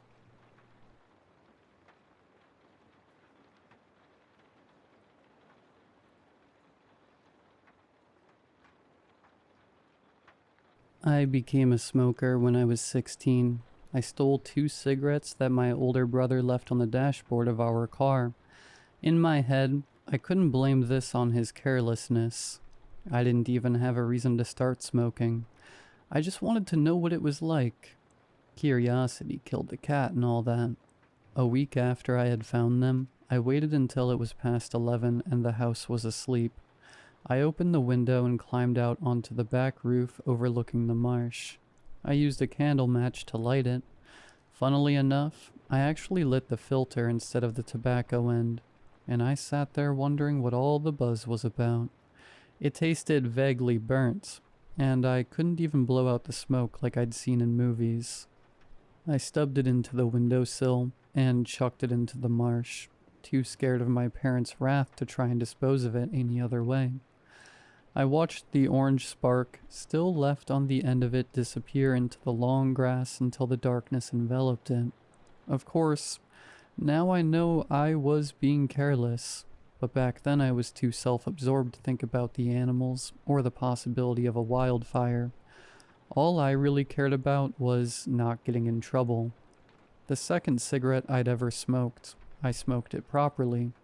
It was broken in half with the tail hanging off, so I broke off the end of it and lit the paper still left. The filter was in my mouth this time, and I suddenly got why my entire family risked lung cancer every day. I held it between 2 fingers and felt so unbelievably cool when I released the smoke in my mouth. The vague burning was more of an ash this time, stuck on my teeth and the back of my throat. I cannot explain what was so pleasant about it, as I'm sure any smoker could tell you. You don't know why they do it until you've done it. I stubbed it shortly thereafter, since there wasn't much paper to burn, but the damage was done, and I was hooked. I knew when I chucked it into the marsh grass that it would not be the first time, and that fact settled over me, with a finality I accepted quickly. I brushed my teeth thoroughly after every smoke break. It started just at night, and then in the evenings after school when I knew my mother would be cooking dinner. Anytime I was stressed, I needed a cigarette. I craved the burn at the back of my throat. I wouldn't say I was fully addicted at that point, since I was limited in my supply. I would be able to steal 1 or 2 a week, and even when I eventually started buying them off kids at school, I was too lazy to get a job and could only afford a pack once a month. Even as my habits changed, the place I smoked them never did. I still sat perched on my rooftop, feet dangling over the edge, and when I was done I would chuck them as far as I could into the marsh grass. It became a game in my head. If I could get farther than the last one, how long I could still see the ash in the dim sky. Once at 2 or 3 a.m., I was splayed out over the roof on my back. The cigarette between my fingers was almost finished, and when I held it in the air to blow it out, it fell directly on my face. I cursed and sat up, twisting it into the roof in frustration, but out of the corner of my eye, I saw something in the marsh. I spun my head around and saw the dark figure of a tall man. His silhouette was odd and unnerving, body too skinny to hold a head that large. He stared at me, arms at his side. I nearly fell off the roof. I used the heels of my boots to push myself up and grab the windowsill. I shut my eyes tight as I climbed back through and plopped down on my bed. I whipped around to shut and lock my window. I snuck a peek out of the blinds, but he was gone. I've never been sure if I actually saw something out there. I was tired, and unless he laid himself down in the wet mud or gained super speed, I couldn't figure out how he'd gotten out of my sight within that minute. It frightened me out of smoking for all of a week. And then I was back to my old habits. Except now I smoked in the park. My window remained locked until I moved out. I still thought I saw him out of the corner of my eye sometimes, but I was also always known to be paranoid. I'm 28 now. I quit smoking last year when I got pregnant with my daughter. My husband and I are living in an apartment a long way from my childhood home. We're on the final floor, high in the air with no balconies or ledges for my daughter to sneak out of when she's older. Quitting smoking was one of the best decisions of my life. I have more money in my pocket to spend on my little girl. My anxiety has almost entirely ceased. Last week I burnt dinner. It wasn't a big deal, but the kitchen stunk. I decided to slide open a window to let some air in. I dropped the glass of water I was holding. It shattered on the floor.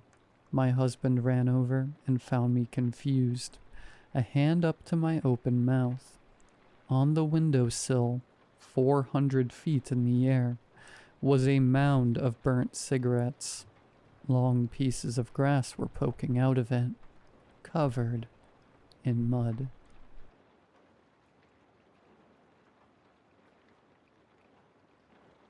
A couple weeks ago, I got a text from an unknown number. Your appointment is scheduled for 2:30 p.m., October 19th. Please arrive on time.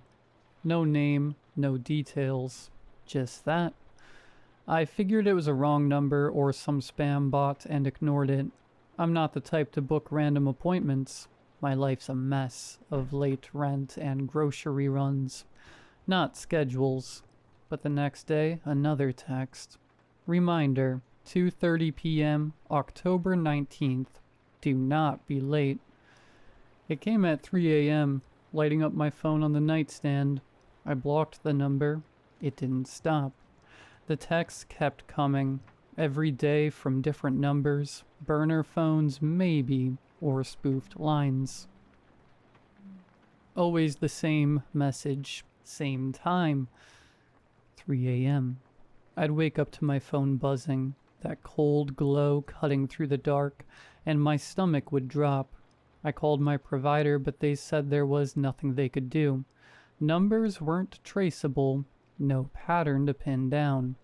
I stopped sleeping right, started double-checking my locks, even though I live on the 4th floor of a crappy apartment building with a broken buzzer.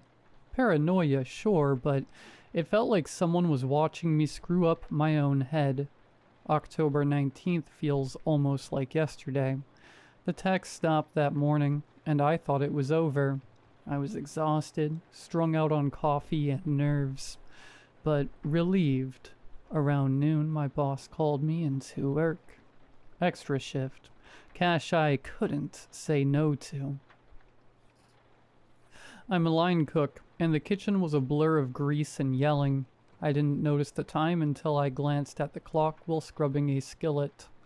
2:28 p.m. My chest tightened. I told myself it was nothing, just a coincidence, but my hands wouldn't stop shaking. At 2:30 sharp, the power cut out. The kitchen went dark. Lights, vents, everything. Dead silence. Then the sound of something heavy hitting the floor in the back room. My coworker, Javier, swore and grabbed a flashlight from under the counter. I followed him, my sneakers sticking to the tile. Heart thudding so hard I could feel it in my throat. The back room's where we keep the walk-in fridge and extra stock. Cramped, cold, no windows. The flashlight beam caught stacks of boxes. Then the fridge door cracked open. Javier muttered, "What the?" and stepped closer. That's when I saw it. Something was smeared across the door. Thick, dark, like oil, but redder, wetter. Blood maybe, but it didn't smell right. Sharp, chemical, wrong. Javier reached for the handle and I grabbed his arm. Told him to wait. He shook me off. Called me a baby and pulled it open. The fridge was empty. Not just no meat, no crates. Empty like it had been gutted, walls bare and gleaming, too clean. In the center on the floor was a folded piece of paper. My name was written on it in block letters. Javier laughed, nervous, and said, "Someone's messing with you, man." I didn't touch it. I couldn't. My legs felt like they were sinking into the floor and every breath tasted sour. He picked it up, unfolded it, and his face changed. Went slack, pale, like he'd forgotten how to blink. He dropped it and bolted, didn't say a word, just ran. I should have left too, but I looked. It was a photo of me taken from above, like a security camera shot, standing in my kitchen at home. I was holding a knife staring at the counter, but I don't remember it. I don't own a knife like that. Long, serrated, stained. Written across the bottom in the same block letters. You were late. The power kicked back on then, and the fridge was normal again. Stocked, cluttered, no blood, no paper. I stumbled out, told my boss I was sick, and left. Javier didn't come back either. His phone's off and no one's seen him. I got home, checked every corner, found nothing. But my kitchen counter had a fresh scratch, deep like something sharp had dragged across it. I haven't slept. I keep hearing footsteps above my apartment, slow and deliberate, even though I'm on the top floor. My phone buzzed at 3 a.m. again. Rescheduled. April 6th, 2:30 p.m. Be on time. That's today. It's 1:45 p.m. now. I'm sitting here typing this because I don't know what else to do. I can hear someone moving upstairs again, pacing, stopping right over my head. My hands are cold and my stomach's a knot. I don't know what's coming at 2:30, but I know I can't run from it. If I don't post again, check the news. Look for me. Please.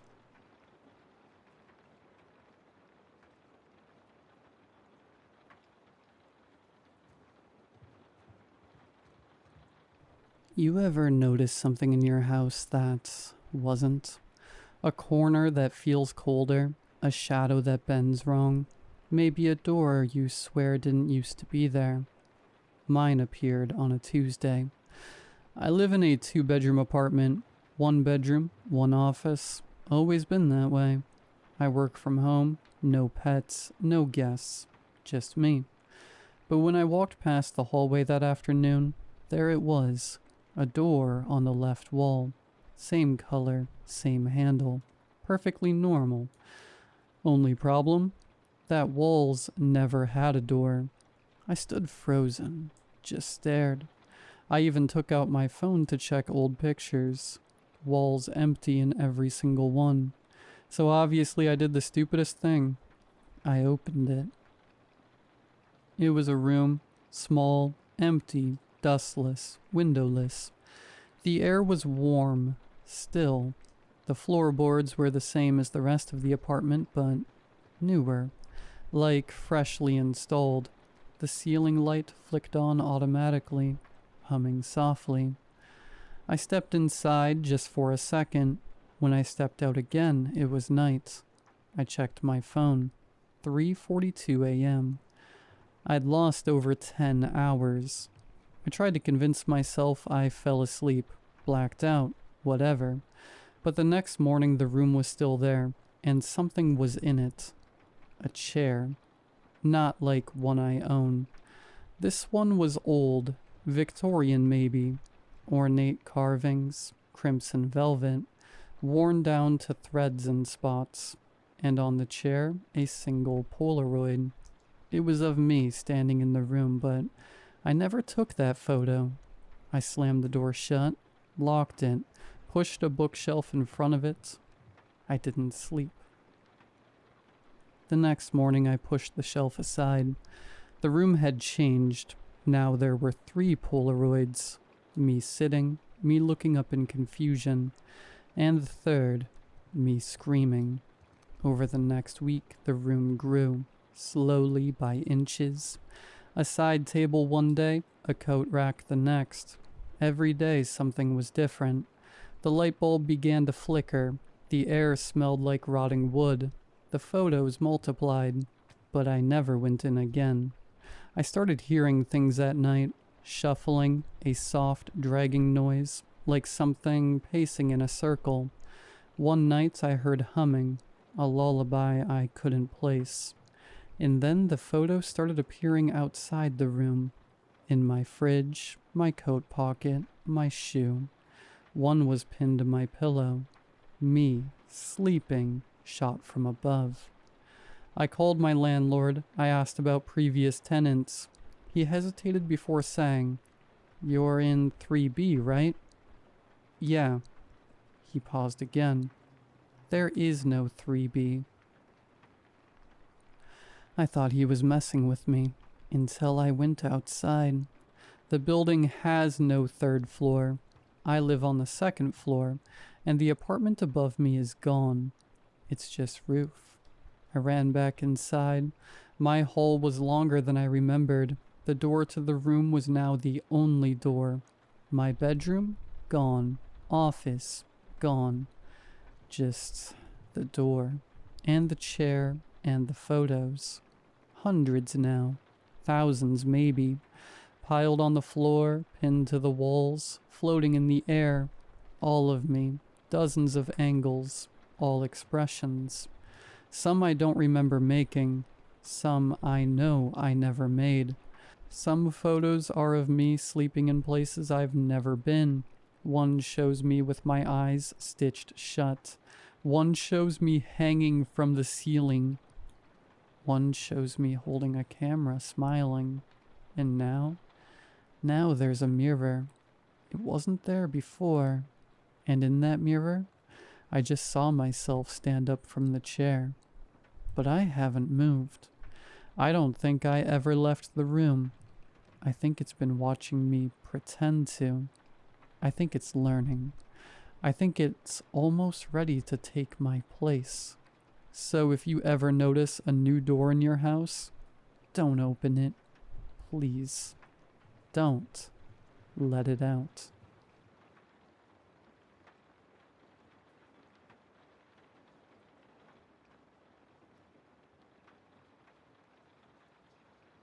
It started with a simple task, cleaning out my closet. It's one of those things I put off every few months, but this time I decided to take care of it. My closet's a mess. Old clothes from college, jackets that don't fit anymore, random things I've collected over the years. You know the type.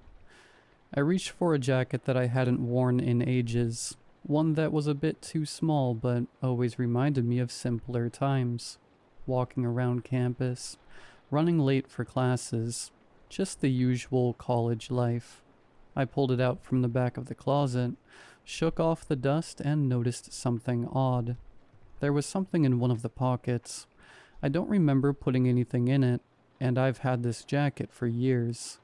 I didn't even know the last time I wore it, but the thought of finding something inside felt weirdly comforting. It was a small folded up piece of paper, the kind of paper that felt old and familiar but still had a little crisp. I unfolded it, half expecting to find some stupid receipt or an old ticket from a concert I'd forgotten about, but instead it was a note, written in my handwriting. I froze.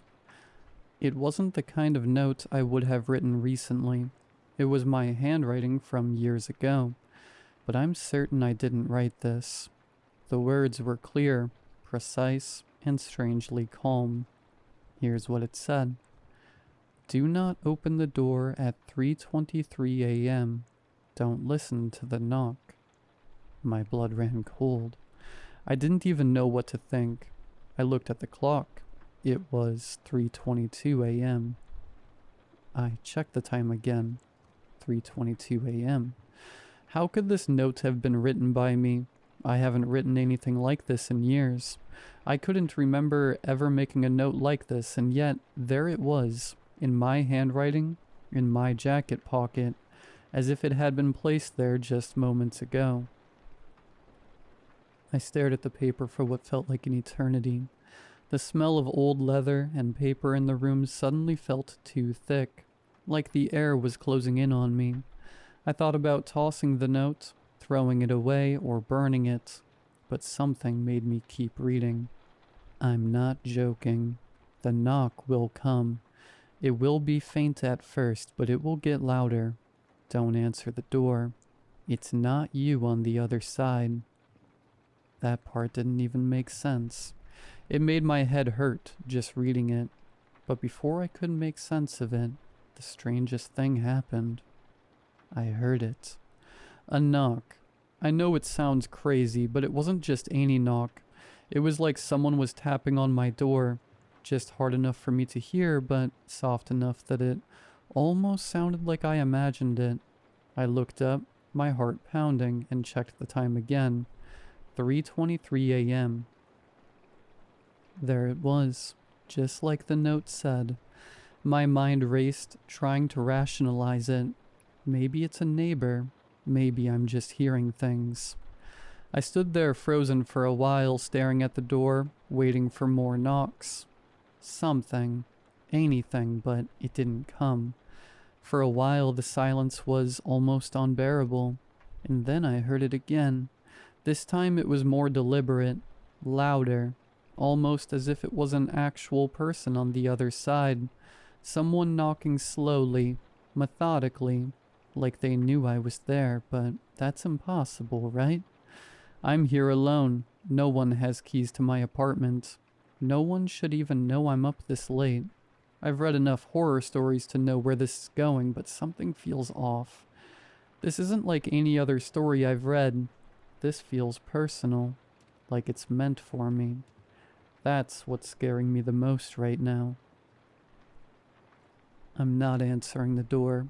I swear I'm not. But every time I look at the clock, it's like I can feel the time slipping by. The knocking hasn't stopped. It's still there. Faint, rhythmic, almost a whisper at this point. I can't tell if it's just my mind playing tricks on me, or if it's something else. So here I am, writing this because I don't know who else to tell. I don't know what to do. The note was right. 3:23 a.m. came and went, and now I'm sitting here in the dark, listening to something I can't explain. But if the note was right about that, then what else is true? What else is coming? I'm scared to find out.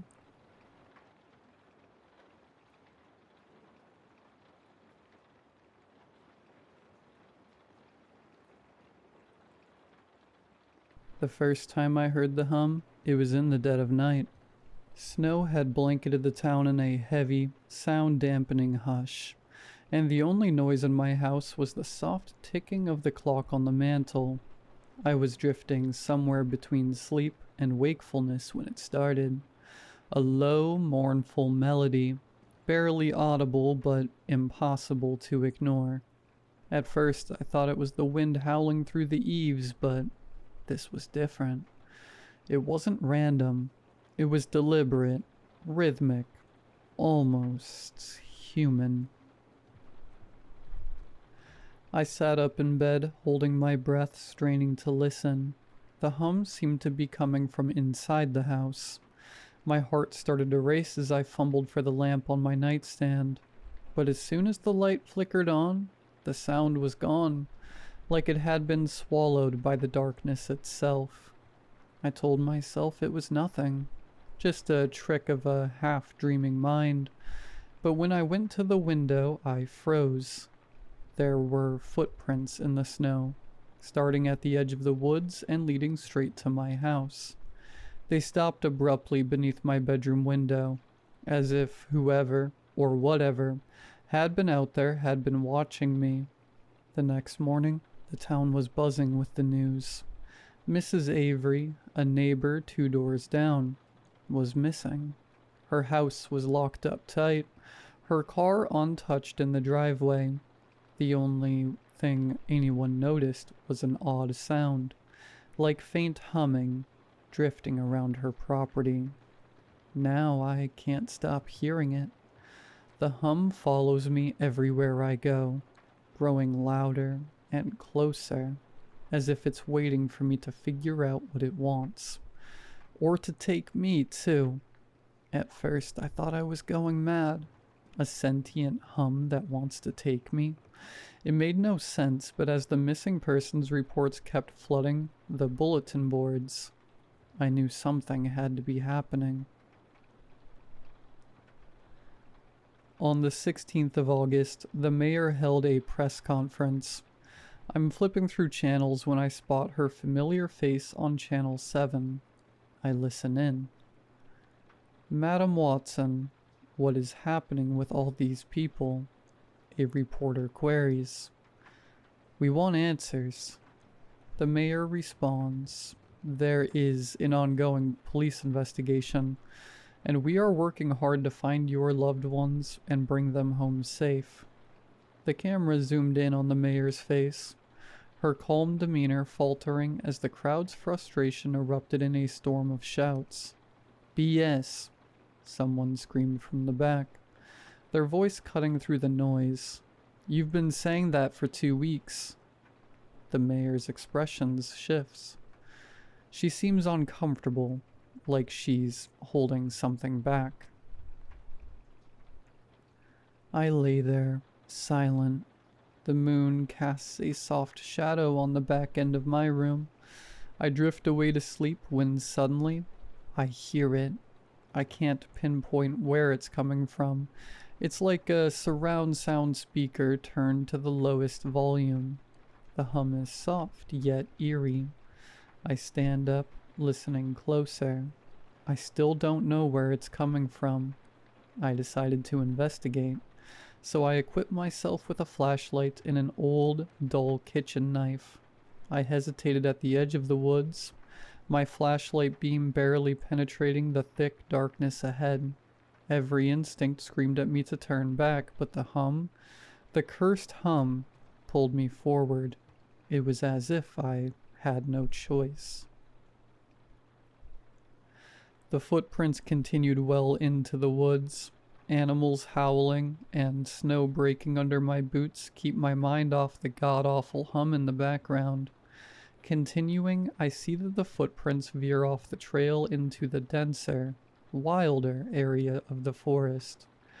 As I pressed deeper into the woods, I felt the hum crawling under my skin. My head throbbed. My vision swam, and for a moment, I thought I heard my name woven into the melody. The footprints, almost unnatural in size, led me to a small opening. Inside was a quaint cabin, but it felt wrong. It looked ancient, yet new at the same time. The wood was plentiful with cracks, yet the hinges were freshly oiled. The door was slightly ajar, as though it was inviting me in. Stepping in the clearing, the hum was deafening. It smothered my mind in darkness. I raised my flashlight and stepped forward, the crunching snow becoming a haven from the hum. Then I saw it. Movement inside.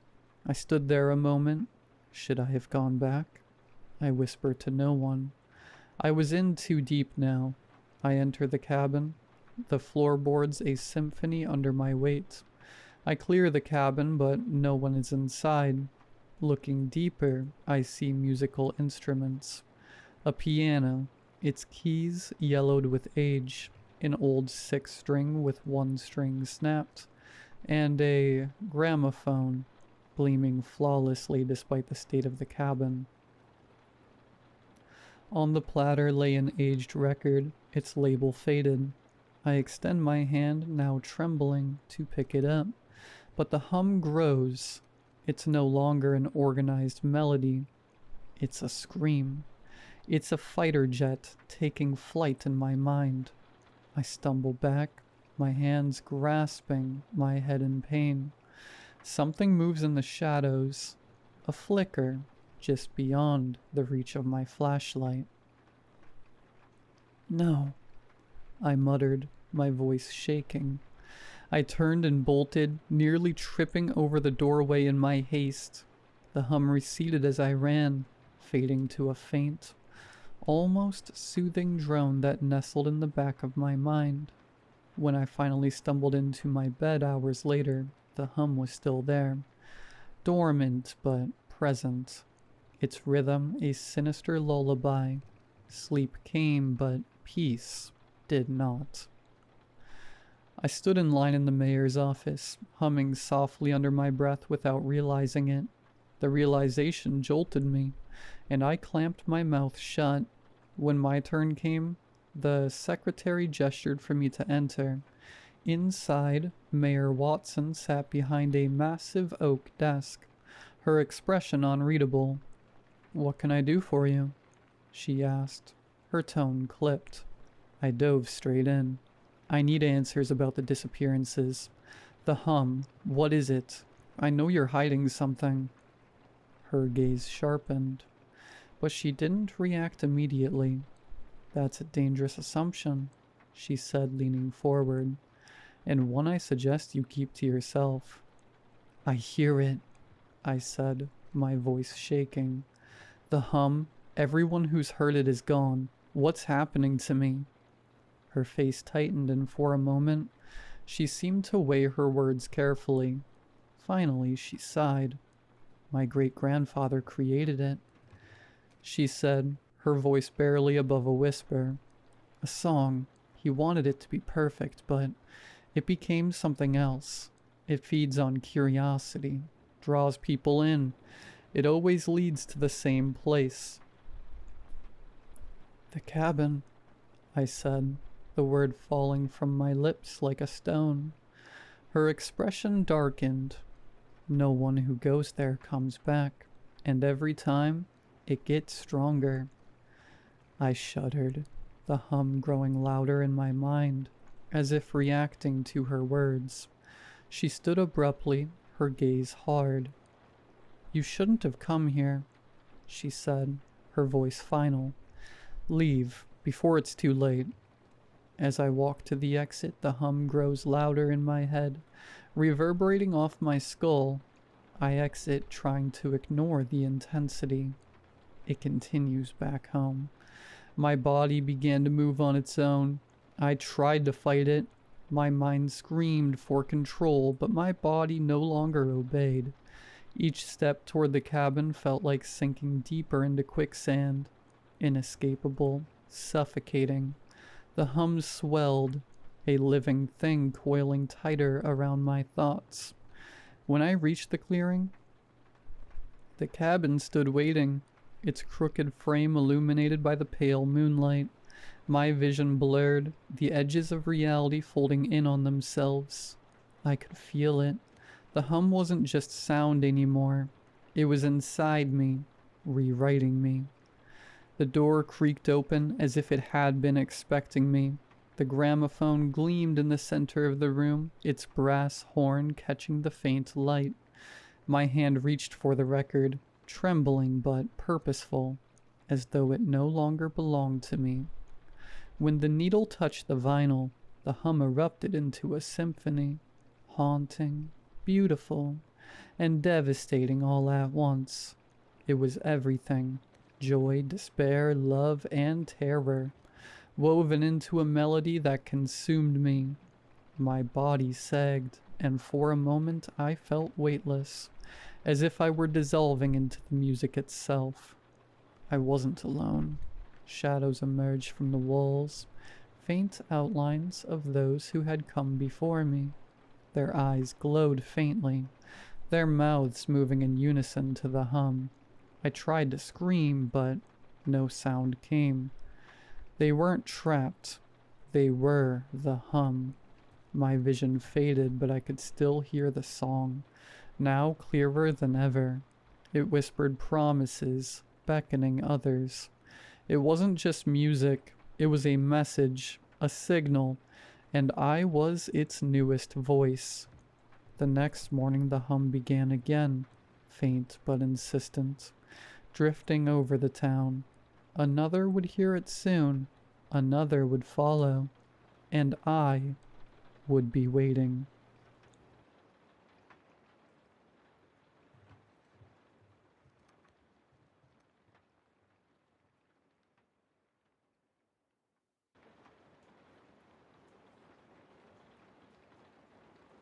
I work the late shift at a small convenience store near the train station.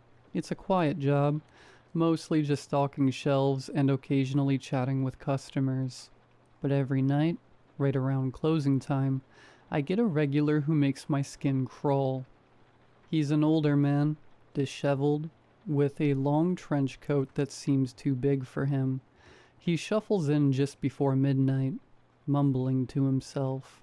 I know I should call the cops on him, but he never causes any trouble, just buys a pack of gum and leaves. Last Thursday, as I was ringing him up, he paused and looked at me with wide, sunken eyes. "You hear the train, don't you?" he said, his voice a raspy whisper. Yeah, I guess," I replied, trying to keep it casual. "It's pretty loud." "No," he insisted, leaning closer. "Not the train. The last train. It's calling for you." I chuckled nervously, not wanting to engage too much. "Yeah, well, I have to get going soon." But he just stared at me, and I could feel a cold sweat creeping down my back. "You need to be careful. It's not what it seems."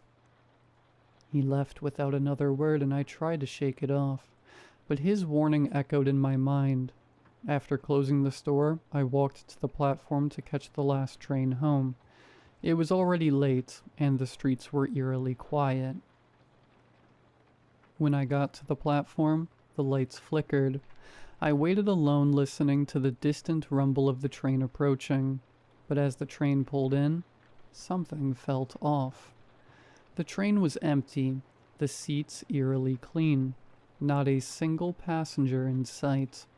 I hesitated, but figured I'd just ride it home. As I stepped inside, the door slammed shut behind me with a deafening clang. I sat down, looking out the window as the train began to move.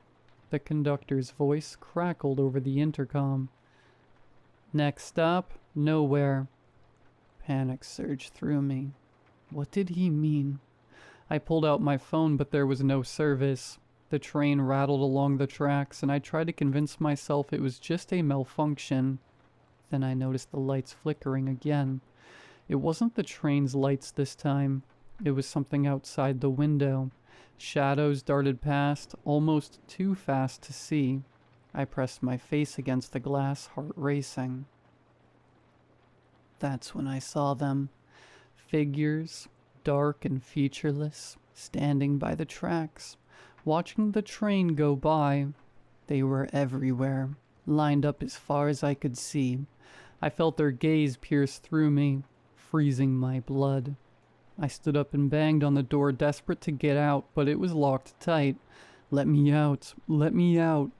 I screamed, but the train just kept speeding along.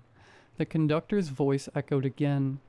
The last train always takes its passengers. My heart sank. I remembered the man from the store, his words replaying in my mind. I stumbled back to my seat, overwhelmed by dread. As I sat there, the train slowed to a stop and the lights went out completely. In the darkness, I heard whispers surrounding me, a cacophony of voices. Join us. Stay with us. I felt a cold breath on my neck and I whipped around, but there was nothing there. The door suddenly swung open, revealing a long, dark tunnel ahead. Something in me snapped. I bolted for the door, leaping off the train just before it disappeared into the darkness. I landed on the ground hard, rolling to my feet and sprinting away from the tracks. I didn't stop running until I reached the safety of the convenience store. I locked the door behind me and collapsed to the floor, gasping for air. Now, every night, I wait for the old man to show up again, hoping he'll give me some answers. The last train has become my nightmare, and I can't shake the feeling that it's still out there waiting for me to return. If you're ever near a train station at midnight, heed my warning.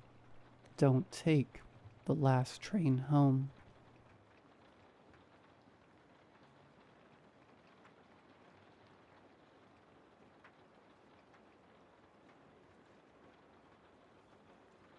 I don't think I'm me.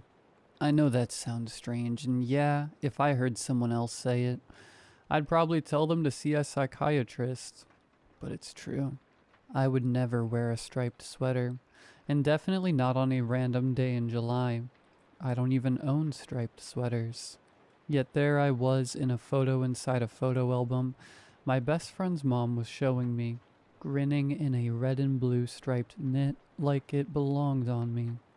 And that wasn't the only strange thing. Earlier this week I came home from a month-long work trip. I was exhausted, dragging my suitcase through the door when my girlfriend greeted me. Hey baby, I made your favorite meal. Eat it before it gets cold. I'm gonna go run a bath for us. Amy called over her shoulder. Chicken parmesan. I didn't think much of it at the time. I was tired, hungry, and honestly touched by the gesture. I sat down and inhaled the food without hesitation. It was good. Really good. Too good. Halfway through rinsing my plate, it hit me. I don't even like chicken. I never have. I haven't eaten it since I was a kid. The texture makes my skin crawl. So why the hell did I eat an entire plate of it without even noticing? I shook it off. Jet lag, maybe. Or maybe I was just being dramatic. I got in the shower with Amy, didn't say anything, and we went to bed. The next morning, I was getting ready for work when Amy tossed me my keys and kissed me goodbye. I caught them midair and headed downstairs. Halfway, I felt them in my hand. Something was off. The grooves, the weight, they weren't mine. I looked down. Honda keys. I rushed back up the stairs. Whose keys are these? I asked, trying not to sound as shaken as I felt.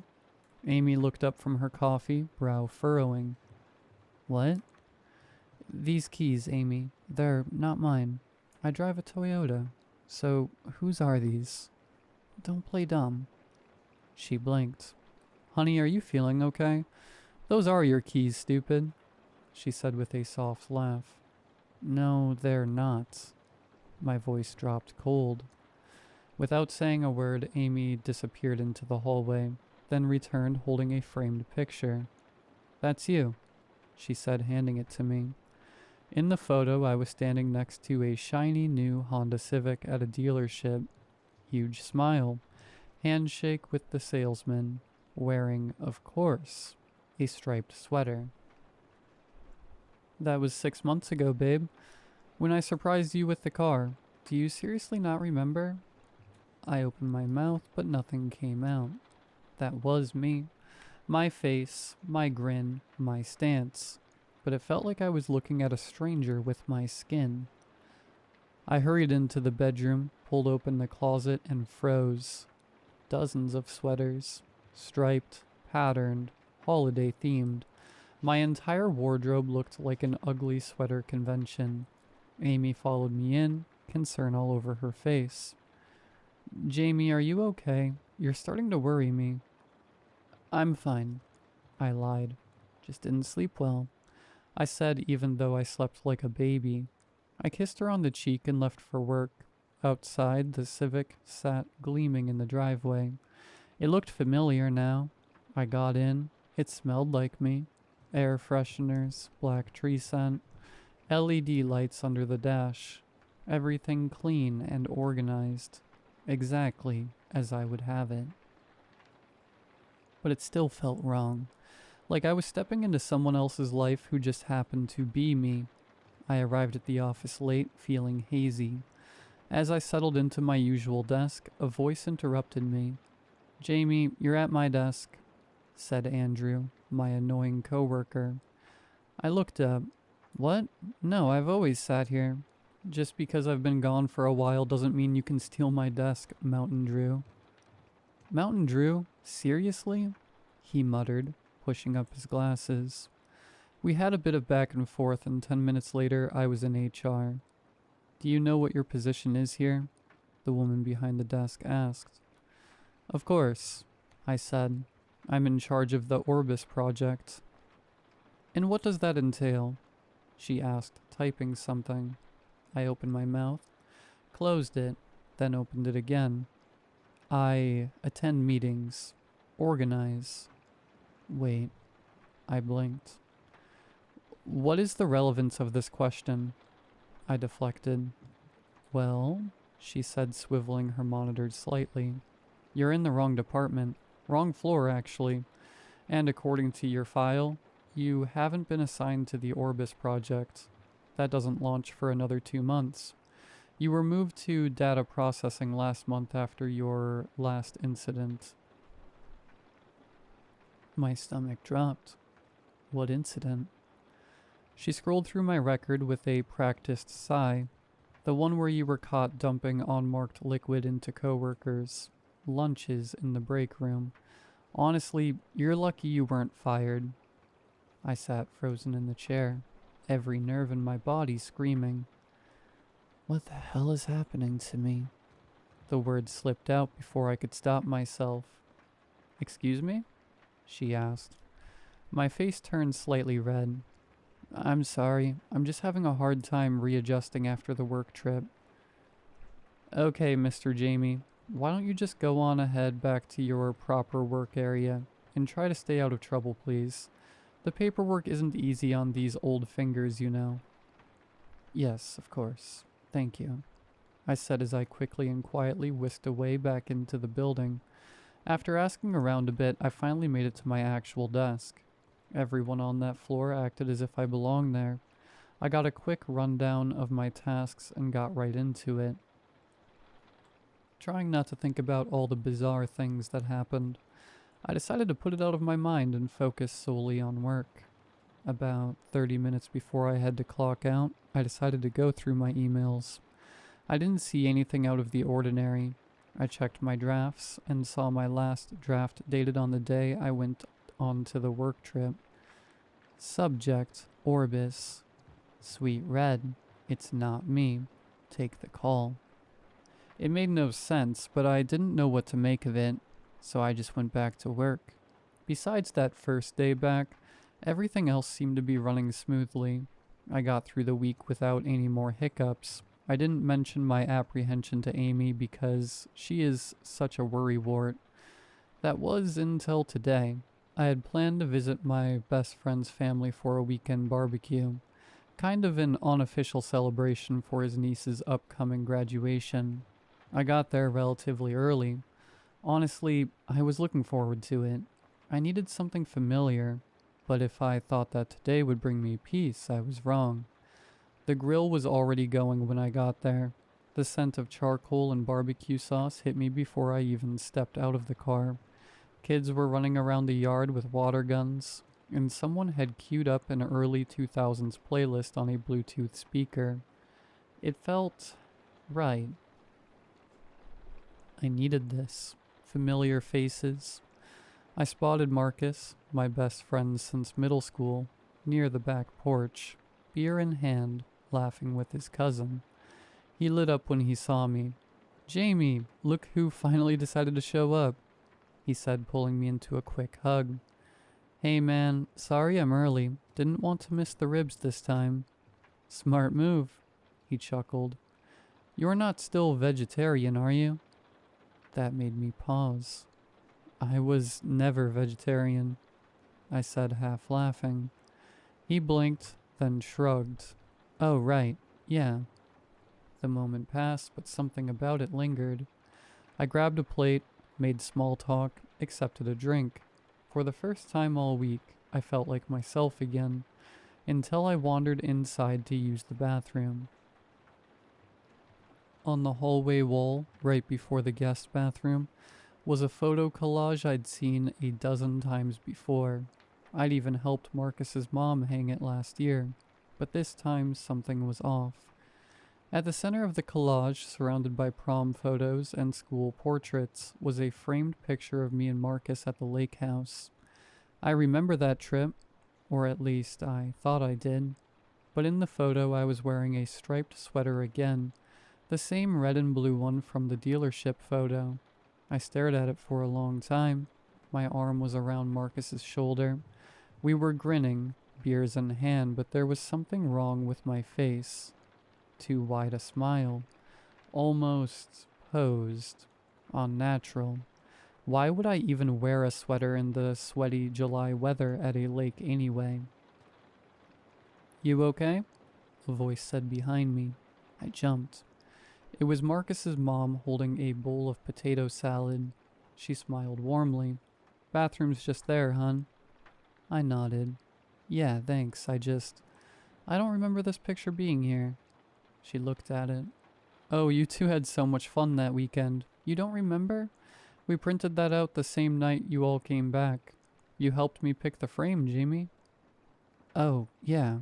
I must still be tired," I said quickly, slipping past her into the bathroom and locking the door behind me. I turned on the sink and stared at myself in the mirror. Same face, same eyes, but I couldn't shake the feeling I was looking at someone else. I washed my face. Suddenly my phone buzzed. Unknown number. The area code was wrong. Too many digits. I answered without thinking. "Jamie?" A panicked voice cut through the speaker, echoing in the small bathroom. "Who is this?" I snapped. "It's me. You. I'm you." What? Is this some kind of joke? "Marcus, if this is you..." "No, please just listen to me. Don't hang up. This is important." "I need your help. I need to get back to my home." "What the hell are you talking about?" I asked. "The Orbis project. It worked. We opened a gateway, a dimensional gate, but something went wrong. We didn't know it would swap us. I don't belong here, and you don't belong there." No, this isn't real. You're lying." "I swear to you, we don't have much time. The longer we stay out of sync, the harder it'll be to return. We'll be lost, Jamie." My head was spinning. How is this even possible? What went wrong? I don't know exactly. There were variables we didn't account for, but I've been working on a fix. I think there's a way back.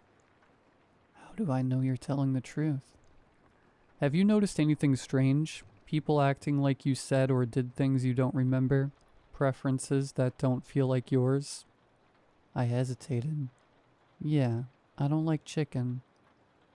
"I do." I swallowed. "This is your world? You're the one who drives the Honda Civic?" "Yeah, Amy bought it for me." "And the sweaters? What's with all the striped sweaters?" "Sweaters?" "Your closet's full of them, and you're wearing one in every photo, even at the lake trip last year." He paused, then said, "Who the hell wears a sweater in July?"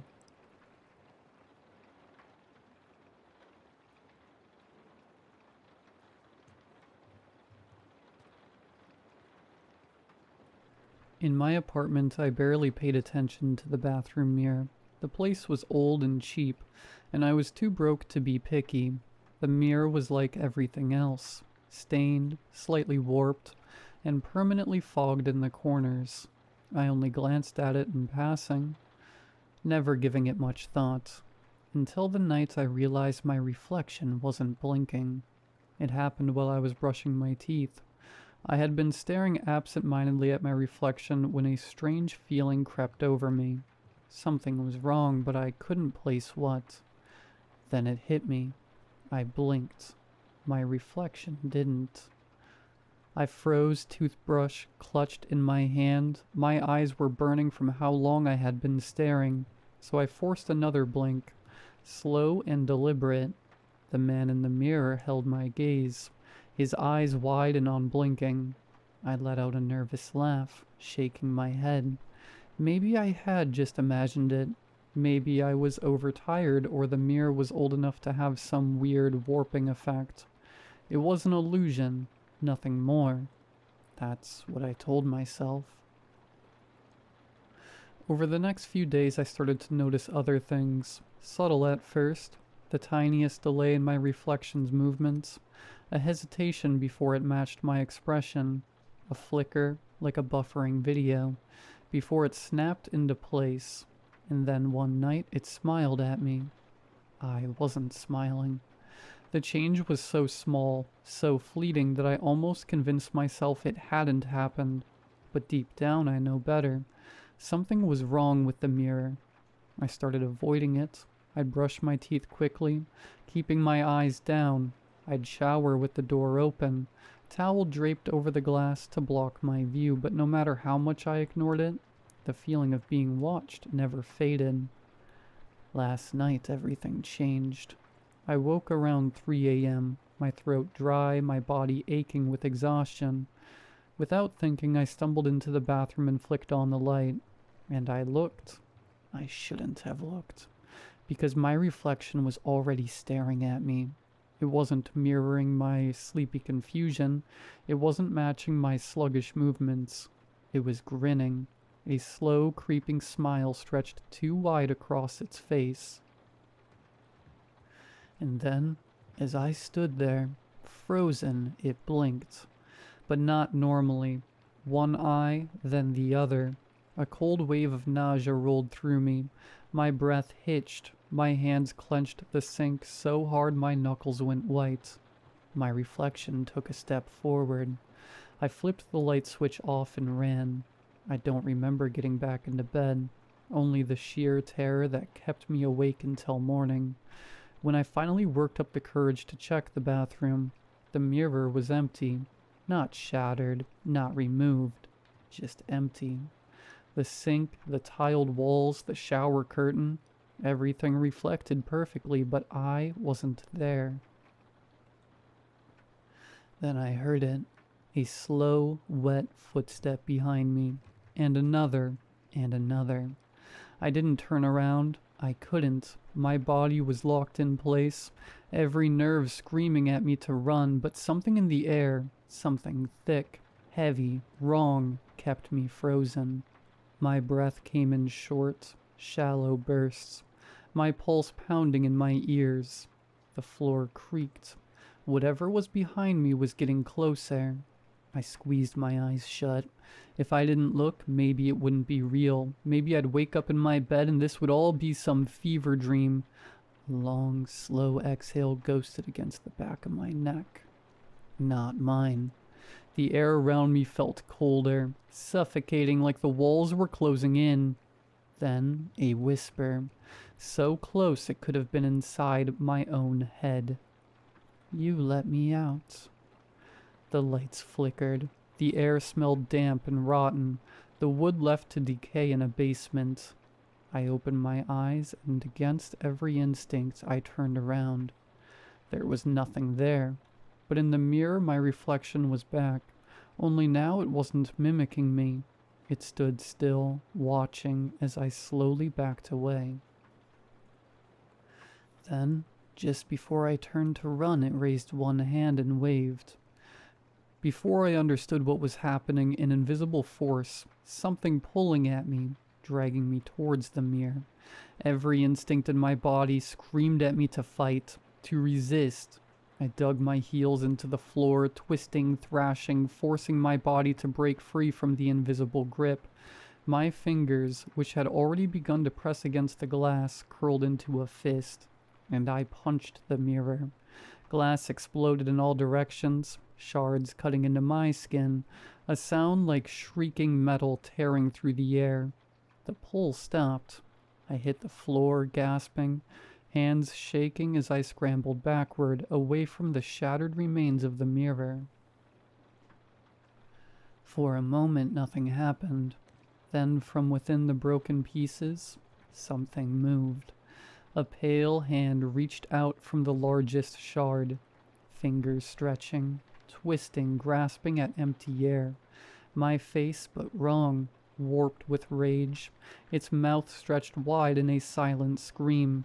Then, piece by piece, the shards went dark, like ink spilling over a canvas. The reflection faded into nothing, swallowed by an emptiness that made my stomach turn. And then it was gone. The room was silent. The mirror was shattered, and I was still here. I sat there for hours, waiting, trembling, staring at the pieces, expecting something or anything to come crawling out, but nothing did. I didn't sleep that night. I haven't slept since. I threw away every mirror in my apartment. Any reflective surface I covered. My phone, my laptop screen, even the shine of my doorknob. I avoid them all because I know it's still out there, waiting and watching. And sometimes in the corner of my vision, in a place where my reflection should be, I see nothing at all.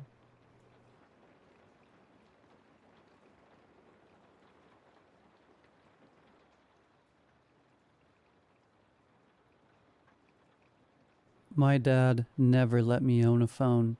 He'd already lost one son to an online predator, and he wasn't going to let it happen again. I tried to explain that I wasn't like Kyle. I didn't want to meet up with anyone from the internet. All I wanted was to message my friends and watch YouTube videos on the bus. But Dad wouldn't have it. Since Kyle disappeared, I barely left my room. When dinner was ready, I waited until Dad had finished eating before I grabbed my plate. Easier that way, without him watching. If I ate too slowly, he'd snap. "What, not good enough for you?"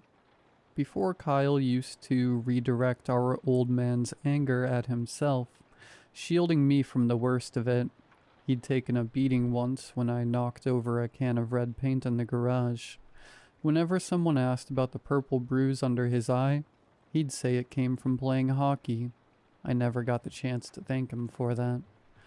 I worked part-time bagging groceries at the Quick Mart and saved $200.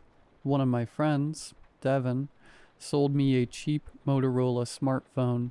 I added people's socials, installed YouTube, Spotify, and a few other apps, and set up this Reddit profile. I couldn't risk Dad finding out the phone, so I pried up a floorboard in our bedroom, my bedroom, to hide it. I had to keep reminding myself of that. Without Kyle, there was no more our room, our desk, or our wardrobe. It was all mine, and that's all it ever would be. With steady internet access, my morbid curiosity got the better of me, and I googled Kyle's name. Recent articles popped up, and a headline on an obscure news site froze me. Father investigated in missing child's case. The photo showed Dad stepping in, or out, of his Lexus. Suddenly his boots echoed on the staircase. I slid the phone back under the floorboards and hopped into bed, pulling the cover to my chin. Dad leaned in my doorway, slurring, "Good night, Bailey." Lately I'd caught him hiding a flask of whiskey in his jacket. It hadn't been this bad since the early months of the divorce. "Good night, Dad," I replied. but a question escaped me. Is there any new information on Kyle? His expression sobered. You know the rule. You don't talk about him. It's not for you to worry about. When he left, he kept the door ajar. I considered closing it, but if he went to the bathroom during the night and found it shut, he'd chew me out. I rolled onto my side and tried to sleep. I was beginning to drift off, my thoughts bleeding into hazy dreams, when the sound started. Scratch, scratch, scratch. It reminded me of nails on skin or a shovel in dirt. I looked down at the floorboard I'd hidden the phone under, and the scratching stopped, as if it were saying, "Yes, it's me. I'm here." Had I left Spotify playing by mistake? Carefully, I slipped from the bed and crouched by the floor, glancing at the door to be sure Dad wasn't watching. I pressed my ear to the boards and listened. Scratch, scratch, scratch. Then I recognized the sound. Fingers clawing through soil, as if something was climbing up from beneath the house. I jumped back into bed and closed my eyes, desperately trying to ignore the sound.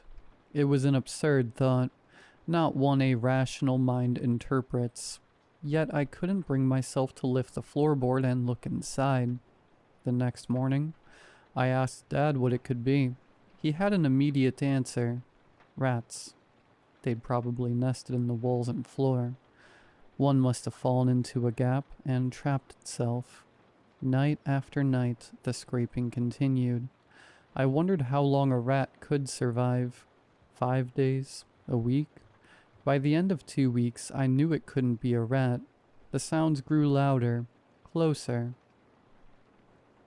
At times, when there was no wind outside, I'd hear weak, whistling breaths creeping up from the floorboard. I forced myself to endure it for 2 more days, determined to block out the noises until they faded, until last night when everything changed. The scratching began as usual around 2 or 3 in the morning, but after a few hours it stopped. Silence stretched, and for a peaceful moment I thought it may have stopped, but then the scraping resumed, rougher. Fingernails against wood. The loose floorboard wobbled open as something shifted beneath. Too terrified to look, I grabbed a stack of textbooks and placed them onto the board. The wobbling ceased, but on the other side, the scratching continued. I stayed awake until dawn, and at first light, I finally removed the textbooks and lifted the floorboard. Inside, my phone was gone, fallen into what had replaced it, an arm-sized hole leading into blackness. My heart pounded as I stared down the void. Without my phone, I had no light to shine inside and see how deep it was. So instead, I leaned closer and hovered my ear over the hole. Breathing. The weak, whistling breaths I'd heard earlier, like the lungs were filled with dirt. My pulse quickened. It couldn't be true. It'd be ridiculous to even consider it, but I found myself confronting the possibility. Something was buried down there. At school the next day, I borrowed Devon's phone and called my number. Devon gave a short laugh. "You think the thing in the hole knows how to use a phone?" The phone rang 7 times, then clicked as someone answered. "Hello?" I whispered. A voice I knew all too well. Kyle's voice, crackled through the static. "Don't trust him."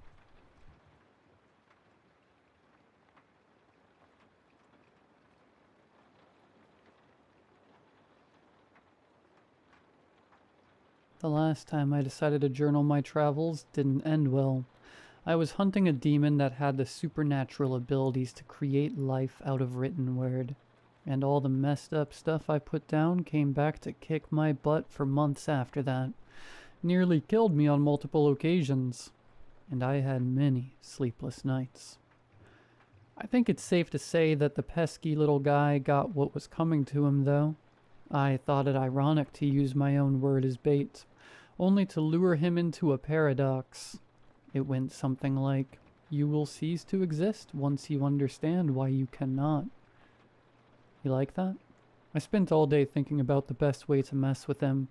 Poor guy tried to twist out of it, but you can't fight words when they break your own rules.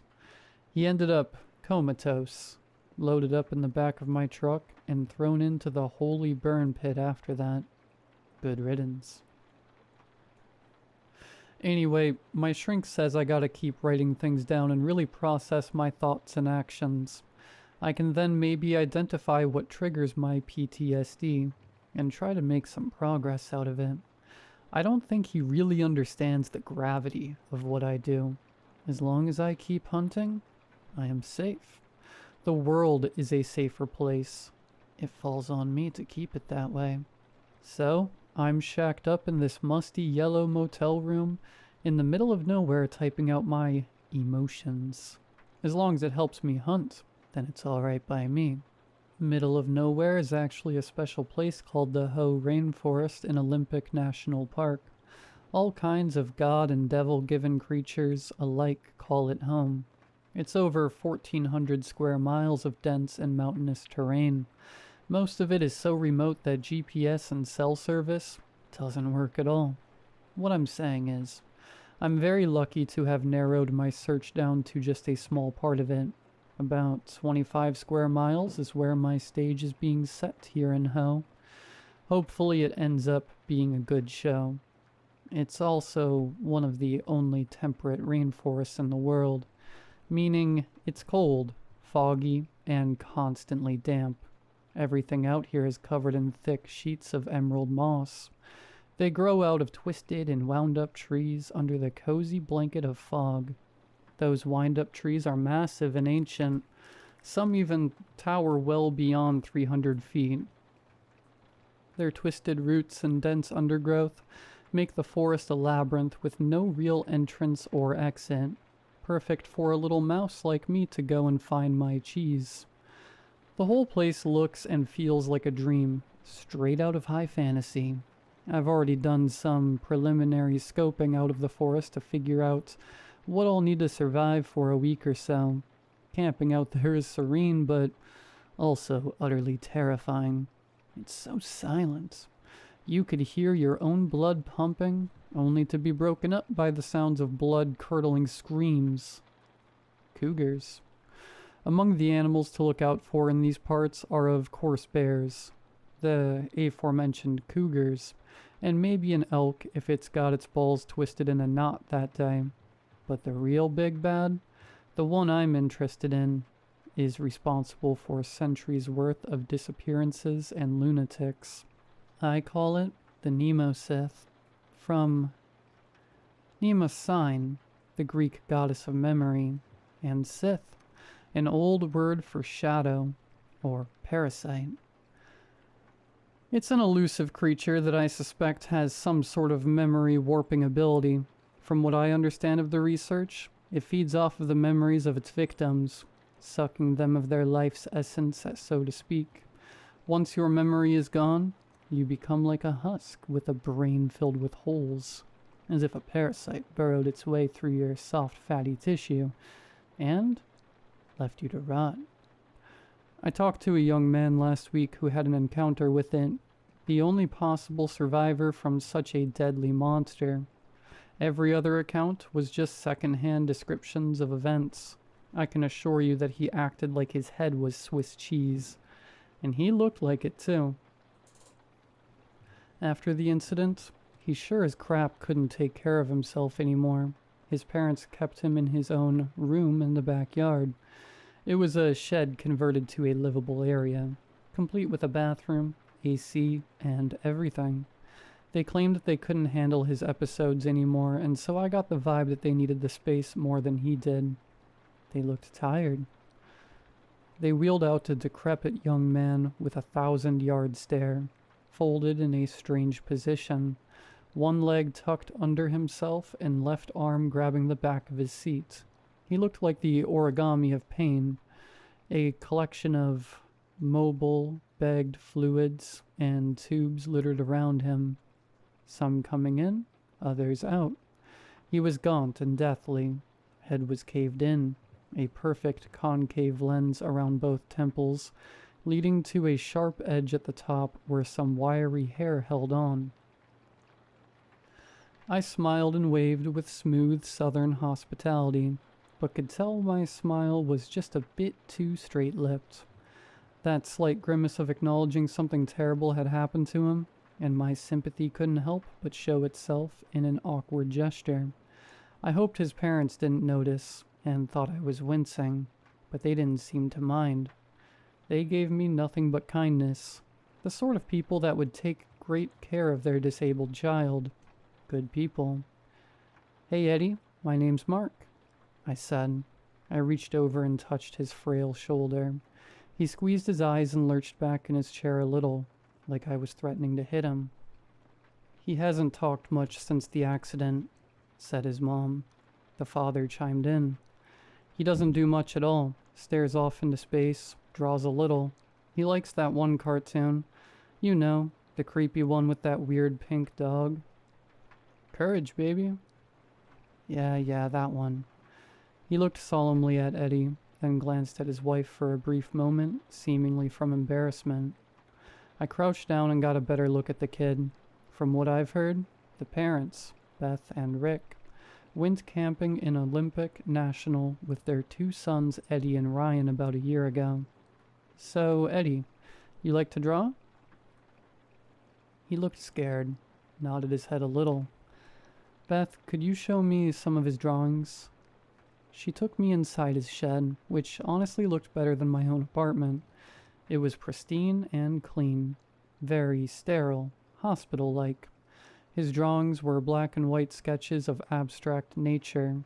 Some almost looked like chicken scratch. They were all pinned up on a corkboard past a drafting table set up to fit his wheelchair under it. Some of the chicken scratch looked like humanoid figures, almost amphibious and wet, dripping with charcoal onto eggshell ground. Some of them looked like a little boy, holding hands with a taller, more pronounced and thick stick figure. I heard the rattle of Eddie's wheelchair behind me, and when I turned around, he looked me in the eyes for the first time.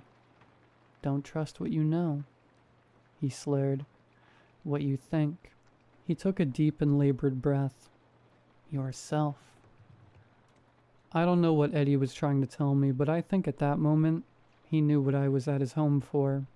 He knew what I was after, and I felt like he was trying to warn me.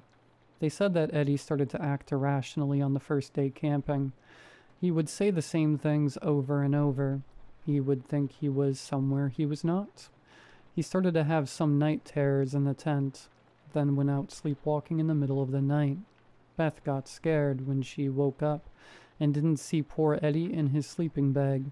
She ran out into the forest, following the sounds of light thudding in the distance, and found Eddie bashing his head into a tree, over and over. The bark was stripped bare, and so was his head, raw and broken, bleeding all over his face. He turned and looked at his mother, woke up, and cried. He didn't know where he was or what was happening to him. That night was the single most excruciating time of their lives, something feverish that punched my gut and made me queasy. Beth tried to wake up her family, but she said it was as if they were drugged. They'd just mumble. Rick would say some profanities and something about leaving him alone, and they'd doze off once more. Meanwhile, Eddie was a zombie, looking off into those damp, twisted trees, eyes following each one in spirals, making him nauseous. He retched onto the ground, creating puddles of stomach acid until he dry heaved while his mom was desperately shaking and slapping her husband to wake up. "I don't want to go. No, Mom, please. Please don't leave me. Please." He begged her as she squeezed her eldest's red, stained face, and promised him everything was going to be okay.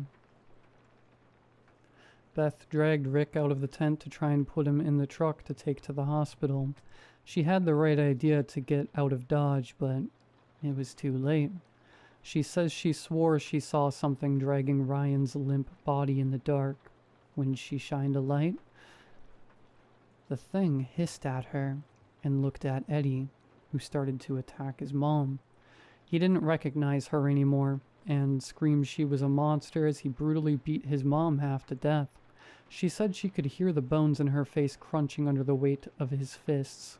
Her screams and pleas for help were so loud it finally woke up Rick, who promptly restrained his son. What are you doing?" She heard as she ran after the thing carrying Ryan into the woods. All bloodied, face smashed in, and still in her pajamas, she looked through swollen eyes as the thing held hands with Ryan, who was still only 5, kissed him on the cheek, and let him jump off the cliff ahead of her. Eddie bellowed behind, passing her right by as she was still frozen in shock, looking at a real-life monster that just pushed her little baby off the edge. He jumped off in one big leap to what was supposed to be his demise. She thought she lost both her babies that night. She thought she was insane. That's what the police told her, too. That's what they told Rick, who at the time was folded like laundry at the foot of the truck by the hands of his deranged and empowered son. The thing looked back at her and she swore she saw it give her a smirk, reveling in her pain just for a moment before it leaped away. The authorities found Eddie and Ryan's bodies the next day. No one thought Eddie had even a remote chance of survival, but he did. He hung on that whole night and half a day, battered and broken at the bottom of a crumbling rock face, with his little brother's dead body lying next to him. Nothing he could do, nothing he could say to be forgiven, just the pain, just the sadness, just the insanity to keep him company. After hearing all of this, I didn't know what made the young man mad. Was it the Nemosith or his own actions? But Beth showed me a copy of his head MRI when I asked for it, and I saw for myself what the real damage was. It looked like a worm burrowed its way through his head, leaving it a messy art piece of collapsed bridges and glued together with sticks. How could anyone be alive with nothing but mush in their head? How could anyone keep living after they did such a thing, thinking it was all their fault and had no one else to blame? I couldn't help but blurt out through gritted teeth, "This is sick." Beth looked up at me, finally with tears in her eyes and conviction in her voice, stronger than any other sentence I heard the woman ever say to me. "You're going to kill it. You're going to stop that thing." Deep down, boiling inside me, was a rage I haven't felt in a long time. Something animalistic and profoundly human. Consider it dead. So that's how I got here, out in the boonies of Washington, setting the stage of my next hunt. I plan on waking up at dawn and heading to a fire lookout perched on a tall mountain overlooking the rainforest. I got my weapons ready, but something tells me I'll need some better tricks up my sleeve for a creature that'll wipe my memory and mess with my head. Something more than just firepower. I'll definitely need to keep my wits about me. The view from up here is amazing. Panoramic windows and deck give me the greatest vantage I can ask for. Although this being the case, dense fog and thick forest obscure the ground level where I can assume the Nemosith is hiding out. I already set a couple of alarm traps in my vicinity and made sure my presence known with a large bonfire I built at the base of the tower. The little guy should know I'm here, and I hope to God he's hungry. I changed up my sleep schedule earlier on in the week so I can stay energized through the night, as it is likely a nocturnal animal. Just woke up a little before sunset, and I'm enjoying some instant coffee on the deck, taking deep breaths and establishing a strong connection with my mind and body. If this thing is going to mess with my head, I figured the least I could do is practice some meditation, something my shrink also wants me to do anyways. I don't believe in the nonsense like the spirituality you can buy at a supermarket, but I concur that the meditations, do in fact calm my nerves. My list is all checked off. Traps, food, water, shelter, transport, radio. Looks good. Okay, it's time to find out what us little people are made of. Apologies if some of this doesn't make much sense. I'm still putting together the pieces of what happened last night. The sun was setting in marvelous glows of pastel tones arranged in warm colors that filled my body with comfort. I set down my mug when the final embers of the day vanished to reveal a night sky filled with the Milky Way, like someone turned on the universe's nightlight. It presented everything in just enough cool-toned lighting that a flashlight wasn't needed until the fog rolled in. I put on my backpack and threw the machete into my sling when I heard it. A loud bang, like a gunshot ringing out that rustled many feathers as a flock of birds got scared away just east of me. It could have been anything, but I had to go check and make sure. Climbing down the steps of the old rickety tower, I began to hear brutal screaming, the kind of screams you only hear in dire circumstances, like someone was being mauled, then another and another. I was surrounded by the screams of what sounded like women all around me. I knew them to be cougars, but it was definitely some shady stuff going on. It was like surround sound. All around my skull and off in the distance, they were all curdling in fear. It made me scared too. I took a second to ground myself and started running toward the east. Game time. Navigating the forest would have been impossible without my headlamp and machete. Still, progress was slow even with the paths I marked and cleared earlier. It was like the shrubbery had some magical miracle grow in them, and they covered my paths just as fast as I cut them down. When I made it to my east trap, I was surprised to see that the trigger mechanism wasn't pulled. I was tricked already, but I was prepared for a lure anyways. I hate the intelligent ones, because they always pull childish stunts like this, thinking they're smarter than me. I may not be a genius, but I'm good at what I do.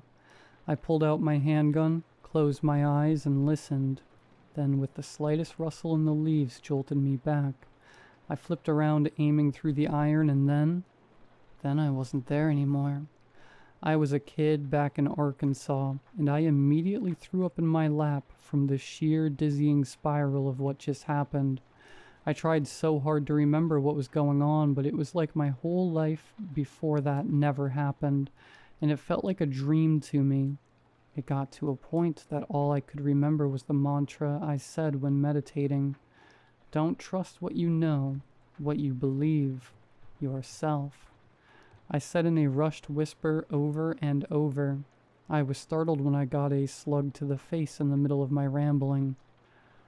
"What is wrong with you, Mark?" said the man in the front driver's seat of an old Tacoma. "You little crap, you ruined my car." He threw more right hands at me until eventually pulling the car over to drag me out and started to beat me on the side of the road. The beating was a familiar taste I knew all too well. The salty sweat of a man. I pushed back in my mind palace far, far away from myself. My father. I tried to push him away, but my feeble body didn't have enough strength to fight back.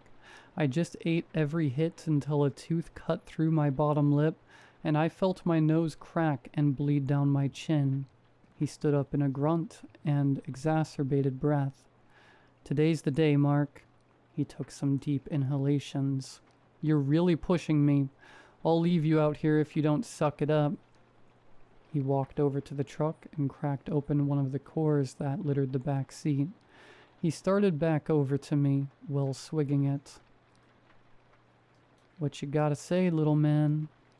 Still lying on that dry pavement, I spit a hot, bloody loogie at his feet. "Screw you, you freak." He got on top of me and really let me have it that time.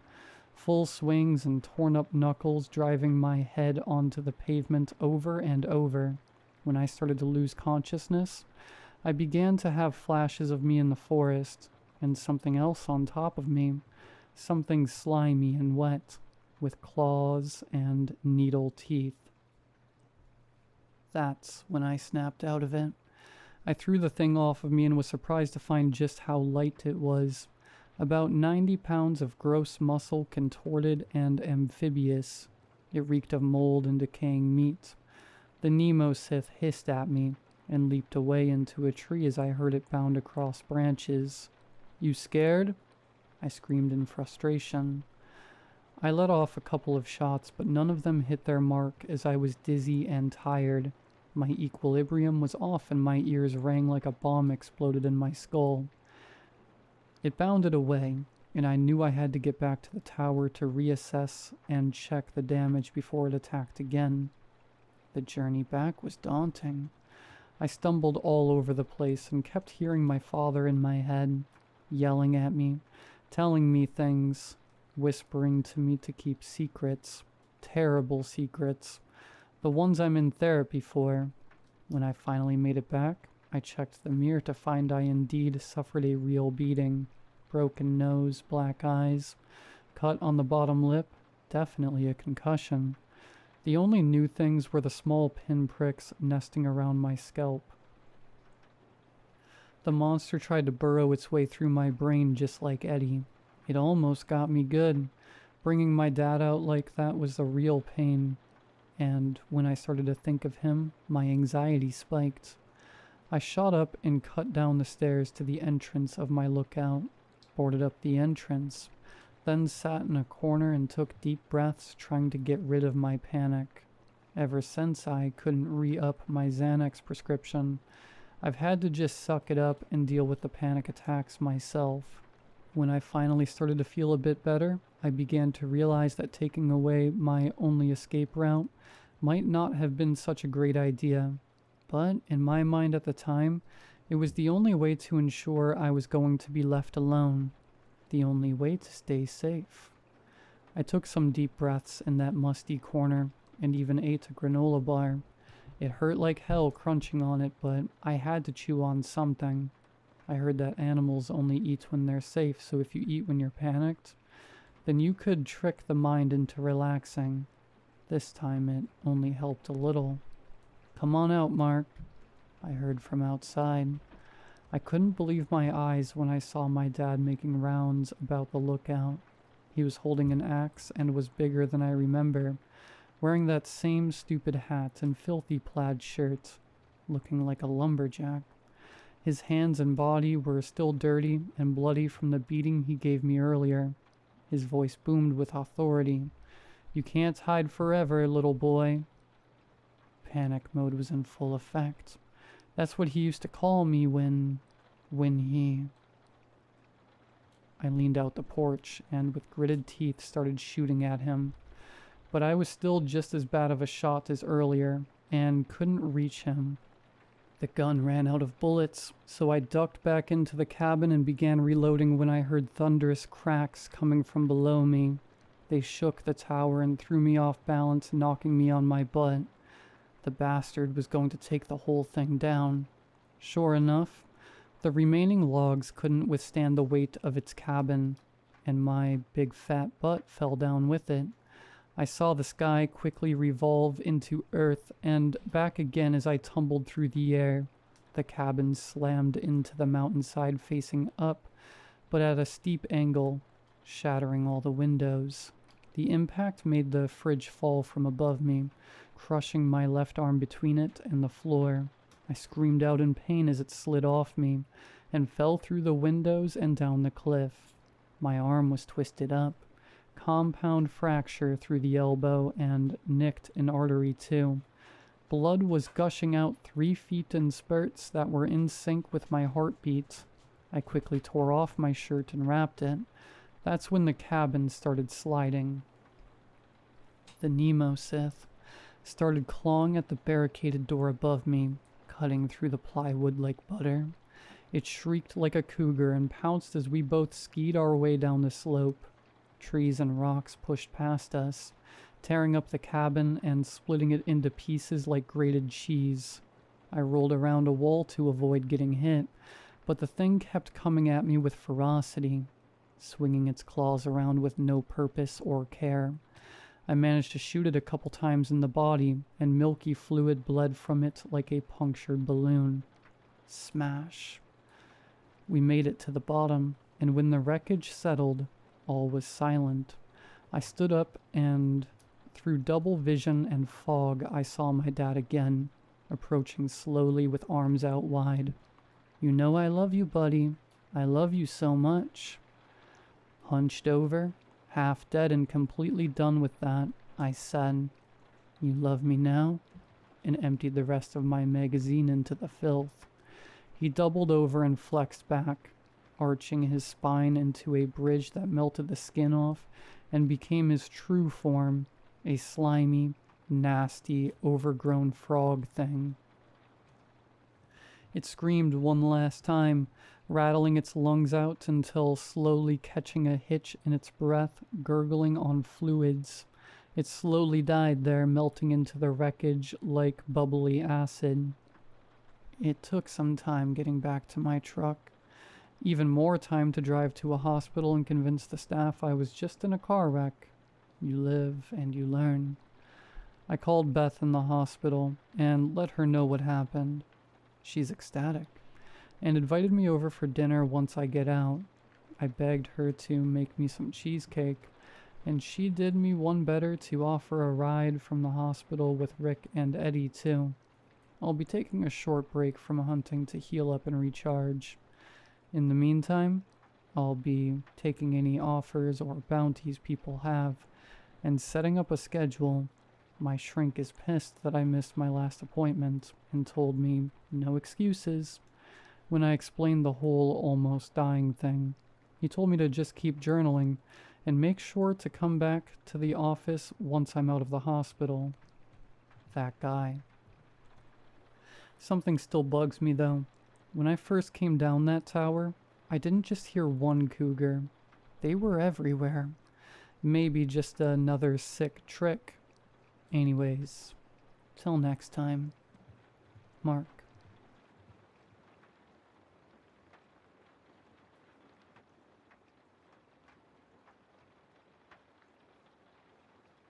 The sun was just beginning to set beyond the mountains, which encircle my hometown, when a spring rainstorm popped up. I hadn't expected rain. The forecast had been showing clear skies all day long. It started as nothing more than a drizzle, and quickly became a deluge before subsiding back to a drizzle. As the downpour waxed and waned all around, I was disturbed to hear a sound which was not born of nature. It was the sound of somebody trying my back door's handle. The torrential rain slowed down long enough to hear a slow, low, disappointed voice say, "Locked up tight." I felt panicked. Something was trying to get into my house. I was allowed only a second to grapple with this realization before I was wrenched back into the present by the sound of thunder slamming itself against my side door. The knob attempted to turn uselessly against its locked mechanism. The voice came again, this time sounding devastated, as if encountering a locked door while trying to gain entry to my home were one of fate's cruel tricks. Locked up nice and proper. My heart skipped a beat at the sound, and it skipped another when I turned to look at my front door, unlocked. I ran for the door. I doubt that I've ever moved that fast before, and I'm sure I could never do it again. I slammed against my wooden savior in haste, the lock sliding in with a clunk, immediately answered by a thunderous impact which shook the frame of the door, if not the whole house. Picking myself up where I lay, several feet away from the door, I saw that it had remained intact. Even the glass portion in the middle of the door was unmarred by the titanic force which slammed against it. I began to process what I was seeing beyond the glass. The thing which had been trying to enter my house, and its face pressed up against the transparent barrier. It was a putrid mass of writhing flesh. Hundreds, if not thousands, of tiny tentacles comprised the bulk of the face. It had the eyes of a snake. Its tentacles moved in perfect synchronization, to reveal a mouth filled with row after row of way too many teeth. Its teeth were round and dark in color, like stones worn smooth by a river. It spoke again, this time consumed by animal rage.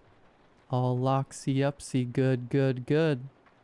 After its outburst, the creature took to silently leering at me, with only enough of its head exposed to allow its eyes to see me. We stayed like that for a while, the thing leering at me with cold fury in its eyes, me staring back with cold piss in my pants. Eventually the rain subsided and the devil disappeared from my doorstep. I had thought that would be the end of it. 4 months had gone by, and I was beginning to approach the idea of letting go of the horrific experience I'd had. It had been almost an hour since I had last checked the weather, and I was thinking of going for 2. That's when I saw the announcement of a pop-up storm for my area. All of my doors had been staying locked for months, and that day was no different. The thing made its rounds, growing in volume, corresponding with its rage. When it had checked all of my doors and found its efforts frustrated, it took to leering at me just as before. It's been 7 years since then. I'm a morning person by necessity. That's when I do all my shopping, gardening, working, and general outside stuff. I check my weather app every 15 minutes. These are precautions I've taken as I don't know how it all works. I don't know what would happen if I were to stay home when a surprise storm rolled in. I don't know what this thing even is. I do know one thing though. After 7 years of maximum effort attempts, the thing now only bothers, half-heartedly, to check the front door. Finding no success, it sighs, and goes to sulk in a corner. After 7 years, it's giving up.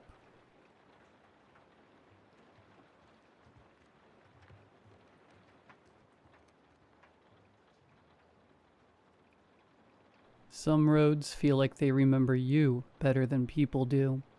We were driving back late, me, my girlfriend asleep next to me, and Havana, our 2.5-year-old dog, curled up on the passenger side like she owned it. The air was cool, the sky was moonless, the kind of night where the world seems to shrink down to just your headlights and your thoughts. The GPS had rerouted us off the main road to avoid traffic. I took the turn without thinking, but once we were a few kilometers in, it started to feel like the road had taken me. There was nothing memorable about it visually. Flat, straight, just trees on either side, and the kind of quiet that gets under your skin. But something about it started pressing on a part of me I hadn't felt in a long time. A pressure behind the ribs, a heaviness that wasn't about tiredness. That's when I saw someone up ahead.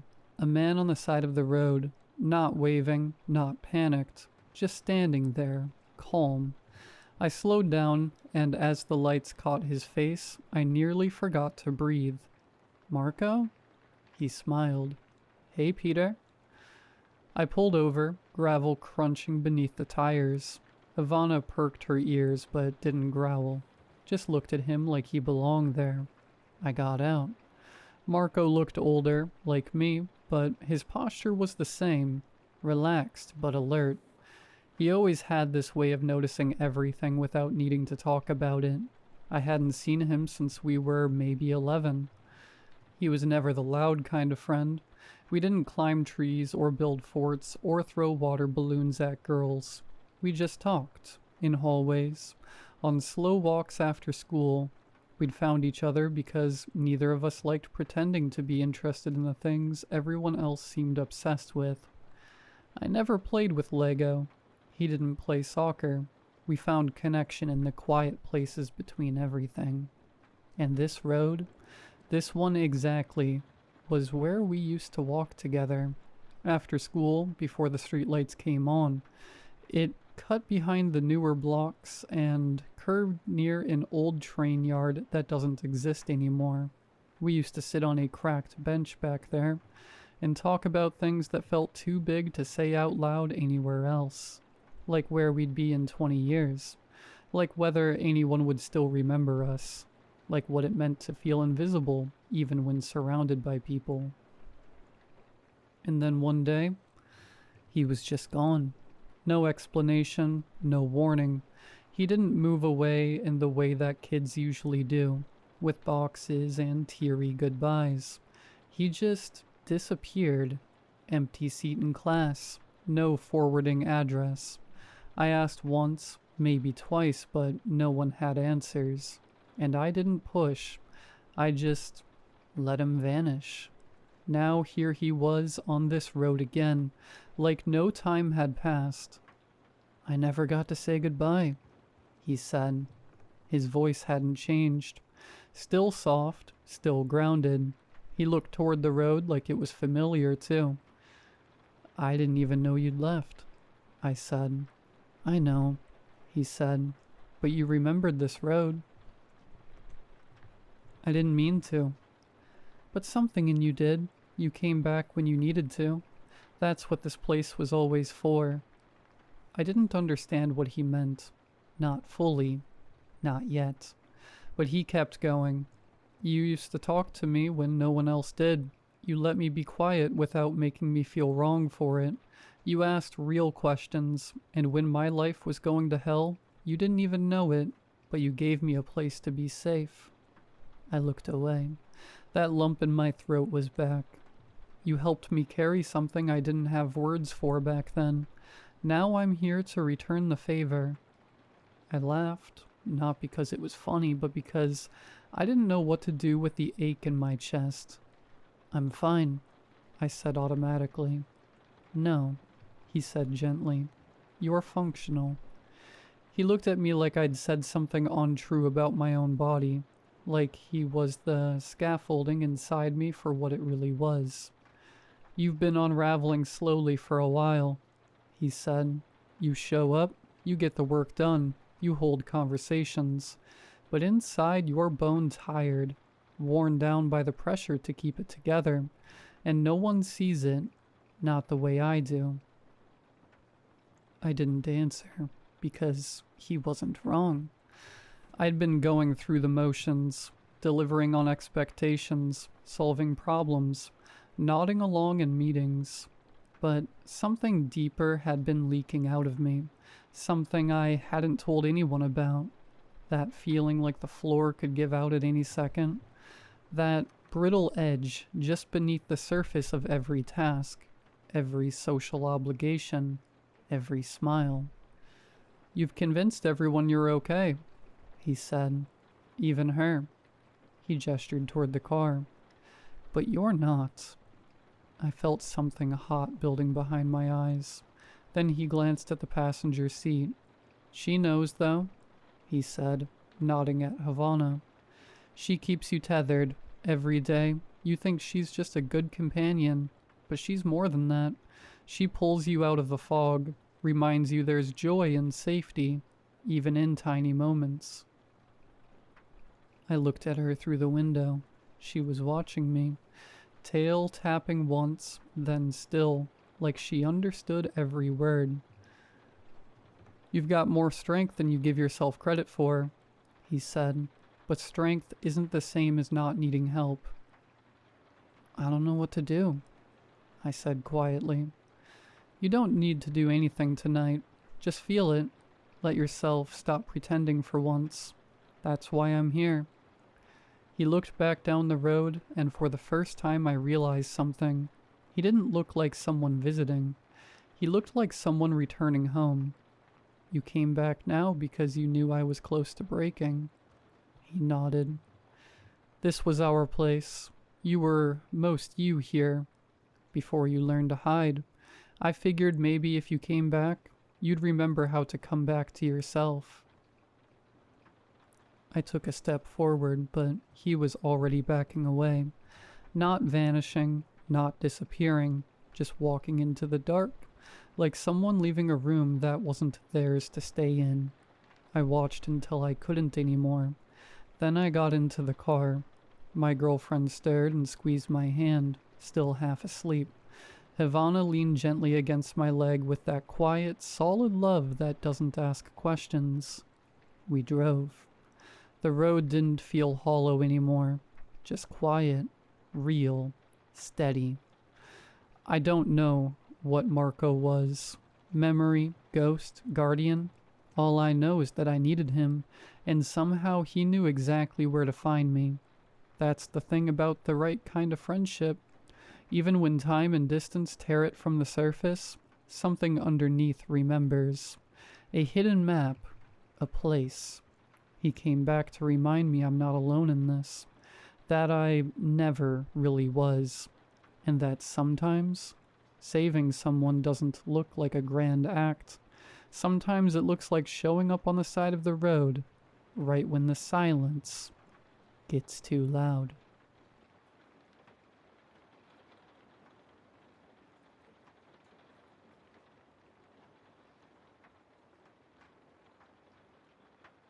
My mother used to tell me I was her little miracle, not because I survived anything, just the opposite. Because something never showed up when I did. I was born on July 26th, 1999. Night birth, full moon. The room was dim, but my dad had a camera, an old school camcorder. They still have the footage, and you can clearly see it. Everyone else in the room casts a shadow. I don't. It's not subtle. It's not a trick of the light. My tiny body rests on the bed, but the floor beneath me is untouched. I move, nothing follows. I reach for the nurse's finger. Her shadow stretches long across the tiles. Mine stays gone. My parents tried to explain it. Doctors said it was a fluke. Physics, lighting. But it wasn't, because it never changed. All through childhood, no shadow on sunny days. Not in streetlights, not in flash photos. And then around age 13 it started to change. Not that I had a shadow, but I'd see others, shadows, where they didn't belong. One time I was sitting on the toilet, door shut, lights on. I looked down and a shadow moved across the floor, like someone walking past. But no one was there. Another time I was playing in the backyard. The sun was high, I still cast nothing, but I looked to my right, and there was a shadow of me, standing just a few feet away, not moving, not mine. When I told my mom, she went pale. She never told me what she saw in the hospital that night, but she sat me down and said something I've never forgotten. If it's yours, it'll come back eventually, and when it does, don't let it touch you. I thought she was being dramatic, but then last week at 25 years old, it returned. I was brushing my teeth when I saw it, the shadow behind me, attached to me. I laughed at first. It had been so long, I figured it finally caught up. But then I turned off the bathroom light and it didn't go away. It stayed there, in the dark. It shouldn't have been visible, but it was. And it moved when I didn't. I stepped left. It stayed put. I held my breath and it breathed. Chest rising, falling, even though it was flat on the floor. It moved like it had lungs. I turned the light back on. Gone. But I could feel it now, following me, watching. At night it stands at the foot of my bed. I don't sleep anymore. Last night I blinked, and it was on the ceiling. Directly above me, stretched long and thin like oil. It whispered, "You were never whole. I've come to fix that." I tried to run. The lights in the hallway all blew out. I got to the front door and my reflection didn't move. I watched myself, frozen in glass, mouth hanging open, eyes wide. Then the reflection smiled, and its shadow twisted like smoke. I've locked myself in the bathroom now. The lights are still on, but the shadow is inside the mirror. It's waiting. It said my name and then, "You don't have a shadow because I took it with me when I left. You were always mine.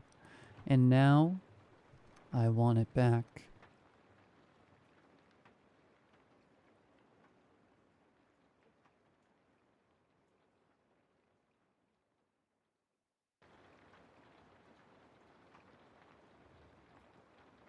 He was only gone for 2 days. Said he needed to clear his head, so he packed light and headed up into the Uintas with his usual gear. No big deal. He's done it before, but this time, when he came back, something was off. It started with how he walked in. No announcement, no "I'm back," just opened the door, set his pack down, and stood in the kitchen like he forgot what it was for. I was at the table mid-bite. He looked at me and smiled, but it didn't reach his eyes. "Good trip?" I asked. He nodded, still smiling. That smile didn't drop once the whole night. Not when he told me about the mountain lion tracks near his campsite. Not when I noticed he was wearing my sweatshirt. The one he hates. Not even when I asked what trail he took and he said North Ridge. There is no North Ridge. Not here. That night I couldn't sleep. Something about how he moved felt wrong. Too smooth. Too studied. At one point I got up to check the locks and caught a glimpse of him in the hallway mirror. He was just standing in the dark staring at it. Not at his reflection, at the space beside it. The next morning I found a dead bird on the porch. Not torn apart, just laid out neatly, like a gift. He said he didn't put it there. Then he asked if I remembered when our mom died. The thing is, she's still alive. I waited until he went out back. He said he wanted to feel the sun, but just stood in the middle of the yard, arms hanging loosely at his sides, face tilted upward like he was trying to remember what warmth felt like. That gave me maybe 10 minutes. I went straight for his pack. It looked normal at first. His knife, half-used water bladder, trail snacks he didn't touch. But when I unzipped the bottom pouch, I found something he would have never brought home. A lock of hair, tied with red thread. Dry, brittle, not his color, not mine. It looked old, like it had been buried in salt or ash. Underneath it was a scrap of parchment, something drawn in charcoal, rough circles layered with jagged lines, stick figures warped around a central shape. I didn't recognize the symbol, but the longer I stared, the more I felt like I should. When I turned it over, a single word was scrawled in the corner in tiny, frantic handwriting. Return. I barely had time to zip the pack shut before I heard the back door open. He stepped inside, eyes still fixed on the ceiling like something might be living just above it. "You been in my bag?" he asked calmly. I lied, said no. He smiled. That smile. It stayed frozen while he poured himself a glass of water, gulped it down too fast, then poured another. His throat made no sound as he swallowed. Later that night, I woke up to him humming, a song we used to sing when we were little. Only half the melody was wrong. Notes bent in places they shouldn't bend. The words didn't rhyme anymore. And when I peeked down the hallway, I saw him standing at my bedroom door, back turned, not moving, just listening. He didn't say anything when I asked what he was doing. He just walked away. In the morning, he was already at the kitchen table when I got up. No coffee, just sitting. He looked at me with that too wide smile and said, "Why'd you lie, little brother?" He asked why I lied. I didn't answer. I just stood there, heartbeat hammering behind my ribs, wondering how long he'd known. If he saw me touch the pack, if he'd ever really turned his back at all. He didn't press the question, just smiled and went back to staring at the table. Later, he left again. No word, no jacket, just walked out into the tree line and vanished like he'd always belonged there. This time I didn't check the pack. I waited, and after midnight he came back. His hands were covered in dirt, shirt torn, no blood, just wrong. Like it wasn't made for his body anymore. Like his limbs had started to stretch beneath the seams. He didn't say anything, just walked past me and went straight to the basement. That's when I heard it. Knocking. But not from the door, from inside the pack. Slow, wet, rhythmic, like knuckles dragging against plastic. I opened it. The first thing I saw was the hair again, matted now, damp with something dark. Beneath it, something wrapped in a tattered gray cloth. I should have stopped there. I didn't. I reached in and pulled it free. It was a jar sealed with wax and twine. Inside was a mouth. Not a full face, just a mouth, twisted in a silent scream. Gums torn back, lips stitched closed with animal sinew. But it was breathing. The glass fogged up every few seconds. It was trying to speak. Then I realized something. It looked like mine. I dropped it. The jar didn't break. It just rolled to the edge of the floor and sat there vibrating softly. Then from the basement, his voice called up. Except it wasn't really his. It was mine. Low, hollow, almost like he was trying it on for the first time. "Why'd you go through my things, little brother?" I didn't answer. I was too busy watching the jar. It was smiling now.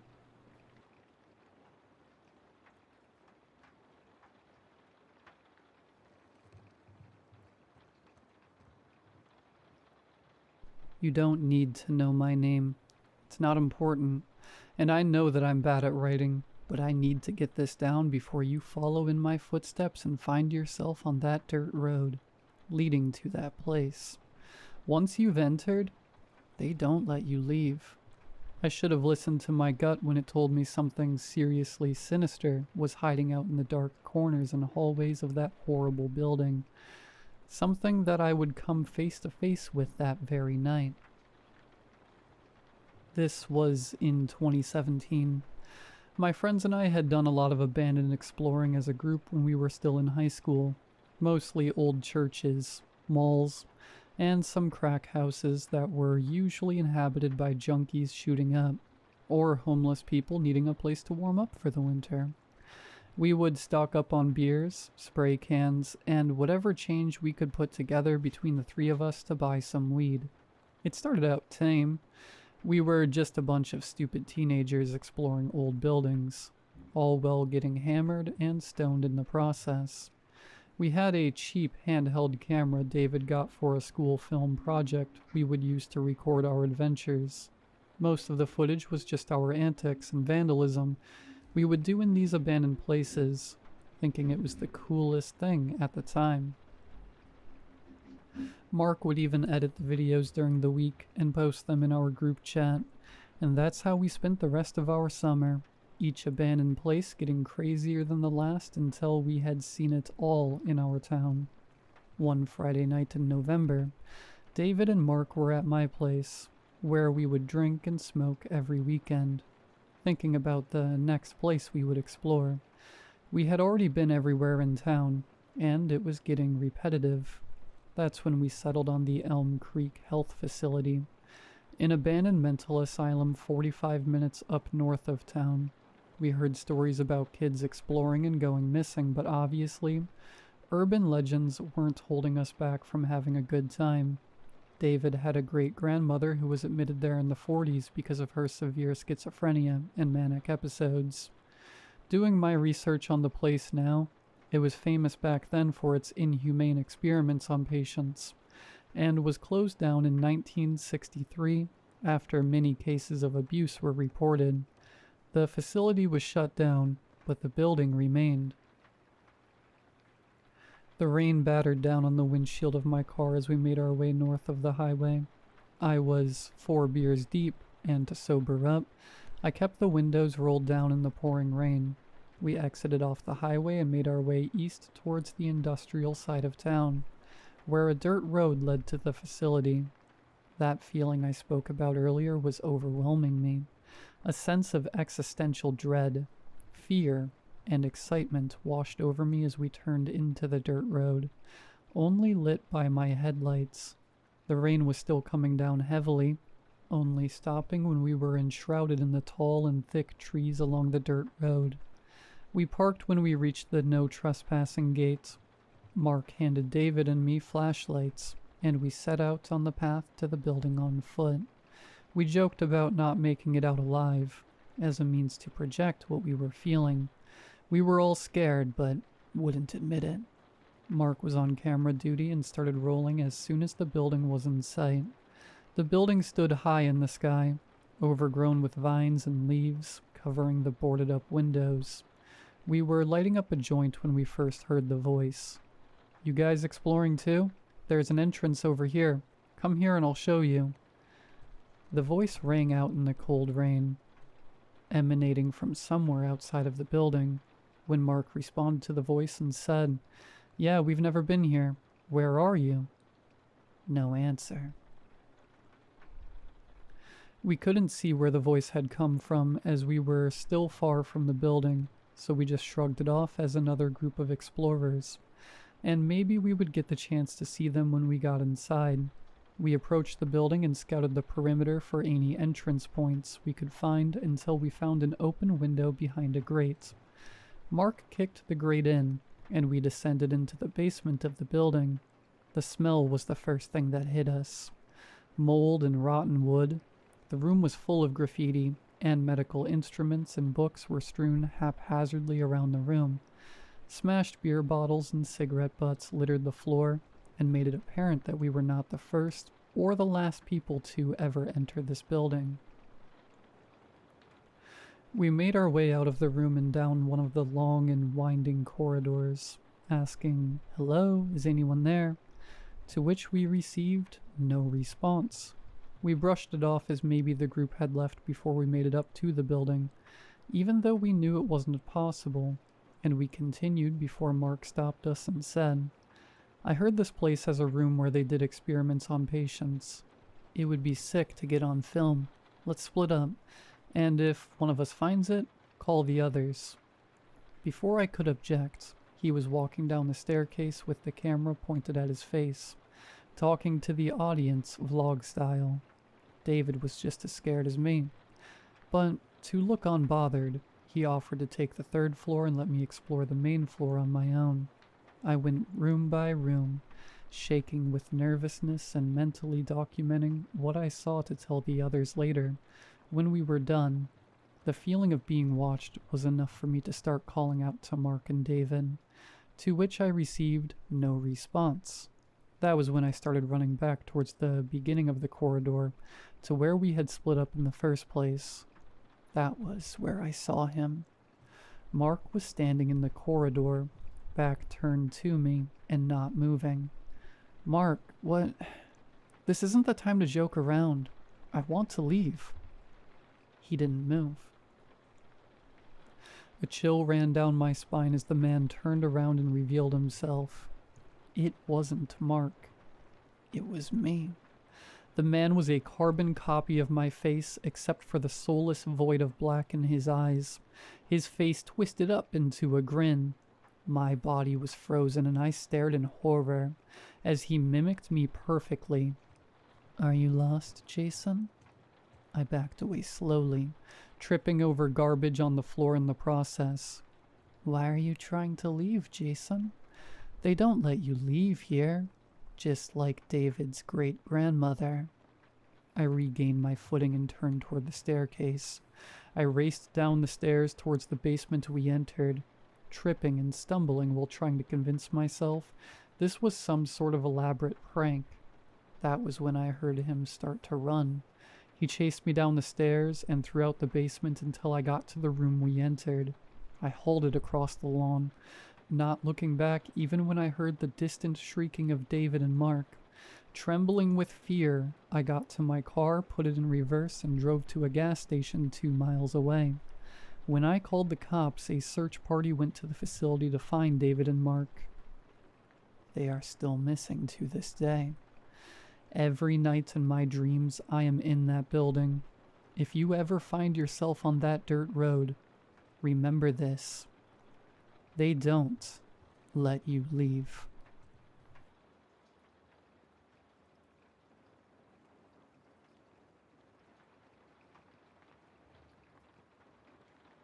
They told us not to talk to him. That was the first thing the guy at the canoe rental said. As you pass Lily Spring, the paper read, you may see a man locals call Naked Ned. He lives off the river and keeps to himself. Please don't approach. Don't call out, wave, or speak to him in any way. Respect his privacy completely. He is not part of the tour.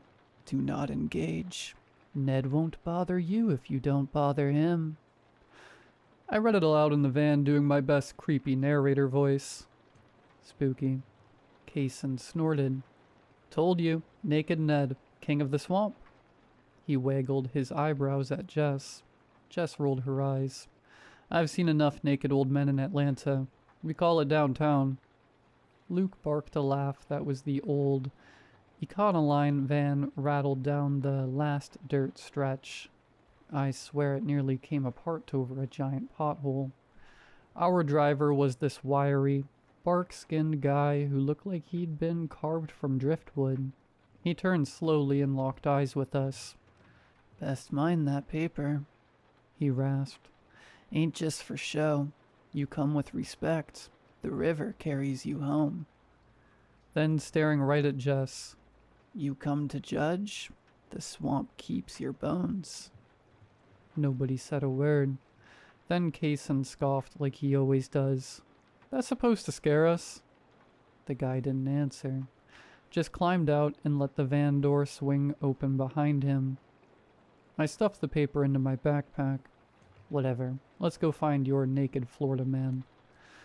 We'd rented 2 aluminum canoes, 2 beat-up old things. They scraped over the sand before slipping into the dark water as we got in. Jess and I sat up front. Kaysen and Luke handled the steering. Luke grinned. The current grabs you if you're not careful. Kaysen smiled. Yeah, just sit back and look pretty. We got it. I let it go. It was hot and humid already, and if they wanted to do the work, fine by me. The Santa Fe River was tan and dark and slow-moving, winding lazily through the swampy woods. The smell was thick, wet earth, rotting leaves, and something foul. We drifted past half-sunken docks and sagging shacks. Faded, no trespassing signs clung to old trees, nailed in decades ago and forgotten. Jess wrinkled her nose. Smells like a carcass in a crock pot out here. Kaysen grinned. That's just the swamp saying hi. I didn't say it out loud, but the farther we drifted, the more the river felt like it was swallowing the world. Even our voices started to feel off. Too loud, then too soft. Like sound itself didn't know what to do out here. I reached into the bag and cracked open a mini bottle of Fireball. I'm not waiting till Rum Island, I said, shaking the bag. It rattled with more where that came from. Luke grinned. We better kill those now. Show up with Fireball at Rum Island, and you might as well wear a sign that says amateur. Jess held out her hands. Toss me too. I'm double-fisting this river run. I lobbed a handful into their canoe. She caught every one. We laughed, we drank, but the deeper we went, the quieter it got. Cypress knees jutted out from the water like bony fingers. Spanish moss hung from the trees like the world's oldest curtains. We passed a bleached log covered with turtles. When we got too close, they plopped into the water one by one, vanishing with soft splashes. Jess jumped. Jesus. Just turtles. Luke smirked.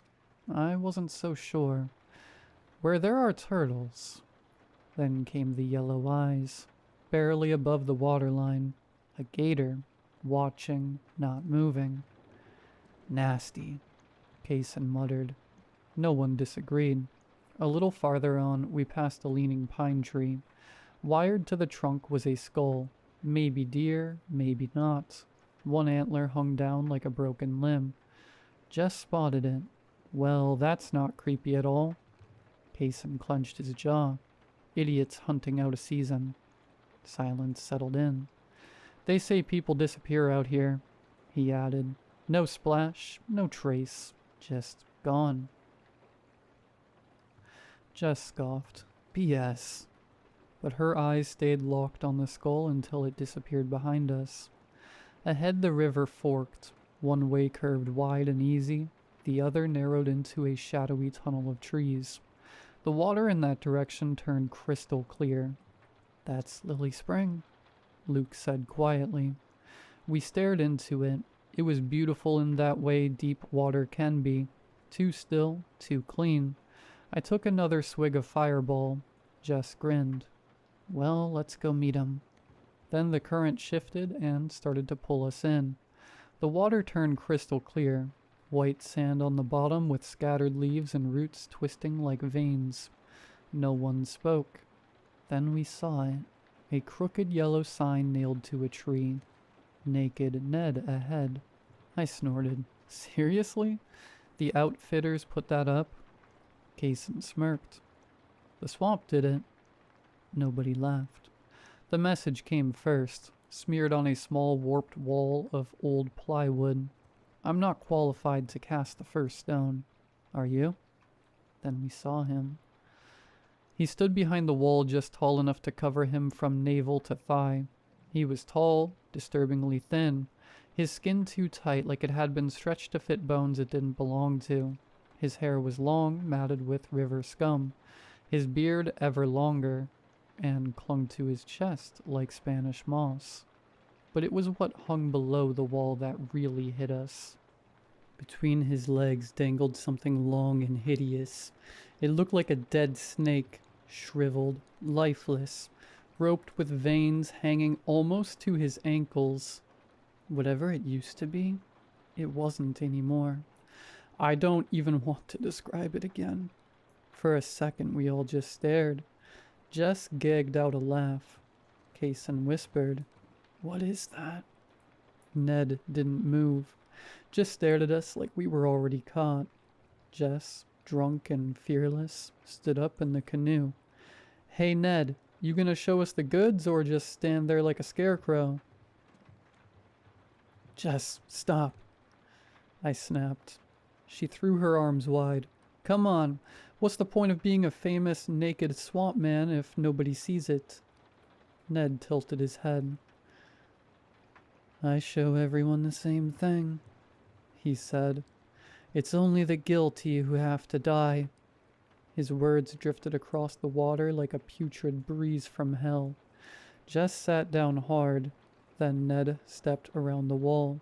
Around his neck hung a human skull, wired through the eye sockets. It swung with each step. And he smiled, too wide, too long, like his face wasn't built for it. The water beneath us rippled.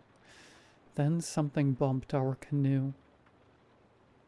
"We need to go," I whispered in a panic. Kaysen nodded, dug his paddle deep, but the river wouldn't let us. The current shifted, subtle but there, pulling us forward toward the dock, toward him. Jess started sobbing. "I'm sorry," she said. "I didn't mean it. I'm sorry." Ned laughed, a horrid cackle. "The first stone's already been thrown, and it wasn't by me." He pointed at Jess. "She's the one," he rasped, "and the swamp knows." Then the water erupted. Black roots burst from below, slick and alive, wrapping around Jess's arms and waist. She screamed. Kaysen grabbed her, trying to hold on. "I've got you," he yelled. "I've got—" But the roots yanked. Hard. She slipped from his grip and vanished beneath the water. Gone. Silence. Then Ned said, "Judgment has a price, but the swamp always leaves something behind." The water bubbled. Something floated to the surface. A skull, bleach white, gleaming. It looked too clean, like the swamp had scrubbed her soul away. It bobbed next to our canoe, staring up with empty sockets. I screamed. Kaysen dug his paddle in again, but the canoes weren't moving. Not really. Every stroke felt like we were trying to row through molasses. "Paddle," he shouted. "Go now." We all did. Harder, faster, but the river wasn't having it. It was like it had made up its mind. Ned turned without another word. He walked up the dock, disappearing into the trees like the swamp had opened its arms and taken him home. Then the current let go. The river went soft again as if nothing had happened. Our canoes drifted light and easy, free. None of us said a word. We just paddled, hard, fast, like the river might change its mind and reach for us next. We didn't stop, didn't look back. Not even once.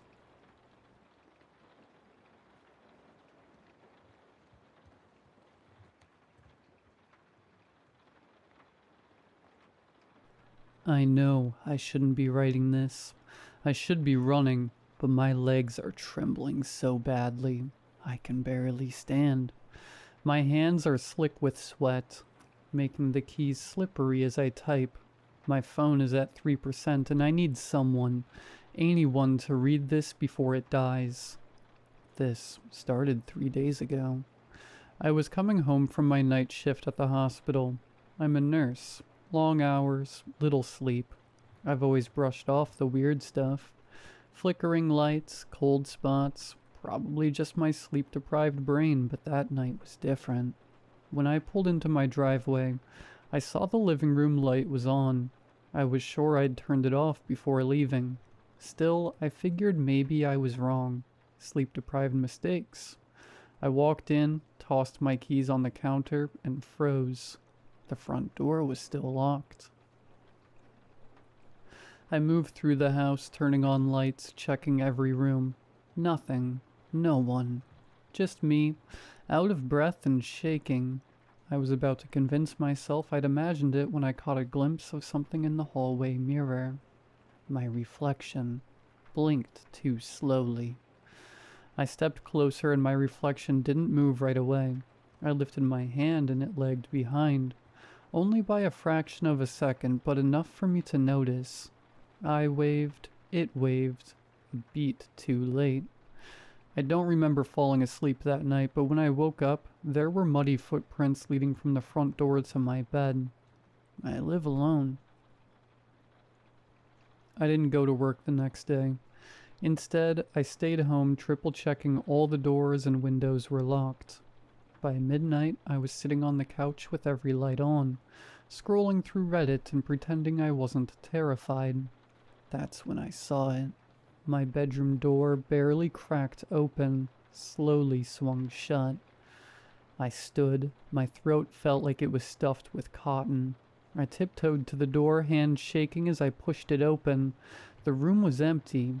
I let out a shaky breath and backed away, then bumped into something solid. I turned around. It was me. I was standing in the hallway barefoot, wearing the same oversized shirt I was currently wearing. Same messy bun, same tired eyes. My chest was rising and falling in time with my own breath. But it was smiling. I wasn't. The copy of me reached forward, placing a cold hand on my wrist. Her grip was almost affectionate. That's when I saw the nails, black with dirt, the same dirt that had tracked across my bedroom floor. She didn't speak. She leaned in close, pressing her lips to my ear and whispered, "You are in here now." And then she turned and walked away, disappearing into my bedroom. I ran, didn't grab my phone or my keys. I just sprinted out of the house and didn't stop until I was several blocks away, barefoot and gasping for air. I didn't go home. I couldn't. I went to my friend's apartment and stayed there the next 2 nights, crashing on their couch. I didn't tell them. I didn't sleep. But tonight I came back. I had to. I needed my phone, my wallet, my car. When I walked inside, the house was dark, quiet. I tiptoed through the rooms, grabbing my things, ready to leave, but as I was about to open the door, I heard footsteps coming from the bedroom. And then I saw her, me. She was standing at the end of the hallway, barefoot and smiling, only this time her face was rotting, gray skin peeling in places, hollow cheeks, sunken eyes, and she was holding my car keys. When I started to back away, she opened her mouth too wide, jaw cracking, skin splitting at the corners, and dropped the keys into her throat. She swallowed them. I ran. I slammed the front door behind me, but when I reached the street and turned back to look at the house, she was already at the window watching me, smiling with my face. I'm typing this from the gas station a mile away. My feet are bleeding, my throat is raw, and I'm shaking so hard I can barely hold the phone. I'm afraid to go back, but I think it's too late, because when I looked at the station's bathroom mirror just now, my reflection didn't blink at all.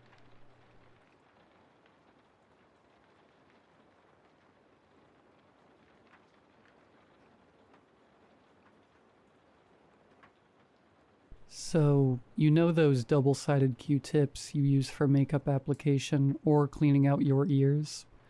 I discovered a sentient one. Let me start this off by saying I'm a 23-year-old female. I live alone in a decent-sized apartment in a fairly busy suburb. My name is Ava, but I don't think that's important to my story. Now, I'm sure many of you have bought Q-tips at some point in your life. I mean, come on. They're sold at practically every convenience store, at every Cub or Walmart or Walgreens.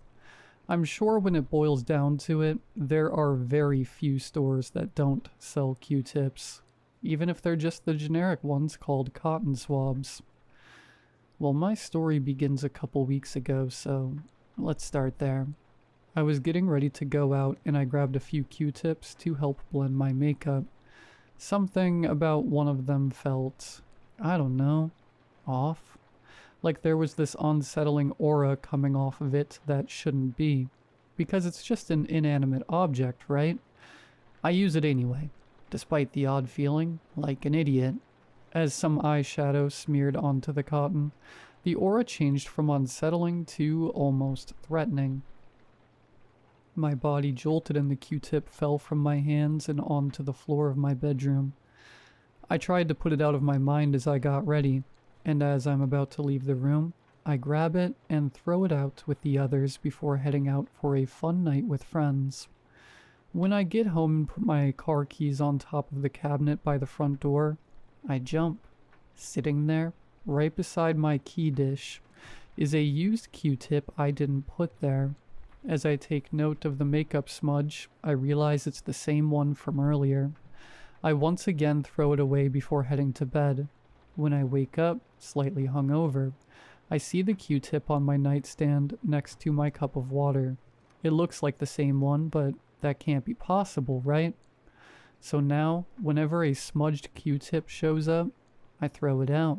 But every time, it appears somewhere where I'm guaranteed to find it, to see it, on the bathroom counter, by the soap, sitting on the edge of the kitchen table, on my vanity where I get ready, and each time the Q-tip reappears, it's bigger. The growth was subtle at first, barely noticeable, but now it's around 5 feet. The plastic stick in the center is much thicker. There's far more cotton on the swabs. I can't throw it out anymore. Hell, it's kind of heavy. A couple days ago, when I woke up, it was in bed with me, under the covers, the aura still menacing. After doing my morning business in the bathroom, I headed to the kitchen to make breakfast. As I do so, I kid you not, I feel cotton brush against my arm, but it stings, almost burns. I turned around and there, right behind me, is the Q-tip, somehow standing on its smudged swab.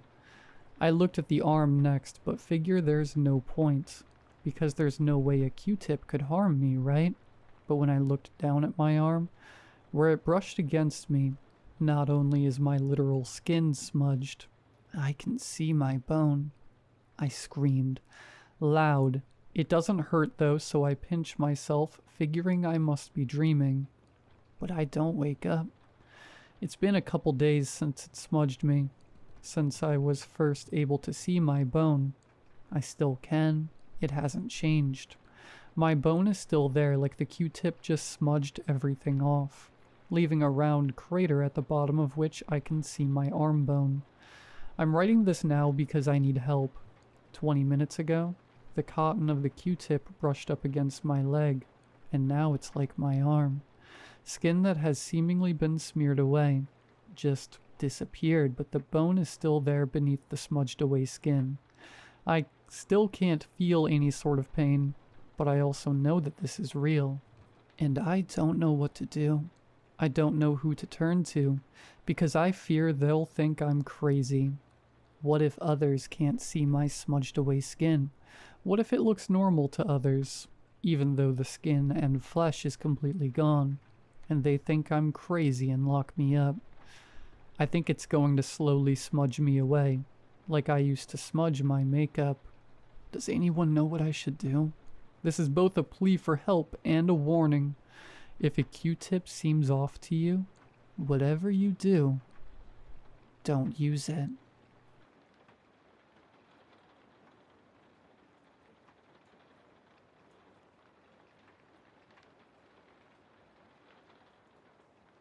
I had lived in the same small apartment for 3 years. I knew every creaky floorboard, every annoying draft, and every spot where the paint peeled just a little too much. However, one morning, as I walked down the short hallway toward the kitchen, I stopped. There on the left-hand side of the hall, where there had always been a blank wall, stood a door. It was old, its wood splintering, its handle rusted. The paint was peeling, revealing layers of colors underneath. Gray, red, black. I touched it, half expecting my hand to pass through, as if this were some hallucination, but no. The wood was real, rough under my fingers. I stepped back, my heart pounding in my ears. This door hadn't been there yesterday. I pulled out my phone, snapped a picture, sent it to my landlord, and then called him. "There's a door in my hallway," I said, my voice unsteady. A pause, then laughter. "Of course there is. Every apartment has doors." "No," I yelled, glancing at it again. "This one wasn't here before. It just appeared out of nowhere." My landlord sighed and with an annoyed tone asked, "Have you been drinking?" "I don't drink," and with clenched teeth I told him to just forget it. I hung up and stared at the door. I should just ignore it. That's what any sane person would do, but something about it felt wrong. The air around it was thick, heavy, like stepping into a room where someone had just been smoking. I leaned in closer. A faint scratching sound came from the other side. I jumped and stumbled back. No, absolutely not. I turned, grabbed my car keys, and left the apartment. Nightfall. I spent the whole day out trying to convince myself that when I returned the door would be gone, but when I stepped inside that evening, it was still there. Worse, it was slightly open. Darkness seeped from the crack, thick and unmoving. The air smelled stale, like old books and damp earth. I should leave, move out, call an exorcist, but instead I found myself stepping forward. My fingers brushed the door, and it swung inward with a low groan. Beyond it was not another room, Not the other side of my apartment, but a hallway. A long, impossibly dark hallway. Something in that darkness shifted. I felt my breath hitch as I saw movement. Shapes that weren't quite human. Too tall, too thin. Their limbs stretching unnaturally. Then the whispering began.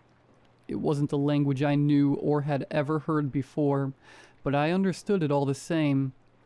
Come inside. I staggered back and slammed the door shut. My chest heaved. For a long time there was silence. Then from the other side something knocked. Once, twice. Then a slow, deliberate third time. I never opened the door again. But every night, just as I was about to fall asleep, I would hear the knocking. And every night, the door opened just a little wider.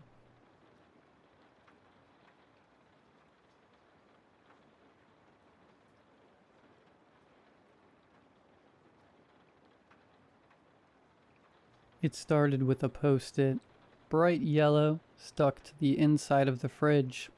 I found it when I came home from work. It said, "You forgot the milk." I thought maybe I wrote it and forgot. It had been a rough week. Late nights, deadlines, not much sleep. It happens. But the next night I found another note. "Please don't lock the hatch. It gets cold up here." I live in a one-bedroom house. No roommates, no tenants. No reason anyone should be using the attic. I checked the hatch in the hallway ceiling. Locked, just like I left it. I even climbed up there with a flashlight. It was empty, but when I came back down, there was a new note on my coffee table. "Thank you." I called the police. They searched the house, said there were no signs of forced entry, no hidden cameras, nothing out of place. They left. I didn't sleep. Around 3 a.m. I heard something thump above me, a slow dragging sound, like someone shifting their weight in the attic's crawl space. I stood in the hallway, staring up at the hatch, holding a knife in one hand and my breath in the other. Nothing happened. In the morning I found a note stuck to my bathroom mirror. "I like watching you sleep." The handwriting was different this time, sharper, like it had been carved into the paper. I stayed in a motel that night. When I came back the next day, the house was just how I left it. Quiet, empty, until I opened the bedroom closet. There was a new note hanging on a coat hanger. "Why did you leave?" I'm sleeping with the lights on now. Every drawer and cabinet stays open. I check every corner, every shadow. I haven't gone back into the attic. I won't. But I can hear him up there, dragging something heavy, laughing when I cry. Tonight I found the worst note yet, folded under my pillow. "I've been trying on your skin. It fits." I didn't sleep that night. I burned the note, scrubbed the pillow, left every light in the house on and kept the knife beside me in bed. But it didn't matter. At 3:09 a.m. I heard it again, the creak of the attic hatch. This time it opened. I didn't go check. I couldn't move. I just stared at the ceiling, heart pounding, barely breathing, waiting for something to happen. Nothing did. Not until the next morning, when I found footprints on the hallway floor, bare feet, trailing from the attic hatch to the side of my bed, and back again. The dust made them clear, each one pointed forward except for one, the one beside me. It was turned sideways, like he'd been standing there watching, waiting. I left the house and went straight to the police again. They searched everything again. Said there were no signs of entry, no signs of anyone. But I know better. He doesn't need a door. He's already inside. That night, I stayed in a hotel 3 towns over, a place with bolt locks and security cameras and zero attic access. When I woke up, I found a note on my nightstand. folded neatly. Running is rude. You invited me, remember? I didn't.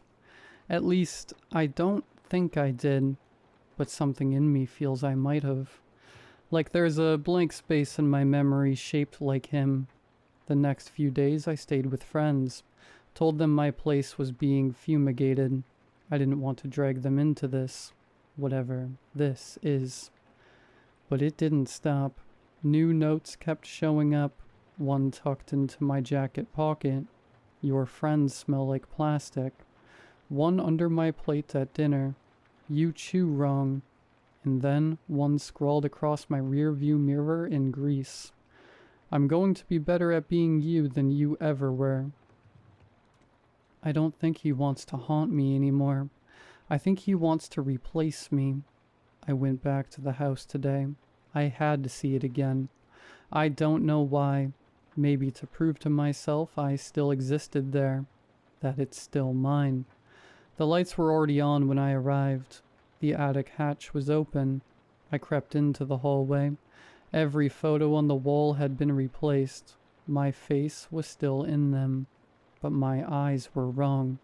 Too big, too dark, smiling when I wasn't. I ran to the bedroom. There was something waiting for me in the mirror. Me, but not quite. His face was mine, but his skin was smoother, cleaner, a little too tight, and he smiled like someone who didn't learn it from people. He waved, then turned away and walked toward the bed. I looked behind me. No one was there. When I looked back at the mirror, he was lying down. In my bed, wearing my body, and that night, for the first time, I was the one in the attic. He let me keep the light on. For now. I don't know how long I've been in the attic. Time doesn't work the same up here. It drips. It hums. It folds under the corners like wet cloth. Sometimes I see flashes through the vent, the reflection of a spoon, a glimpse in the TV screen. Him walking around in my body, cooking, laughing, stretching my skin like it finally fits right. He doesn't talk much anymore. He doesn't need to. Everyone thinks he's me. He's going to work, calls my friends, sleeps in my bed, smiles when people ask if he's feeling better. He's better than me now, more patient, more likable, more alive. But he made a mistake, a small one, a stupid one. He forgot about the mirror in the basement, the old one, the one with the crack in the top right corner, the one I used to check before job interviews, before dates, the one that only ever showed the truth. I saw it yesterday. He walked past it and didn't look. But I did, from the attic, and I saw myself still there. Still whole, still me. And I remembered something. He didn't take me. I gave myself to him. I remember the night now, the scratching in the attic, the voice that came after the third drink, the whisper that said, "You don't have to be tired anymore." And I wasn't. Not after I let him in. He promised he'd take the hard part, the pretending, the smiling, the weight of being me. And he did, but now I think he's tired too. Because last night there was a new note in the attic, scrawled in jagged, desperate ink across the wood above me. I can't do it anymore. You win. And just like that, I woke up in the bed. The lights were off, the hatch was closed. My hands felt smaller than I remembered. My skin fit again, but something felt wrong. I turned to the mirror and smiled. It was still his smile.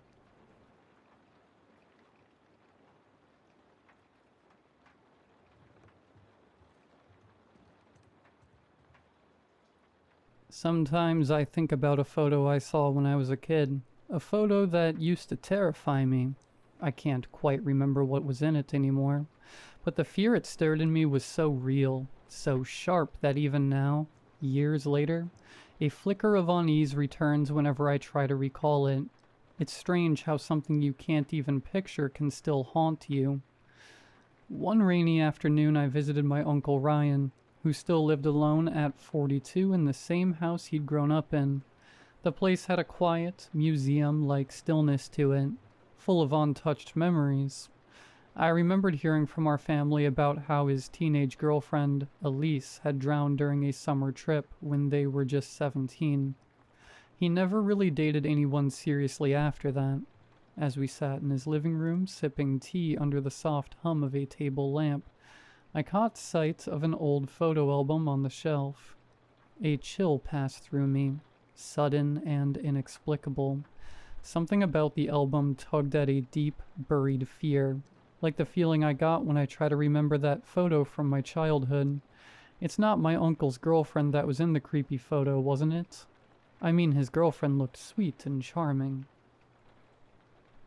As we finished our tea, Uncle stood up and carefully cut a tiny slice of the lemon cake we were eating. He placed it gently on a small floral plate, then opened the fridge and set it on the top shelf, right beside an old glass jar with dried roses inside. I watched, puzzled.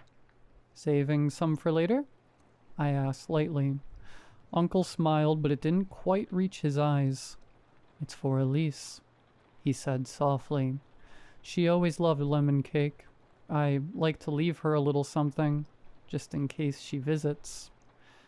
His voice held no irony, just quiet conviction. I felt a strange tightness in my chest, and that old forgotten fear stirred again, like something was just out of sight, was beginning to step closer. I stood and stretched. "Mind if I look around? I haven't seen the house for years," I said, forcing a casual tone. Uncle nodded, gesturing vaguely down the hallway. "Of course, go ahead." I stepped into one of the newly painted rooms, a quiet, softly lit space with pale green walls and a fresh scent from the polished floorboards. I wandered toward the window. As I looked out, my breath caught in my throat. Someone quickly showed up in front of me from outside the window. Its head tilted slightly and it was smiling, but there was something wrong with the smile. It was too wide, too fixed, like it didn't belong to a living person. I blinked, and in that split second, the figure was gone. I backed away from the window quickly, heart thudding. What makes it more disturbing was the fact that I'm in the second floor. I hurried back to the living room, trying to keep my voice steady. "Uncle, I just remembered. I've got to head out. I totally lost track of time." Uncle looked up from his chair, surprised and a little hurt. "Already? You just got here. Stay for dinner, at least. I was going to make Alice's favorite stew." That name again. My skin prickled. "Next time, I promise," I said, grabbing my bag and slipping on my coat with shaky hands. A week passed and the image of the smiling figure refused to leave my mind. Sleep came in fits, my dreams flickering with half-formed faces and waterlogged whispers. Eventually I gave in to the pull of the past and called my mom one quiet evening. "Hey," I said, trying to sound casual. "Do you remember that old maroon suitcase? The one that had Uncle Ryan's photos and sketches?" There was a pause on the other end. "That thing? It's in the attic, I think. Why?" "I just want to look at something." My mom sighed, a soft rustle of worry in her voice. "That suitcase contains a lot of valuable stuff to your uncle. Just handle it with care." I promised her I'll be careful with it. It was time to face whatever had been waiting in the dark corners of my memory. The attic smelled of dust and old wood, thick with the weight of forgotten years. I found the maroon suitcase tucked behind a stack of broken displays, dusty chest, and yellowed, ripped magazines. My hands trembled slightly as I unlatched it, the metal clicks echoing in the stillness. Inside, the familiar scent of paper and charcoal greeted me.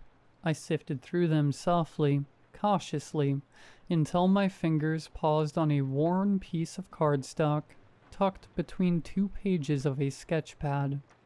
There it was. The photo. At first glance it looked innocent, an old black and white snapshot of my uncle's backyard taken from a window. But as I adjusted my eyes, I saw it. In the far corner of the image, half concealed in the shadows near the fence, was the same smiling woman I saw from the guest room window. Alice. The grotesque, rotting, drowned face of Alice. My breath caught, but I didn't look away. I turned the page in the sketchbook next to it, and my heart thudded loud in my chest. It was one of Uncle's drawings. Rough, frantic lines in heavy pencil. A woman with a drowned, sunken face.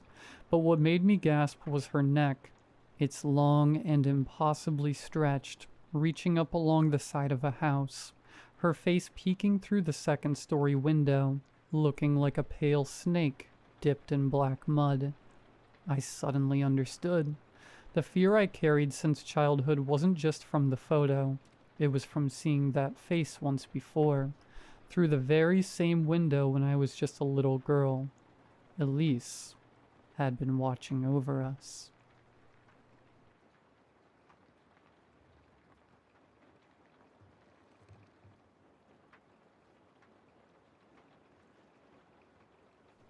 I noticed it first with my keys. I've had the same keychain since college. An old bottle opener from a bar I don't even remember going to. I never changed it. It's worn smooth from years in my pocket. The logo faded to almost nothing. But one morning last month, I picked them up from the counter and felt off. The keys looked the same, but they didn't feel right. The weight was off, like someone had swapped out the actual keys for copies. One of the teeth on my apartment key was shorter, slightly rounded, but when I tested them, everything worked. Door opened, mailbox too. So I told myself I was imagining things. Maybe I dropped them. Maybe something bent. That's how it started, though. Small enough that you think it's just stress. Work's been rough lately. Sleep hasn't been great, so you brush it off. Then the email came. It was a receipt for a coffee shop I don't go to, some indie spot across town. The charge hit my card around 8:42 a.m. I checked my phone's health app. At that time, I was in the shower. I remember being in the shower, but the receipt had my name, my card. Everything matched. I googled the cafe. They had a little online ordering system. You could leave a note for the barista.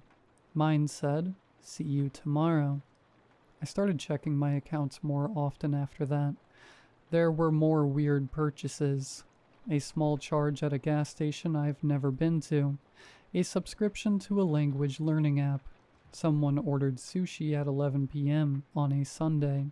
Something I never do. The kicker?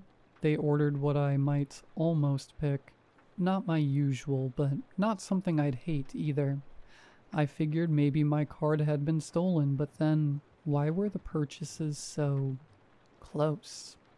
Too subtle to notice unless I was actively looking. And then my coworker asked how the concert was. "What concert?" I asked. She laughed. "The one you posted about on your story looked amazing." I never post stories. I barely post at all. I pulled up my account. Nothing there. But I checked my camera roll, and there were pictures. Low-quality shots from the back of a crowd. A band I sort of like. Someone had zoomed in, tried to catch the lights, the stage, the vibe. The timestamps matched what my coworker said. Only problem? I wasn't there. I spiraled a little after that. Thought maybe I was sleepwalking, or maybe dissociating. I'd been stressed. Maybe I was blacking out, losing time. So I did what you're probably thinking. I set up a camera in my bedroom. Cheap webcam, motion triggered, just to ease my mind. The next morning I checked the footage. I never left the bed. But at 3:12 a.m. I sat up. I sat up perfectly straight, rigid, and stared at the bedroom door. Then, without blinking, I said, "You need to stop watching me." My voice, my face, but it didn't feel like me.